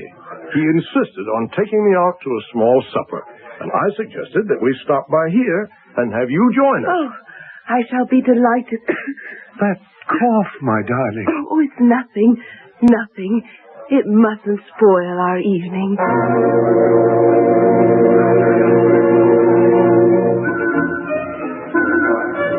It was a modest little supper in a modest little restaurant. But in many ways, it was the most magnificent party of my life. She was so gay, so sparkling, so filled with animation and life. And she so obviously adored her little Henri. But all good things must come to their end. Oh, they've stopped playing. Yes, my dear. See, they're putting away their instruments. What a pity. Now we must go home. Oh, I should love to walk. It's raining, my dearest. But I love to walk in the rain. Not with that cough. Now, you two wait here. I'll go and fetch us a cab. Happy birthday, Monsieur de Maupassant. Thank you, Madame Lantin. I wish I had known. I would have brought you a gift. But you've already given me one. I don't remember. And I won't forget, Madame Lantin. Celeste.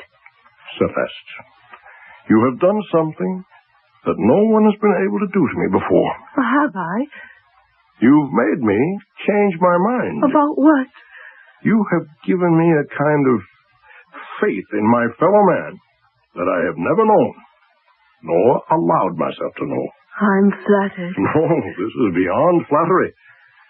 You have kept your word. You have been faithful to your husband. You made that vow, remember? Oh, yes. I did say that to you. I remember. I said no one would ever catch me being false to my oath of marriage. But I never believed you. I never trusted you. I said to myself, how can this girl who's so filled with life be satisfied with a quiet, unexciting... Well, he is a stick in the mud, isn't he? Yes, monsieur. But you see, he's my stick in the mud. Madame, you make me ashamed of my cynicism. Then, my good Guy de Maupassant, go forward from this day and sin no more. Celeste. It's nothing. I just feel cold. I'm chilled, that's all. It's nothing. But it was everything. We took her home and summoned the doctor. The chills gave way to a sudden and what proved to be overwhelming onslaught of fever. Poor child. How quickly she became delirious. Henri. See, Henri. How pretty they are. See, Henri. How they glitter. How they gleam. See. Oh, my poor darling. Fire and ice. Try to rest. I want to look pretty. I want to look rich. For my Henri. I'm a physician's daughter. I'm somebody. Oh. I want people to look at me and know I'm somebody. Buy me diamonds. Henri. Yes. Promise. I promise.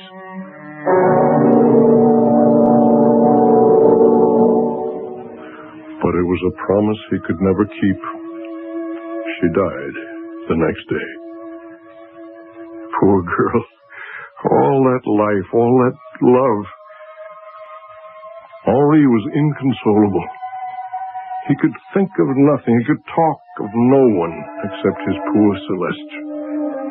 He refused to go anywhere or see anyone, not even me. He did manage somehow to drag himself to the office and go through the motions of his job. But I had heard he was in a bad way, and even in debt. I tried to help him, but he rejected all my overtures. And then, one evening, he called on me. He had a wooden jewel box in his hand. I was shocked to see him. He was practically white-haired. He had hollow cheeks. His shoulders were stooped. He was an old, defeated man. I'm being punished. Celeste was taken away from me, because I doubted her. My dear friend, you mustn't believe that. Life has become so hard for me. Celeste knew how to spend my money, how to make it last, how to buy wisely. We had such excellent wines, such rare delicacies. How could she manage to buy such wonderful things? I can't even pay my own expenses. Time, you know, is a great healer. Today, for the first time since I was able to go into our bedroom, and I saw this box, the one in which she kept all those false gems, and I can no longer stand the sight of them. They were the cause of the trouble between us. I want you to get rid of them for me. Oh? I would break them into bits or burn them or throw them into the rubbish, but I haven't the heart. Please do me this favor. Well, of course, they're just paste and base metal, but still, some of them are very prettily made. They may be worth a few francs. I refuse to allow it. Oh, come now, listen. You just said you were in debt. Every penny helps. And wouldn't it be a satisfaction to her if she could know that these trinkets of hers could provide you with a meal, perhaps? Or a new shirt? Come, let me arrange it for you, my good friend.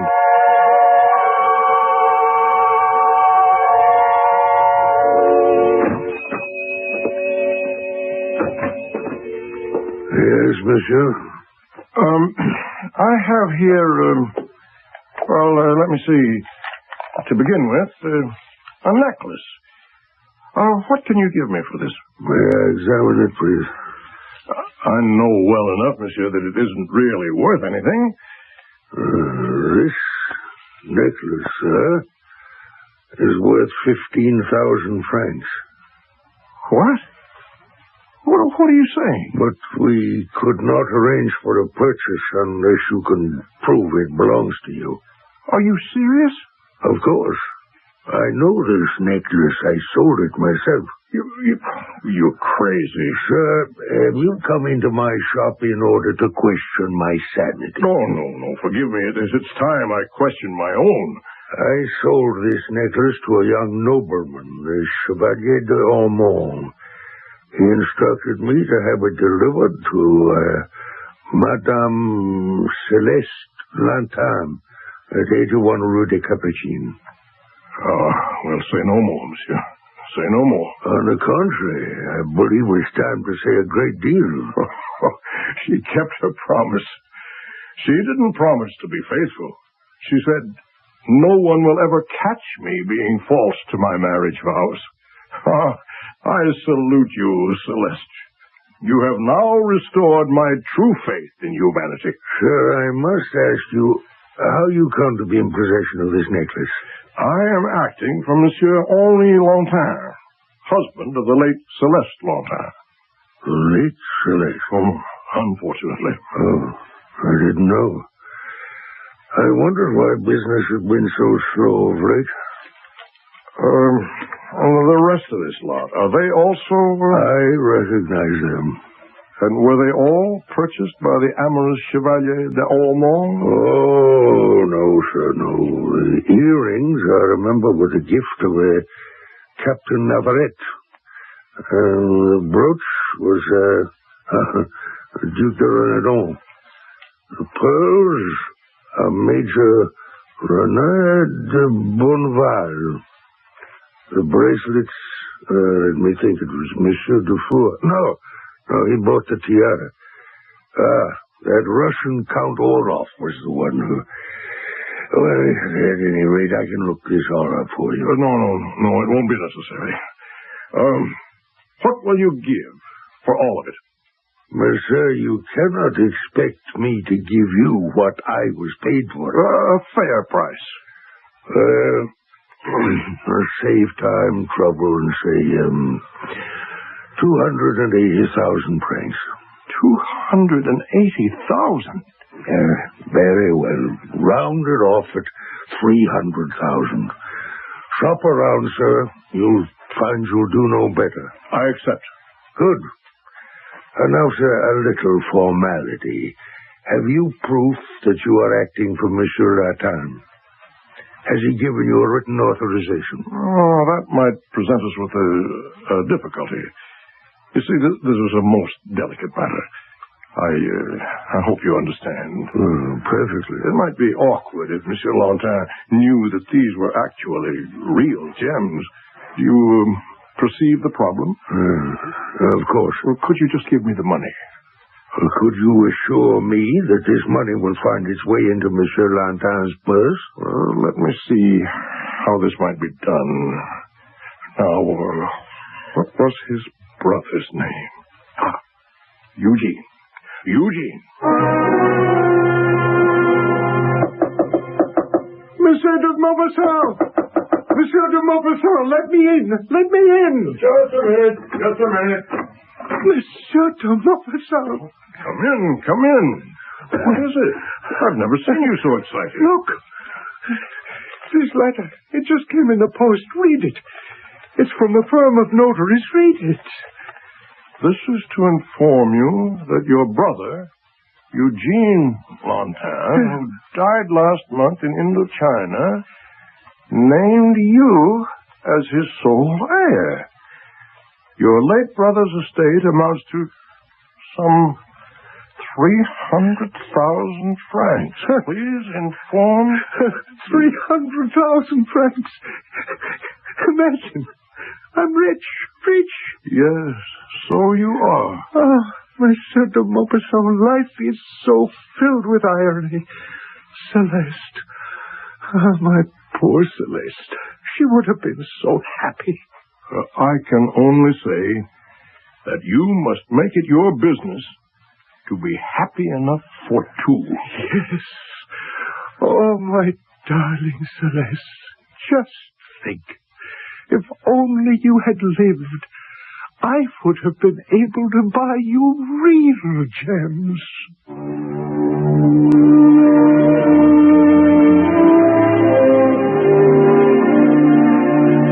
And thus, Monsieur Guy de Maupassant ends his story. And for those who always thought that he did not use happy endings as a rule, remember, most of his stories have reasonably happy endings. And isn't this one about as happy an ending as we have a right to expect? I'll be back shortly.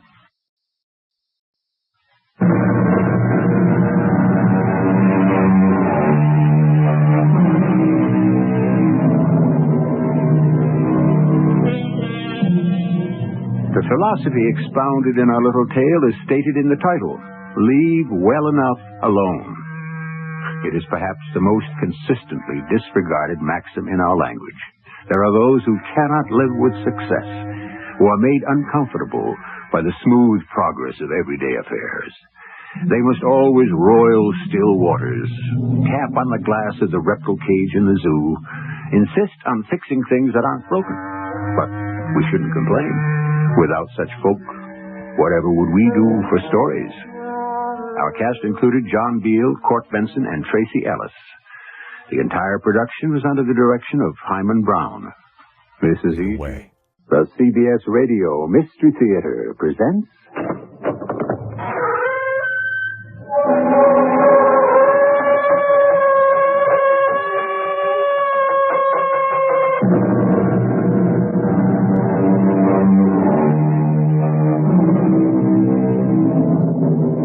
Come in. Welcome. I'm E.G. Marshall. Tales beyond logic appeal to something in our primitive senses. Thus, the other dimensional territory of the psychic realm, the supernatural, is one of the favorite domains of the storyteller. Now, a question. Is there a supernatural force outside the normal knowledge of man, a force he cannot control when it seeks to enter and alter his life? Sometimes for good, sometimes for evil. Does the supernatural exist? There are those of you who will answer yes, others no. It may be that the case history, the enigma we are about to examine, will revise your opinion. How can you believe such hogwash, Dan? You, a doctor, a man of science. How can you forget the law of cause and effect? Every effect has a discernible cause. The cause of what's happened to you cannot be some non-existent supernatural hocus-pocus.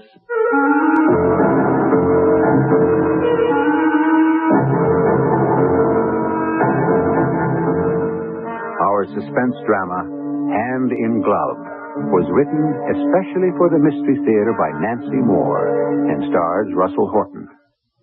I'll be back shortly with Act One.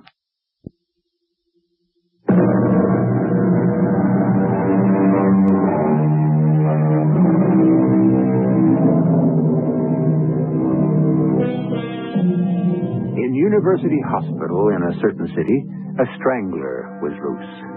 In that place meant to save lives, 5 lives have been horribly lost. Not on the operating table, but at the hands of a madman lurking in the corridors, stalking his prey. 1 murder each week for 5 weeks. The strangler's victims followed an unvarying pattern. They were always nurses, always young, always pretty, and blonde. The hospital was gripped with fear. Let Dr. Stuart Courtney, Chief of Staff, take up the story.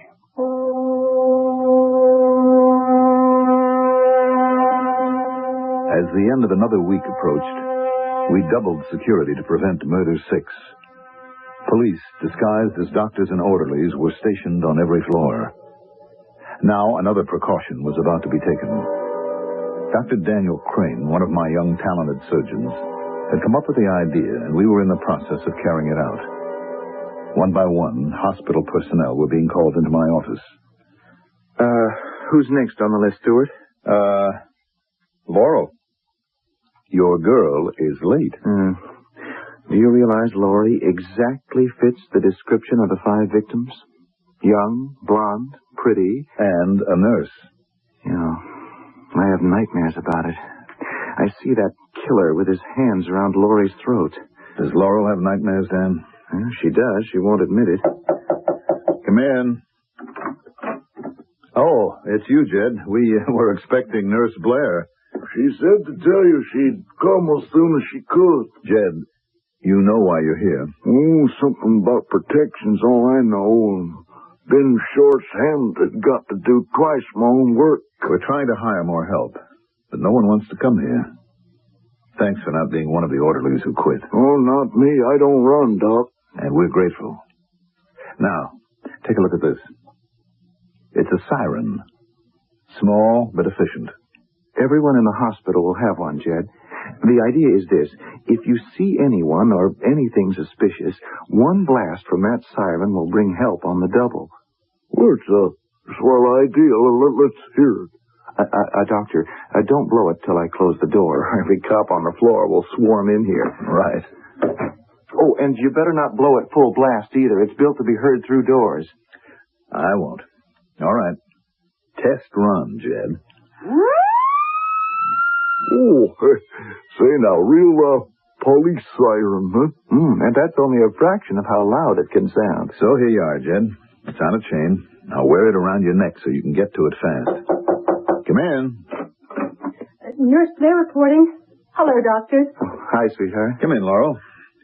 All right, Jed, that's all. You better get back on the floor. Sure hope I never have to use this whistle. Amen. Would you close the door, please? Oh, yes, sir. I heard about the sirens. They're a wonderful idea. The strangler will hear about them and won't think they're wonderful. Don't look so bleak, you two.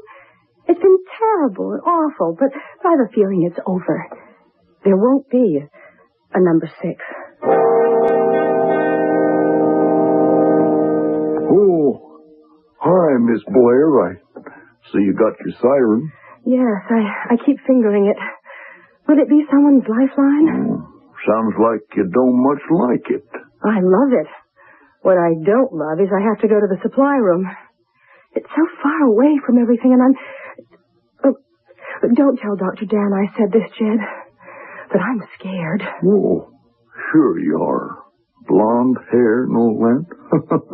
In your shoes, who wouldn't be? But I don't want Dan to know that. He's worried enough for both of us. Have you got time to go to supply with me? Oh, sure thing. Wouldn't let you go alone. Like you say, it's real far away from everything. I'm so jittery, I even think one of the patients might be the strangler. Gets out of bed and chokes people out now. No, an ambulatory patient. Someone in a wheelchair. Someone who can really walk, but we don't know it. He pretends he can't. Then when no one's around, he gets... See, I told you it's crazy. Well, it's not too crazy. Could be. Could be anyone.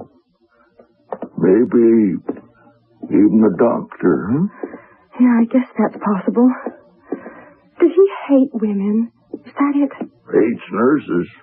Likely some little blonde chick in a starched cap treated him like dirt. Kill 5 nurses because one nurse just... Oh, look, I don't want to talk about it. Well, here we are anyhow. Oh, no, never mind. I got the keys. Thank heaven you came with me. So quiet. Not a soul around. No. Oh, I can't thank you enough, Jed. I better close the door. We wouldn't want the strangler to corner us in here. Good. Now, let's see. I need bandages, towels, and 3 Why are you staring at me? Blonde, little, young and tender. Chet! The strangler ain't a patient, honey. Ain't a doctor neither. Guess who? You! Oh, don't touch me. Won't do you no good to back away. Don't you come near. Oh, no, you don't. Give me that. Damn you! Damn you! Go ahead. Run! They'll hear you! They'll catch you! Jed ran, Laurel's siren screeching behind him. He raced in the opposite direction from 4 men responding to the siren. 2 police, Dan and myself. Jed raced straight into the corridor's dead end. Trapped. He turned, at bay, pistol in hand, firing wildly. He missed. Or I thought he had. Single shot from a police gun brought him down. He lay spread-eagled, a bullet in the region of his heart. I was a doctor. I knelt beside him, felt for his pulse. It was weak, erratic. I heard Laurel cry out. Dr. Courtney, look at Dan. I'm all right. Is that animal dying? I give him 5 minutes at the most. No. I'll kill a lot of you. Dan's not all right. His hand. Then I saw it. Dan's right hand, his operating hand, was shattered, nearly severed from his arm. I heard a voice saying incredible words, my own voice. Dan, the instant this killer dies, I will amputate his hand and replant it at your wrist. What?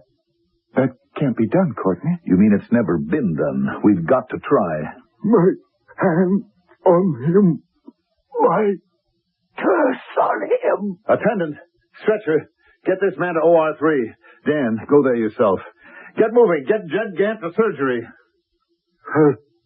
I'll curse Dan Crane from hell. I'll curse him forever. Reimplantation by microsurgery technique is not uncommon today. Severed limbs reattached. Arteries, veins, nerves, bones, tendons reconnected, but always on the same person. The limb of one person had never been transplanted to that of another. Now, maybe it would be. With my surgical skills, BX7 and the good Lord willing, this would be a first. The operation took 7 hours. After the implantation, blood circulation had to be restored in no later than 6 hours or the tissues would die. The operation a failure. 5 hours later, circulation began. A miracle, Stuart.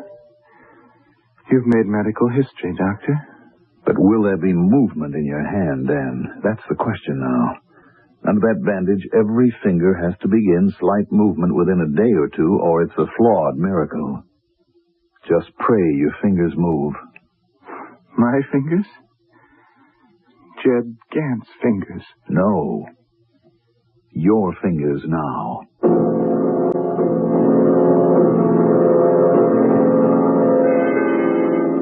Darling, Dr. Courtney says you have to keep trying. What do you think I've been doing for 2 days and 3 nights? I lie here and... I tell you, it's no use, Laurel. The fingers won't move. Danny, try. For me. Lori, honey, it's a dead hand. Gant's dead hand. What was it he said? I'll curse you from hell. Well, he's done it. Now stop this kind of talk and try to move one finger at a time. All right, sweetheart, all right. Thumb. Nothing. First finger. Zilch. Middle. Lori. It moved. I saw the bandage move. Look. The fourth. The fifth. All of them. Jed Gant, burn in hell. They move.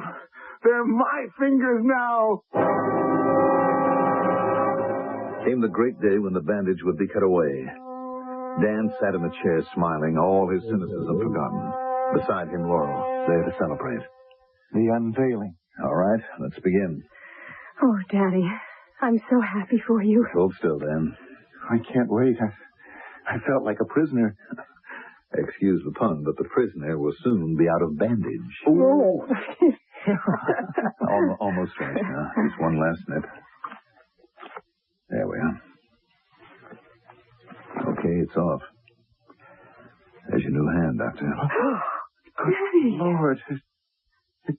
It's huge. It's red. I'm supposed to go through life with this? I can't even look at it. The hand of a killer, and it's grafted to me. Just calm down now. Dan, you must have known that Jed's great paw wouldn't look like your own aristocratic hand. Well, I knew, but my mind didn't go this far. You'll wear a glove, that's all. How it looks underneath doesn't matter. No one will see what the glove covers. Yes, of course. The way it looks won't matter at all. Not a bit. It matters. Maybe more than we know. Under the glove. Jed Gant. Dan finally left the hospital with Laurel to finish recuperating at home. The gloved hand was functioning remarkably well, and he drove Laurel's car himself. No problem, till he neared his apartment. At an intersection, the car suddenly went out of control, swerved toward a pedestrian, and nearly ran the man down. Dan braked just in time and pulled to the curb. He sat in stunned silence, his head on the wheel. Darling, don't be so upset. Nothing happened. A close call, but nothing. Danny? I can't drive the rest of the way. All right. I'll drive. Laurel? Yes? Honey, what is it? You act as if you hit the man. You didn't. I don't know. I'm not sure. Well, of course you didn't. I'm not sure if I tried to hit him. If I wanted to. Oh, Danny, that's crazy talk. No. I think this hand jerked the wheel on purpose. I wouldn't want to run a man down, but the killer, this hand belongs to would. Honey, I think it acted separately from me. Oh, don't say that. Jed Gant, I'll curse you from hell, he said. What if he's doing that, Laurie? What if Jed is still alive in his hand?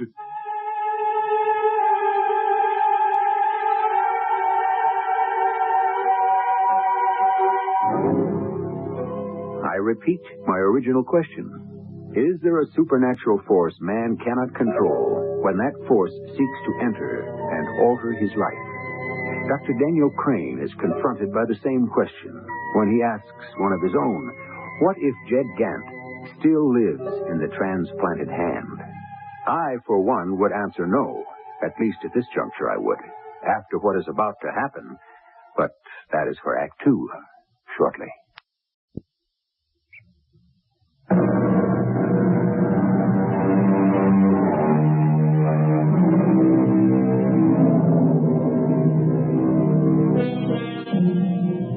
During Dr. Dan's recuperation at home, no other alarming episode occurred. His gloved right hand was as obedient as normal as his ungloved left.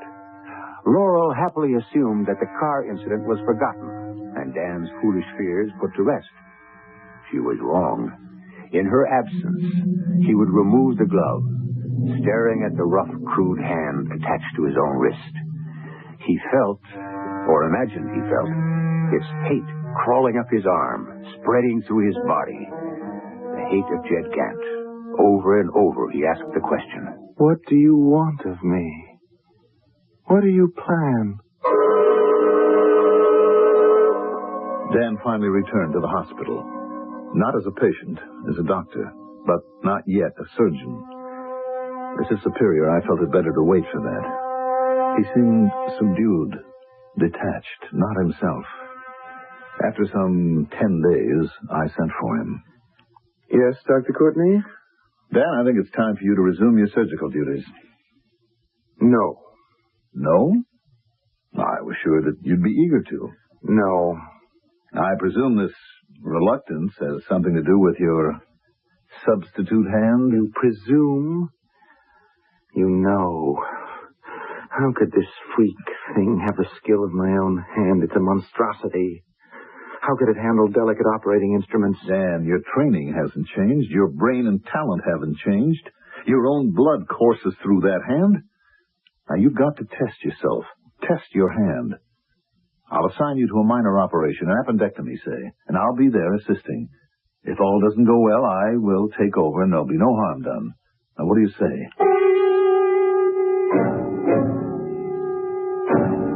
With obvious reluctance, he said yes. I scheduled the appendectomy. In the operating room, the personnel watched, fascinated, and in spite of themselves, apprehensive. The incision had been skillfully accomplished when suddenly, horribly, an animal sound tore through Dan's surgical mask. The delicately held scalpel now was gripped like a dagger. Dan raised it high to plunge it into the patient. Dan! Not Dan's voice. Whose? I rejected the name that stabbed my mind. We grappled with Dan. He was led from the room. I completed the operation, then went to find him. He sat in his office, a beaten man. Jed Gant. It's cursed. It's come to pass. Dan, that's impossible, and you know it. What I know is that this hand has a fiendish life of its own. Jed's life. Now, I suspected it that day in the car. Now it's proved. All that's proved is that mentally you're not recovered from the physical and emotional trauma of losing a hand and its replacement by another. That accounts for what I did in OR? You're a physician. You're a man of science. You know every effect has a discernible cause. The cause of what happened in there is not some non-existent supernatural hocus-pocus. The cause was nerve. My nerves had nothing to do with it. This hand acts apart from me. I've no control over it whatsoever. Doctor, I can't and I won't live with it. Now, you attached it. Now, you unattach it. What? Amputate. Cut it off. It's the only way to break the curse. You can't believe in anything so unscientific as a curse. Or ask me to destroy a healthy, functioning hand. No. Then I'll find a doctor who will. No reputable doctor would be party to such an unethical procedure. Now listen to me, Dan. Now, what you need is a longer leave of absence. More time to rest, to see a psychiatrist. Now, I suggest Dr. Wexler. Now, will you promise me to do that? Dan? All right. Now leave me be. He did take the leave of absence. He did see Wexler. But Dan Crane certainly did not rest. Far from it. Defying every effort of his will, the capricious behavior of his hand increased. Mind you, it was never out of control in my presence or anyone else's. My information was secondhand. I had the report from Dan. The fingers flex, jerk. Not all the time, and at odd intervals. I can't stop them. Or that they tighten into a fist, curl like a claw. I can't eat with the hand. It flings the fork across the room, grabs the food, crams it into my mouth. I have to use my left hand or starve. Shave with the left for fear I'll cut my throat. But why none of this in front of me or in front of Laurel? How do I know? How do I know anything anymore? Dan became more and more a recluse, refused to leave his apartment, allowed no one entrance there except Laurel and me. Then, on a bleak afternoon... Laurie, forgive me, but after today, you're not to come here anymore. Oh, Danny, don't say that. You think I want to say it? Sweetheart, I can't take the chance any longer of what I might do to you. No, not me. This thing that's no part of me. I know you believe it will hurt me. I know that's why you stay across the room from me. Well, I don't believe it. Oh, please put it to the test. Take me in your arms. Don't ask that. No. Then I'll take you in mine. No. Don't come here. Stay away, Laurie. No. I'm warning you. Don't come any nearer. You love me. I love you. I'm not afraid. Look, I'm close. Nothing is wrong. Your hand is quiet. Now look. It's reaching out to me. So gently. Palm up. There's no harm in it. All right, woman. You're here. But, Lord, what have I done? Now will you believe me? Lying there on the floor, are you convinced? Danny? That voice. Did you hear it? It wasn't mine. Yes, I heard. Jed's voice. His. I don't even dare pick you up. I'm all right. I'm not hurt. Yes, you are. Do you see now why you can't come here again? I'm lost. We're lost. You go from this place, Laurie, and don't ever come back.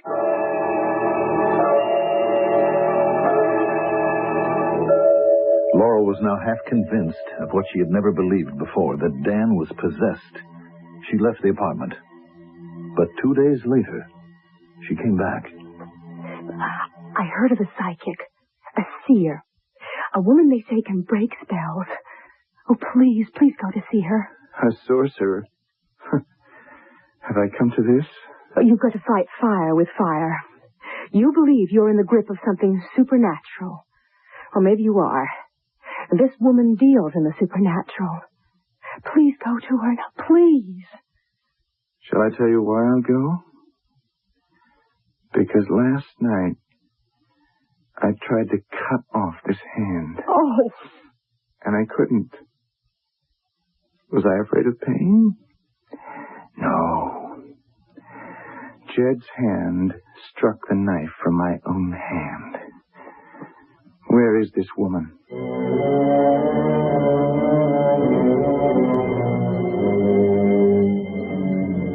The gypsy woman called herself Zorina. In the traditional fortune teller's lair, she wore the prescribed turban and jewels. Dan was told to sit opposite her at a small draped table and on it a crystal ball. To my surprise, he told me in detail what happened. I'd made up my mind not to tell her why I came. She said, put my hands on the table. The right hand was gloved, of course. She asked no questions and ordered me not to speak. She spoke in a phony foreign accent, claiming she would see all she needed to know in her ridiculous crystal ball. It begins. Not clear. Not yet. Clouded with mist. Now I see a claw. A claw.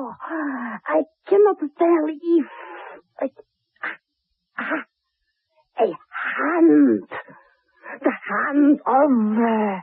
I see now. I see. The hand of an assassin. Doctor, the instant she said assassin, Jed's hand grabbed her crystal ball, raised it to hurl at Zorina. That same instant, her hands thrust forward, fingers spread, and she was shouting some kind of abracadabra. Crazy or not, it worked. Jed's hand was immobilized, frozen in the very act of murder. She pried my fingers from the ball, set it back on the table, staring at it. At last, she turned to me. A curse is upon you. You are under a spell for a very long time, you know. I know. Can you end this hell? Not I. You can end it. You. You think I haven't tried? You will end it with water. What? Go from this place, this country. Put water of the sea betwixt you and the soil where the cursing fell upon you. A ship. You must stay upon this ship until the curse loses its power, until the evil goes from the hand you wear. I know what you'll say, Stewart. I don't care. I am going. I'll try anything. Except what you should try, Dan. Go back to your psychiatrist. You never should have stopped. I was with Wexler long enough to know my mental state doesn't explain my condition. Rubbish. Your mind is off track, or you wouldn't have consulted a fortune teller and then believed all her claptrap. They're fakes, every one of them. What about the way she hypnotized the hand, stopped it from killing her? Dan Crane is not a killer. Dan Crane stopped that hand. All right, what about Jed's voice coming out of me when I grabbed the crystal ball? Now, you heard his voice yourself that day in the operating room. What about that? This about that. You have so identified with Jed that under extreme stress you use his voice. Exactly the way an actor assumes a voice other than his own. It means nothing. Dan, listen to me. Wait. Now, just answer this. Will it do any harm for me to take a ship somewhere? Yes. You could go deeper into mental deterioration. Dan, go back to Wexler. Give psychiatry some time. Give yourself time. Thank you for your advice, Dr. Courtney. I will consider it.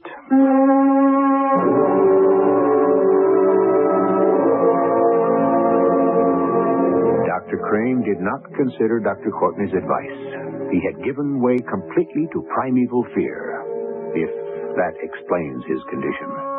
Or was he indeed the victim of a curse? In any case, he booked passage on the ship to the Orient. Laurel pleaded to go with him. He refused. In Act 3, we will learn where that voyage takes him, to sanity or insanity.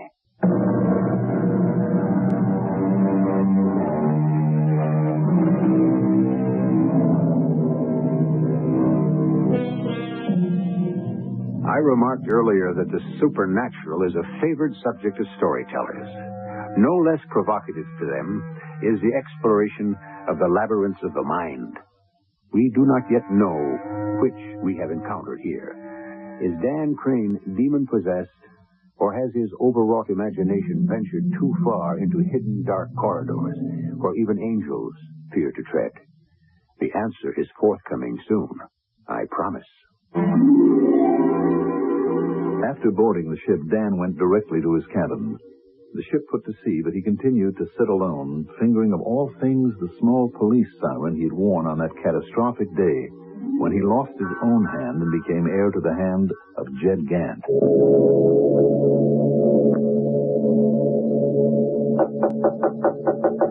Who is it? Laurie. I had to come, Dan. I couldn't let you do this all alone. Please don't be angry with me. Oh, I'm not. I thought I didn't want you with me. Seeing you now, I know I do. Thanks for knowing it yourself. So long since I've seen you smile. Because something good is already happening to me. Look, for some reason, I brought this siren along. If I sat holding it in Jed's hand, I thought he, or it, would be enraged because a siren, yours, is what got him caught and killed. Now, I've held it like this for nearly an hour. No reaction from his hand at all. Well, what do you think it means? Water. The ocean. What Zorina predicted. Maybe already it's coming true.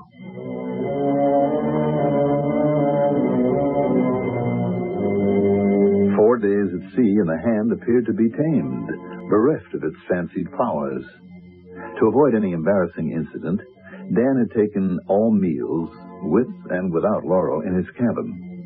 Always, even when alone, he could eat with his right hand, shave with it, write with it. But he still refused to jeopardize Laurel. Physically, they were as separate as chance acquaintances. Every day, Dan's spirits lifted, yet he continued to wear the siren, thinking of it as a kind of amulet to ward off the evil spirit of Jed. Then, on the 5th day... Laurie, what do you say we brave dinner in the dining room tonight?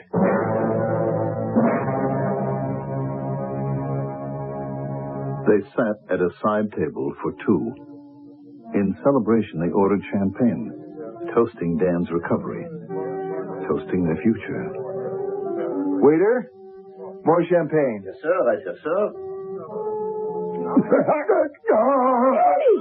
What are you doing? Stop, Dan! Stop it! I can't stop!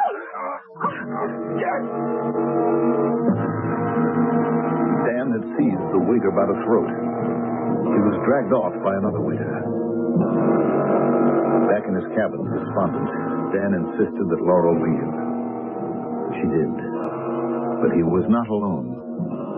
Staring at the now ungloved hand, he spoke to its owner. Jed Gant, you've won. Finish it. Finish me. Kill me. Kill me. Yes. I want my hand. I will kill you. Jed's hand crept in slow motion to Dan's throat, touched it, circled it, tightened. But Dan's other hand, his own hand, grasped hold of the siren. Help him! Help him! Laurel had sensed danger, had fetched a cabin steward.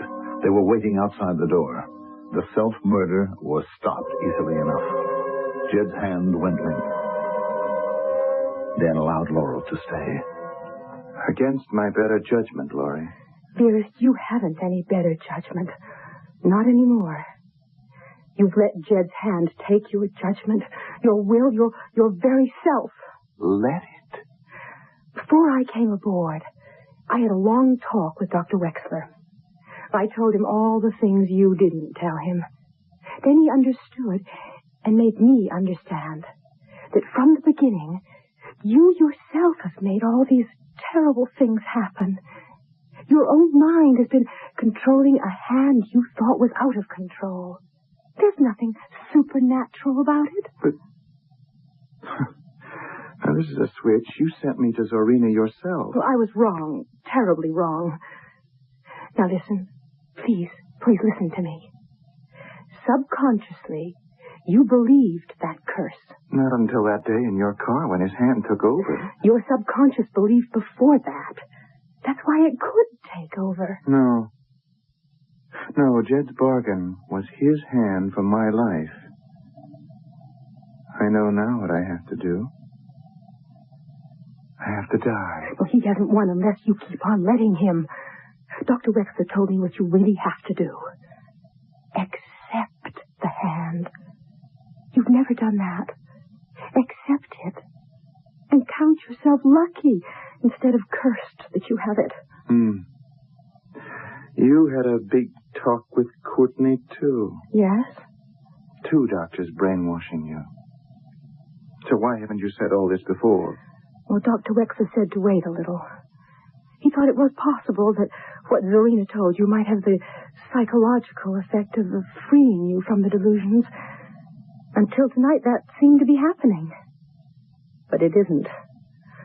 Oh, Danny. Danny, please, will you try acceptance? The cure, the answer. It can't be as simple as that. It can. Don't you see? If you accept the hand as your own, you take away the power you've given it. Dan? Are you listening? I have to listen. I have nowhere else to turn. All right. How do I begin? Tonight, waiting to fall asleep, repeat over and over, I accept this hand. It is mine. It has no power other than what I give it. And be thankful for it. Will you do that? Promise me? I'll do it. But I promise something else. If it fails, I'm going to go over the rail of this ship.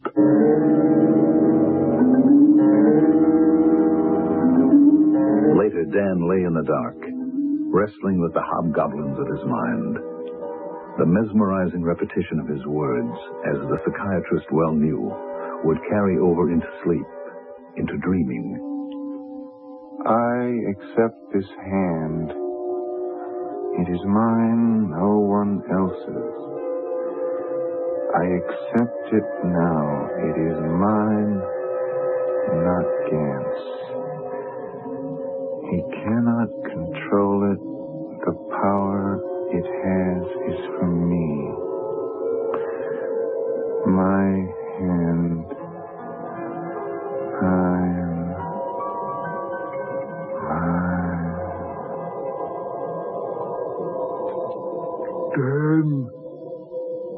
Dan, you're crying.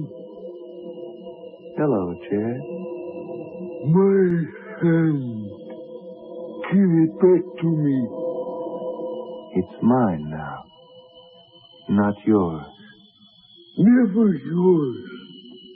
Never. And I'm grateful for it. Thank you. Give it back.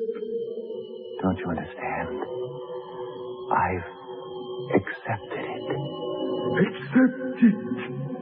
And you rob me of my power.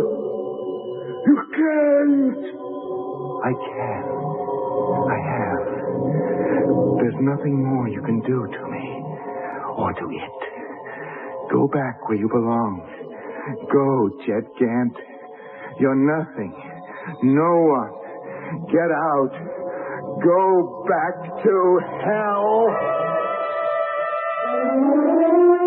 Jed. Jed. Gone.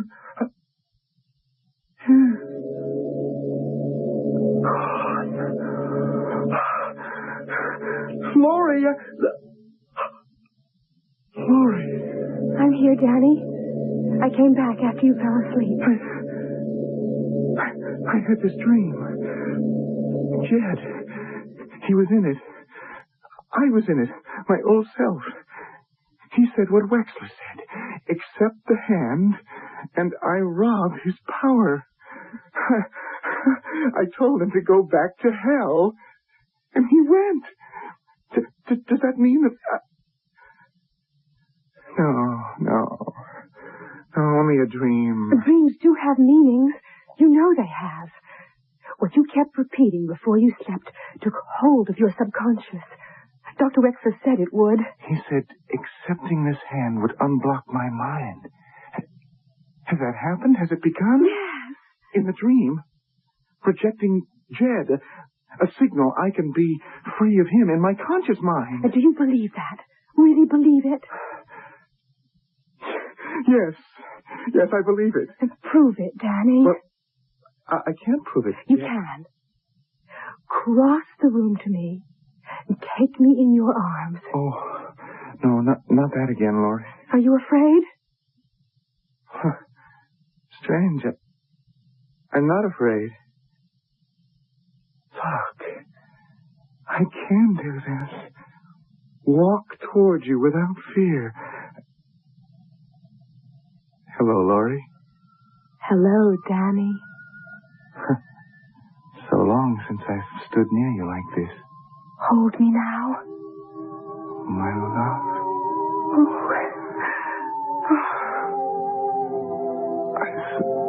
I thought this could never be again. I'm back from hell, Lori. I've come home.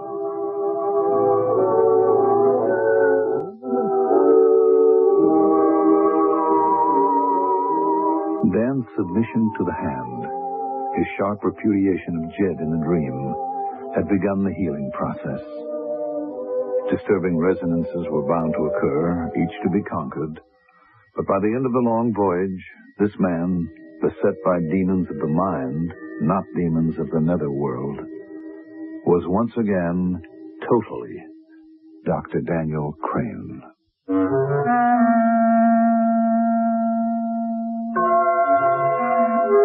Are there those of my listeners who do not accept self-delusion as the explanation of Dan's mental instability?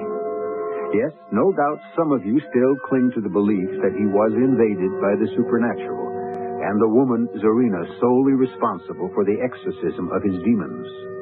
Never mind. What's important here is that by one means or another, Dan Crane was healed. I'll be back shortly.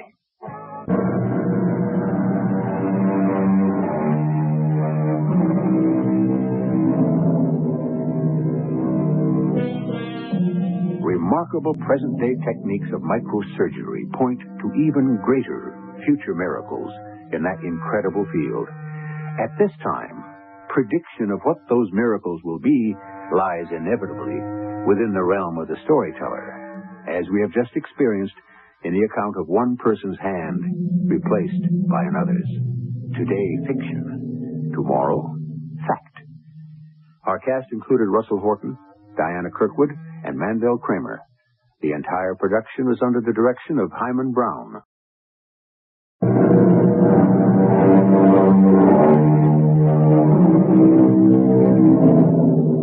Come in. Welcome. I'm E.G. Marshall. If I were to ask you for the sweetest three-word phrase in our language, the three words which best quiet fears and quicken hope in the heart, what three words would you give me? Probably you'd say, without much hesitation, I love you. Am I right? Of course. But think again. Are there not another three words which comfort and gladden in much the same way? And are not those other three, I'm going home?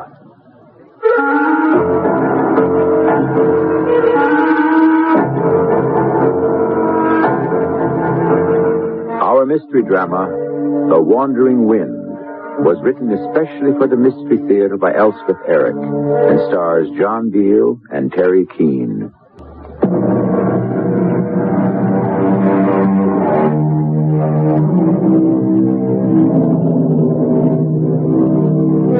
The name of our story is The Wandering Wind. We have selected it from a poem that probably few of you know, The Devas Song by Sir Edwin Arnold. Four of the lines run like this.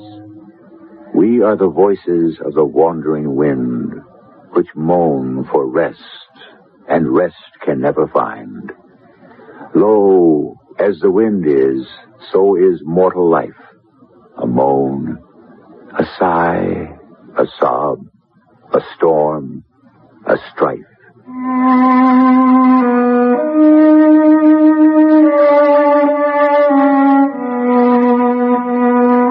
Imagine a man getting married at 63 for the first time, especially a man like me, for I'm not even a sociable person. I'm apt to cross the street to avoid speaking to an acquaintance. If I do have to greet someone, I tend to keep my eyes on the ground and then hurry on. The truth is, human contact is simply too much for me to endure. All that I knew of life, beyond the struggle to earn a living, I got from the books I read. The philosophers and the poets. They reached me. They touched me. With them, I could make contact. But a living human being? Out of the question entirely.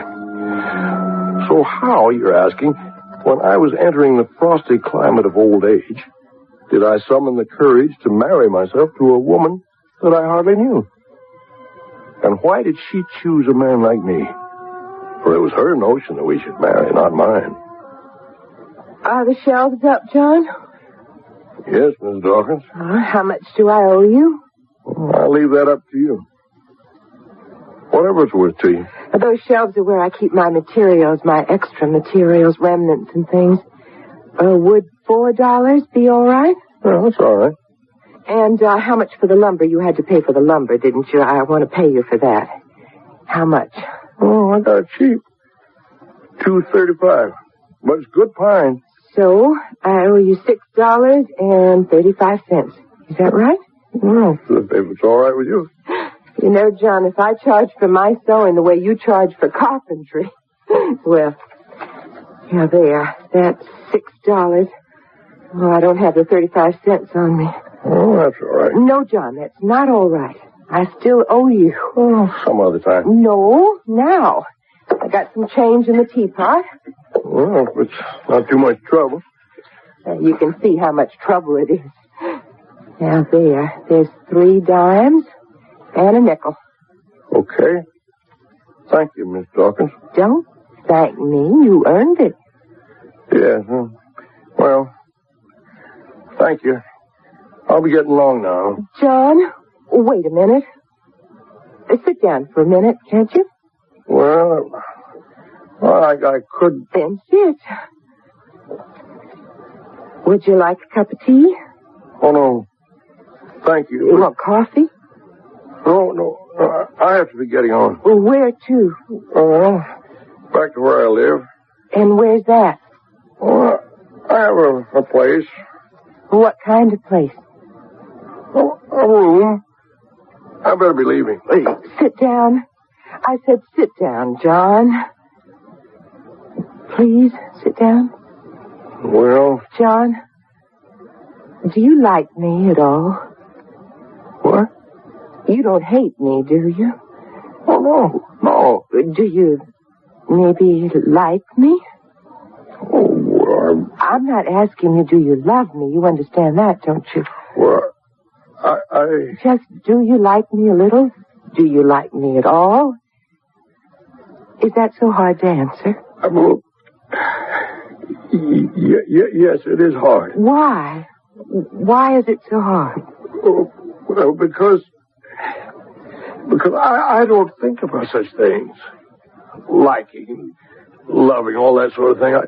I just don't think about things like that. Miss Dawkins, I better go. Thanks for the job. Thanks for the money. I got to get back. John, I want you to marry me. What? I want you to marry me. If that's such a terrible thing to say, you look so shocked. I'm not a frightened kind of woman, am I? Well, no. You think I'm bold, don't you? Too forward. Is that it? No, that's not it. Then what is it? Please sit down and tell me what it is. I'm frightened of everybody. I'm a frightened man. What are you afraid of? Do you know? People. I'm afraid of people. They scare me. And do I scare you? Well, not so much as before. I gotta get going. John, if you go now, you'll never come back. You won't, will you? I don't know. You won't because you've told me about how you are and you think I'll take advantage. Am I right? Tell me, am I right? I guess.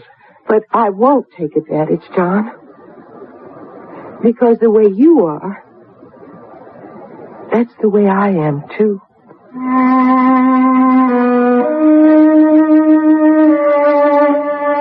I don't know how she did it, but she did it.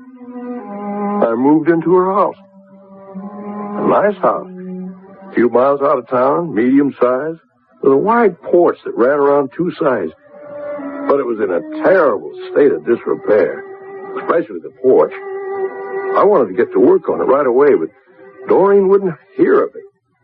Did I say her name was Doreen? Doreen Dawkins. Even after I moved into her house, it was quite a while before I could call her anything but Mrs. Dawkins. Actually, I didn't call her Doreen till after we got married. And even then, not right away. But after a while, I started to feel there was something right about me being in that house with her, being married to her. It was a feeling, I don't know how to say it. I can't find the proper words, but it was a feeling that I was home.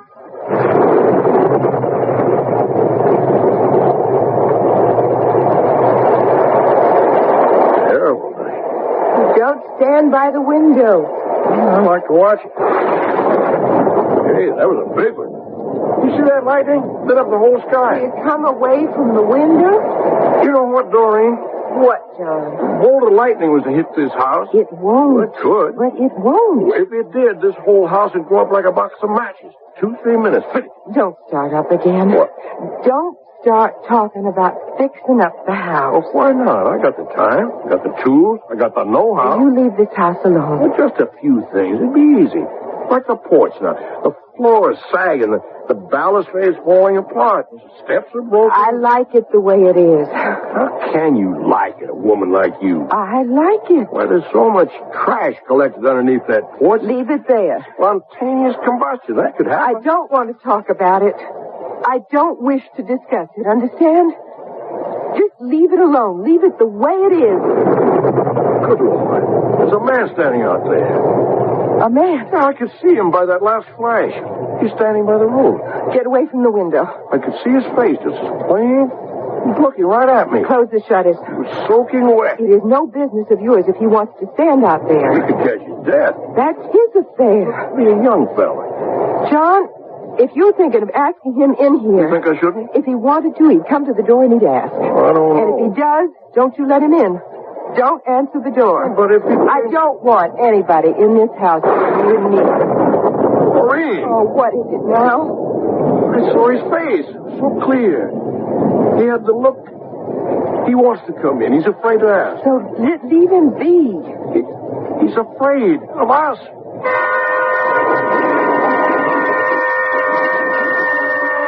I didn't sleep all night. I kept seeing that man, or boy. He looked to be about 20. Thin, white-faced, sodden with rain, staring at the house. Not a muscle of his body moved. He just stood and stared. And now, as the sun was coming up, I recognized the look he had. Not that I'd seen it before, but I'd felt it on my own face. Felt it in my own posture. It was the look of separation, isolation. The look of being absolutely alone and helpless to do a thing about it. Doreen left early to deliver a dress she'd made for a lady, and after a while, I went to the door and opened it and looked out. And there he was, sitting down now, leaning against a big oak tree with his face turned up toward the morning sun. Good morning. Good morning. John Masters is my name. What's yours? Simon Kaskia. Well, you were here last night. Yes. I thought I should ask you inside, but my wife said no. Would you like to come inside now? My wife's going out on an errand. Well, would you? Yes. Well, then come on. Come on. What is it? You afraid? Well, I can understand that. I've been afraid in my time. No more? Not so much as I used to be. But it took a little doing and a little luck. You understand? Huh? No. Well, that's all right. I don't understand either. It's just something I said because I felt like it. You ever say anything like that? No. Not even once? Well, I understand that too. Because I was a lot older than you before I said anything just because I felt like it. Now, how about coming inside? Have some breakfast, huh? How about it? I wouldn't hurt you. Of course you know that. You're not afraid I'll do you any harm. You're just afraid, huh? Isn't that how it is? Of course that's how it is. Now, you just give me your hand. Let me pull you up. Yeah. Like that. That's it. Now, we're going to walk into the house together. Side by side. See? That's it. 1 foot. Other foot. That's it. Yeah. 1 foot, other foot. Here we go. 1 foot, other foot. John? John, what are you doing? Come on.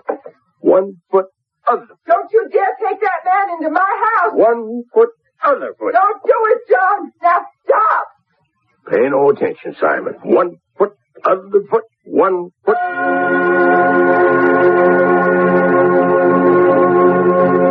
And I got him inside. As much for my own sake as for his. Because a great feeling of satisfaction spread over me. I had recognized a fellow sufferer. After such a long time, I had recognized my fellow man. Let me quote to you 4 more lines from the poet cited before the act began. Somewhere there waiteth in this world of ours, for one lone soul, another lonely soul, each chasing each through all the weary hours, and meeting strangely at one sudden goal.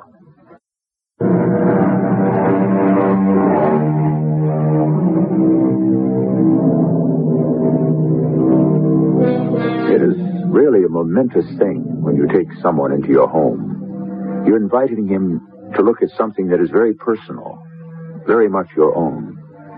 You risk his disapproval even as you silently hope that he'll approve. You're taking a first tentative step towards asking him to know you yourself. And he knows that in entering, his risk is quite as great as your own. Now, you just sit there, understand? All right, now. My wife will be here in a minute. She may carry on a bit. Matter of fact, I know she will. I don't know why, but she doesn't want anybody in this house but herself and me. No, don't get up. Stay right where you are. John. Don't you move. I told you never to let anybody in here. This is my house. Doreen, I want you to go in the kitchen and make a big pot of coffee. Coffee? Our friend here was out in that rain last night, and he hasn't dried out yet. Oh, friend. He could be coming down with a cold. I don't care if he does. Yes, but I care. Now, you do what I said, Doreen. Good, strong coffee. I don't know. Do it now. What has come over you? Good, strong coffee. Now. I don't understand this whole thing. Doreen makes very good coffee. You'll feel better after. Now, I want to tell you something. What you're feeling now, I've felt that all my life. Have you? Felt it all your life, I mean? I thought so. Like a stranger, huh? An outsider, huh? Like everybody else is playing some game that looks like a lot of fun, right? Sure. Only you don't know how to play the game, right? Yes. You'd like to play. You want so much to play, but you don't know how. You don't know the rules. Am I right? Right. Yes, sure. I know that feeling well. But at the same time, you have this other feeling, very, very small, very faint, but very persistent. It won't go away. That if you could just learn the rules, if somebody would just tell them to you, well, then you'd be able to play the game. And you'd play it very well. You'd play it as well as anybody. Isn't that it? Don't you have that small feeling?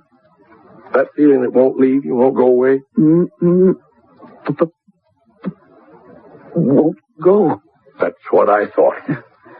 I'm very grateful to you. You know that? To me? Yes, you've made me put it into words. I could never do that before. Till you happened along. I've been here before. You have? Lots of times. Why, if you don't mind telling me? The house. What about the house? It isn't much of a house. It could be a lot better if my wife would let me fix it up, but she won't. She's got this thing in her head that I mustn't do anything to the house. And me, a carpenter, too. What do you do for a living, if I may ask you? I beg. You beg? Oh, well, no, that's not good. That's not good at all.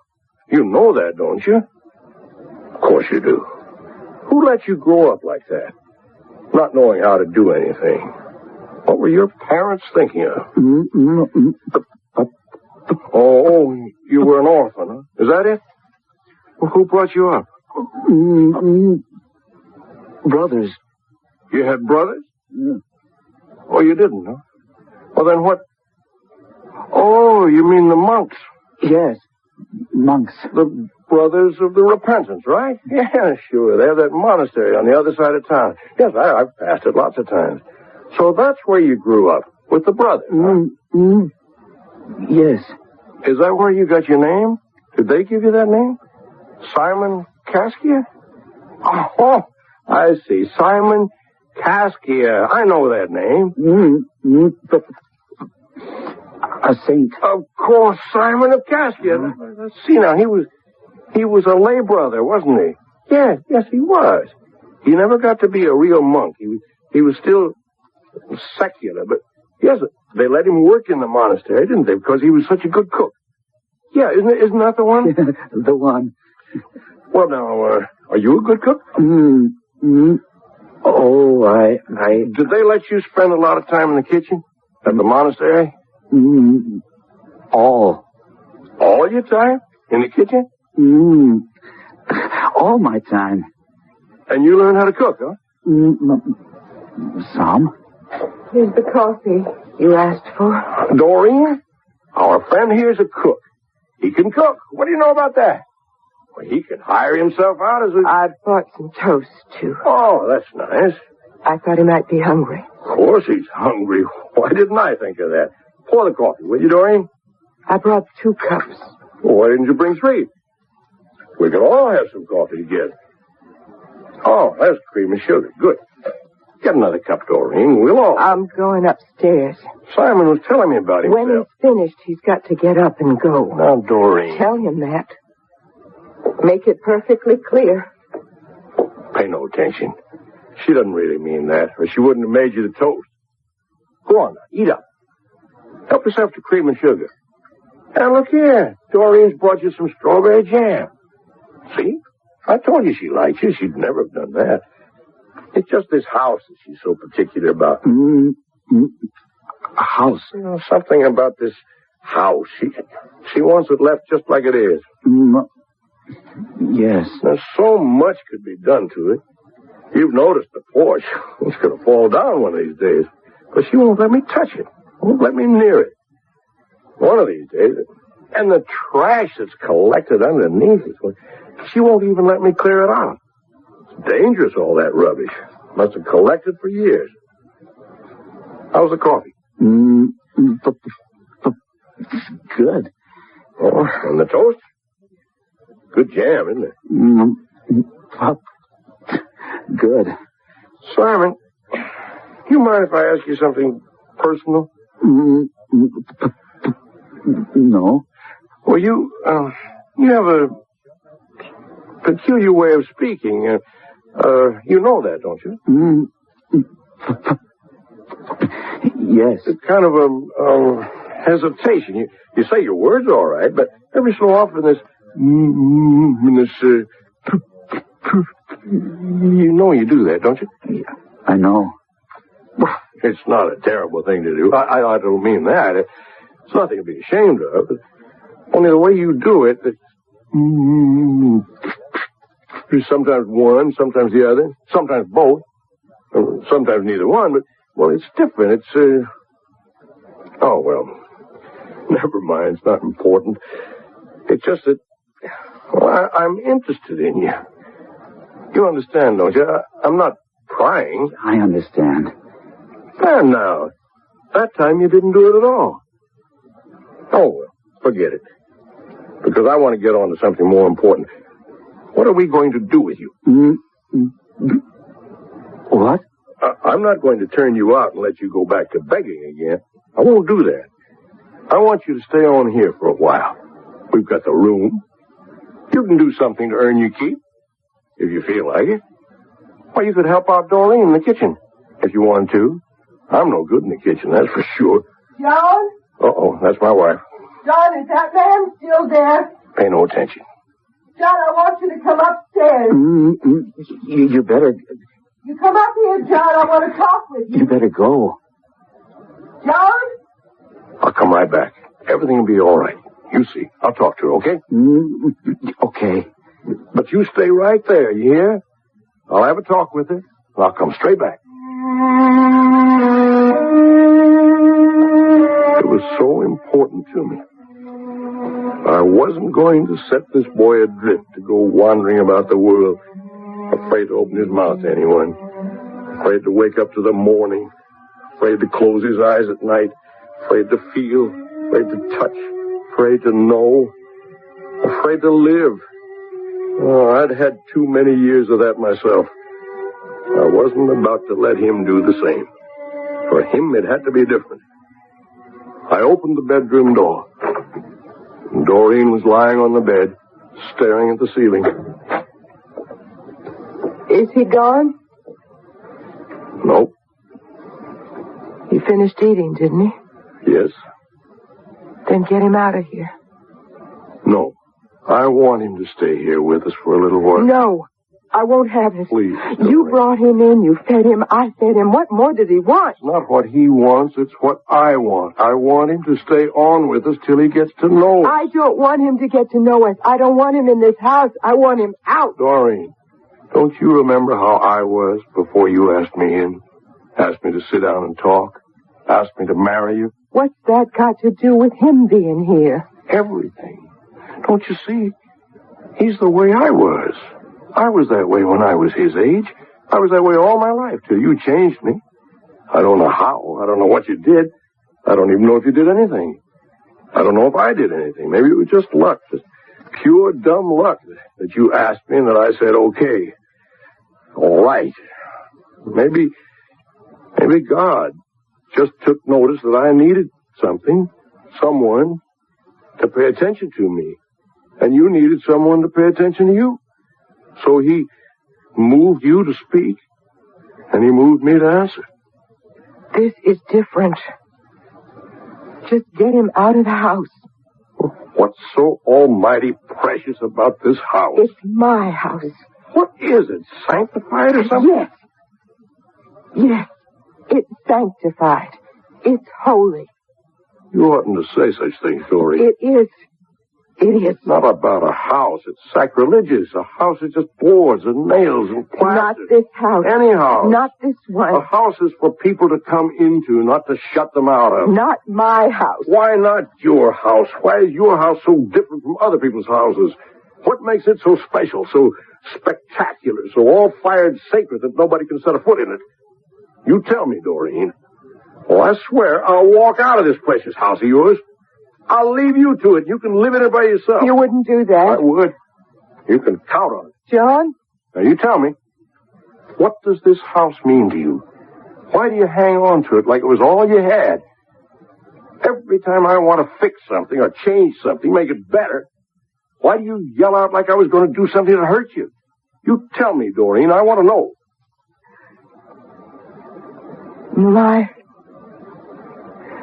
My daughter was born in this house.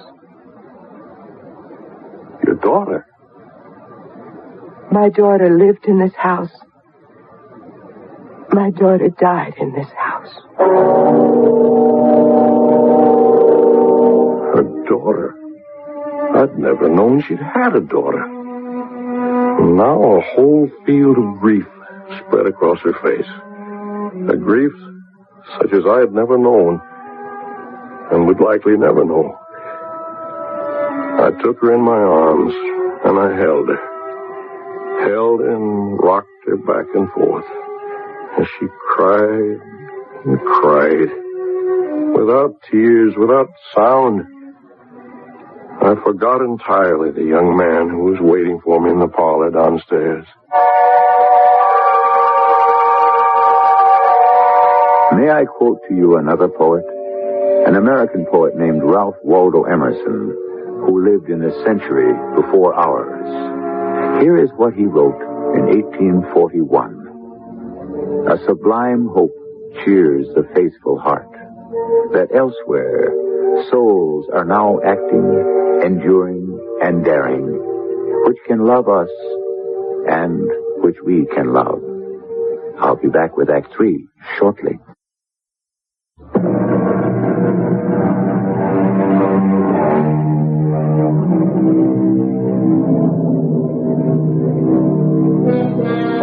Again, let me quote to you from Ralph Waldo Emerson, who thought a great deal and wrote at some length on the subject of friendship. A friend may well be reckoned the masterpiece of nature. And this, happy is the house that shelters a friend. Now, let's get back to the final act of The Wandering Wind.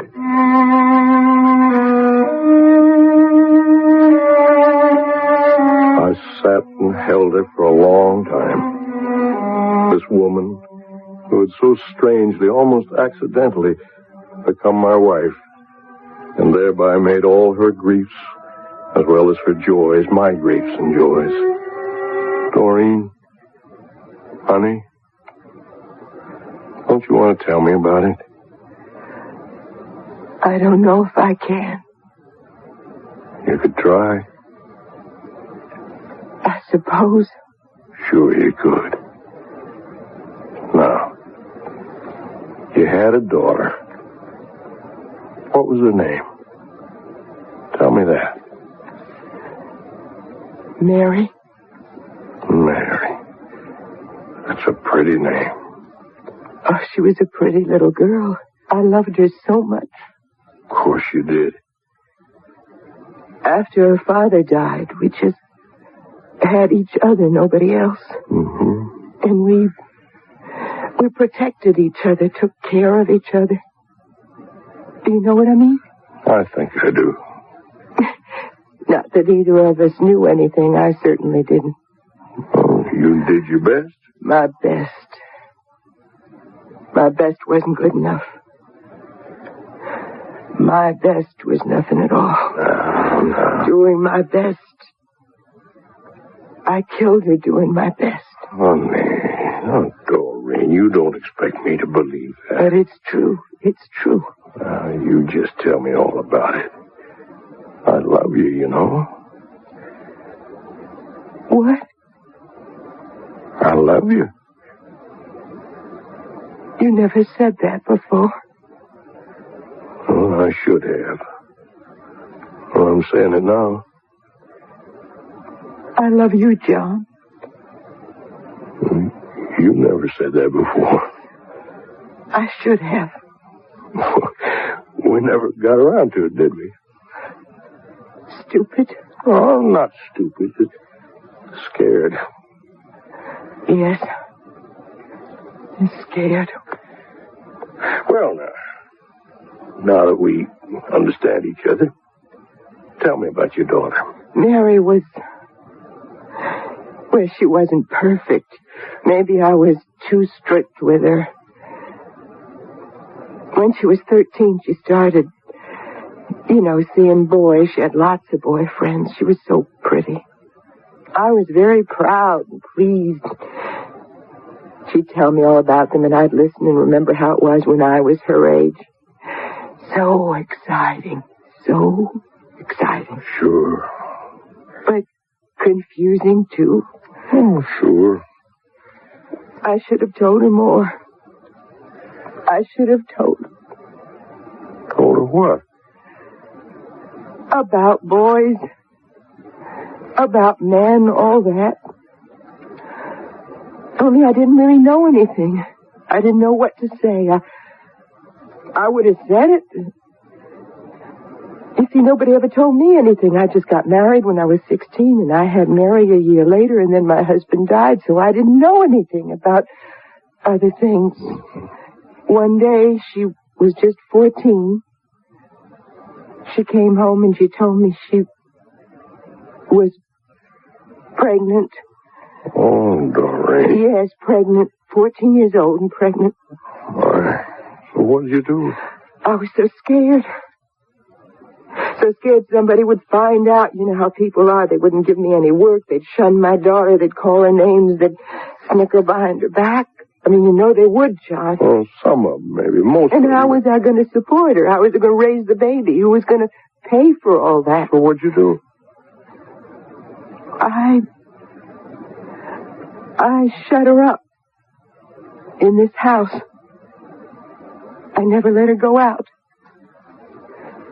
I told everybody that asked about her that she'd got a job in the city. I said she wrote me all the time and called me up, and she was fine. I kept her in the house till the baby was born. Well, what did you think you were going to do after that? I don't know. I thought, I'll think of something. Okay. Go on. The baby started to be born. Here in this house? Well, I couldn't take her to a hospital, could I? I knew how it was to give birth. I'd done that myself. I knew about that. And I stood right next to her, and I told her what to do. And it wasn't too bad. The baby got born right there on the kitchen table. And we were both so happy, both of us. And the baby was healthy and beautiful, and he seemed happy, too. He did. He really did. Well, then what? Well, I thought in a few days we'll start to make plans. We'll go away, the three of us, change our names maybe, do something. But then... Then? She started to not feel so good. Her forehead was hot to the touch. She was burning up with some kind of fever. And after a while, I couldn't talk to her because she wasn't making any sense. And we couldn't make any plans because nothing she said made any sense anymore. And after a few days, she died. She died. Oh, Doreen. My daughter died. Oh, honey. And I took the baby one night, and I put him in a basket, all wrapped up warm, and I left him on somebody's porch. That's what I did. That's what I did. It's all right now. It's all right. You just rest, honey. It's all right. What was that? What? I heard a door slam downstairs. That man. Oh, good Lord, I forgot all about him. He's gone. I told him to wait for me, and then I forgot him. It's good he's gone. No. I don't want him in my house. Yes, but I told him... No, don't go. Well, this is important to me, Doreen. I'll explain it to you later if I can. But I have to tell you something, John. Later. I'll be back. I raced down the stairs. I left Doreen lying on the bed, exhausted but calm and peaceful. I don't know what was driving me, just this tormenting feeling that nobody should be left to wander this perilous world alone. I couldn't save all of them. I couldn't catch up with all of them, but this one man, there was a chance for me, and a chance for him, and I could not bear to miss that chance.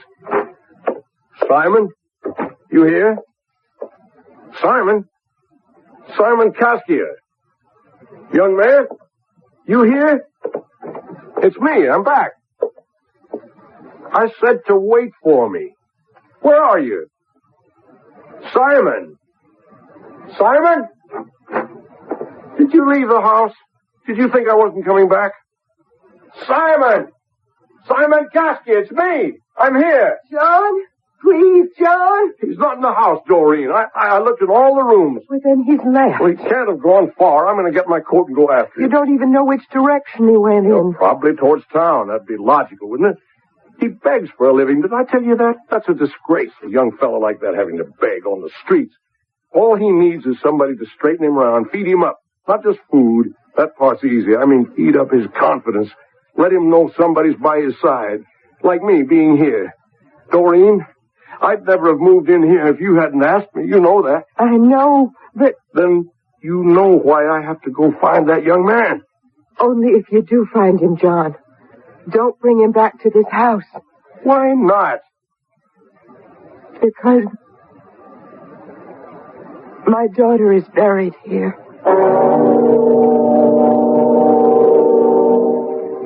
Too much had happened. I'd been told too much, learned too much, felt too much. I couldn't listen anymore. I simply had to follow through with what I'd started out to do. I put my coat on and I went outside. Down the rickety stairs. And Doreen followed me, but I kept going down to the road, looking in one direction, then the other, for some sight of Simon Caskia, the young man for whom I felt so responsible. Doreen! Doreen! I told you! What's the matter? What is it? Look there under the porch. Look. There's nothing. Oh, yes. There's nothing, Doreen. Just some trash. Somebody's been clearing out some trash, that's all. He did it. Of course Simon did it. I talked to him about all that rubbish under the porch. Look, it's all right. He probably did it as a favor before he took off. He thought we'd like it. It was to show his appreciation. He was trying to do a nice thing. Put it back. What back? Put it back. Under the porch. All right now, all right. I'll put it back if you want me to, but why, Doreen? Just tell me why. Because under that porch is my daughter's grave. She's buried there.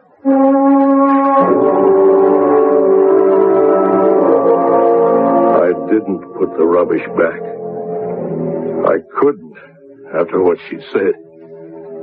I crawled under the porch myself, through all the debris that had collected there, and I found a 2x4 about 3 feet long, stuck into the ground, and another piece of wood nailed to it crosswise. And on the crosspiece, a name had been scratched, first with a nail and then filled in with ink. Mary Dawkins. But that's not all. The cross with the name scratched on it stood at one end of a bed made of stones. Stones driven into the ground. Enough of them to cover the casket of a young girl of 14. And on that bed of stones was Simon Caskia, fast asleep. Simon? I'm here, Simon. He's here, Doreen. Simon's here. Simon? Wake up, Simon. Wake up. I'm here.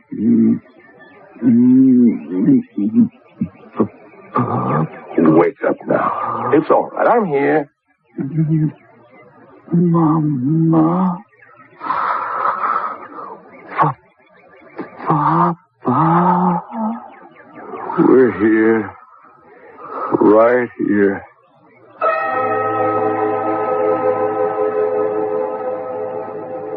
One of these days, Doreen and I are going to go and see the Brothers of the Repentance.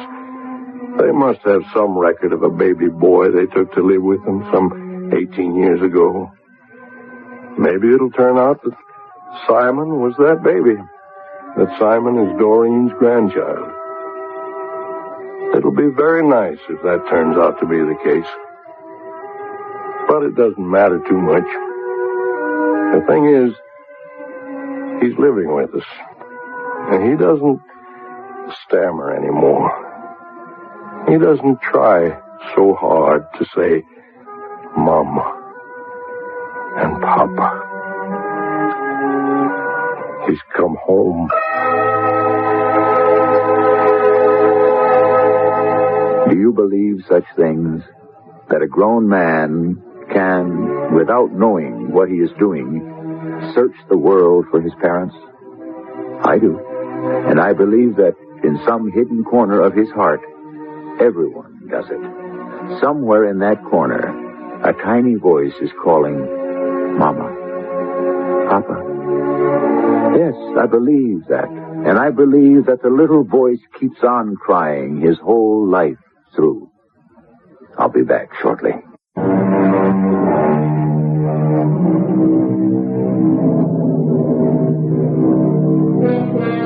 Don't most of us start out calling our parents Mama and Papa? Then about age 5, that seems babyish, lacking in dignity or respect or something. Some people even graduate later on to Sir and Ma'am, or call their parents by their first names. I've heard of people who do that. But the sweetest words, the words of love and dependency, will always be Mama and Papa. Our cast included Terry Keane, John Beal, and Gordon Gould. The entire production was under the direction of Hyman Brown. The CBS Radio Mystery Theater presents...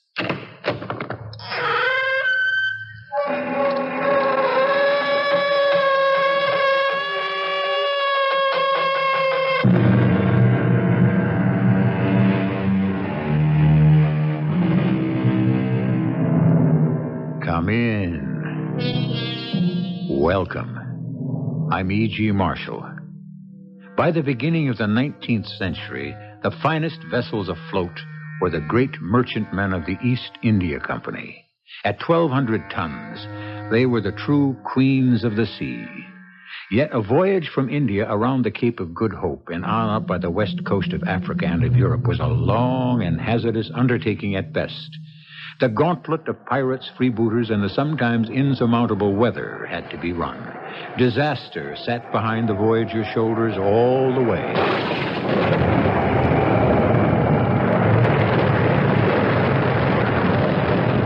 What was that, Mr. Rowland? That last lightning bolt hit us from the mizzen to the stern, Captain Stokes. What's the news from below? We're settling on the port bow, sir. Shipping twice as much water as the pumps can handle. Then get Lady Castleton topside and stand by to abandon ship.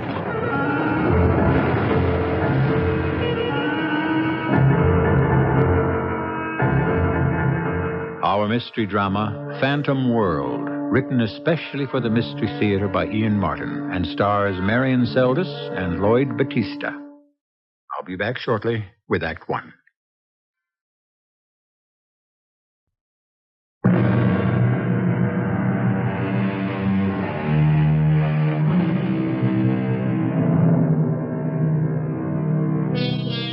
In the year of our Lord, 1814, England and America were at last at peace after the senseless War of 1812. The HMS Arabella set sail from India for England. She was flying the flag of the East India Company. 1,100 tons burden, her clustering square-rigged sails hungry for a breath of air in the calm of the Indian Ocean. Of the complement aboard, we need consider only 2 people. The Lady Castleton, wife of the Governor-General of India, headed home to rejoin her 2 young children, and a certain Captain Giles Maybury, sequestered in irons in the lazarette, on his way back to England to be tried for murder and high treason, till a raging typhoon came whistling clockwise out of the south to change the established order of things. Yes, Captain Stokes? Your pardon, Lady Castleton, but I felt it no less than my duty to warn you. Is it a typhoon? I'm afraid it is. At best, we're in for a period of discomfort. I must ask you to keep to your cabin. How much danger is there? Well, I should hope little. The Arabella's a fine ship, and she's ridden out many a storm before this. Still, one must take precautions. Just tell me what I have to do. But above all, dear lady, don't be afraid. But if the unthinkable happens and we should have to abandon ship, I urge you to wear the simplest of gowns, and not to saddle yourself or the lifeboat with too much baggage. The unlikely event takes place. I promise you I shall be of as little burden as possible. In the meantime, can I be of any help? Only by staying in your quarters, and by not despairing, milady. With luck and God's help, we shall ride this one out like all the others.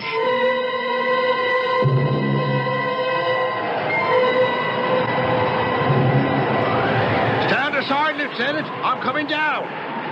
What's to do, bosun? All hell, most like. Typhoon blew up from the south. How bad? No way of knowing till we ride it out. If we do, it's a bad one, no doubt of that. You think it'll founder us? Well, they never have yet, but there's always a first time. Let's see those manacles. Well, what are you going to do? Set you free of the chains, just on the off chance. Can't have you cooped up here like a rat in a trap. Well, I'm only being forwarded back to England to be hanged. I might as well drown and save the crown the expense and the bother. Well, that's as maybe. If I have to go see my maker, I don't intend to have you on me conscience, sir. Seeing as how I don't hold what you done was so reprehensible. Flying in the face of established authority. Shooting a superior officer. I should have thought such conduct would have rocked you to your conservative soul, Bosun Roland. It just isn't the English way. But then, you're not exactly English, are you? I mean, you was born in the colonies. Yes, I was born in America.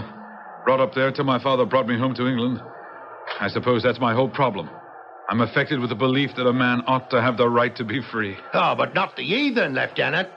You mean the Hindu, the Sikh, the lowly Parsi? Why not, Mr. Roland? Well, now, I mean, it just ain't the natural order of things, is it? Isn't that what got me into trouble? Because I refused to give the orders to a firing squad to cut down a sad little rabble of Indians who are only asking for their birthright. What's that? Sounds like the mainmast. And that wind is stronger than I've ever heard. We're in the middle of this one, and we've caught it proper. I'll get to my station. It's every man for himself now.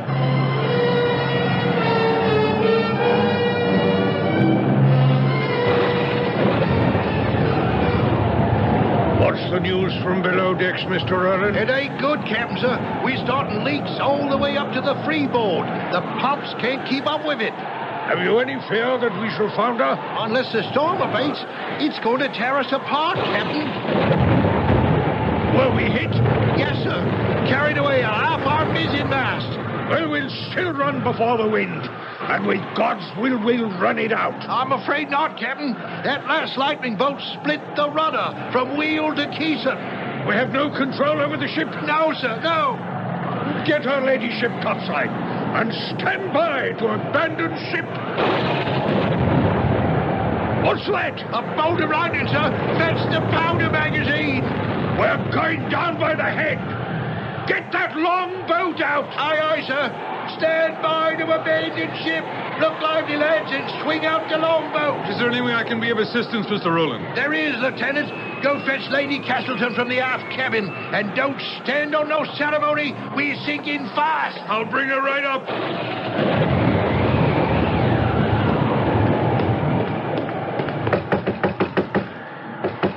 Lady Castleton! Lady Castleton! Yes, what is it? Don't ask questions. Come with me. Who are you? Oh, aren't you the renegade lieutenant who was in irons? None other.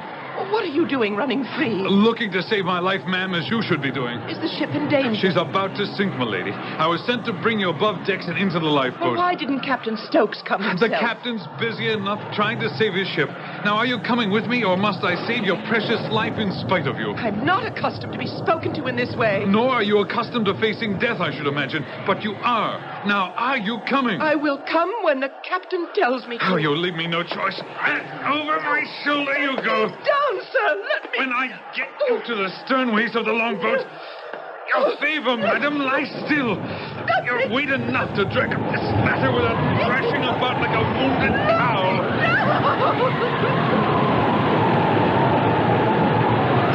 Cut it free, lads! Get it all overboard before the weight capsizes! Are you? What have you got there? The Lady Castleton, Captain. Mr. Roland asked me to fetch her. Name of heaven, man, put her down. Aye, aye, sir. Who are you? Oh, the prisoner. Milady, are you all right? I will be once you keep this barbarian away from me. First, let me help you to the lifeboat. No, I have nothing with me. My jewels, my toilet case, and my clothes. No time for that, your ladyship. Let me help you over the rail. And you, prisoner, make yourself useful. Help those men cutting the debris clear. Well, I have no blade. I'm unarmed. Oh, then take my sword. If that mess is not cleared... All hands out of the shrouds! Look out, lads! She's about to turn turtle! It's every man for himself! Hold on to my head, Lady Castle! What happened, Captain? She's in the water. But it doesn't matter. We're all going to be there.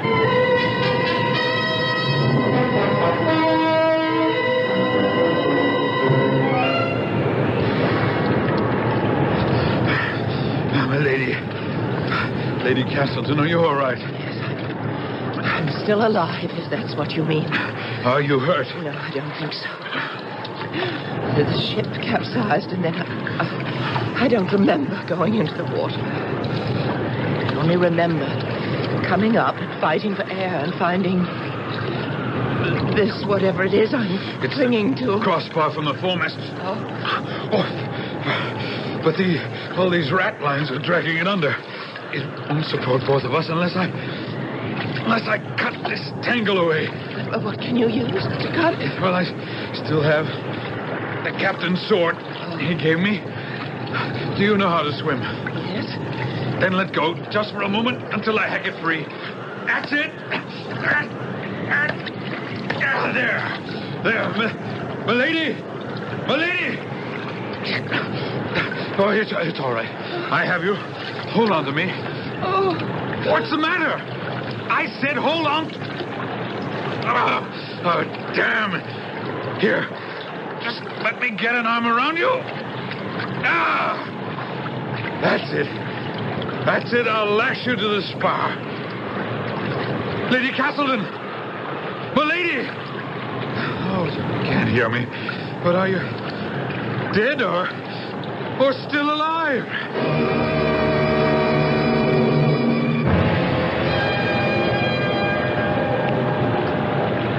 Where am I? Somewhere in the Indian Ocean. The ship. Oh, what happened to the ship? She capsized. And sank? Like a stone. With everyone? I mean, all who were aboard? As far as I know, excepting us. And you are... Oh, yes, the prisoner. Oh, yes. The leper still remains the outcast. Oh, I'm sorry. I didn't mean... It doesn't matter. What is how we can save our lives. If they're worth saving. What chance do we have, cast away in this empty ocean? Shh, listen. What is it? Gulls. Now, that means there's land near. What land? Seashell Isles are somewhere in this vicinity. I never heard of them. Are they inhabited? Well, some of them. Look. What? That white line in the moonlight. That's surf. Oh, come on. Come on, kick. Head for it. Kick for your life.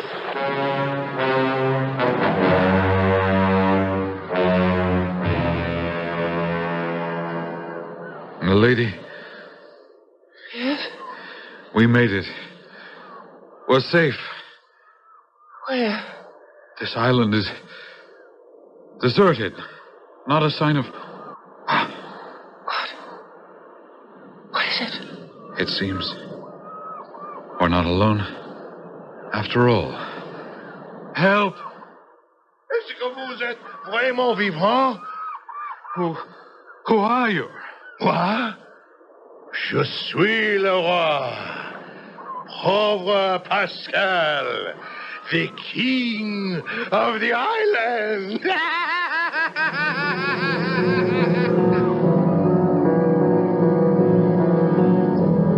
A man and a woman, half dead, half live, cast away on a desert island. The female, a gentlewoman, nurtured in luxury. The male, a convicted traitor, heading for a firing squad. Now to this ill-assorted duo add a third, a giant Frenchman, bearded, naked except for a kind of loincloth, and apparently stark, staring mad. I shall return shortly with Act Two.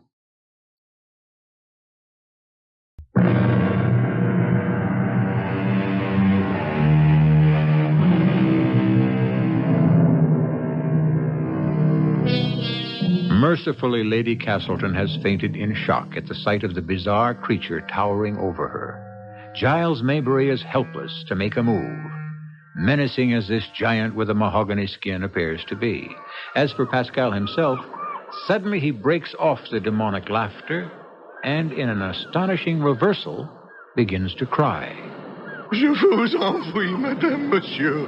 Vous êtes real? Vraiment? I cannot speak French. Ah, mille pardons.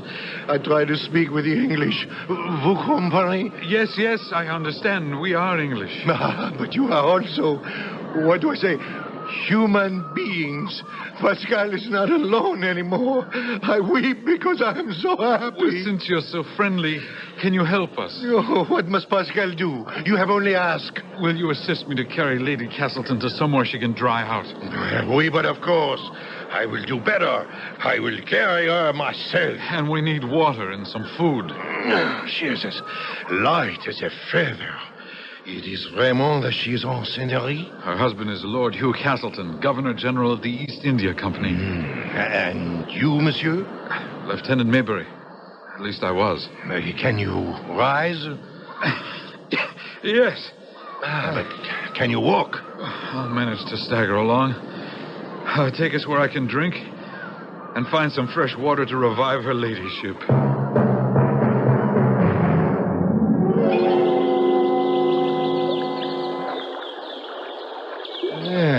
So, that is better, eh? Oh, yes. Much better. Oh, the seigneurie. I think she's opening the eyes. Get me some more drinking water. Oui, mon lieutenant. Don't try to speak, Lady Castleton. Just lie back and rest. But where are we? Safe on dry land. On an island. Oh, yes, I remember. Oh, there was a huge, wild man. Don't worry about him. I think he was as shocked to see us as we were him. I'm so thirsty. We'll have you a nice, cool drink in a second. Pascal. I come. Voila. Thanks. Here, your ladyship. Fresh water. Don't drink too much at first. Just take it in small sips. Oh, it's so good. More. No, that's enough for a moment. No, I'm still thirsty. Pascal. Oui, monsieur? From the looks of you, I take this island is uninhabited. Oui, monsieur. This is why Pascal loses his head when he first see you. I am so happy to see after 3 years again a human face. You've been here that long? Oui, I mark with a small stone the days as they pass on a rock in my cave. Do you mean to say that in 3 years, no ship or boat, nobody has ever come to this island? That is what I say. But how have you stayed alive? What do you eat? Oh, there is plenty. Fruits, nuts, coconuts, maize, breadfruit. And there are the birds, the fishes, the giant turtles, but no beef. But how did you come to this island? Were you shipwrecked also? That is a long story. And there are things perhaps not for your ears. We'll save it for another time. It would seem it's a commodity we're going to have more of than we might care to. Oh, in the meantime, this talk has made me realize I'm famished. I'm ravenously hungry, too. Can you find us some food, Pascal? Hello, it's as much as you want. Shall I bring it, or will you come to my cave and eat it? I think we'll go with you. I wouldn't want to lose sight of you until we get a few more things settled.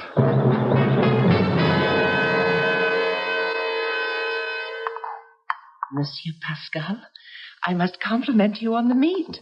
I thought you said there was none on the island. That was a fish, Lady Castleton. Oh. Called a dugong. Actually, it isn't a fish, it's a mammal. Herbivorous, but seagoing. Pascal, is there another cave available like this? For why?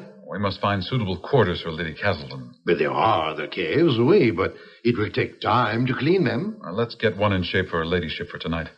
It's warm enough for me to bed down outside. No, you must be under cover. It is the rainy season. Tonight, the rains will come. You can share my cave if you want. Well, I may take you up on that if there isn't time to clean one up for myself. But I want to help. No, you're worn out. Better rest. Besides, isn't housework just a little below you?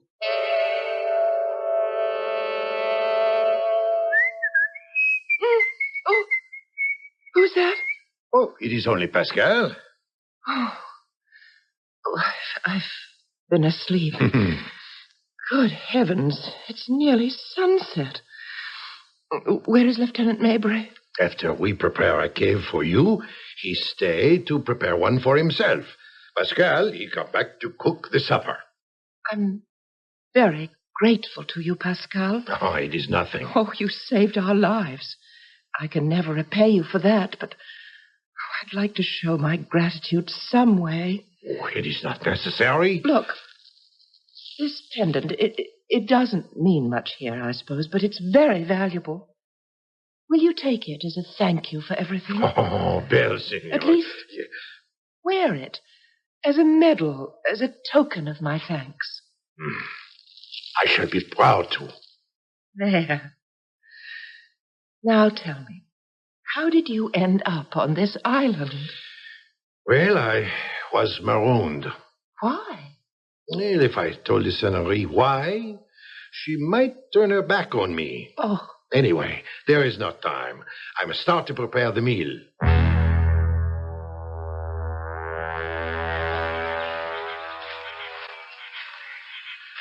Your palace, Lady Castleton. All the comforts of home. I'll leave you the lamp. Your bed is made up. Palm fronds with a mattress of tree ferns. You should be reasonably comfortable. Well, have you quite dried out? Oh, yes, Lieutenant. How amazing it all is. What? Oh, that even in this wilderness such comforts can be had. A bed, a roof to shelter one, even a lamp. How is that possible? A conch shell filled with oil rendered from the Digon. A wick woven from some trailing jungle vine. And how lit? With neither matches nor tinderbox? A twig from the fire. And the fire? Well, you must ask Pascal that. Who is he, Lieutenant Maybury? What is he? Well, I wouldn't care to speculate. He says he was marooned. Yeah, for good reason, no doubt. Yet he's kind, and he's saved our lives. Lieutenant? Yes? I haven't thanked you for saving my life. I haven't thanked fate either for saving mine. Oh, Pascal was right. The rains are coming. Oh, you will excuse me for not wanting ever to get wet again. I'm going to run for shelter.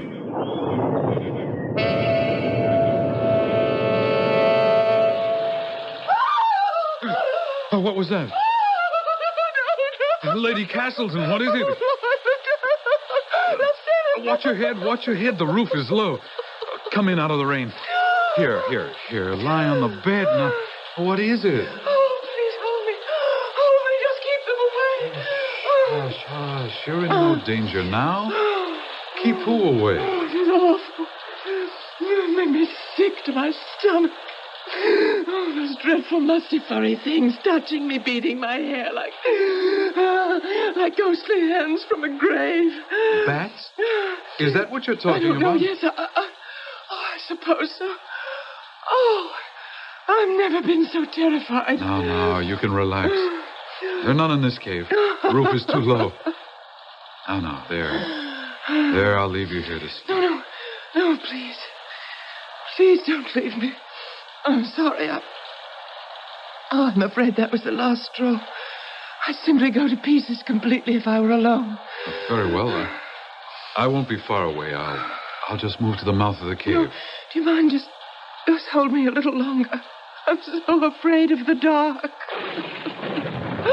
There.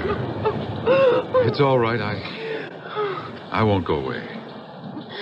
You try to sleep.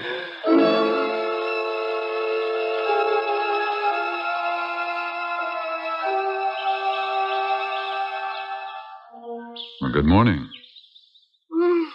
Morning. I've been here all night. Yes. Yes, you slept like a baby. With you?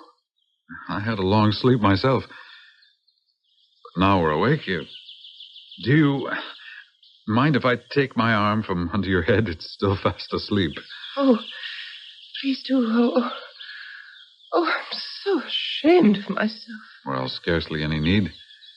We may have slept together, but virtually fully clothed. No, that's not what I meant. forgive me. Of course, Lady Castleton. You meant it was too far beneath your dignity to seek comfort and safety from a commoner. No such thing. I was in a blue funk last night, really ready to fly apart at the seams. I'm nothing but grateful for your kindness and understanding. Oh, I'm touched, your ladyship. You can be as sarcastic as you want, but it's the truth. And that will be the end to the titles. My name is Valerie, or Val. The other belongs to a world we both have left behind. The matter of a name or a title is the smallest adjustment we'll have to face in the new one that lies ahead. Oh, you're right. You're right. It's not going to be easy for either of us. We might as well start as friends. My name is Giles. How do you do, Giles? Hello, Val.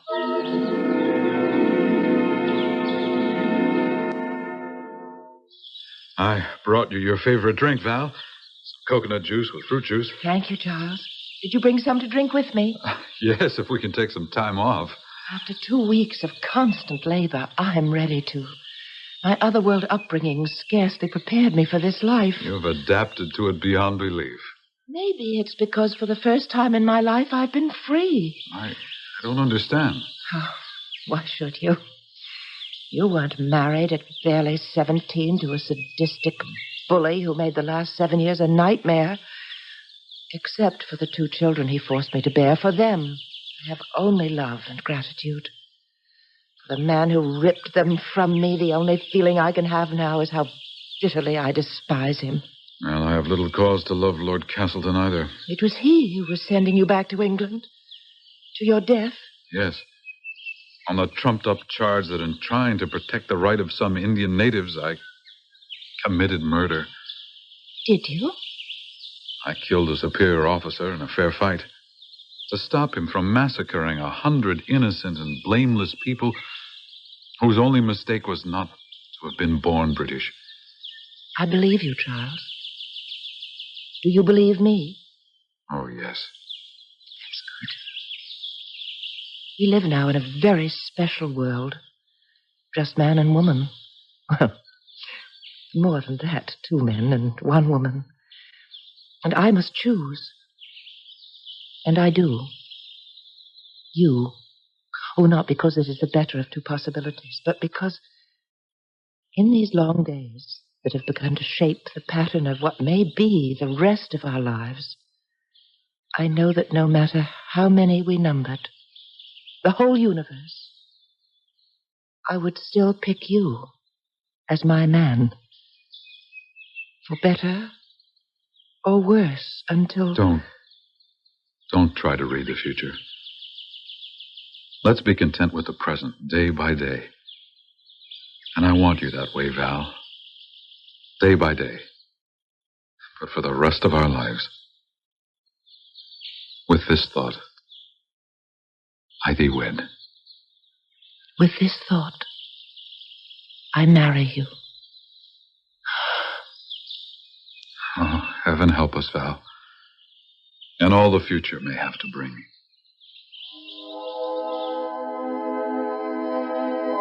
A strange and affecting wedding outside the bonds of church and against all dictates of their society. One which can only be binding as long as they are castaways. Will they really remain that for the rest of their lives? Or has fate still another trick to play? I shall return shortly with Act 3.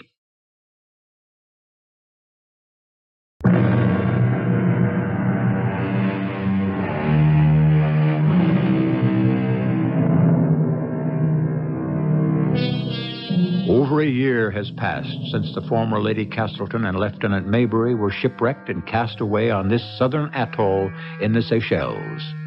The uneasy first 6 or 8 months when Pascal was constantly tempted to challenge Giles' right to be Valerie's mate have now passed, with her growing and obvious pregnancy. The threat of the male's drive to dominate is stilled for the present, sublimated in the approaching miracle that a new human being is shortly to join them in this lonely paradise. Pascal! Pascal! I am here, Giles, in the thicket. This is where you sneak away to these days. What are you doing? I'm making a cradle for le petit enfant. His Grand-Père Pascal has to have a present for his arrival. So that's why I haven't been able to find my sword recently. I must have something to cut the wood from the banyan tree. Don't worry, I keep it sharp. Why should I worry? We have no use on the island for it, except something such as you're doing. Well, you never can tell.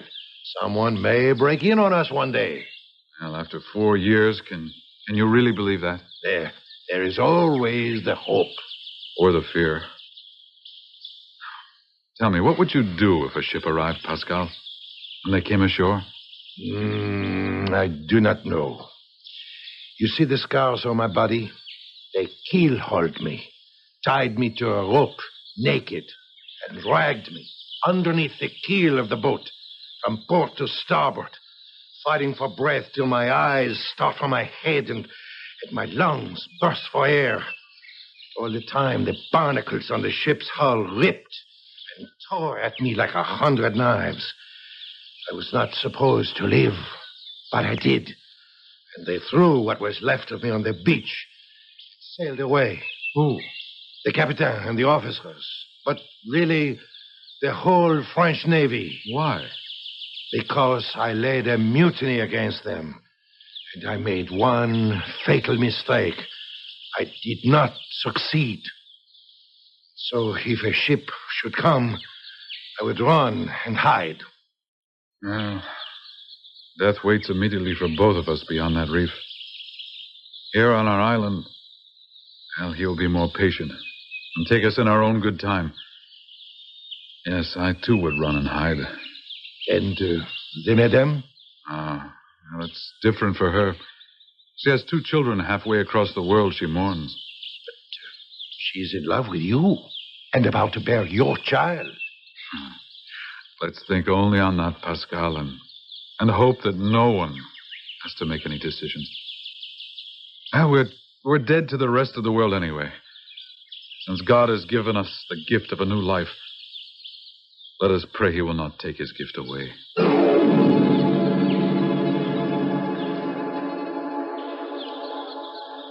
Oh, how do you feel this morning, Val, darling? Me? I feel splendid, Charles. Why?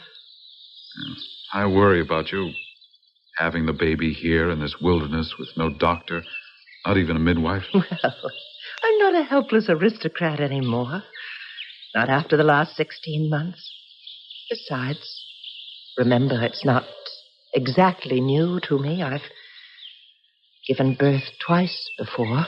Now I see the pain in your eyes as I saw it a minute ago. I can't forget them.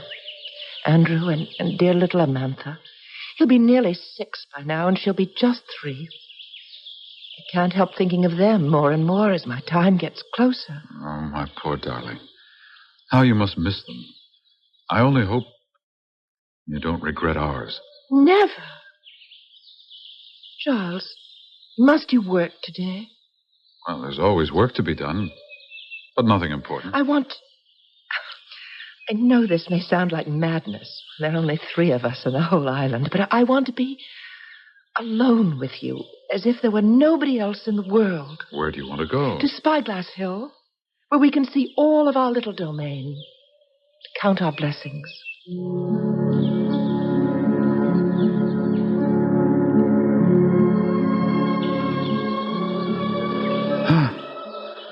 Well, the wind's quite heavy.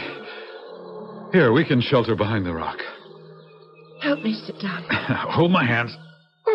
There. Oh, that's so clumsy. You are so beautiful. Oh, Giles. Val. Oh. Hold me close and let me tell you things. What things? I told you once, the day we accepted each other as man and wife, that this island had set me free. I still feel the same. Oh, I still long for my children, and I miss them. But I could never go back to that life with him. He humiliated me, abused me every day I was with him. By now, he'll be back in England. He would have done the same before my children. I couldn't bear that. And it would have broken their lives. Val, please, don't torture No, yourself. please, let me have my say. His mother will protect and care for them. They'll be better off. And besides, so very soon I shall have our child to take care of. Which shall it be, boy or girl? Doesn't matter. It shall only be the first of many as you want. We need to people this island. Oh, that's for the long future. And we'll need some outside help. No, don't say that. I don't want to be found. Well, eventually we have to be. Why? When our son or daughter grows up, we can't lock them into our paradise. It would be hell for him or her once he grew up. Well, that's for the long future. Don't have to worry about that now, please. Well, I hope I can arrange for us to leave in our own good time. What do you mean? Pascal is making a present for the baby's birthday. He's using the captain's sword I brought ashore with us. Well, it answered a question that has disturbed me ever since you first told me you were with child. How to build a boat to sail away from the island. But where? North, I should judge. There are larger islands there, settled by the French, some held by the British. But not now. I don't want them to find us. I want to keep you alive. I want to keep my freedom and the greatest happiness I've ever known. If a ship should come, I want to hide. Obviously, so do I. What about Pascal? Well, he has every reason to do the same. He says he does. But I suppose none of us will ever really know until the situation... Charles Valerie! It's Pascal. Something's wrong. What is it, Pascal? Have you not seen? I was afraid. Perhaps you had not. Beyond the rock, to the northeast. But be careful not to show yourselves. There is a ship headed for the island. Oh, no. Oh, it's British. No. A man of war. Oh. Well, now we face reality. Do we go, or do we try to stay?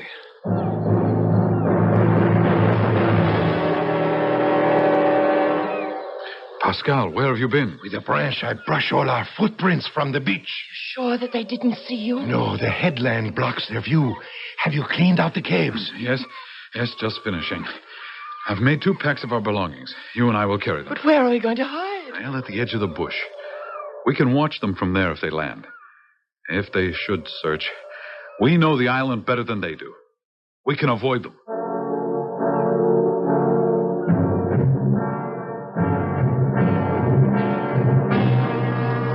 They're searching for us. No, I don't think so. Then why did they come ashore? For water, perhaps. Fresh fruit. Hold up. Effenbow, let's wait for his lordship. What are you stopping for, Mr. Roland? Oh, no. Oh, no, it's not possible. Just waiting for orders, my lord. What is it, Val? That's my husband's voice. What's the hold-up, Bosun? You want us to search the whole island? Yes. We know someone's here from that banyan tree that's been cut recently. Oh, mon Dieu, the cradle have betrayed us. Then we're going to need more men, Lord Castleton. Well, send back to the ship for as many as you need. I want this island gone over with a fine-tooth comb. Oh, no, we're lost. Not yet. C'est tout ma faute. So it is up to Pascal to make amends. Adieu, mes enfants. No, Pascal. I'm lost anyway. No. But you can still be saved. Adieu. Oh, stop it. No. It's too late. You look for me, eh? By the Lord Harry. Cover him, men. Who are you? My name is Pascal. Why do you come to destroy my solitude? You say you are alone on this island? For 4 years, monsieur. You are trespassing on my property. I am a man who enjoys my own company and no one else's. You are a liar. Come closer. As you wish. What's that around your neck? My neck? That pendant. It belonged to my wife, the Lady Castleton. She's here on this island, too. Where have you hidden her? And look out! Don't let him escape! Cut him down! Take your men, Mr. Roland, and drag him back here. Yes, sir. Come along, lads. Kill him. I don't know. He made it to the underbrush. Doesn't matter. They know I'm here now. You will never rest till he finds me. I won't let them find you. No, Val, you can't. Hush, darling. It's the only way. Goodbye, my love. Hugh? Val! It's too late for us. Maybe it always was. Hugh! Valerie, I found you. What the devil's the idea of hiding from me? What's got into you? Valerie. Yes, Hugh. I don't believe it. You're pregnant. Yes. By that scum who wears the pendant I gave you, I'll have him flogged to death and hung from the yardarm. Please, don't blame him. Who else shall I blame? Is there anyone else on this island? No. No one. I'll make him sorry for the day he ever laid eyes on you. But he's the least of it. What am I going to do about you? Take me back to England and my children. In that condition? Oh, no. I won't permit you to make me a laughingstock. I can't even allow the sailors from the ship to see you. A story will get out and the Castleton name will be dragged in the mud. In my condition, it can't very well be kept a secret. Quiet, you slut. Oh. Turn around. Walk into the bushes. What are you going to do? The only thing there's left for me to do. Cut your throat. Get off this accursed island before anyone else learns my shame. Now move. Castleton. Who's that? Lieutenant Giles Maybury. Maybury? The traitor who... So you're the one who's responsible for it all. Oh, Giles, why did you have to... Hush, Val. This is the only way. Since his precious name means so much to him, I'll arrange he won't have to worry about it. What do you mean? You have a weapon, sir. So do I. Guard yourself. It'll be my pleasure to run you through. First, catch your chicken and... Giles! Try for him, Valerie. It'll not save him. If I go, I'll take you with me. It can't end like this. Giles, run! Run, Giles, and hide before the sailors come back. Nowhere to run anymore. Oh, help me to the ground. Oh, my darling, you're hurt. Oh, better this way. Your children need you. Without him, you have your chance for happiness. No, the only happiness I ever knew was with you. Oh, remember what we had. Take care of our child. Giles, don't die. Oh, it's the only way. I gave you freedom, so I die happy where we knew paradise. And thou beside me, singing in the wilderness. And wilderness where paradise. Be now. What happened here? What? Lady Castleton and Lieutenant Maybury. Bosun Roland, remember me? So, we all escaped alive from the Arabella. How about that? But what happened to you, your ladyship? What happened to Pascal? Ooh. Oh, the Frenchman. Oh, the lads are bringing his body back. He was riddled with bullets. Then they're all dead. Except me. And I would be, too, if I didn't have two little ones who need me. And a third who'll need me most of all. At least I'll have him to remind me of all I leave behind. Come, Bosun. Let's turn our backs on paradise and head for England. And home.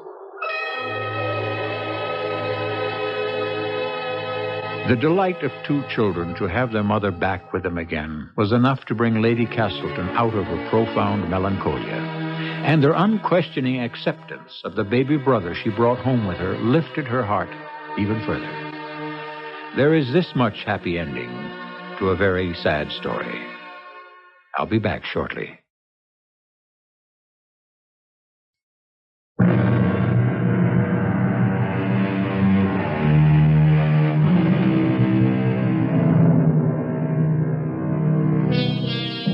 It was Sidney Carleton who said in Charles Dickens' Tale of Two Cities, "It is a far, far better thing I do than I have ever done. It is a far, far better rest I go to than I have ever known." In this tale, let that serve as a fitting epitaph for Lieutenant Giles Maybury and that gentle giant named Pascal. Our cast included Marion Seldes, Lloyd Battista, Robert Maxwell, and Court Benson. The entire production was under the direction of Hyman Brown. Well, folks, that brings this 11-hour marathon to a close.